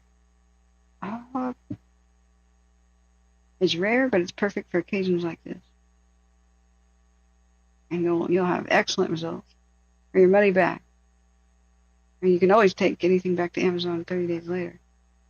I'll have to figure out what that's called. But graduated filters like this, they have just like a darker top or bottom, are like sunglasses for the camera and cut down on the glare and stuff. So if you have, like at the ocean, the crazy glare off of the waves, you would put it so the density is at the bottom, the dark part is the bottom. So you have a nice sky, but not that crazy glare in your eyes. If you have a very, very bright sun that hasn't quite set yet, but you have dark water, you flip it upside down so the dark part's on the top. So the brightness of the sun doesn't screw up your exposure to the water. And then if you do oranges and blues, this is how you get sweet sunsets that are like, ooh, dazzling. It's a tinted lens. You tint the lens. Sunsets are artificially much better after that. That's why you get all these vibrant colors in many of these kits. Photographic secrets. What these are about. Cheeky baby. You want a really sweet sunset, you put the fuchsia filter on there. But you can stack them. The fuchsia with the red, the yellow. That's how you get your postcard-esque kind of look. So this is no filters on the left, blue stacked with green on the right. And the reason it's graduated is it's just doing the sky. You don't want blue trees, right? So that's the point of it. But most filters are like, they do the whole thing, or it's graduated, but there are things that just do the center. Okay. Let's go back to look at the demo real quick. I'm not assuming, right? Yeah. Neat. What kind of workshop you got going on? I got into glass cutting, but glass blowing, I was afraid of the whole fire aspect thing, So, Tita says, guys, she's not going to have a voice tomorrow. We're staying awake till 4, and then we're going to bed. Hot Springs? Somebody say Hot Springs? You're not even interacting with me. I'm trying to promote your channel. I'm so offended. Guys, if you think I'm going to be on tomorrow, I'm not. It's a whole sleep being necessary thing. So the worst of the winds go through 4 in the morning, so until 4 in the morning we are here. We work on a table with a tabletop torch. I mean, like, man cave shed, my studio. That's okay. You just blow glass to entertain my viewers when I discuss a variety of topics. That's pretty cool. Hardy Schultzes have found a glass bead near a hot spring in New Mexico from Venice, Italy, somebody said. It was a trade bead for the Indians. Oh, that's neat, Hardy. Yeah, trade beads, man. They were high quality. It's a myth that the Indians were like swindled for furs. It's another one of those racist ideas. The Indians were too stupid to bargain. Oh, God, no. There are plenty of Indian tribes, the ones involved in fur trade stuff. They drove a really hard bargain, and they wanted the best, coolest colors and only the finest glass. Most of it did come from Venice back then. T.S. says as long as the conversations don't circle back to dishwasher. You do jewelry and pipes and stuff. Neat. Can you make a pendant with a mushroom in it? God, those are so neat in the 90s. Ruthie B says, glare always bothers me when taking pics. Thanks, Catherine. Of course. The thing that cuts glare the most is the polarizing filter. So, same thing with sunglasses. If you're going on the boating or something, you need polarizing filters. It allows you to see fish through the water. That's what's really neat about it. You'll have to get used to them, but you it's pretty easy. You hold it up to the sun and then to what you're going to film, and then you turn it a couple of quarters of a turn, and then you'll see the glare cut. It makes the sky deep sapphire blue. You do dishwashing on your channel too? Oh dear God. Okay. Of course. I'm just messing with you. I could send you a beautiful mushroom for promoting. Oh my gosh, please. I'll do that more often then. Where are you at? I mean, in general, like what state? You're not near Portland, are you? Portland has a huge glass community of pretty talented artisans. Sorry, I forgot to notice that about your channel. I'll give my voice a rest as we watch the beginning of the Palisades meeting, which for about 8 hours now I've been telling people we were going to watch. Yeah, 29 years. Oh, cool. If you want to email me, then I can give you my P.O. box. If you're serious. If you're serious.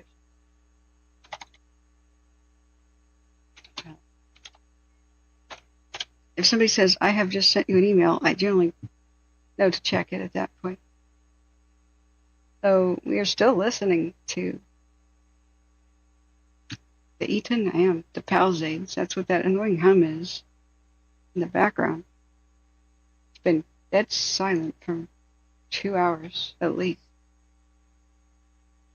You do live streams? Oh, you have a few? One of the vids is how to make mushrooms. Oh, neat. Oh no, Carney Shill. You know what I accidentally did? I may have put a Chihuly vase in the Goodwill box. One of my neighbors walked by and said, can I have it? And I said, sure. I'm an idiot. My mom says, oh, it's not that expensive. I just got it from the store. And, well, yeah, early Chihuly works were not expensive and from the store. I have a whole set of glass flowers that are huge that my mom doesn't want anymore. I just can't bear to sell them. They were in the cool vase, and I missed the vase. I should have kept the vase. But at least that neighbor enjoys it. Oh, you're in New Mexico. Okay. Me? Oh. Everything cool comes from Eugene. Oh, it's Portland chopped liver. Okay, guys, I will take your advice. Tracy, how you doing, by the way, if you're still here? We're going to start this meeting. You're with me until 4. You got me for 3 hours, friends. And then I'm going to do something that's unrelated to fire for my mental sanity. I mean, I lost it a long time ago, but I regain a little bit of sanity every once in a while. So you want me to have at least a little bit.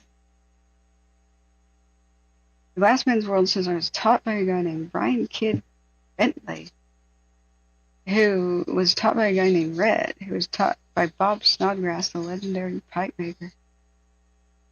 Cool. It just goes to show that all artistic techniques are things passed down. Skills are passed down. You don't want to break the chain. Party shows as I worked at Pedal Power Eugene in the 90s, 2 years. Was at 5th and High Street. Neat. You would be a bicycle nerd, Carney. Not kidding. Okay, sorry. Guys who are have to go back up to what was very important and take away the mod powers. Who the hell did I give them to? Crap. Before I come to regret things. Okay. Go back up. I gotta go back up. And I would start the video, but I have to do chat first because then I'll space out on the video and drive you crazy by rewinding.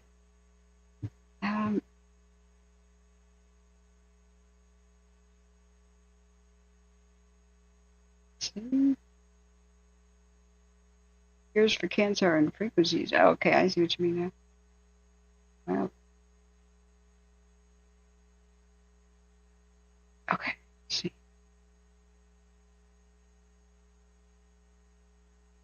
boat hole, right, was a temporary mod. Okay, no longer. Who else? Seth, right? All right, yank. All right. Oh, and Ruthie B, you said, is AI dangerous? Well, it's mostly in the hands of people it's dangerous. Yes. So already people are using AI to write books, and they're trying to self-publish and like make money off a book.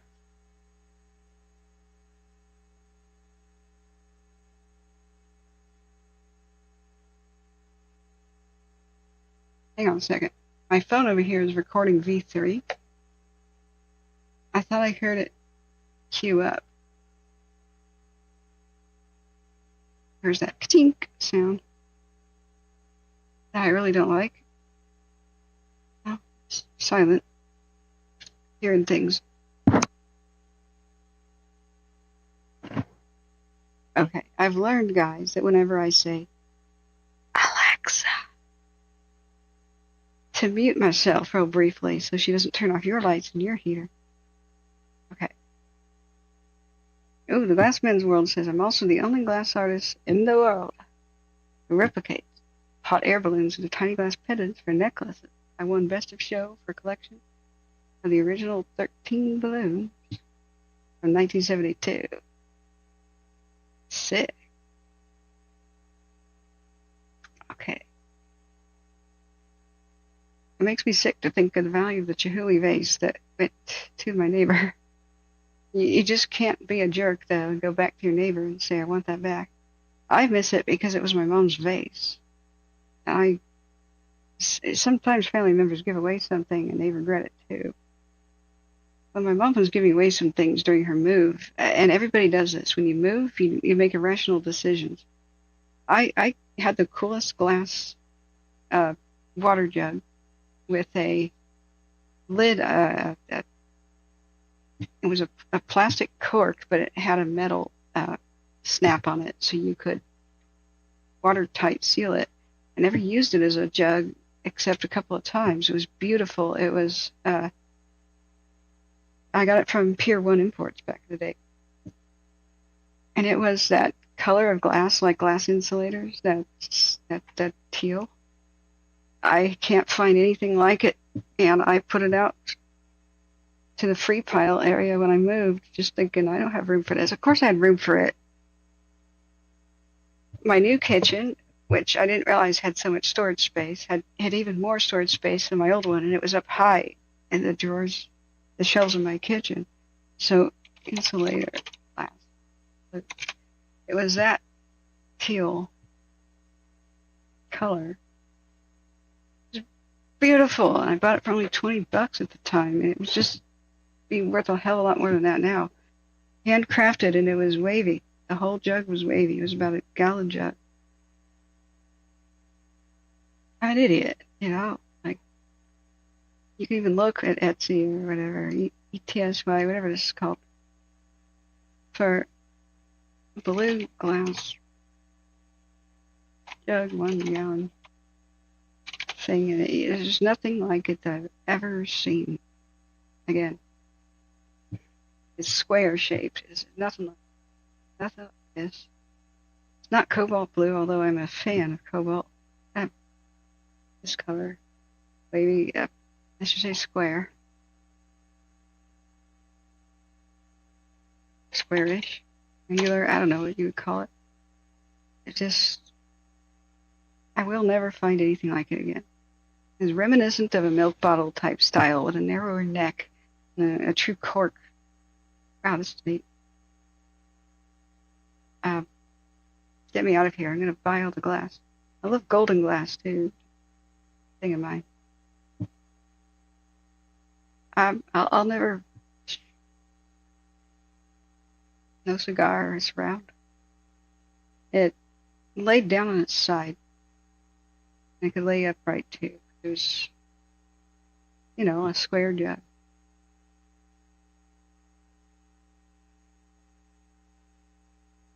I'll just never see anything like that again. It's just, you know, Yeah, the lids, these snap lids that are like metal like that, it had that. But they were true cork size. So every once in a while I wonder, you know, if it was at Pier 1 Imports, maybe there were others.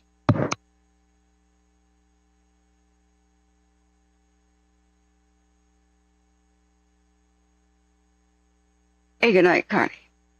Oh, I just need. You know what? This thermos jug reminds me of? Man, that's a classic. Radithor jugs. I wonder how many people like have radioactive antiques and they don't know. How many people drink off of Vaseline glass and Fiesta ware and stuff? Red Fiesta ware is radioactive enough to really hurt and kill you. Just makes you wonder how much is still out there. If I owned an antique store, I'd have one of those radiation alarms just like they have at every scrapyard. Man, I'd buy everything I'm seeing right now. Gold and glass. I've tried green depression glass stuff. It just doesn't have the same, you know, pleasing effect on me like golden and blue glass does. Yeah. Galactic Jackson's, when they built a building near me, they pulled hundreds of glass jars and bottles like that from the dirt. Wow. Yeah, those are nice mason jars. And look at the tree. Whenever I'm dangerous at the garage sales and stuff, my whole family is like, don't let her see this, don't let her see this, because I collect glass. But I don't have a china hutch or anything for it. Like I should have. I got a Detolf, you know, from IKEA, a little glass cabinet for my glass display. And where I moved currently, there's nowhere to put it.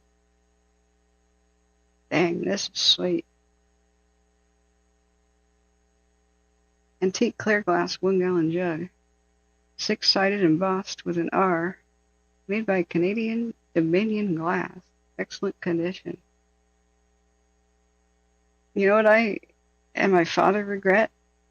When I was really young and he was teaching me shooting, as a 12-year-old, I requested a firearm, a .22 rifle for Christmas. He goes, what? You don't want a makeup kit or something? No, Dad. I was a tomboy. So we went around Target shooting and we had old tins. There was like kind of a drinking area from the past, the distant past. And this is our gold country property in the foothills of California. So it's got history out there. And so we were lining up tin cans and old cans that we had, like the Coke bottles and stuff and the tuna cans. And we were putting them up in the oak trees. He was teaching me how to shoot. So some of the old cans were like really old. And to this, come to think of it now, we thought about this later, the pull tab style, they were probably from the 60s and earlier. So even those were antiques. And then we saw some glass bottles and stuff, and we put them up in the oak tree too. And then we pulled out a big one, a big glass jug. We thought, well, this one will be awesome when it shattered. Man, we had tunnel vision on what we were doing. And so, sure enough, you know, we backed up further. It was a bigger target. And I'm a dead-eye shot, and so I hit it. And shattered the damn thing. And that's when we went over to check, you know, targets. And we realized it was way older than we thought. It wasn't like from the 70s or whatever. It was really old.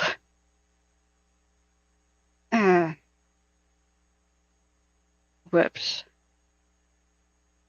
Just one of those big life regrets. Man, that one's fabulous too. Okay, sorry. Now we will start the Palisades. We are still listening. to the Palisades left channel and Eaton on the right. Please donate to ODART, guys, if you want a tax-deductible donation. We do need to put more medical supplies and food in the warehouses for the big one. ODART will help California. CalDART also exists, but ODART is a brand new organization. So you will be one of the first people to ever donate if you do. You will be in the first 100 people. You will get founding member status. I'll send you a plaque or something. Vaseline glass, uranium glass, yeah. Oh, I know, $100 target practice. It could have been from the 30s or earlier. It was a jug for moonshine type thing. It had opalescence in it already from the minerals in the soil. It was old. Dang, it was old. So, major regrets. Vaseline glass, yeah, I have stories about that. That's what I was talking about.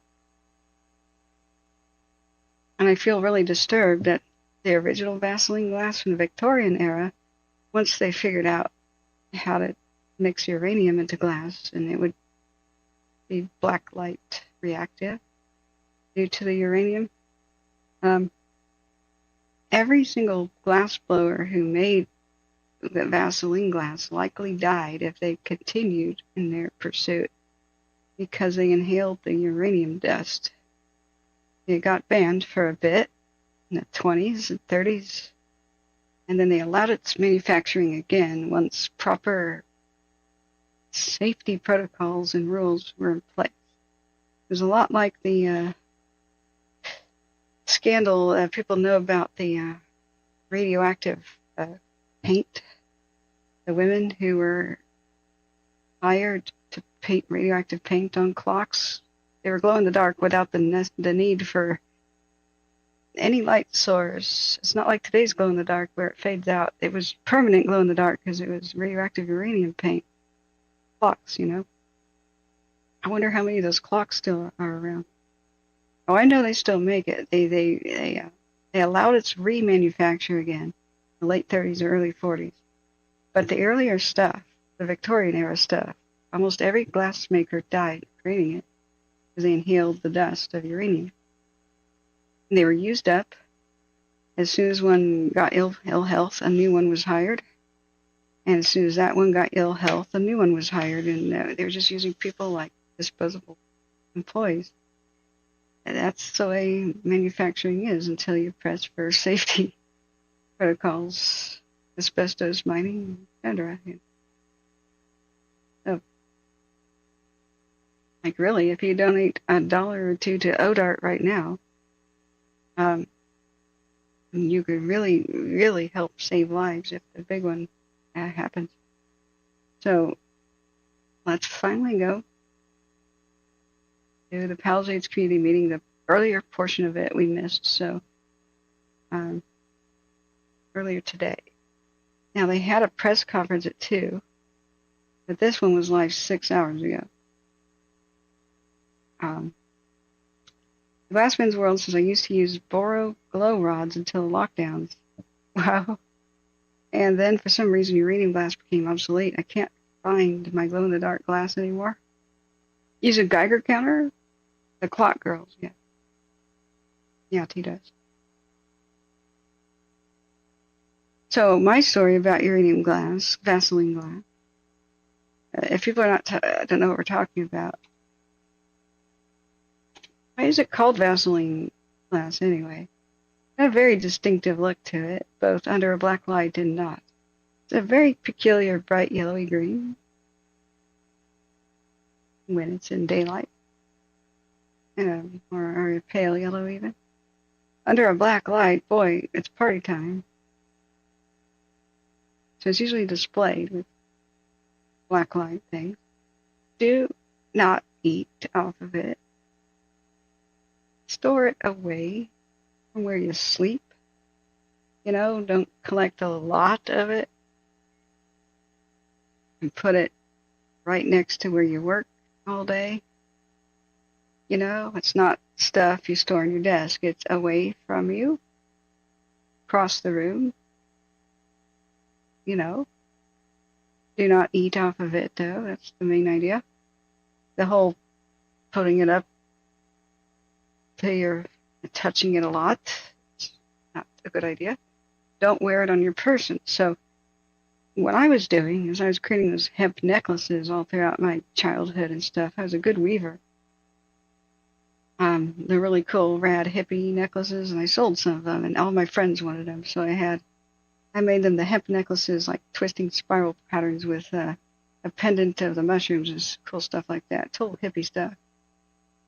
And so I go to a gem fair, you know. The wandering, they have gems, lapidary supplies for gem cutting, agate, you know, minerals. They have beads. So I was really into bead necklaces and stuff too. And there was a bunch of glass. The person was selling them, some Asian chick, and they were perfectly round balls. And I went gaga for these things. I knew that I could have these weird looking yellow and green glass balls, and I could wrap the hemp around them and have like a big one in the center, smaller one to the right, and tinier ones to the very right. And that would be the coolest party necklace ever, because under a black light, it was glowing, man. Nobody told me it was radioactive, and that's why it was glowing. I said, "Oh, Vaseline glass." And I said, "I can make a necklace." She goes, "Sure you can." Oh, God. Look at this. A mortar and pestle. Oh, that is beyond stupid. Oh, God. If you grind it and grind the glass, you're going to inhale the glass dust. That's radioactive. Oh, God. Whew. So most uranium/Vaseline glass is from the more modern era, post 1940, or late 30s, where you can know that the glass blower probably lived. There it is. Vaseline glass marbles. I made all these necklaces and wore them every day. And it was like a couple years later when I found out it was radioactive. Great. Feel bad to the people I sold them to as well. Not going to kill you. It's not good for you, though. So, let me look back. You used to make hemp and clay before you got into glass. Excellent. What made it special, made it dangerous, so I buried it and forgot. Got a quote from somewhere. Radium, yeah. Radium paint. Oh. You won second place in your first borough marble race. So does that mean does that mean that you make a racetrack for the marbles, like to slide down, like micro machine cars down a racetrack? I'm speaking too much again. Okay, it's time to start the thing. That's an exquisite piece. Ooh.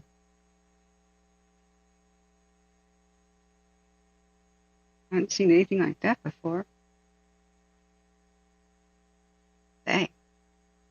What are the finishing touches? Is it etching and painting? What is this? Is it dye?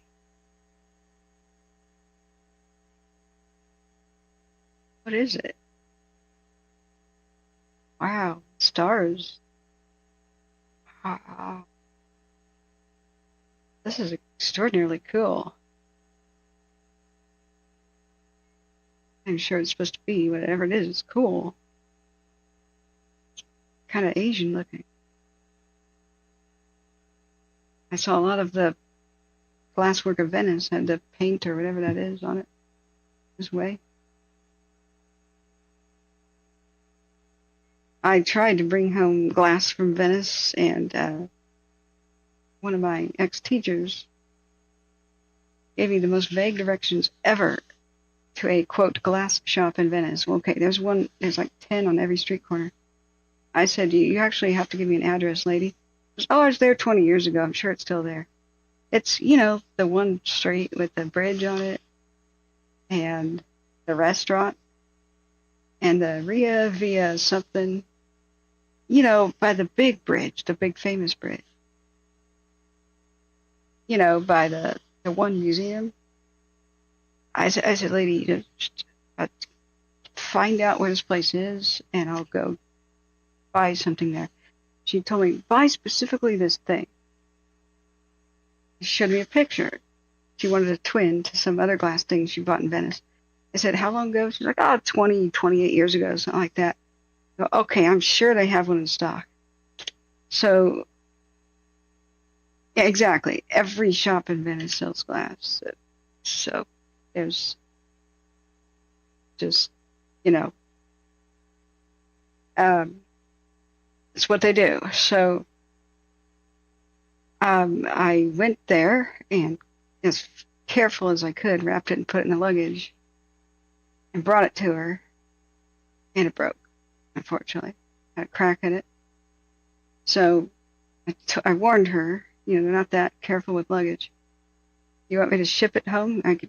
You want me to pay for shipping? She was a cheap lady. She goes, no, just put it in your luggage.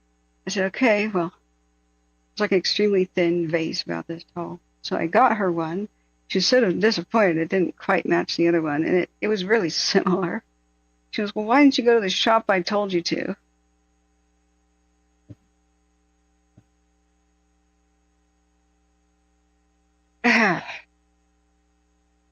Potpourri bowl, maybe. I don't know. It's freaking exquisite, though. That's probably gold. Probably 10-karat gold around the rim and on the handles.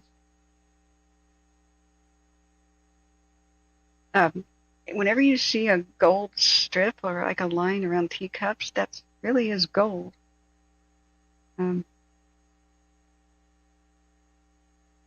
Jeweler's brass paint doesn't work, so they use gold. This is a neat sight. Okay, take this away. Look at that later. Now we'll look at the Palisades community meeting from earlier. And I also missed the front end of the Eaton community meeting when I tried to go live when it started. So, yep, I'm sure it's to serve something. It could be a candy dish. I'm sure, like in a fine dining world, its particular shape and look has particular, thing. Okay, voice resting break. We will start Palisades Fire community meeting right now. Let me make a timestamp. We were in the world of glass. And gasoline glass. I've had weird symptoms like hair loss, fatigue, and anemia. Everything that lines up with radiation sickness. When I Googled my symptoms way back in the day. I never thought to Geiger counter myself, but I wondered later, did I own something radioactive, like some piece of metal that I had no idea, that I kept in my nightstand or something? I collect antiques, knick-knack stuff from all over the place. But then again, there's other things that can cause that. Like virus infection. Glassman's World says we also use gold and silver to evaporate the fumes onto the surface of some of the glass we make. Wow.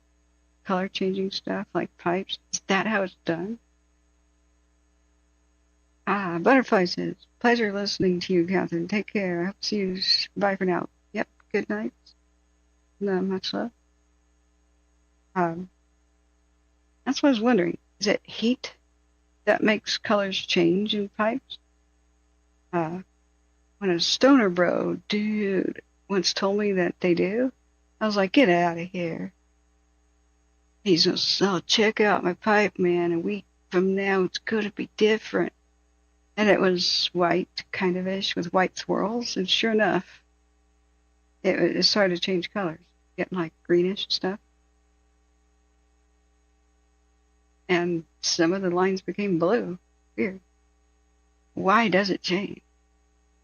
And who invented the color-changing pipe? That's what I want to know. Do you know, Glass Man? Just wondering.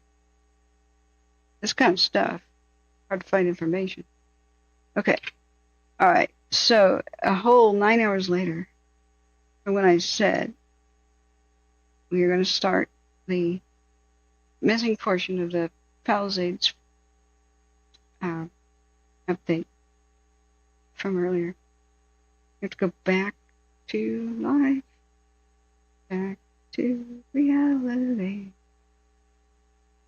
I hate that song because it's so damn real. It was the Palisades community meeting from 6 hours ago.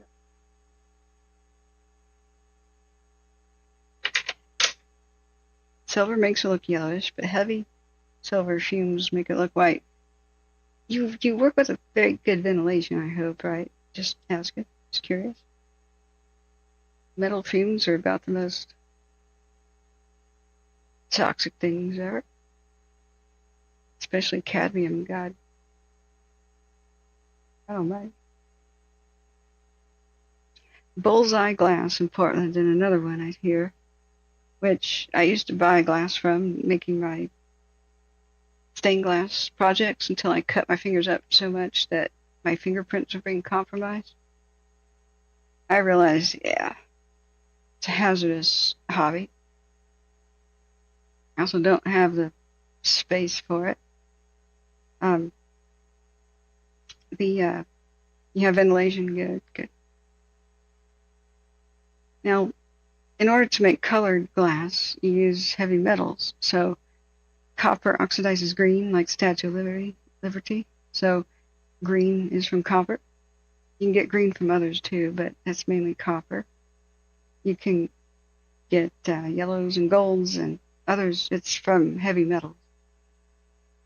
So you mix the dust in with the silica. White is mostly just silica and quartz. So the cadmium, yes. So cadmium orange, and the same works for paint colors too. Cadmium orange was all over the 1970s. Oh God, the paint chips are so hazardous. Cadmium orange. Soviet Union loved to use it too. Oh God, you can still buy it as oil paint. Oh dear God. Okay, to put it in perspective, the danger of this heavy metal. I can't find this chart anymore, but it had top 100 most dangerous metals on Earth. And the top 5 are all radioactive, of course. So that's a given. But mercury was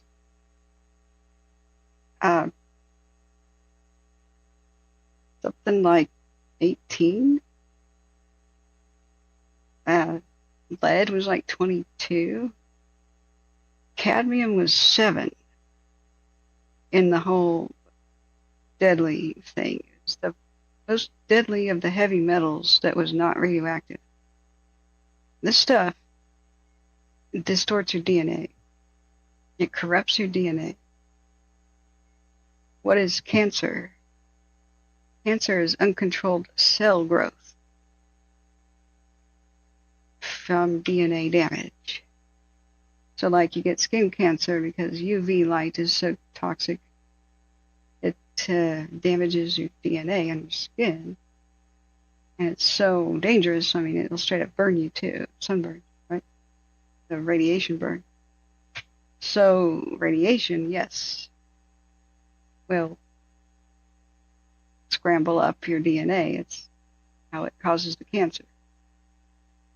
So when your DNA is scrambled or damaged, the whole what to build next as far as cell growth goes hog wild. And cadmium is insidious in 2 different ways.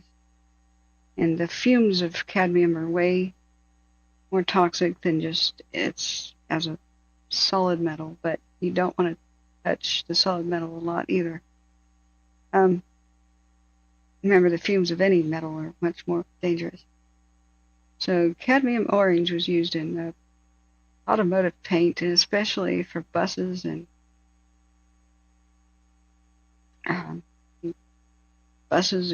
some cheap-ass cars. Transit, you know. Yeah. Good old buses of the 70s, man. Ugly-ass color. Sorry.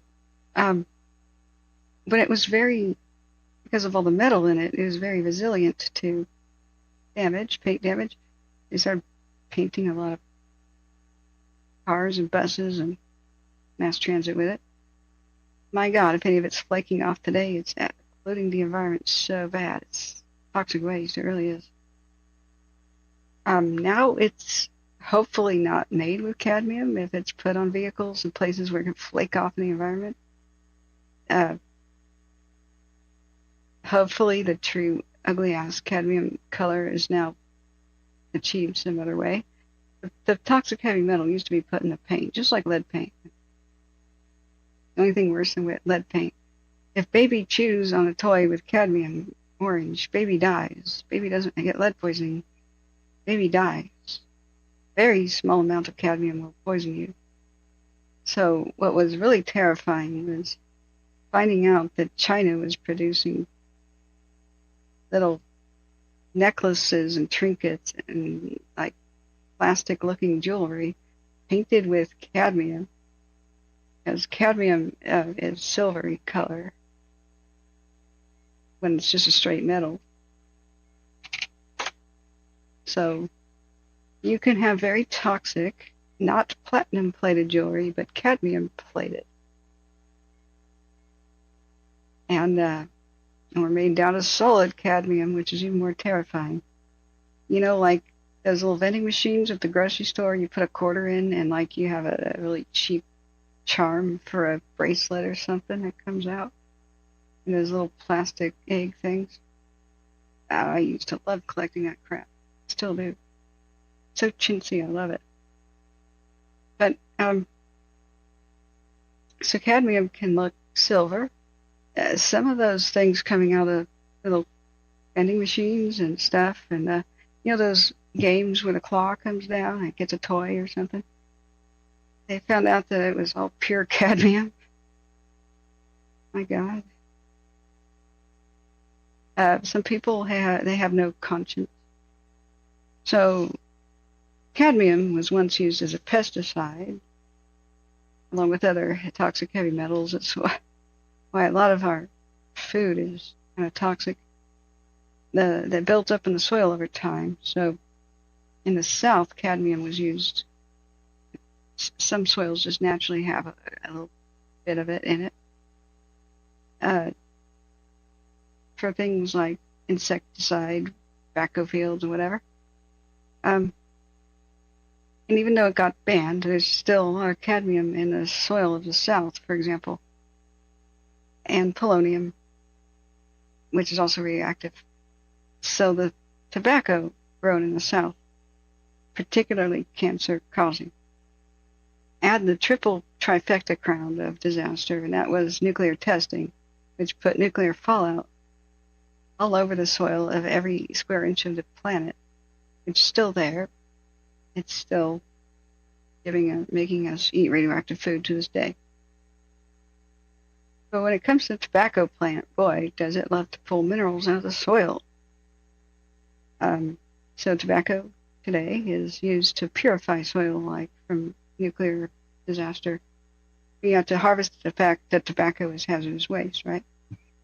So when they grow tobacco hydroponically with no minerals in the water and no soil, it's really difficult to give mice cancer. It's not really the tobacco that is mostly the problem. It's the cadmium and the polonium.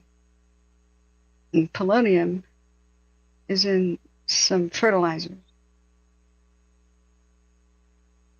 So, especially that found in the South. So, a pack of cigarettes was like getting some chest x-rays. In some ways, it still is. Part of the reason why, and this is why I'm skeptical of a lot of studies, where the heck is boat hole again? People were saying that French people who drink and smoke a lot, they usually didn't get cancer and such like Americans did. That's because they chose red wine, where the antioxidants of the wine grapes undo some of the damage of the alcohol. It also undoes some of the damage of tobacco smoking. Not a lot, but a little. But the French didn't get cancer as much as Americans did because they chose cigarettes from Turkey, which didn't have as much cadmium in the soil. It's the cadmium and the polonium fumes that made cigarettes very radioactive, and they still are. The cadmium, they found out, hits the lungs, the vapors of it, from the tobacco plant, and it does two insidious things, that it's more evil than most toxic heavy metals.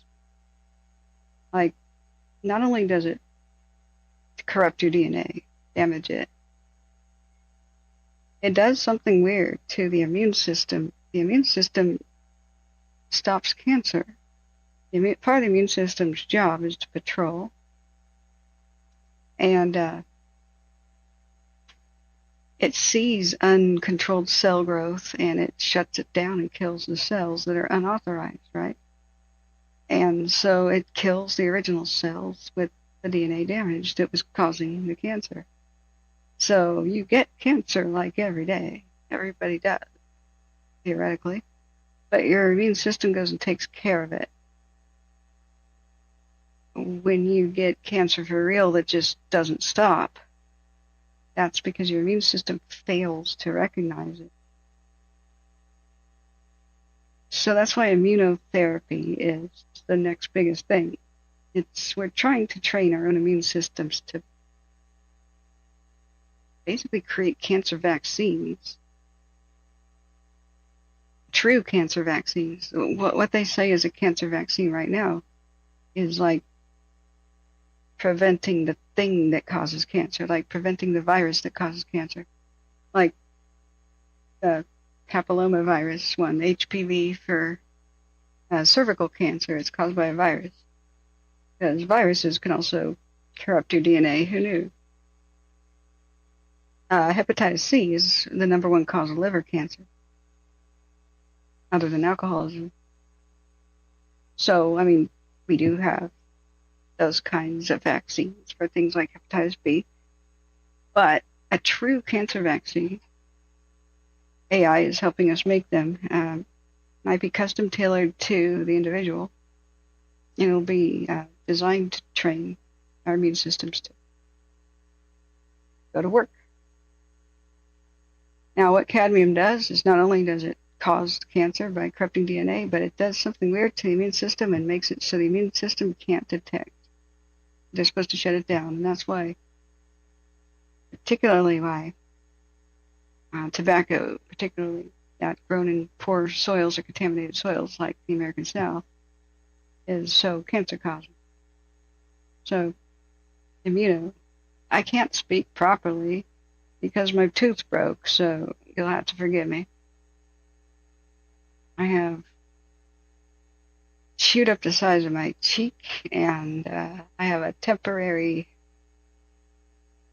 front of a tooth that needs to be redone. It's sticking out sideways. So, yeah, cancer therapy. Okay, let's back up. Yep, hemp can do it for the soil too. So the big 3 plants that love to suck up metal from the soil, minerals, like in a major way, and that purifies the soil and also depletes it of minerals, which kind of sucks. If you do crop rotation, you can fix it. Our sunflowers, tobacco, and hemp and cannabis, any cannabis, so marijuana and hemp. So marijuana that's grown and hemp in contaminated soils is very bad for you to smoke, extremely bad. It is just as bad for you as tobacco. So don't believe the whole, it's just healthy for you. Smoke is not healthy for you, period. No matter what it is. Smoke is always bad. But smoke with heavy metal vapors in it is way, way worse. So unfortunately, there's a thing right now where hemp, which is being used to purify soils everywhere from Vietnam, like with the DDT legacy, Agent Orange, the DDT legacy of places like California, nuclear accident sites, and there's a lot more of those than you would think around the world. The hemp, instead of being disposed of as hazardous waste, is being sold as CBD products. And people are ingesting them, and you have to be really careful where you get this hemp from. Because the same thing is happening with rubber tires. It's a giant scam. Yeah, these unscrupulous people can dispose of the hemp as hazardous waste like they're supposed to, but that costs money. If you turned it into a product that you sold for a lot of money and said it was good for people, oh boy. So right now, some of the CBD hemp stuff is extremely toxic, full of cadmium and lead and arsenic and radioactive polonium, lead, and the like. So, yeah, the Delta 8 stuff. God, I believe I took a hemp CBD gummy contaminated with Delta 8, like right before I left California. A friend gave it to me and said, "This made me feel bad. I don't like CBD." And I said, "Wait, CBD doesn't make you feel like anything. What are you talking about?" I looked at the label and it said, "Pure CBD, no THC product." It was legal to sell in all states everywhere in the world. And it even had this like certificate thing on it. She said it made my heart race and I felt bad and I couldn't sleep and my pain increased and I felt agitated and upset. Yeah, paraquat, here you go. So I said, that must have been the other drug you took, because she was trying things for rheumatoid arthritis. So she was trying multiple things at a time. I said, that's not what hemp does, or CBD. Like, it can't. She goes, I felt a little intoxicated, but mostly agitated. And I had bad nightmares all night. And I was like, wait a second, it just didn't line up. So I took them from her, and I thought maybe it would help my, my chronic pain, my joints and stuff. So I took some, didn't think anything of it, and hours later, I was freaking the hell out. The world was ending. Everything was bad. Everything was getting worse. It was an overwhelming feeling of dread. My heart was racing out of control. Everything I read and saw was alarming and scary. It just felt like any moment there would be a tsunami crashing, or like I'd pick up the phone call and somebody would be dead or something. It just seems like everything was going to get worse. Any problem I had, I thought about it, it was hopeless. But most of all, my heart was just going crazy, beating out of control. I'm not sure what just happened in a chat. But I heard that a Delta 8 contamination of like hemp gummies and stuff could do that. It's like, it's crazy stuff. or Delta something else. Oh dear, you ate some and threw it out. So what I did was I took more of the gummies thinking it would calm me down more. Just when I already was starting to calm down. My mom was with me at the time. I was at my aunt's place. It was around the time I was covering which was depressing enough. I think I was just covering the Malibu fire, the Franklin. And so I took more and then began to freak out even worse. I was pacing. I was just like overwhelmingly depressed about the Malibu fires. I was like sobbing, and it just, I've covered fires before. This is not something that would put me into that state. I've covered mass death events before. And even though I wasn't sure if everybody got out of the Franklin, I covered Malibu and stuff before. Excuse me, Lahaina, Maui. So, oh God. Oh, the Glassman's World says I saw a young boy passed away from that in Virginia or someplace. The local news was trying to spin the story and say he passed away from THC overdose. It's theoretically possible, but not likely. Wrath says I had acid-like tests, so I went back and bought 6 more. My God, Wrath. Remember, in a couple of hours, it's morning on the East Coast, so we can't talk about these topics anymore. These are the after midnight topics. Funny joke, though. They use formaldehyde to extract CBD from hemp. Dear God. CBD from cannabis is actually a lot safer, I dare say. Because hemp you can grow all over the world in the most polluted places all over the world. But true marijuana, the close relative of hemp, in the states where it's legal, of course, and countries where it's legal, is policed so thoroughly and monitored so closely and tested so thoroughly. It's way safer. I threw out the gummies, but I took a lot of pictures of them. I may inform the manufacturer. Part of me wanted to save some to test, like what the hell was in this crap. But I just threw it out. But I went back to my friend and said, hey, don't think that CBD does that. The only thing that CBD will ever do, like if you, say you worked really hard in the yard, pulled some muscles, overexerted yourself, you're going to be sore the next day, or you rode a horse or something, take the CBD, and if it's true stuff, the stuff that works, there's different kinds of it. You're not sore the next day, you're not tired the next day, or you're much less so. That's when you're going to know it's working.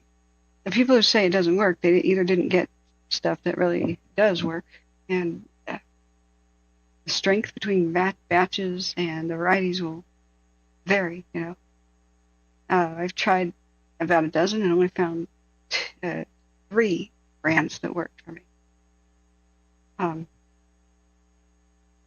But if you don't have chronic pain, or you're not in pain, or you didn't just exert yourself, of course it's not going to do anything. You're only going to notice it if you have pain that bothers you enough to notice it. So, Delta 8's not regulated, so it's dangerously sold everywhere. Great. Great. Yeah.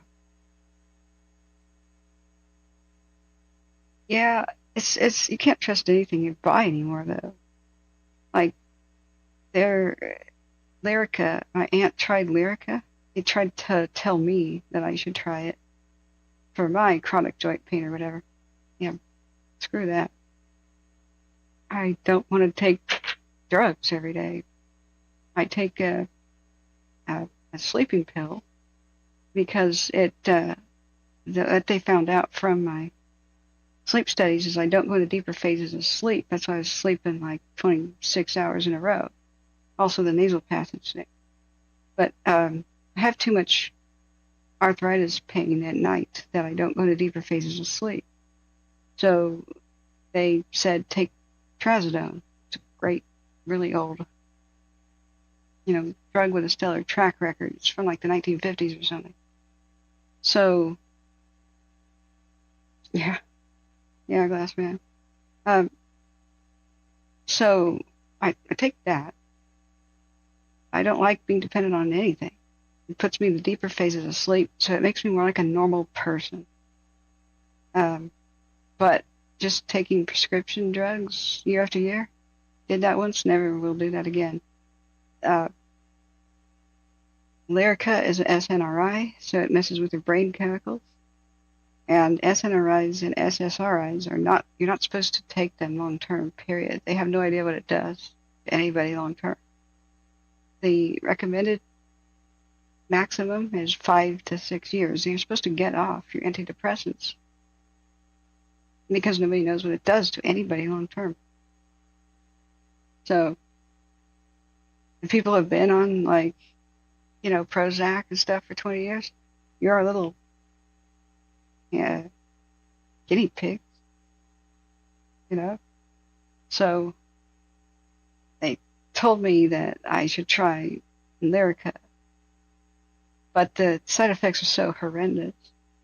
And my poor aunt tried it. She now has a permanently twitching left eye. It hasn't stopped, even though she stopped the Lyrica. And sure enough, they recalled it because it causes cancer. The batches specifically are contaminated with something that causes cancer for the last couple of years. Dear God. Imitrex was something they wanted me to take for urinating too frequently, right? So I got a bladder condition for that. So it turned out that was toxic to the retina, and it made women blind who took it. So I'm really glad I did not ever take it. It's just, I said, no, thank you. I'm so glad I did. I don't want to have a permanently twitching left eye.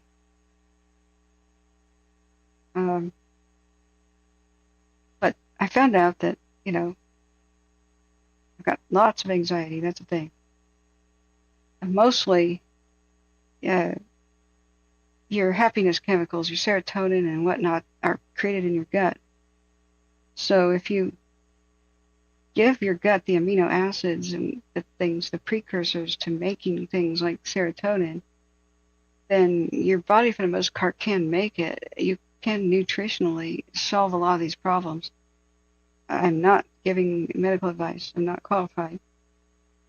But you try diet first and make sure you just are not deficient in the amino acids and other building blocks of serotonin. Otherwise, you just can't make it. It's like you may be deficient in those things just because your diet's not good enough. So I did a lot of research on that, and I met with a doctor who has a doctorate in pharmacology and got a cocktail of a mix of adaptogenic herbs, antioxidants, and the amino acid type stuff, supplements. Boy, made all the difference. I just can't afford all of them. But it's not really going to be food. You got to have a lot of supplements for this stuff. Now, for something like bipolar, it's not going to help. You need true medication for bipolar. Like, there's no substitute for those kind of brain chemical imbalances. There can be things that are helpful, but this is dangerous. There are things like serotonin syndrome. If you took too much tryptophan and, say, another drug like an SSRI with it, you can get too much serotonin in your body and seizure and die. When people have serotonin syndrome, they're like salivating excessively at the mouth and gibbering and talking a million miles an hour and upset and aggressive. And yeah, it's 3 a.m. Good here. Good thing I work for myself. Yeah, you're mountain time, right? But I was very happy to find out that my stomach problems are the biggest reason I have anxiety. It's not a personality flaw. you can worry yourself to death by not changing your thoughts, right? But the reason that anxious thoughts happen in the first place is all brain chemicals. And when I did spend like $500 a month on a lot of supplements, plus ate pretty well, which is another extra $500 a month, which I can't afford now. I did great. Like, I was terrified of answering the phone. That level of anxiety. That's a level of social anxiety I had to get over to do fire stream. So you have no idea. You guys have no idea how shy I am and how I had to get over a lot of stuff. Austin Ding says, how did I discover that? You're incredibly insightful. I found an article called Natural Anxiolytics, a true study from National Institutes of Health, NIH. I used to bookmark this thing. You know, I would show people this thing all the time. I could cold call people. I could pick up the phone and make calls, and when it rang, I didn't avoid it. I still have phone anxiety. I had these crazy guys that I met at a racehorse track, actually, that ended up being two crazy brothers. And they took me under their wings and taught me about horse betting back in the day. And boy, I paid for a bunch of my college tuition with winning trifectas and stuff. Those are the good old days. But, you know, conservative gambling, you know, never gamble something you're not willing to lose. And they knew their stuff, but they were only taking me under their wing because they thought that they'd be able to seduce me, I guess. I really hate that. I want to be one of the guys. I just want to hang out with the guys. They're these old timers. And I just want to learn from them. Didn't know they're crazy. Like, mental health problems crazy. So, when it was clear I wasn't going to date either of them. One of them was a nice one. He had some severe autism. But he unfortunately just went around and followed the orders of his older brother, who was just an evil guy. His older brother had a weird mental illness where he had outbursts. Almost like Tourette's, but for being evil and putting people down. So I started getting these crazy phone calls. And I should have never given my phone number. Really big mistake on that one. I'm telling a story instead of resting my voice. Jeez. But one day I couldn't make it to the track in time, so I said, put money on such and such horse for me. And I called them. I learned better. Now I have like 5 different phone numbers, a bunch of burners and stuff, things like Craigslist and meeting strangers, you know. So let's look at a camera or something. I'm sorry to have a boring image. Just the fires aren't showing on cams, so. And the cool looking cams have been stuck for a long time. Guess we could check on that Ventura thing. Sure, it's no longer visible.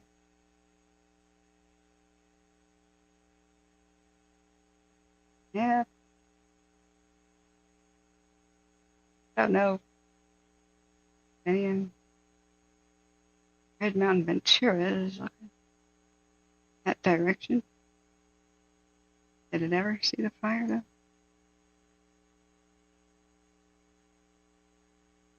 Yeah, it's rotating. Yeah, there's nothing to look at. I was going to leave it on something compelling. I swear I keep hearing the radio, but it's not.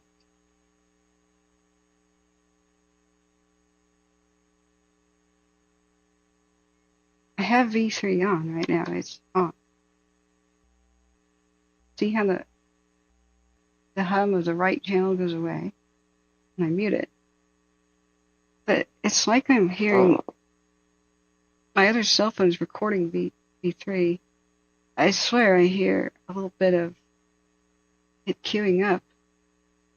It's like I'm hearing it from another room or something.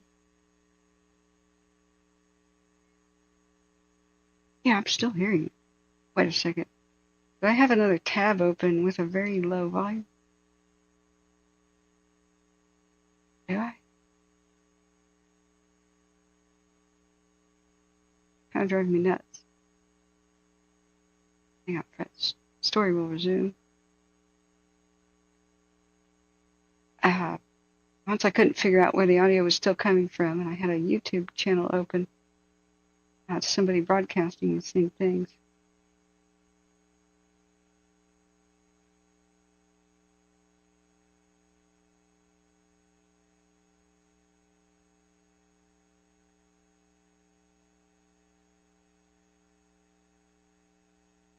Okay.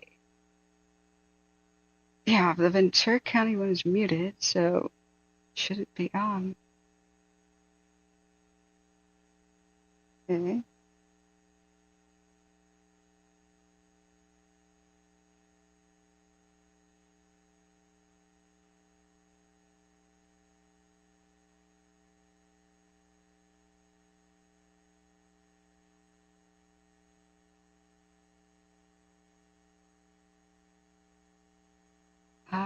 Right, we'll see if I still hear it. I don't know. Maybe the mute button doesn't function 100%. If it's 99%, I have incredible high frequency hearing, so hearing that clink sound is driving me nuts. Okay, we'll see if that takes care of it. Sorry, friends. So, okay, these guys, the older brother turned out to be totally mad as a hatter. So it was pretty clear that I was not going to date either one of them. The younger brother got disappointed, but was still nice. I would still go to the racetrack. I loved watching the horses run at Portland Meadows before Amazon destroyed it for a warehouse. Historic Portland Meadows. Okay. So the thing is that the older, or maybe it was the younger, I don't know. Honestly, I don't know which one was older or younger. But the one with autism, severe autism, seemed nice. So I started getting these voicemails that would go on for like 20 minutes long. I didn't know voicemails could be that long. But the guy calls, and he starts incredibly inappropriate harassment of every kind. Stuff I can't repeat here in case kids are listening. Yeah. Austin Ning says, I respectfully ask, how can you attribute the decline of anxious thoughts to diet rather than changes in your life, such as having multiple phone numbers? Oh, because nothing changed in my life. Then I took the supplements. The same week, all of a sudden, boom, anxiety evaporated. Like, ever since these brothers left these nightly, they filled up my voicemails with these harassment calls. I have general anxiety about the phone. So I still have about 57 voicemails I haven't looked at currently. That's actually more to do with Firestream and a lot of people trying to tell me about updates.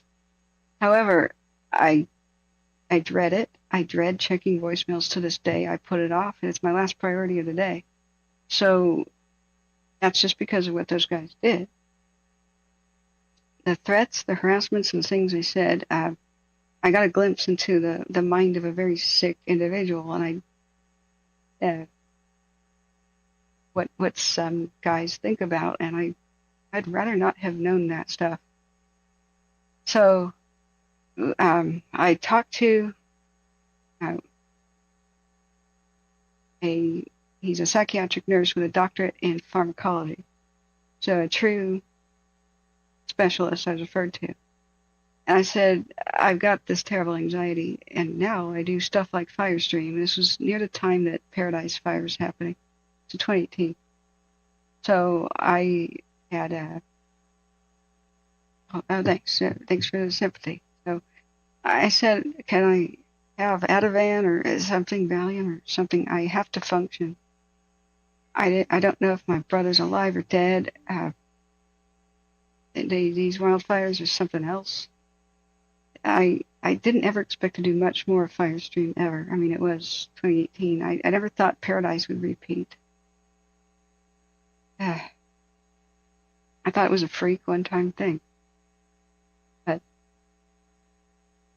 here we are. So I said, I got to get over this social anxiety stuff. I have to have a life again. I would check my voicemails after like 6 weeks went by and disappoint everybody I knew. I was invited to cool stuff and I didn't go. I missed. You know what I'm saying. So I found out through him and others' research, that I can never find the study exactly again. I bookmarked it somewhere. It was called Natural and Drug-Based Anxiolytics. It was a comparison study of anti-anxiety herbs versus benzos and stuff, like the traditional drugs, like Valium and whatnot. And the natural anxiolytics beat the, in efficacy, many times beat the drugs, which are so addictive, got a real addiction risk. I've never tried them. I have had Halcyon a couple of times for the dentist because I'm terrified of the dentist. It was natural and something anxiolytics. How do you spell that? Natural anxiolytics, National Institute of Health study. I'm sure it's not going to find it. It's called Natural and something anxiolytics. I mean, there's so many others like dietary and botanical anxiolytics. I mean, it's an anti-anxiety. So, oh man, I should find where I saved this. And what I did is I bookmarked it, changed computers, and didn't restore my old bookmarks, so I have to go back. Natural and something anxiolytics. And it goes through a comprehensive list of many of them. And so what I found out was your gut, mostly bacteria in your gut, this is why antibiotics have screwed up the entire nation, not only made people fat by screwing up gut flora. Animals get fat when they're given antibiotics, farm animals, when they're given antibiotics.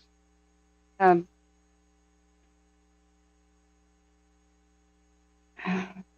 me make a note. We're on the topic.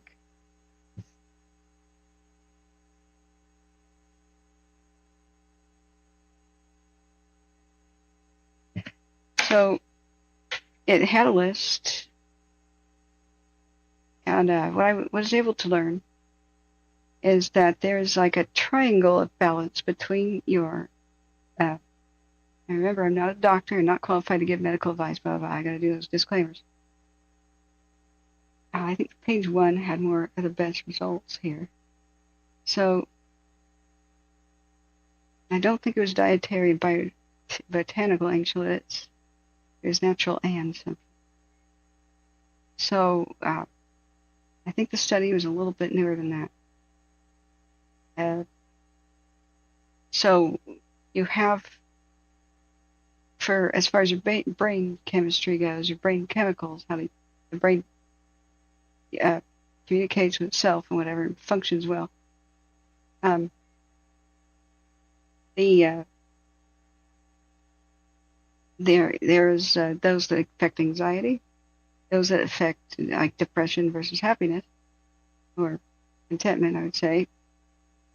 And then you have other factors like what affects sleep. There's a balance between the triangle, and don't ask me, it's too late at night for me to remember this stuff.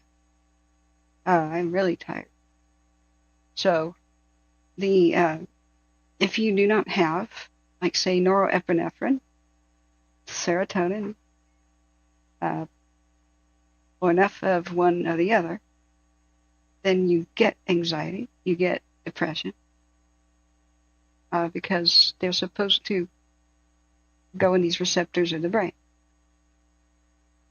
So if it's not there, you got too low levels of it, you either get anxiety or depression or other things. So the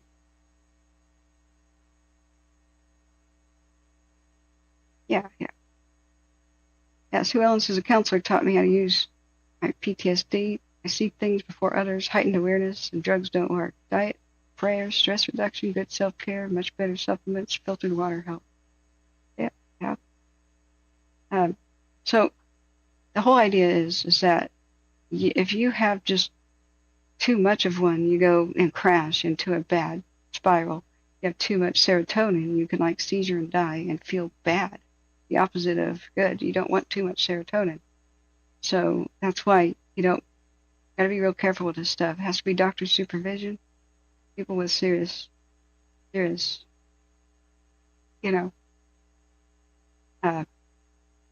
credentials. And if you're working with an herbologist too, that's great. You need both. You need people who know about drugs and people who know about herbs. Don't just have the herbologist or the, whoever you have. You need somebody who knows about the chemistry too, and make sure you're safe and not going too far, because you have too much of any of the brain chemicals, you're going to have a bad time. And they have to balance each other. So the thing is that your gut and the bacteria in your gut mainly produce most of your serotonin, 70 to 78%. Now, we've known this for a long time. However, the serotonin in the stomach, in the gut, was considered wasted by medical science. It was considered not effective. It was unless it reaches the brain, it can't affect you. It has to reach the serotonin receptors of the brain. So things like the SSRI class of drugs, like Prozac, Celexa, and all these things, they bond with receptors in the brain. So they don't give you more serotonin. They recycle the stuff put in your brain before it gets deleted, basically. It's a stupid way to put it, but it's called reuptake. And so it inhibits that. It stops it. So it stops the recycling portion, whatever, so that it comes back around again, and it's supposed to help you some way. So you have more of your receptors bonded with, right? At a time. Don't ask me how that works. Just watch a video or something. So, truly having more serotonin is better, but you don't want too much. So once you, in the American diet and the way we've destroyed our gut biomes by overuse of antibiotics, almost everybody's had a lot of antibiotics by now. And even if your parents have, and they passed on a microbiome to you, that's not good either.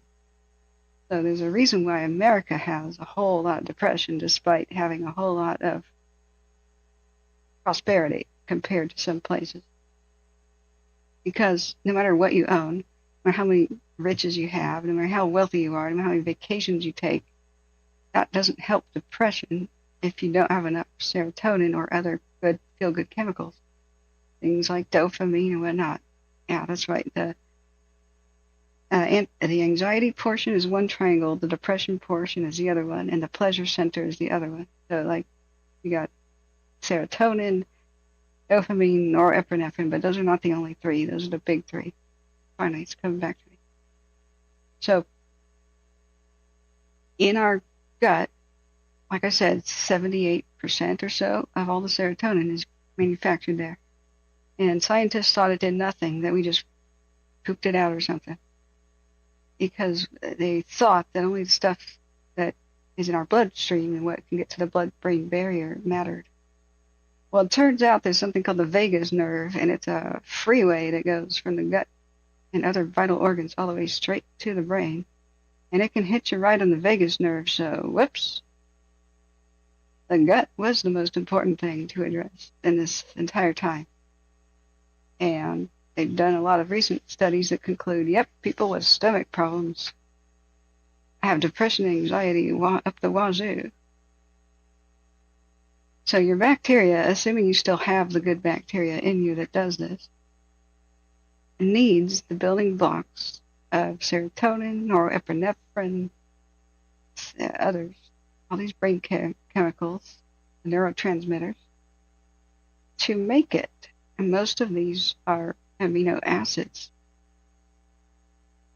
That's part of why fish is like really damn good for you. Beans are really damn good for you.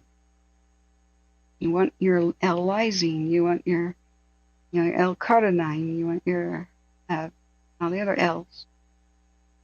L this, L that. L-theanine, which is present in green tea, is one of the building blocks to your brain chemicals that help you feel good. That's why green tea is soothing. So I take L-theanine supplements. They're really cheap. And that's one part of the puzzle. So,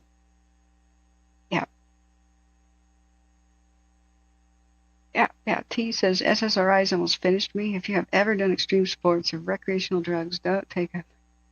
It's your advice. Use microbiome and endocannabinoid system. This lady knows what she's talking about. I'm just scratching the surface of this. Mushrooms are the next thing that is part of the puzzle that I want to try. No, not the magic ones. I want to try the lion's mane and the reishi and turkey tail. So yeah, the vagus, V-E-G-U-S nerve. Vegas. I recall if it was the vagus nerve or high rolling man. Yeah. So when I have a stomach attack, and I've had C. difficile, the hospital bug, it just destroyed my stomach and nearly killed me. It's called the bloody flux, so don't look at the symptoms right now unless you want to puke.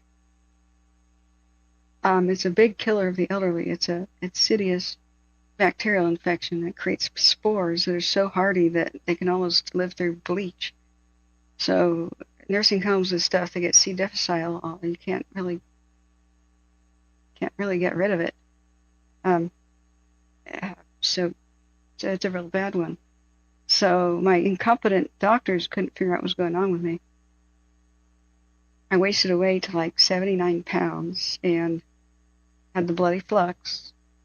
And so it's probably permanently damaged my stomach lining. I'm lucky to have survived that with it going on so many years.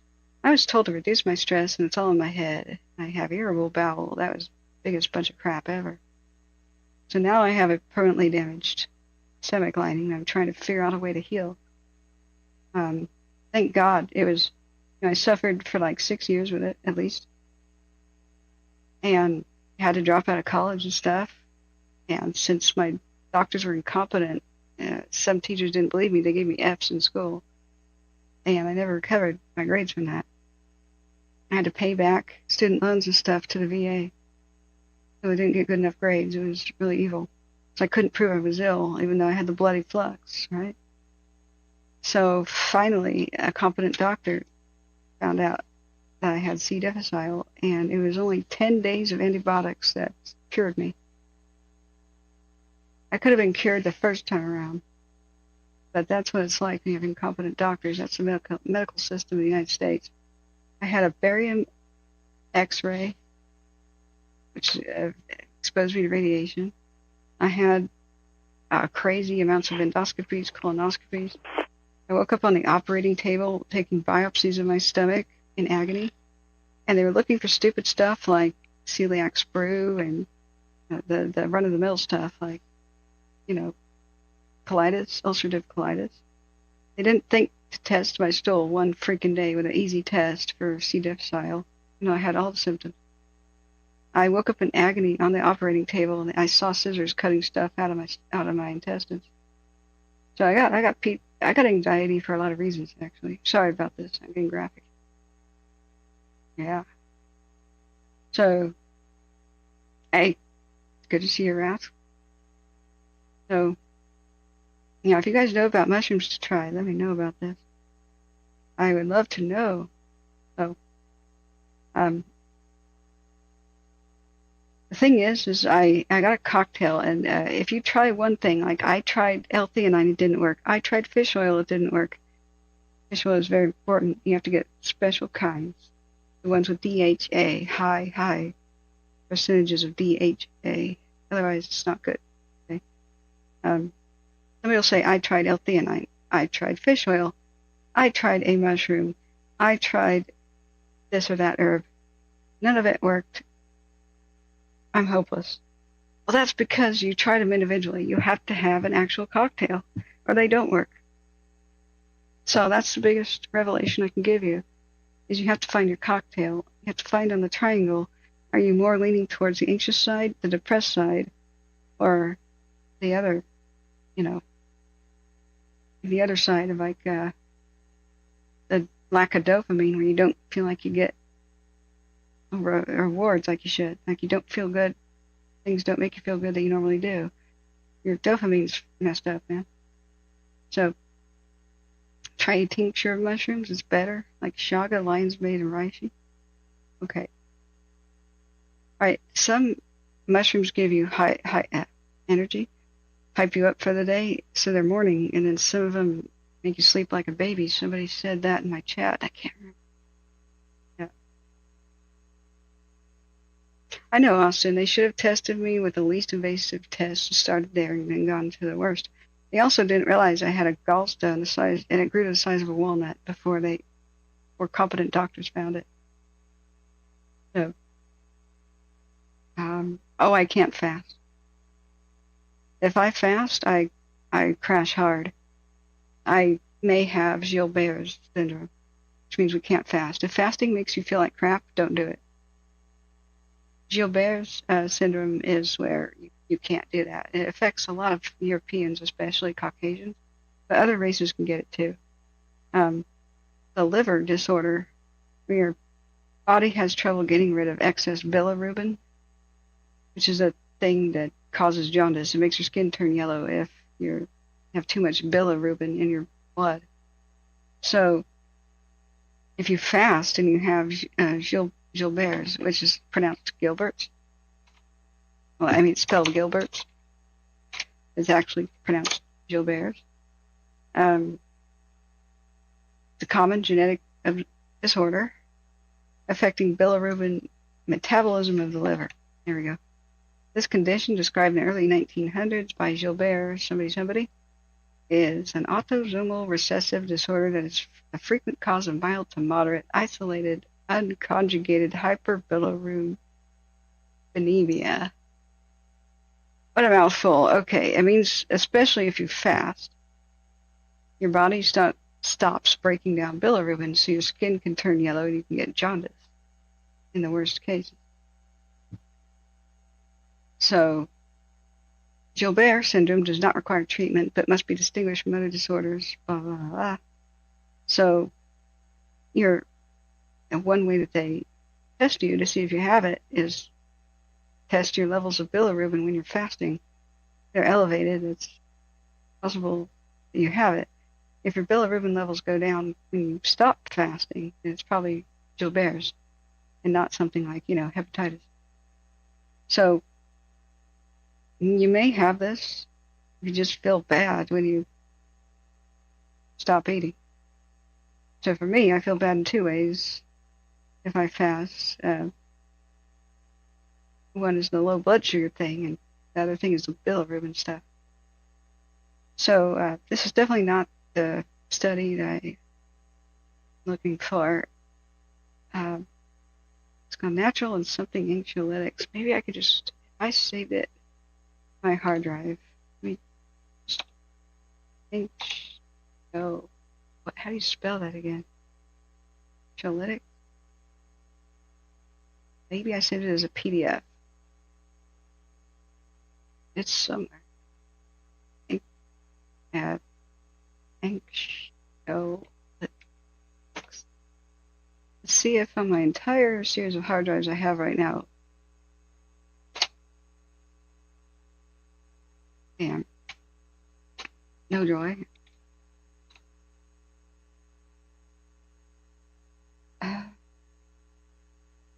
Other articles like anxiety and PTSD is linked to increased myelin in the brain's gray matter. Yeah. So it's theorized that imbalances and lacks and maybe excessive, too much or too little of brain chemicals can change the brain and enlarge certain areas. So in anxiety patients, probably like myself, the part of the brain that interprets anxiety and danger is enlarged. So it's generally because the parts of the brain that are most active actually enlarge. And become, that's good in a way if you say, I don't know, I'm just making this up. Say you did a lot of something that involves visual stuff like tennis, and you followed the ball with your eyes. Maybe that would enlarge the part of your brain that interprets vision. I don't know. I'm just making this up. But that's really bad. That's for the. It's an evolutionary thing. They say if you're in a situation of combat and places where you're in danger all the time, that would give you an advantage of survival to enlarge the part of the brain that becomes very hyper aware of danger. It's not cool when you leave the war, though, when it stays with you as a legacy the rest of your life. But they say that meditation, for example, and doing a lot of the opposite, just doing a lot of soothing stuff like meditation, can enlarge different parts of the brain and help shrink the ones that interpret danger. So there's a thing to that. They did a study on monks and figured that out. A decent one. So dietary and botanical anxiolytics. Yeah, I was hoping this one referenced the other one. Yeah, ashwagandha. Okay, so my cocktail was, this is just me. Don't go out buying these for yourself. Remember. Yeah, GABA. I forgot GABA. It's one of the big ones. GABA is another big part of your brain chemistry thing. So what you do is you find out, this is a step you go through when you're going through it with a doctor and later an herbologist, right? Is you first have the triangle of things, depression, anxiety, and whether or not you get pleasure from stuff. I'm still hearing that sound. I'm still hearing the radio's queuing up. I'm not crazy. It's going ka-chink. I must have a tab open. It's doing something. It is so faint, I'm sure you guys can't hear it.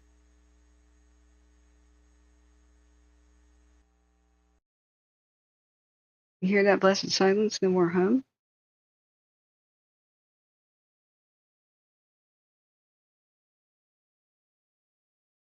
Palisades left channel. Eaton on the right. What was going on? But this little one that I've had muted for most of the day called LA County Fire Dispatch is like the bars are bouncing. I'm wondering, is it truly? There's the hum of it going on and off. It's driving me nuts. The hum in general is driving me nuts, but hey, we have to listen. So, okay, sorry. Back to what I was saying. So, you focus on you find out which brain chemicals do which. Like serotonin is in the depression camp, That's what antidepressants are for. They focus on serotonin, although more and more they're thinking that other brain chemicals have a lot more to do with it. Because SSRIs are not that effective at treating depression. They actually fail.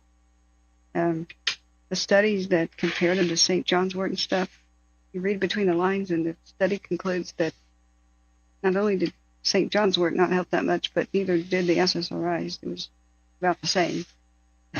So they help a little, but I know. Oh, that's right. Here it is. It explains the thing. SSRIs prevent the reuptake of serotonin from the synapses, allowing serotonin to remain in the brain activity area of activity for a longer period of time. But they don't correct the problem, which is a lack of serotonin production. See? Most people kind of report being numb and just not feeling as much as they should or as they used to, rather than being happy. SSRIs have a tendency to break up relationships and marriage because they kill sex drive, libido, and intimacy is a need. It is a human need. That's a lot to ask of a partner. Be faithful yet be without. I'm not saying sex is need, intimacy is, but sex is part of that. Obviously. Can't hear anything on your end? You hear me, right? Yeah. Glassman's World, so having soothing music and chanting all day could help with fibro? No, it would drive that person nuts. It could help with anxiety, is what I'm saying. No, I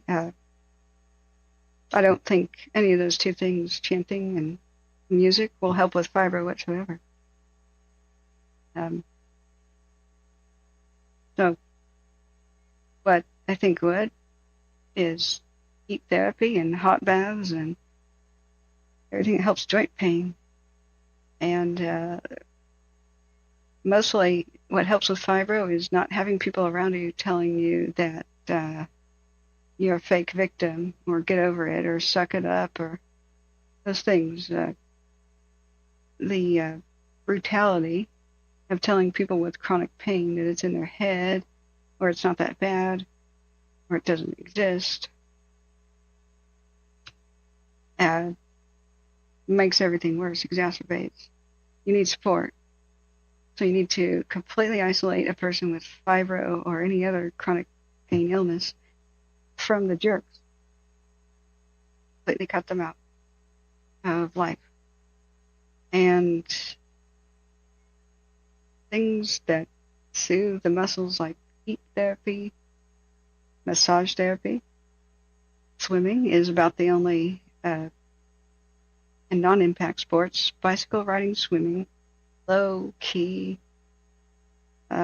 sports, no-impact sports.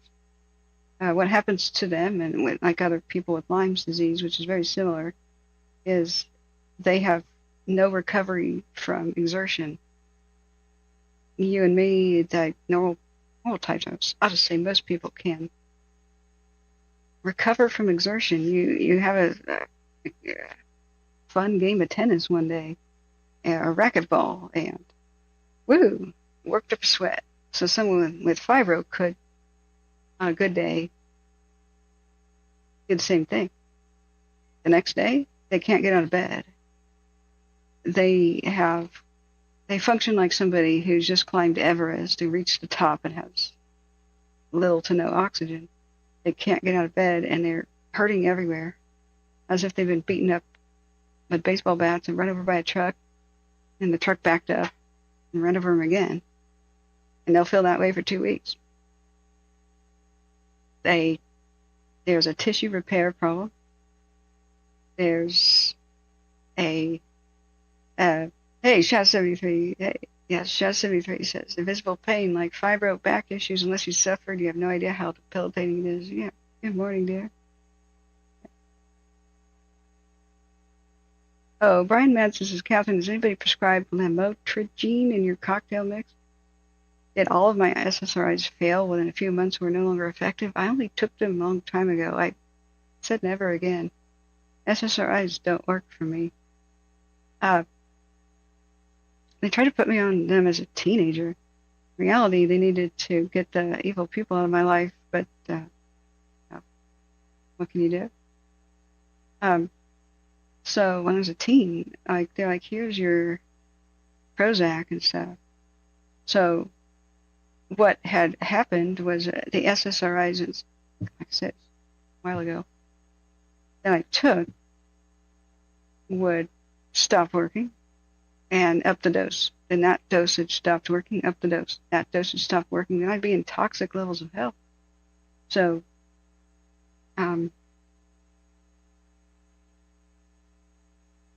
yeah, try no processed foods for fibro and stuff.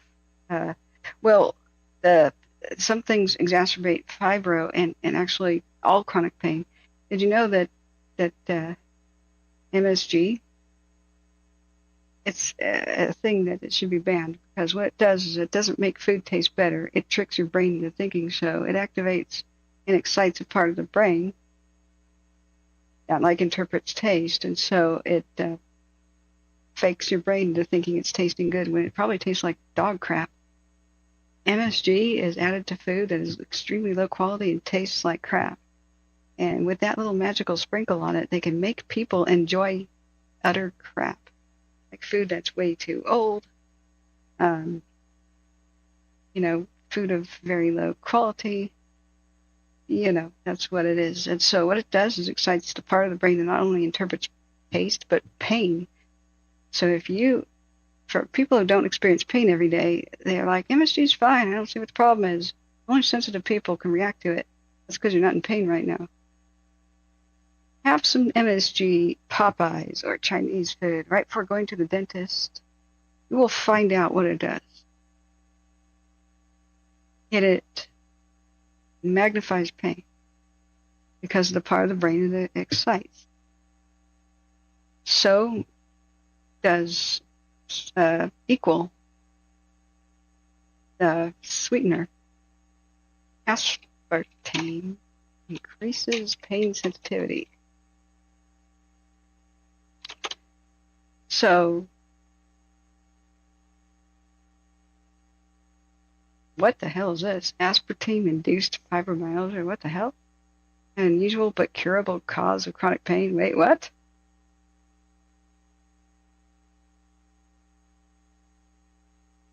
What? We report for the first time an unusual musculoskeletal adverse effect of aspartame in 2 patients. 50-year-old woman had been suffering from widespread pain and fatigue for more than 10 years, leading to a diagnosis of fibro. During a vacation in a foreign country, she did not suffer from the painful symptoms. Since she had forgotten to take her aspartame, this is what diabetics take instead of sugar all the time. Yes. So, all the symptoms reappeared in the days following her return, when she reintroduced aspartame into her daily diet.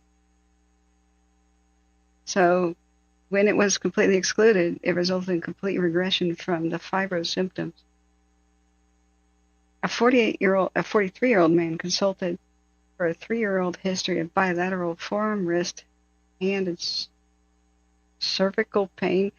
Okay, men don't have a cervix, so what the hell are you talking about?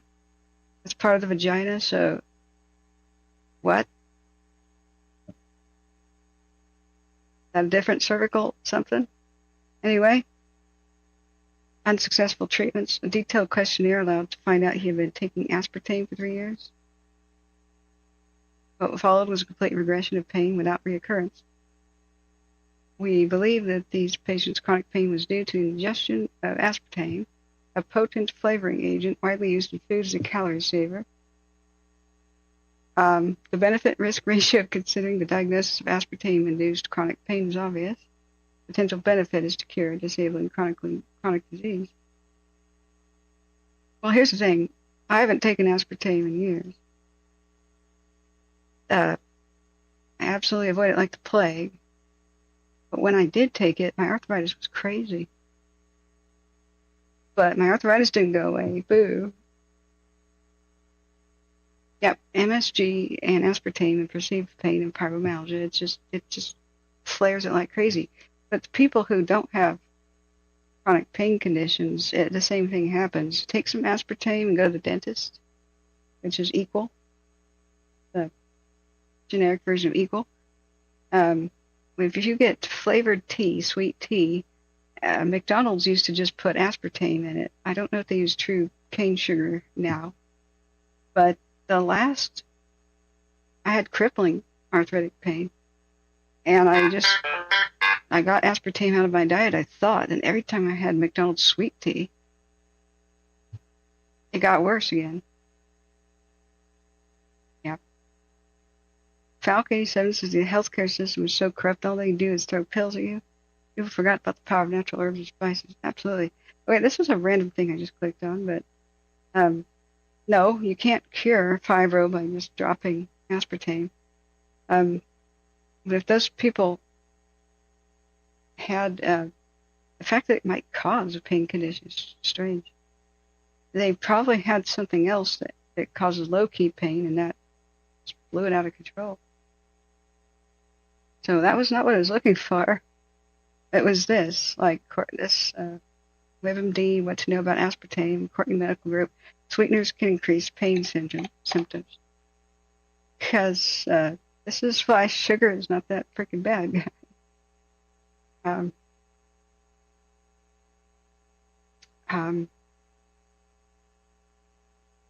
The fake sugar is worse. Really, it's worse. So let's see here. Research in the 70s and 80s cast doubt on the safety of some artificial substitutes. Some natural sweeteners are not off the hook either. Some, like agave, are charged being too processed, while others are no different calorically or metabolically than sugar itself, like honey. But guys, there's so many different types of sugar. This article is already crap.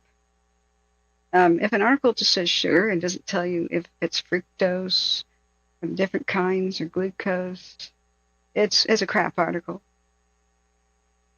So this is, I'm sorry, by default a crap article.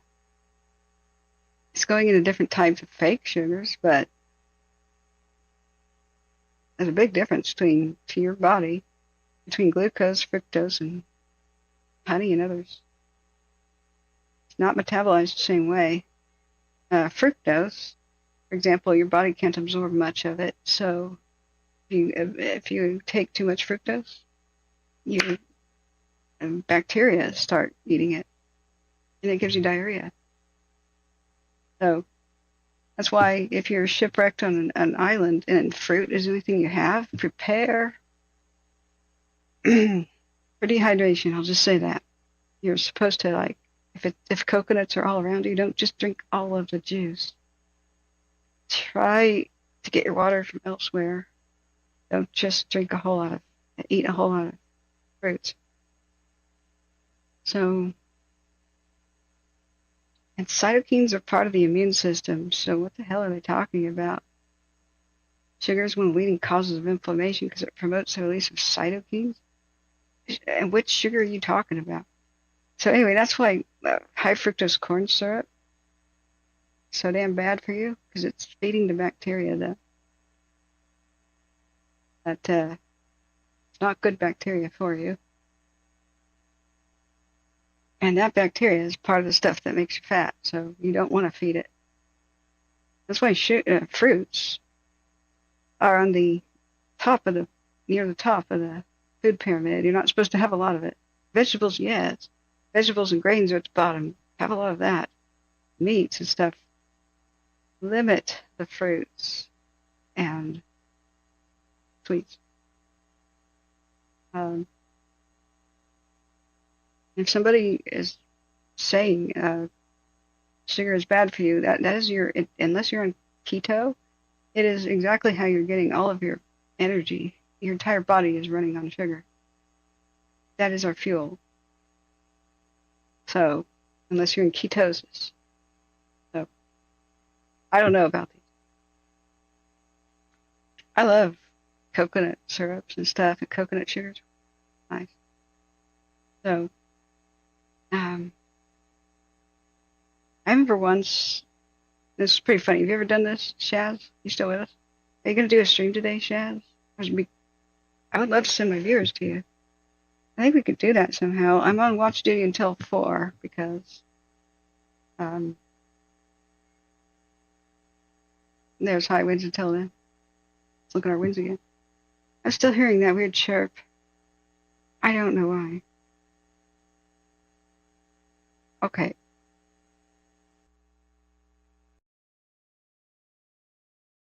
I have now muted all of streams. I can't hear hums. I have to wait a minute to see if I still hear that weird chirp. Agave revs you up. Ooh, cool. So, yeah, but this is not maybe the best article to talk about. Anyway, it increases your pain. You could try it out. If you have chronic pain, cut out aspartame for a week, reintroduce it, see how you feel. You're gonna feel like trash. But make sure you truly are cutting it out. Unfortunately, there's all sorts of sugar-free, this and that. Is almost always aspartame, like sugar-free vanilla wafers. I love these things. And a generic kind was it sold at Rite Aid and Walgreens and stuff. But here's a Fred Meyer. No artificial colors or flavors, no high fructose corn syrup. Sure. But when it says zero sugar, how are they making it sweet? Nutrition information. Palm oil and stuff, yikes. Let's see, aspartame. Also, some people die when they take aspartame. Those with the P disorder is what it's called. So how you say this word? Phenylalanine. I'm probably screwing that up. It's found in aspartame. So there has to be a declaration because somebody with P is going to die eating that. They can't process that. So energy drinks oftentimes have phenylalanine, whatever that is. So whenever you hear you could die from drinking an energy drink, it's because somebody with that disorder drank it and didn't read the label. The rare genetic disorder. So I love these to death, and so supposedly safe for diabetics, but these zero sugar vanilla wafer things, you got to check out the confectionaries too to make sure you're eliminating it. And any sort of sweetened drink, you have to ask at the restaurant or whatever, what is the sweetener? And by God, stay away from diet sodas. Holy living crap. T says food, dairy for months in fibro and me or autoimmune world. They say fasting to restart with bone broth and good foods. Yeah, I can't fast though. So I'd love to reset my microbiome.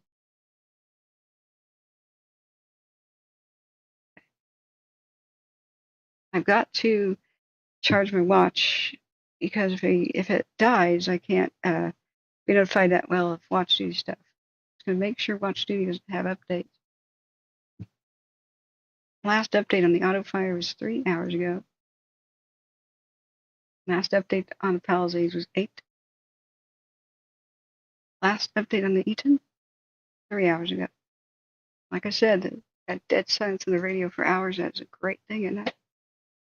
I need an energy drink right now. True. I think it's true. Something with some good sugar. Let me put the watch on the charge. Or bring its charger in here. That's a better idea. Don't forget it. And let's start the dang video. Without further multiple hours ado, let's turn this on because I'm going to lose my voice. This was the Palisades fire for real now. The update that was 6 or 7 hours ago. So 10 hours and 48 minutes. Now Shaz 73 has the coolest stream ever. Highly recommend. Let me put her link in the chat. If you want to if you want to zone out and not deal with fires, then go to Shaz 73's channel. When she does her morning walk, she does cool places. Like Hadrian's Wall. And she digs bottles out of Victorian dumps and stuff like that. So I'm just going to put her link here in chat. So sometimes I would adjourn stream like after all-nighter and then just watch her thing as I go to sleep. She'll do a nice walk. I'm one of her members. I got channel perk stuff. She does soy wax milk pours and stuff like that. She sometimes finds broken stuff at the Victorian dumps that she digs up and then puts pottery and stuff back together. And she's got the funniest Cheap roaster. His name is Cheap. He romantically fell in love with a frisbee or some red bowl or something. So Cheap was very protective and very with that red frisbee or whatever it was. So later Cheap got his own show. Most of her lives are the walks, the call, come walk with me, and so like here's an example, right? You'll see me in there a lot of the time. As we walk through the English countryside, these roads are so old the Romans were using it. We go to the Roman quarry, and then there's this incredible aqueduct. She picks up rocks too, if you like rocks, fossils. She finds fossils. So this is where it's all live, so sometimes she gets out of cell phone range and it's pixelated sometimes when she gets towards the woods, but if you like history stuff, man, some of these walls in this part of town were where people deconstructed Hadrian's Wall and made retaining walls for themselves and stuff, so some of the brickwork is truly ancient. And now, Northern England. I mean, just look at this beautiful stuff, man. I need to visit her. Golly. I just don't have the funds for the jet airliner, but someday she needs to visit me, man. But yeah, Shaz73, totally just put the subscribe button with a ring bell, and hopefully she'll do more walks. Like this one was 1 month ago. I think I saw this one. And this reminds me of the South. In Georgia, they have colored water like that called Coke water, like cola, like the Okefenokee swamp. But did you notice the giant aqueduct thing up there in the fog? This old Victorian town? Yeah. It's almost like ancient Rome stuff. So there's some wonders in Northern England.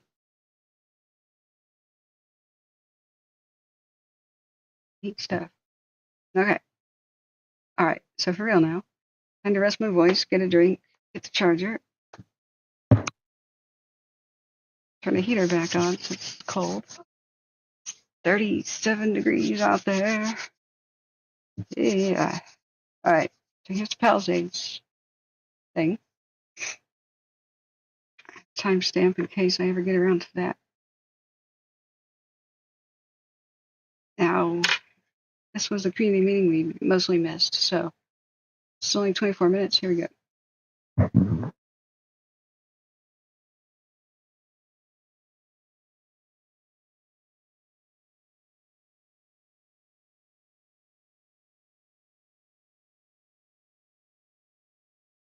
Of course, this is the moment the radio chimes up.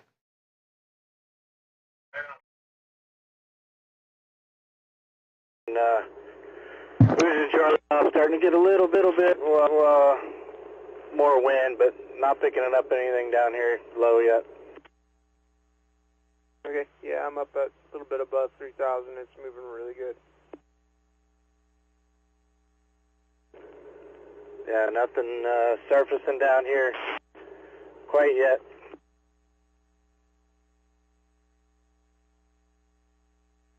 All right, right channel. That was the Eaton Fire.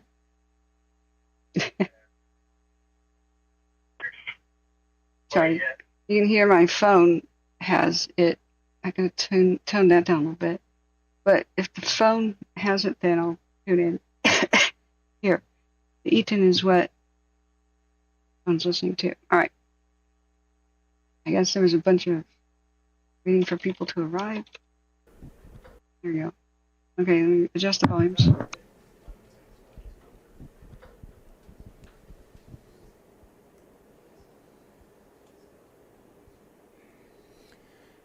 Good evening, and thank you so much for joining us for this community meeting for the Palisades Fire on Monday, January 13th at 6:30.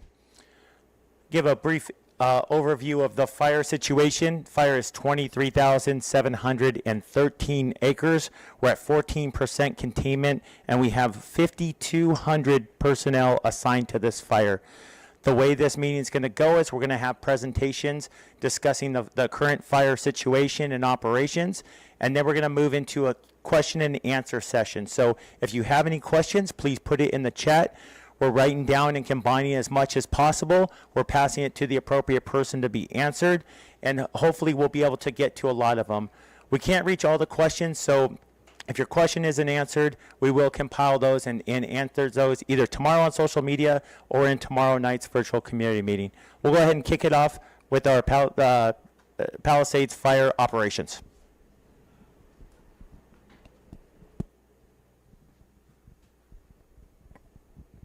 Good evening. I'm Christian Litz. This is my partner, Landon Hack. We are operations for the Palisades Fire.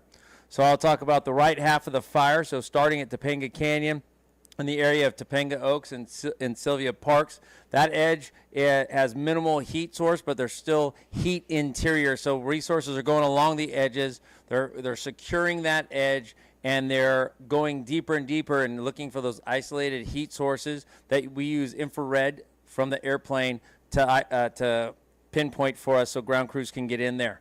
All along the edge, they're still continuing to work the edge all around the top half of the fire, coming from Dirt Mulholland down into Mulholland or Mandeville Canyon. Everything's still the same. They're securing those edges, get deeper and deeper in, looking for those isolated heat sources that have been identified. There's been minimal activity, and also that we're using a little bit of helicopters out there, and they're helping us get those heat sources cooler, so the ground source is getting in there, working it with hand tools. Coming down Mandeville Canyon into the West Ridge area where the fire has come close to those structures, we have resources all around those structures, mitigating any heat sources behind them so that we don't have any adverse effects to those structures. Coming around to Riviera where we border Santa Monica, and in the Pacific Palisades, Temescal Canyon, and back over to Topanga Canyon. We have all those structures in there that there is heat and damage in there, so resources are combing that area, getting in deep, concentrating on the standing structures, make sure that there's no heat around them, that they're safe, and that there's not going to have any effect with the fires if the wind is blowing, and we're continuing to mitigate all that we can to keep the public safe. All right, good evening. We're going to continue across the Pacific Coast Highway here, coming across to Topanga Beach, Los Flores, and that oceanfront country there, up into the drainages and the canyons and the roads that go up canyon from the highway. They're still working on cooling off some of the structures that were lost and getting that stuff mopped up really good, making sure that there's no way for anything to spread when the heavier winds come in into any other structures. And some of that work includes utilizing heavy equipment, excavators and stuff, to move some stuff around so that they can get that heat taken out of that. Coming around up to where the fire met the Franklin fire, this is all still doing pretty good. It's holding. We don't have very many concerns in that portion, and that's why that line is black.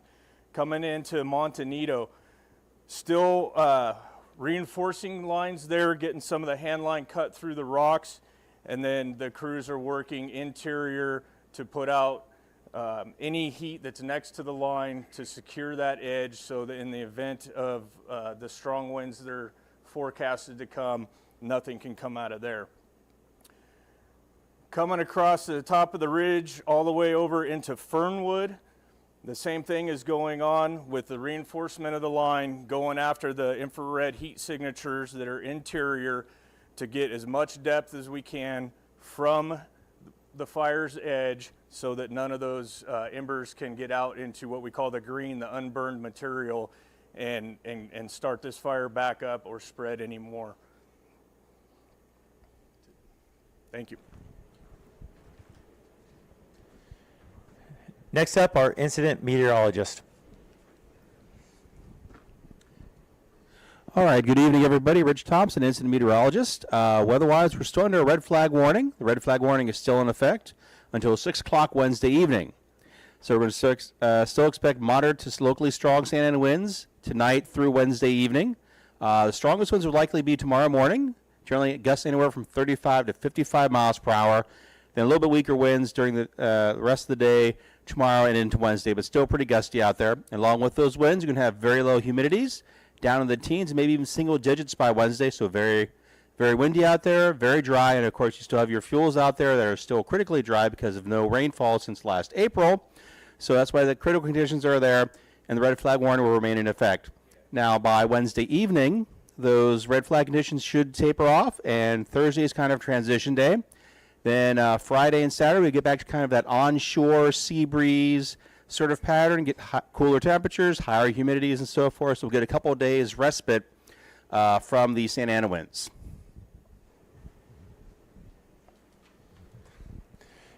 Next up, Los Angeles County Emergency Operations Center. Good evening. My name is Katie Jang. I'm here on behalf of the Los Angeles County Emergency Operations Center and Coordinated Joint Information Center. As we begin down the long road of recovery, we wanted to share some of the initial steps that can be taken to start the process. First, be sure to visit recovery.lacounty.gov for an up-to-date list of resources and information. If you have not already, start a claim with your insurance provider as soon as possible to get that process started. Many steps within the FEMA application process will require up-to-date insurance progress. Start the FEMA claim process as soon as you can, and be sure to closely review all information you receive. Information on how to apply is available on recovery.lacounty.gov. Beginning tomorrow, local assistance centers will be available for anyone impacted by these fires. These centers offer many critical resources in one location. Locations and times are available on the Recovery webpage. Finally, many trusted and verified community and nonprofit organizations are available to assist you in this journey. More information will be available in the coming days. Please visit recovery.lacounty.gov or call 211 for more. I'm sorry. I hate that style of speaking. That's speaking at people. Next. I'm sorry. You don't do that. The director in me is really pissed off. Okay, we could get a robot to do it like that, right? Many trusted and verified community and nonprofit organizations are available to assist. Okay, look at the camera. You say many trusted and verified organizations will be there to assist you. So you read a little bit, you look up. A little bit, you look up. Okay? But this is for people in need. You should talk to them. Tell them help is being set up. Okay, this is not a boring, like I'm reading my report card. 40 up on command. Or my I'm 3-2. I'm not in front of the classroom. Okay, this is thousands of people that are traumatized. Does that irk anybody else? Like, just talk to people. Unmanned Romeo. Assist you in this journey. Branch 40 trainee, go ahead. Okay, they are there to assist you in this journey. Branch 40 trainee, per our earlier discussion, got almost all of it done. One little sliver we left. We're at Pumpkin, heading in. Plenty of work for the troops tomorrow, and we'll finish it off as well tomorrow. Copy, appreciate that. We look forward to seeing that product. Cool. All right, so that's an update on the Eaton to the right. Channel audio. Looks like the night shift got a lot done. And for Branch 40 actual, if I'll email them some stuff here in a little bit. Okay. Yeah,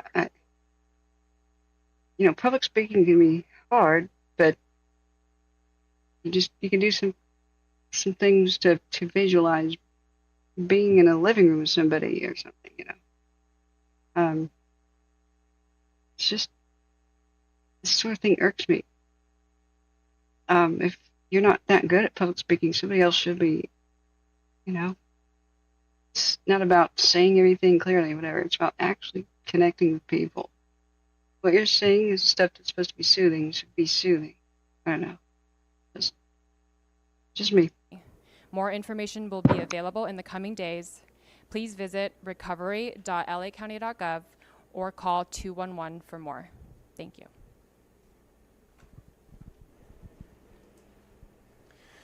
Next up, Los Angeles Fire Department.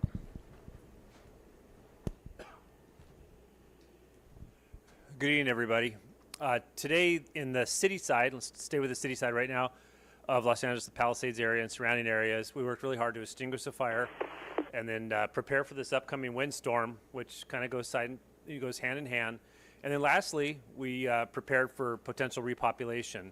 Now, understanding with the repopulation coming up in some time, there's some things that we have to do, and let me explain what those might be. We have to ensure the safety of the general public, ensure the safety of you. That means removing major hazards, down trees, wires, gas lines, and all those things that could cause damage. 2, we're creating a coordinated effort, grid systems by streets, blocks, and that takes a little bit of time to do that. And simultaneously, the last thing is we're figuring out what the other needs are for the public. DAFN needs, function, disability needs, and then going in there and seeing what kind of hazmat problems there are and figuring out how we're going to mitigate that prior to allowing people to go. So all those things are kind of working simultaneously. We're out there working to prepare for this next storm. But believe me, it's our top priority to get you back in there to see your homes. So as I progress in these nightly meetings, I will give you more updated information as it relates to what I'm talking about.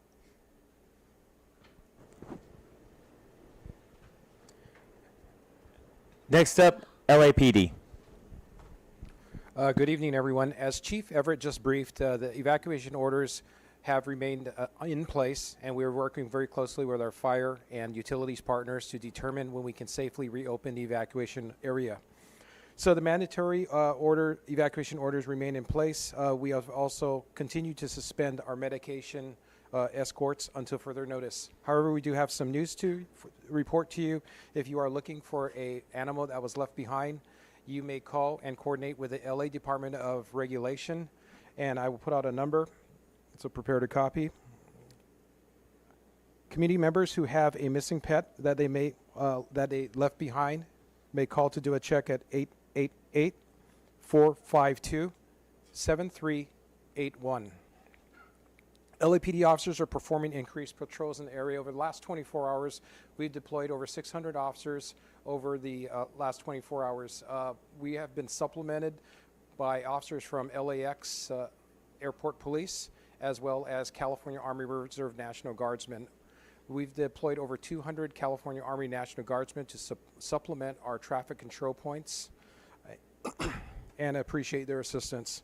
At this time, we also stood up a 24/7 manned missing persons report hotline. So far, we have received over 28 reported missing persons. 17 of those 28 persons who reported missing have been found and are safe. If you have a missing person to report, you may call our 24/7 hour hotline at 213-996-1800. That concludes my brief.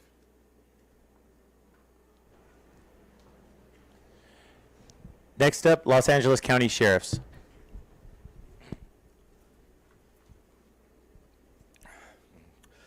Good evening. I'm Lieutenant Mike Marion from IMT 2B, the overnight shift here at Zuma Beach Command Post. I'll be briefing on our half of the fire with our partners, LAPD. Thank you for your brief. My numbers are for the A side, so he did a 24-hour, so you could pretty much double my numbers because I did the prior 12 hours, but he gave it 24 hours.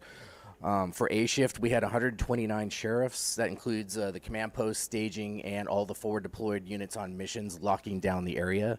CHP has an additional 12 officers, and we're also augmented by 9 National Guard soldiers and their vehicles.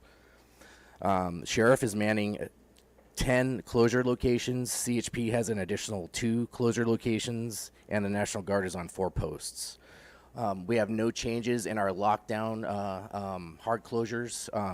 It's the same as yesterday. We have increased our looting patrols. Looting suppression and flock safety has also donated some ALPR cameras. We've augmented our cameras to one of our contract city areas, and there's a lot of other augments going on. Search and rescue, we are the sheriff is standing up squads to aid search and rescue in a phased approach as briefed by LA City Fire. And again, the safety is the primary concern on that. Other than that, that's all we have for LA County Sheriff. Pending questions. Next up, Los Angeles County Fire. Good evening, Brian Martin, Los Angeles County Fire Department Deputy IC. Thank you to Operations for the overview of the incident. Today is a critical day as we face the 3 days of the wind, and we finalize the fire, and we move into that recovery process. We thank you for your cooperation and your patience. We know this community is resilient. We have been through incidents many times, and we really want to thank you for your cooperation and trust. As to echo what Chief Everett has stated, we have begun those conversations of what it takes to get you back into your homes. However, we just keep asking you to remain patient. This is going to take time. We need to do this right, and we need to make sure that everyone is safe to get back into their homes. There's many things out there that we need to mitigate: the roads, power lines, emergency traffic needs to be able to move in and out, as well as the public. So there's a lot of things that we need to finalize before we do that, and we continue to just ask for your patience and trust, and we really appreciate your collaboration and support. Thank you.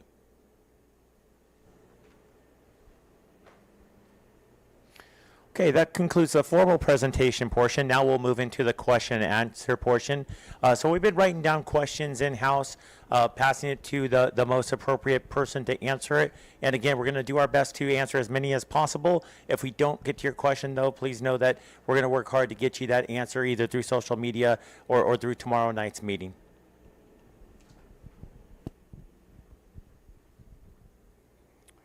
All right, good evening again. My name is Landon Hack. I'm one of the operations section chiefs with the incident. I work for CAL FIRE. First question I got here is, what is mopping up? So mopping up is a process of cooling off hot material throughout the fire perimeter inside where it has burned. That can be anything from ash left from brush, root systems, basically any material that burned that is still remains hot along the fire's edge and then further interior. When it comes to structures that's debris left, metal comes down, covers the ground, holds heat underneath it. So mopping up is the process of turning that material around, applying water, grubbing it out with tools, and cooling it off to make sure that no embers can come out of that and cross the line and ignite further fire, be it a structure or more vegetation. What is containment? So containment for us, we put on here, we utilize the black line to represent that on the map. And that is area that we have very, very, very high confidence that all the mop-up has been done, and there is extremely to no potential for the fire to come out of that area again. And then it's usually represented in a percentage when it's talked about. Another one is what is handline construction. So handline construction is, we use hand crews for that, for the most part. Engine companies also do handline construction when need be, but they're the ones that are carrying the hose and the water, so that's typically the work that they do. But handline construction is a process utilizing hand tools. Some tools cut, some tools grub, and some tools basically rake in conjunction with chainsaws that cut the brush and materials of trees and that kind of stuff. And it's a process of taking the unburned material down to bare dirt on the fire's edge so that the fire has no material to burn anymore. So it stops the fire. Fire cannot progress without the material to burn.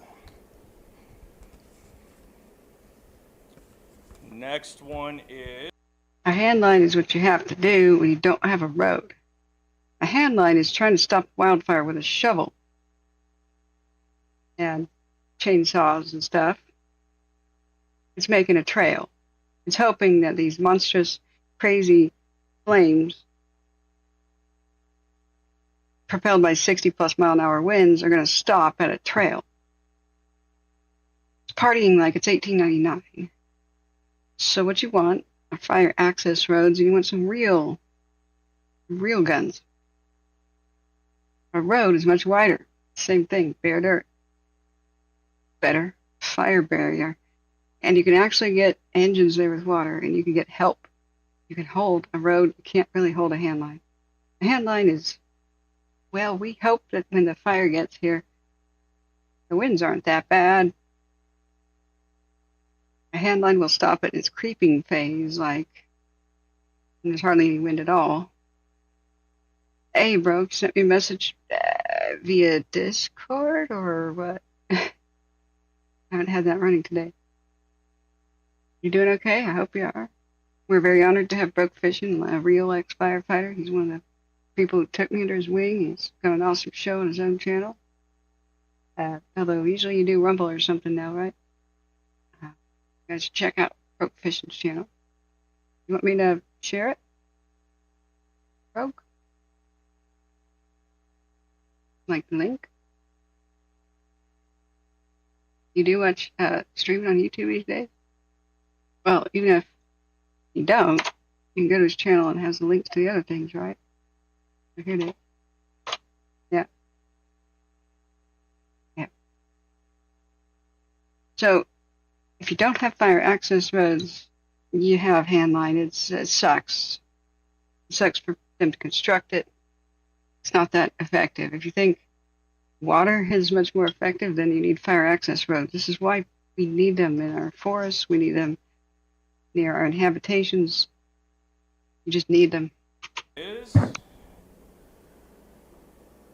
Is anyone sifting through our rubble? Sifting in a sense of looking for belongings or material? No. What we do is that process that I just explained in and around structure.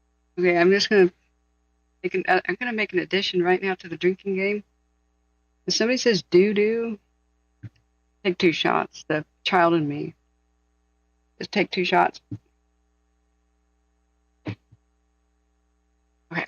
Structures to remove the heat. So as we get further down the road in this, you will probably hear us refer to making things safe, make safe. A part of that process is making sure that when people can come back in and they're in and around structures to get through that material and look for things that there is no heat in there, so nobody steps in to a hot ash pit, nobody gets burned, and also obviously the fire doesn't come up out of there.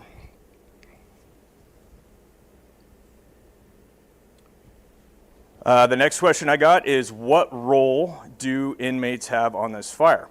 So if we go back to the handline question, Predominantly, that is what inmates are used for on the fire. We use them as hand crews to put that hand line in and construct that hand line. And the last one that I have is, do the inmates have access to homes?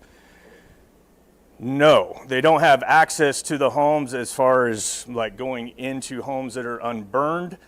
They will construct line in and around homes to protect them under the supervision of the fire captain very, very directly. And then some of the crews, they have secondary supervision on the line with them. And then their correctional officers are typically just outside of the fire area, so that if there's any concerns there, those guys are close. Okay, thank you. So these group of questions all asking the same thing: what is the threat to these communities, and what is being done in the communities of Encino Hill, Mountain Gate, Brentwood, and Sawtell? So just looking at where those areas are. So around Encino, you see it's up here, and then we're going to Brentwood, Mountain Gate's about here, and then Sawtell's down on the bottom. So very little activity around the fire, very little activity in the right side of this fire. There is heat inside there. People are working those edges. So the threat is at this point very minimal to all those communities. But we're still staying vigilant because we still have the weather that is upcoming. As far as work that's being done, we do have structured defense groups. What that is a group of resources that prepare for the just in case. As I always say, we plan to keep the fire as small as possible, but we prepare for adverse events to happen. So they have resources in all those areas, all from Encino all the way down into Brentwood. And they're just driving around and pre-planning so that they're prepared if anything has to be done. They don't have to stop and think. They already have a plan they can engage readily. Thank you.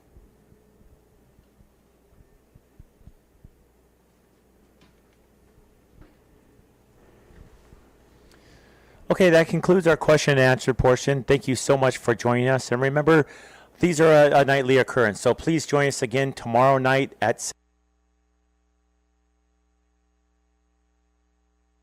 Good old cow fire. One day they'll really get good. Yeah, YouTube. Not that I'm great, but the whole microphones. Wow, that one was loud and the others were soft. Okay.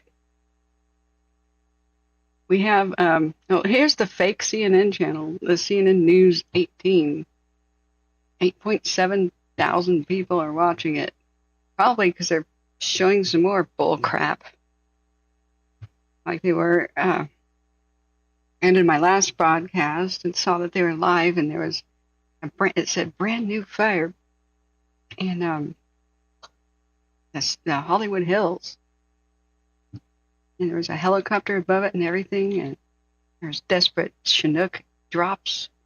It was nighttime, and I really thought I had to go live. I'm like, wait a minute. There were 700,000 people in the chat. 700,000 people, which means a lot of it has to be bots, but gives you an idea. Plenty of people thought it was real. Thought it was real for a brief moment, but I was like, wait a second. Why are none of the radios talking about it? So they had begun their live stream 3 days prior, and they had carefully cut and put in a loop the Sunset Fire, the one at the Hollywood Hills. And they looped it so you couldn't see that it was a loop, and it just looked like a constant monitoring of this crazy blaze. And the pilot kept saying, oh no, And so Broke Fishes have been putting lies to bed and getting lots of calls. I bet. What are the worst? What are the worst that you've heard, bro? Man? There's a lot of people who think Santa Anas are new. That's cute. There's a lie about the smog check, Oregon vehicles. That was a brake check.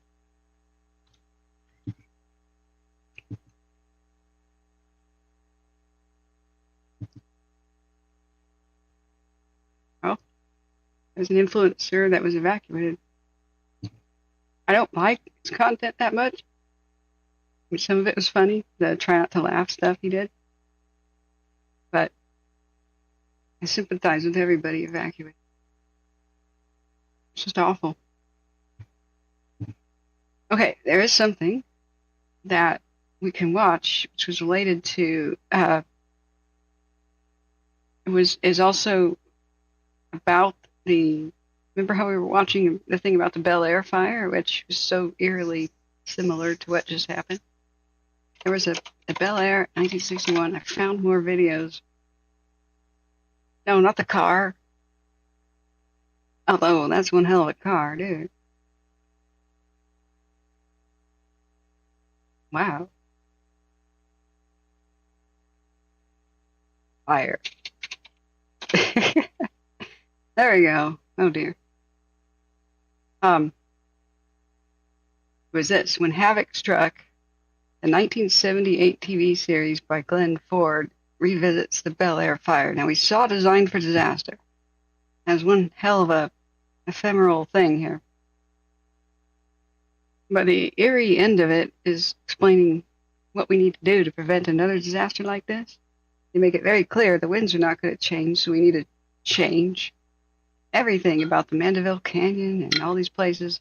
You need wider roads. Roads need to connect. You need more bridges between the canyons so firefighters can quickly get between them. You need to update the water mains. Put a lot more water at towers and the like to maintain water pressure during disaster. They need better communications. All of this stuff they knew about 1961, and almost none of it got done. That's why we had a repeat of the same disaster, because we had the same conditions. It's just nuts. Anyway, so there's a campy one, 1978 flashback thing, and I think this is out of copyright. I think we can watch it. Yeah, it's hard to know what kind of psyops are in play. I mean, if you think corporations are not doing psyops, I got news for you. If you want to know who's behind any sort of weird rumor or conspiracy theory or something, who benefits? Who benefits? Oh, they would just love you to believe in space lasers or whatever, and foreign governments and arsonists and Antifa or whatever. As long as the power companies get off the hook. I think the power companies are doing a lot of it.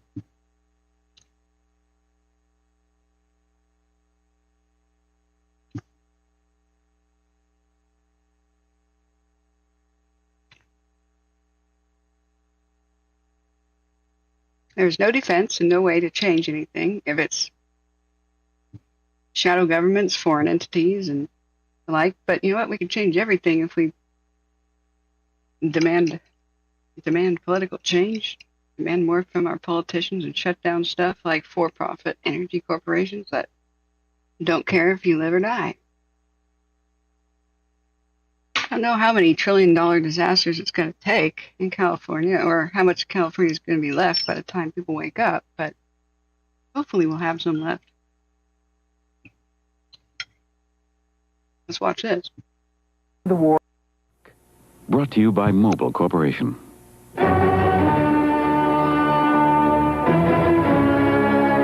Oh, it's campy already. I want to point out, guys, that Bel Air Fire was right next to the Palisades. In fact, a little bit of the Palisades is, overlaps it. It went into Mandeville Canyon, but it came from Bel Air itself. Started above it. So there's Bel Air right here, and that reservoir thing. And it went and hopped the 405 and went to Mandeville, excuse me. So it's already burned before, but coming from the opposite direction. So basically a history repeating thing. Whoops, where did I put it? Here it is.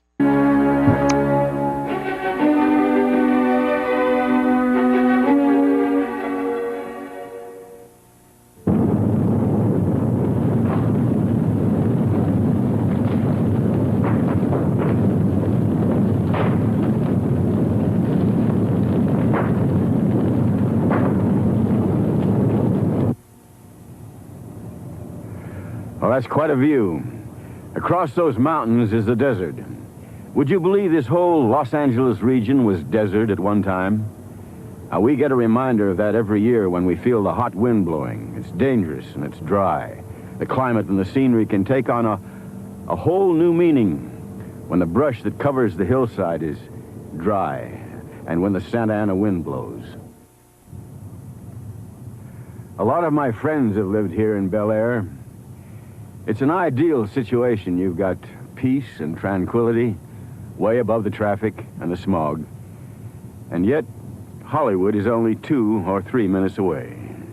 You just drive down that road there and you'll find yourself on Sunset Boulevard. Bel Air grew up along the ridges and canyons of the Santa Monica Mountains. It's a wealthy suburb. Before the war, these lots were considered valueless land. They were given away with encyclopedias as like coupons. And after the war, a new technology developed so that these houses then became sanctuaries for film stars and all sorts of people. And suddenly the land became valuable. But its rural character has been carefully preserved. The roads are narrow and winding. Chaparral covers the hillside, pleasant enough to look at, but if it should ever catch fire, 1 acre of this brush would burn like 2,000 gallons of gasoline. The chaparral, or the native bushes and brush that grows here, have, through the God knows how many years, developed the ability to survive without any water. And the way they do that is to store oil in their systems. This mesquite that we have here, this oily bush that grows on the hillside, is literally packed with oil. And it gets to the point where it quite literally explodes. The brush is at its driest and most explosive in the late fall, which is precisely the season when the hot Santa Ana wind blows in from the desert. It's, I guess, like a Mistral or the Arabian Khamsin or those kind of hot winds that are supposed to drive men mad, and the legionnaires, remember, go bury themselves in the sand or flee out into the desert, that kind of thing. You must understand that flames can move through the brush in Southern California at the same speed at which the wind is blowing, and we get 60 and 70-mile-an-hour winds in those fires. I have seen it outrun a deer, and deer are quite swift. People accept high risk of fire as a small price to pay for the pleasures of living in Bel Air. We didn't give it. Oh, that's really dark, actually. He saw fire outrun a deer. Just gonna let that sink in. Any special consideration until the big one, World War II, as it were. The richest people in the world live here, and after all, why should they live here if it's so particularly high fire? It's a wonderful, it's the most beautiful area in America, they say. I love it. To the Los Angeles Fire Department, November 6, 1961, was not just another day. It was a day. Man, that's Zsa Zsa. She was so cool. Tita says he sounded personally insulted by the chaparral. Yeah. Day when they knew conditions were right for a brush fire. Los Angeles Fire Department, November 6, 1961, was not just another day. It was a day when they knew conditions were right for a brush fire. We had been notified much earlier in the morning that it was a red day, Santa Ana condition, wind that is. The humidity was low, the fuel moisture was low. All of the indices that we use indicated that if we had a fire, it would be a bad one. A red day? I made up Red Monday because the media didn't call it anything. I just figured red because fire's red. Danger, you know. Looks like the whole terminology thing isn't new. It's one of those. Other people have that idea too. Wow. Now, I recall going in and saying, we had been notified much earlier in the morning that it was a red day, Santa Ana condition, wind that is. The humidity was low, the fuel moisture was low. All of the indices that we use indicated that if we had a fire, it would be a bad one. And I recall going in and saying to my wife that if this continues, we're going to have a great big fire sooner or later, and this is the worst possible moment for some idiot to drop his cigar in the bushes. It was a day something like this. That is, it was a lovely day, and there was a wind blowing like this. And when you have a brush fire of that nature in Southern California with this kind of wind, you have a prescription for a catastrophe. The first signs of fire were seen at 8:10 in the morning by some contractors clearing brush. They raised the alarm. The first firefighters to arrive were able to stop the fire spreading east and west. But the strong wind was blowing it south toward the houses of Bel Air, and there was no holding it.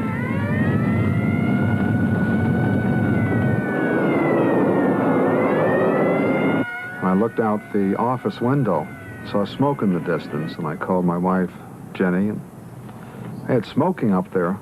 What gives? Something like that. And she didn't even know about it.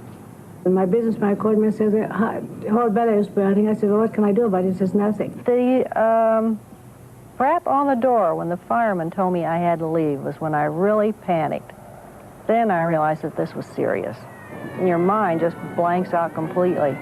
All you can think of is get out of here as fast as you can before you lose your life. And that's it, you run.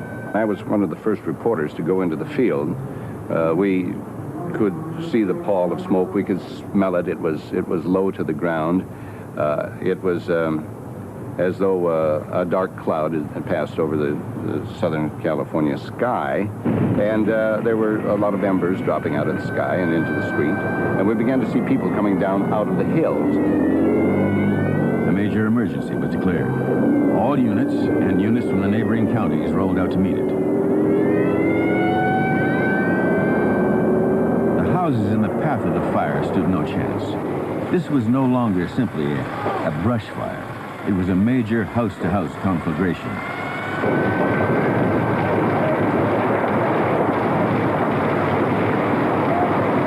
The officers were waving everyone away, but they did let me through. I told them that I lived in here, my family was up here, and I had to get through, and they waved me on. But I don't think anyone got through after that. I closed the garage door, got out in the back, got up on the roof, and went to work. And by that time, the fire had... Wait. So he said he had to go get his family, but then he went into his garage, got on the roof, and went to work? You did what? Got through after that. I closed the garage door, got out in the back, got up on the roof, and went to work. And by that time, the fire had hit and just lit up like a Christmas tree. Well, that makes sense why all the vantages here are from up high. He went up and got his camera. His work is filming. Hey, officers, let me back. There, I got a family. Okay. Ha ha ha. I get to film it now. Okay. Fire had hit and just lit up like a Christmas tree. Coming up the hill, it was like a roar. When it reached the top of the hill, it was like thunder. It was clapping. It was a sound almost too deep to put into words. I'd never heard anything like that before. It sounded almost maybe warlike. Now, a lot of these guys were World War II veterans, including the Glenn Ford. They've seen a lot of beep, you know.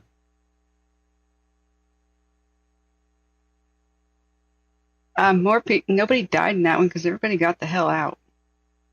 And back then, cops were allowed to give you a free beat down until you got the hell out. So, if you complained, the judge would have been like, "Hey, this cop, while he was beating you, he could have been helping somebody else. So you owe that officer an apology. You probably hurt his hand beating you.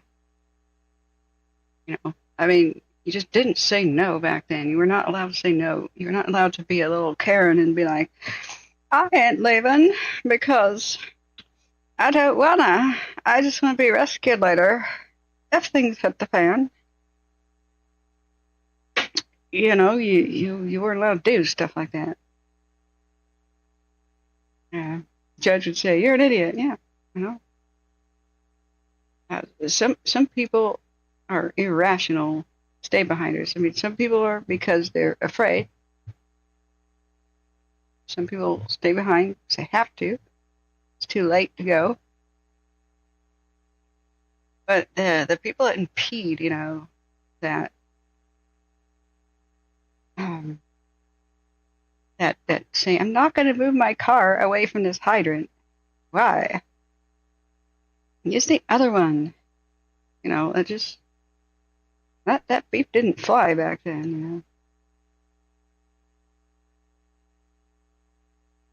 know. This sort of stuff is what people need to see.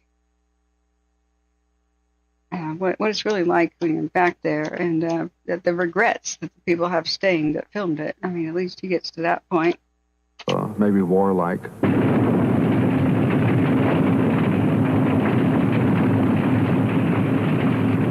Two tanker trucks appeared on the scene. To give you an idea of the noise, I yelled at them because they were looking across the street at the houses burning. They were so far gone there wasn't any hope for them. I yelled at them to give me a hand. They couldn't hear me. I know I've seen pictures of the movies that I took, and it was either me shaking or the fire was making things shake. The glass began to shake. The lamps began to shake as in an earthquake. Our dog began howling. I'm going to pause in this frame. This is what you're going to see out your window. And it's when you realize your garden hose thing ain't going to work. Or even if you had a little something more elaborate. He goes back into his house and the flames, the heat starts shattering all the windows. To shake. The lamps began to shake as in an... And that's his pool back there. Began to shake. The lamps began to shake as in an earthquake. Our dog began howling. Somehow I wasn't afraid of losing the house because I was here. It wasn't going to happen to me. More than anything else, I was convincing myself.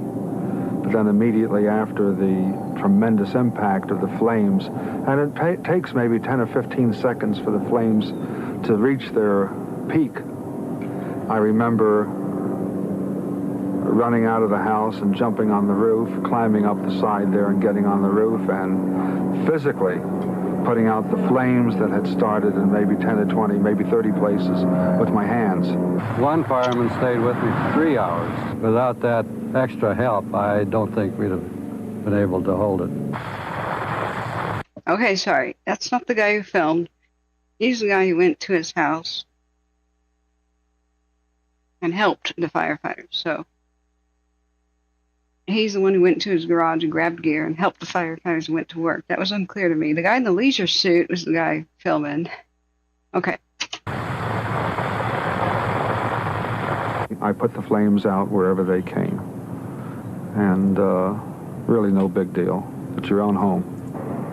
I talked to many people on the way down, and I said, what have you got? What did you take? One fellow said, I got this bottle of scotch, and his wife said, I've got the pictures of the kids, you know, and the marriage license.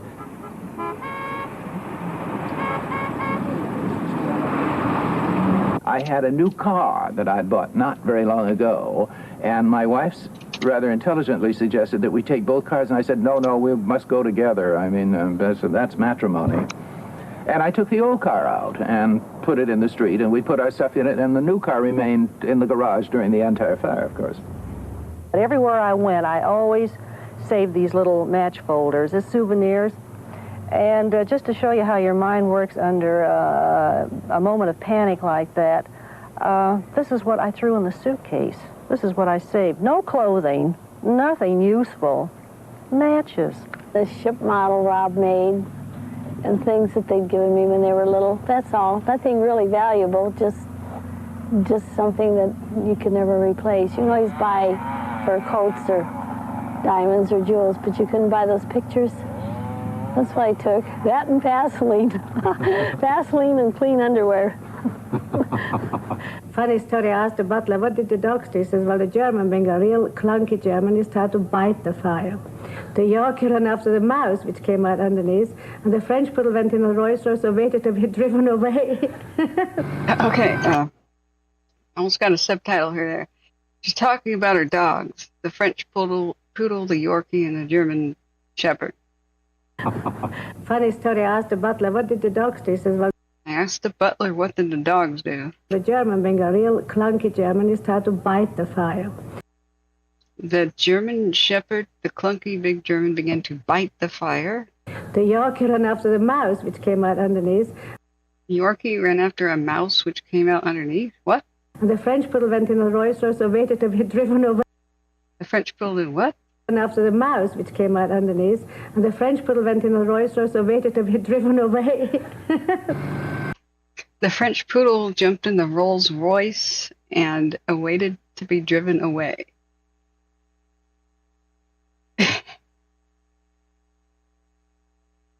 That one was the smartest of all. The firefighters now had to act defensively, get ahead of the fire, make a stand, knock it down, then move ahead again. That was the pattern, but conditions were against them. No one could have conceived that the fire would spread as far as it did, as rapidly as it did. We found ourselves chasing the fire rather than getting ahead of it and stopping it. Coordination became a nightmare. The emergency radio control was overloaded and jammed most of the time. Our radio system gradually degraded. As more and more companies got on scene, it became virtually impossible to communicate in our traditional manner, and it just became very, very difficult to control everybody and what they were doing. And as the fire swept down from the north towards the southwest, we were assigned and then reassigned, and it happened to be my good fortune to be selected in each instance to try to stay ahead of the fire. And of course that was the best place to be because that's where the action was. And so I moved over probably 5 times during the course of the fire, set up a new command post only to lose it and move up to another one. The thick black smoke darkened the sky as the fire spread, reducing visibility, increasing the pressure on the firefighters. And I'd say that house down there is superheated. It's about to go, and this would be a large house, 7 to 10 rooms, a flat California-style bungalow, and it would explode into flame, and I'd hit the stopwatch. And in 60 seconds, it was gone. In 60 seconds, it had lost its framework. It was down. But above all, there was the danger of flying brands. Okay, so when I first saw this night before last, a lot of people would be like, that's BS. A house can't just explode and burn down in 60 seconds. So what it had occurred is flashover, though. So that explains it. So with a lot of these homes, there's really big front and back windows. So if they both go, they create a wind tunnel effect. So when heat rises to a certain point, flashover is when everything in the room will catch fire at the same time in one flash. It is one of the most terrifying things that firefighters face in a building. So the heat will build up at the ceiling level, and as it gets trapped there, the heat is at the very top as it rises. But as it gets hotter and hotter, it's just that like it reaches its maximum, and so more of the heat comes down into the room and lower. This is why if you're in a burning structure, you crawl out of the building. Because if you stand up, the temperature difference between like being at your face in the carpet, if you were to stand up, the difference between that and just how tall you are, it would be like putting your head in an industrial oven or like into a welding torch. you will instantly faint. You can't be conscious with a temperature change like that. You stand up, your hair would ignite, and you'd faint. And you're a goner. While you're told to crawl out of a building. And all the fire drills my parents ever made me do, for me and my sister, they blindfolded me and my sister, spun us around, and gave us a stopwatch, told us to get out of the house in less than 2 minutes. So the smoke itself can combust, especially the black stuff, which is the burning plastics. So that will accumulate up high. Oftentimes it's invisible and it's in the attic too. So the embers have been lighting the attics on fire, which you can't see in any of these pictures because they're not filming the attics, right? So there's more heat trapped in the building already than anybody knows. It's already on fire. So when the wind blows, they're very fierce winds, enough to put so much hot air against the windows that they shatter, then that's so much heat that's going straight into the building at the time. You could theoretically have a flashover happen in like 30 seconds. Because it's not only the heat of the burning bushes around and whatever's going on in the attic and whatever's burning in the house, it's the heat of all the other homes and the other vegetation. When the Santa Anas blow, they lay the smoke down flat and it hugs the ground, like they keep talking about. The heat is also hugging the ground. It's with the hot, where the heat is with the smoke. So enough heat just enters the structure to cause instant flashover. That's explosive. It's sometimes mistaken for backdraft and vice versa. So the it's what he's saying is true. In the worst of the firestorms, that's what's true. All the tremendous heat of multiple homes burning goes into one downwind, plus all the heat of all the vegetation, everything about upwind floods the house at once with hurricane force winds. So flashover is the carpet igniting, furniture, the walls, even the walls like the wood paneling and the fake wood paneling. Everything ignites at once. And especially the foam cushions and everything that's off by this time has the polyurethane foam. So that's like a couch is like, even those of today, with polyurethane foam it's like having 2 barrels of oil. That's the amount of BTUs of like 2 barrels of oil fire. So what he's talking about is real. You can catch a lot of that on video and live to tell about it. I think your film would melt. But fire crews, they're leaving and talk about stuff like that. This would be a large house, 7 to 10 rooms, a flat California-style bungalow, and it would explode into flame, and I'd hit the stopwatch. And in 60 seconds, it was gone. 60 seconds, it had lost its framework. It was down. But above all, there was the danger of flying brands. A piece of flaming brush or a wood shingle roof tile could be whipped by the wind and carried ahead of the main fire. As your house burns down, when the shingle burns, where it's attached is the thinnest part of the shingle. So that when the shingle burns off, the thick butt is still capable of burning. It has a natural airfoil shape, so if there's a wind blowing, the shingles soar and sail very effectively. You're located at a fire that is burning and with your fire engines, and you're trying to put the fire out, and maybe you are. In the meantime, the flying brands are being... Oh, God. I don't remember this part. So what do you wear in a fire situation when you might have to evacuate? Nothing synthetic. You don't wear like pantyhose or any sort of nylon shirt. There's a lot of clothing that's synthetic, so you gotta think hard. Wool is the best. It's fire resistant. I know it seems weird, but maybe if it's summer, it's wool, or like flannel shirt, something. If you could get leather boots, high as possible,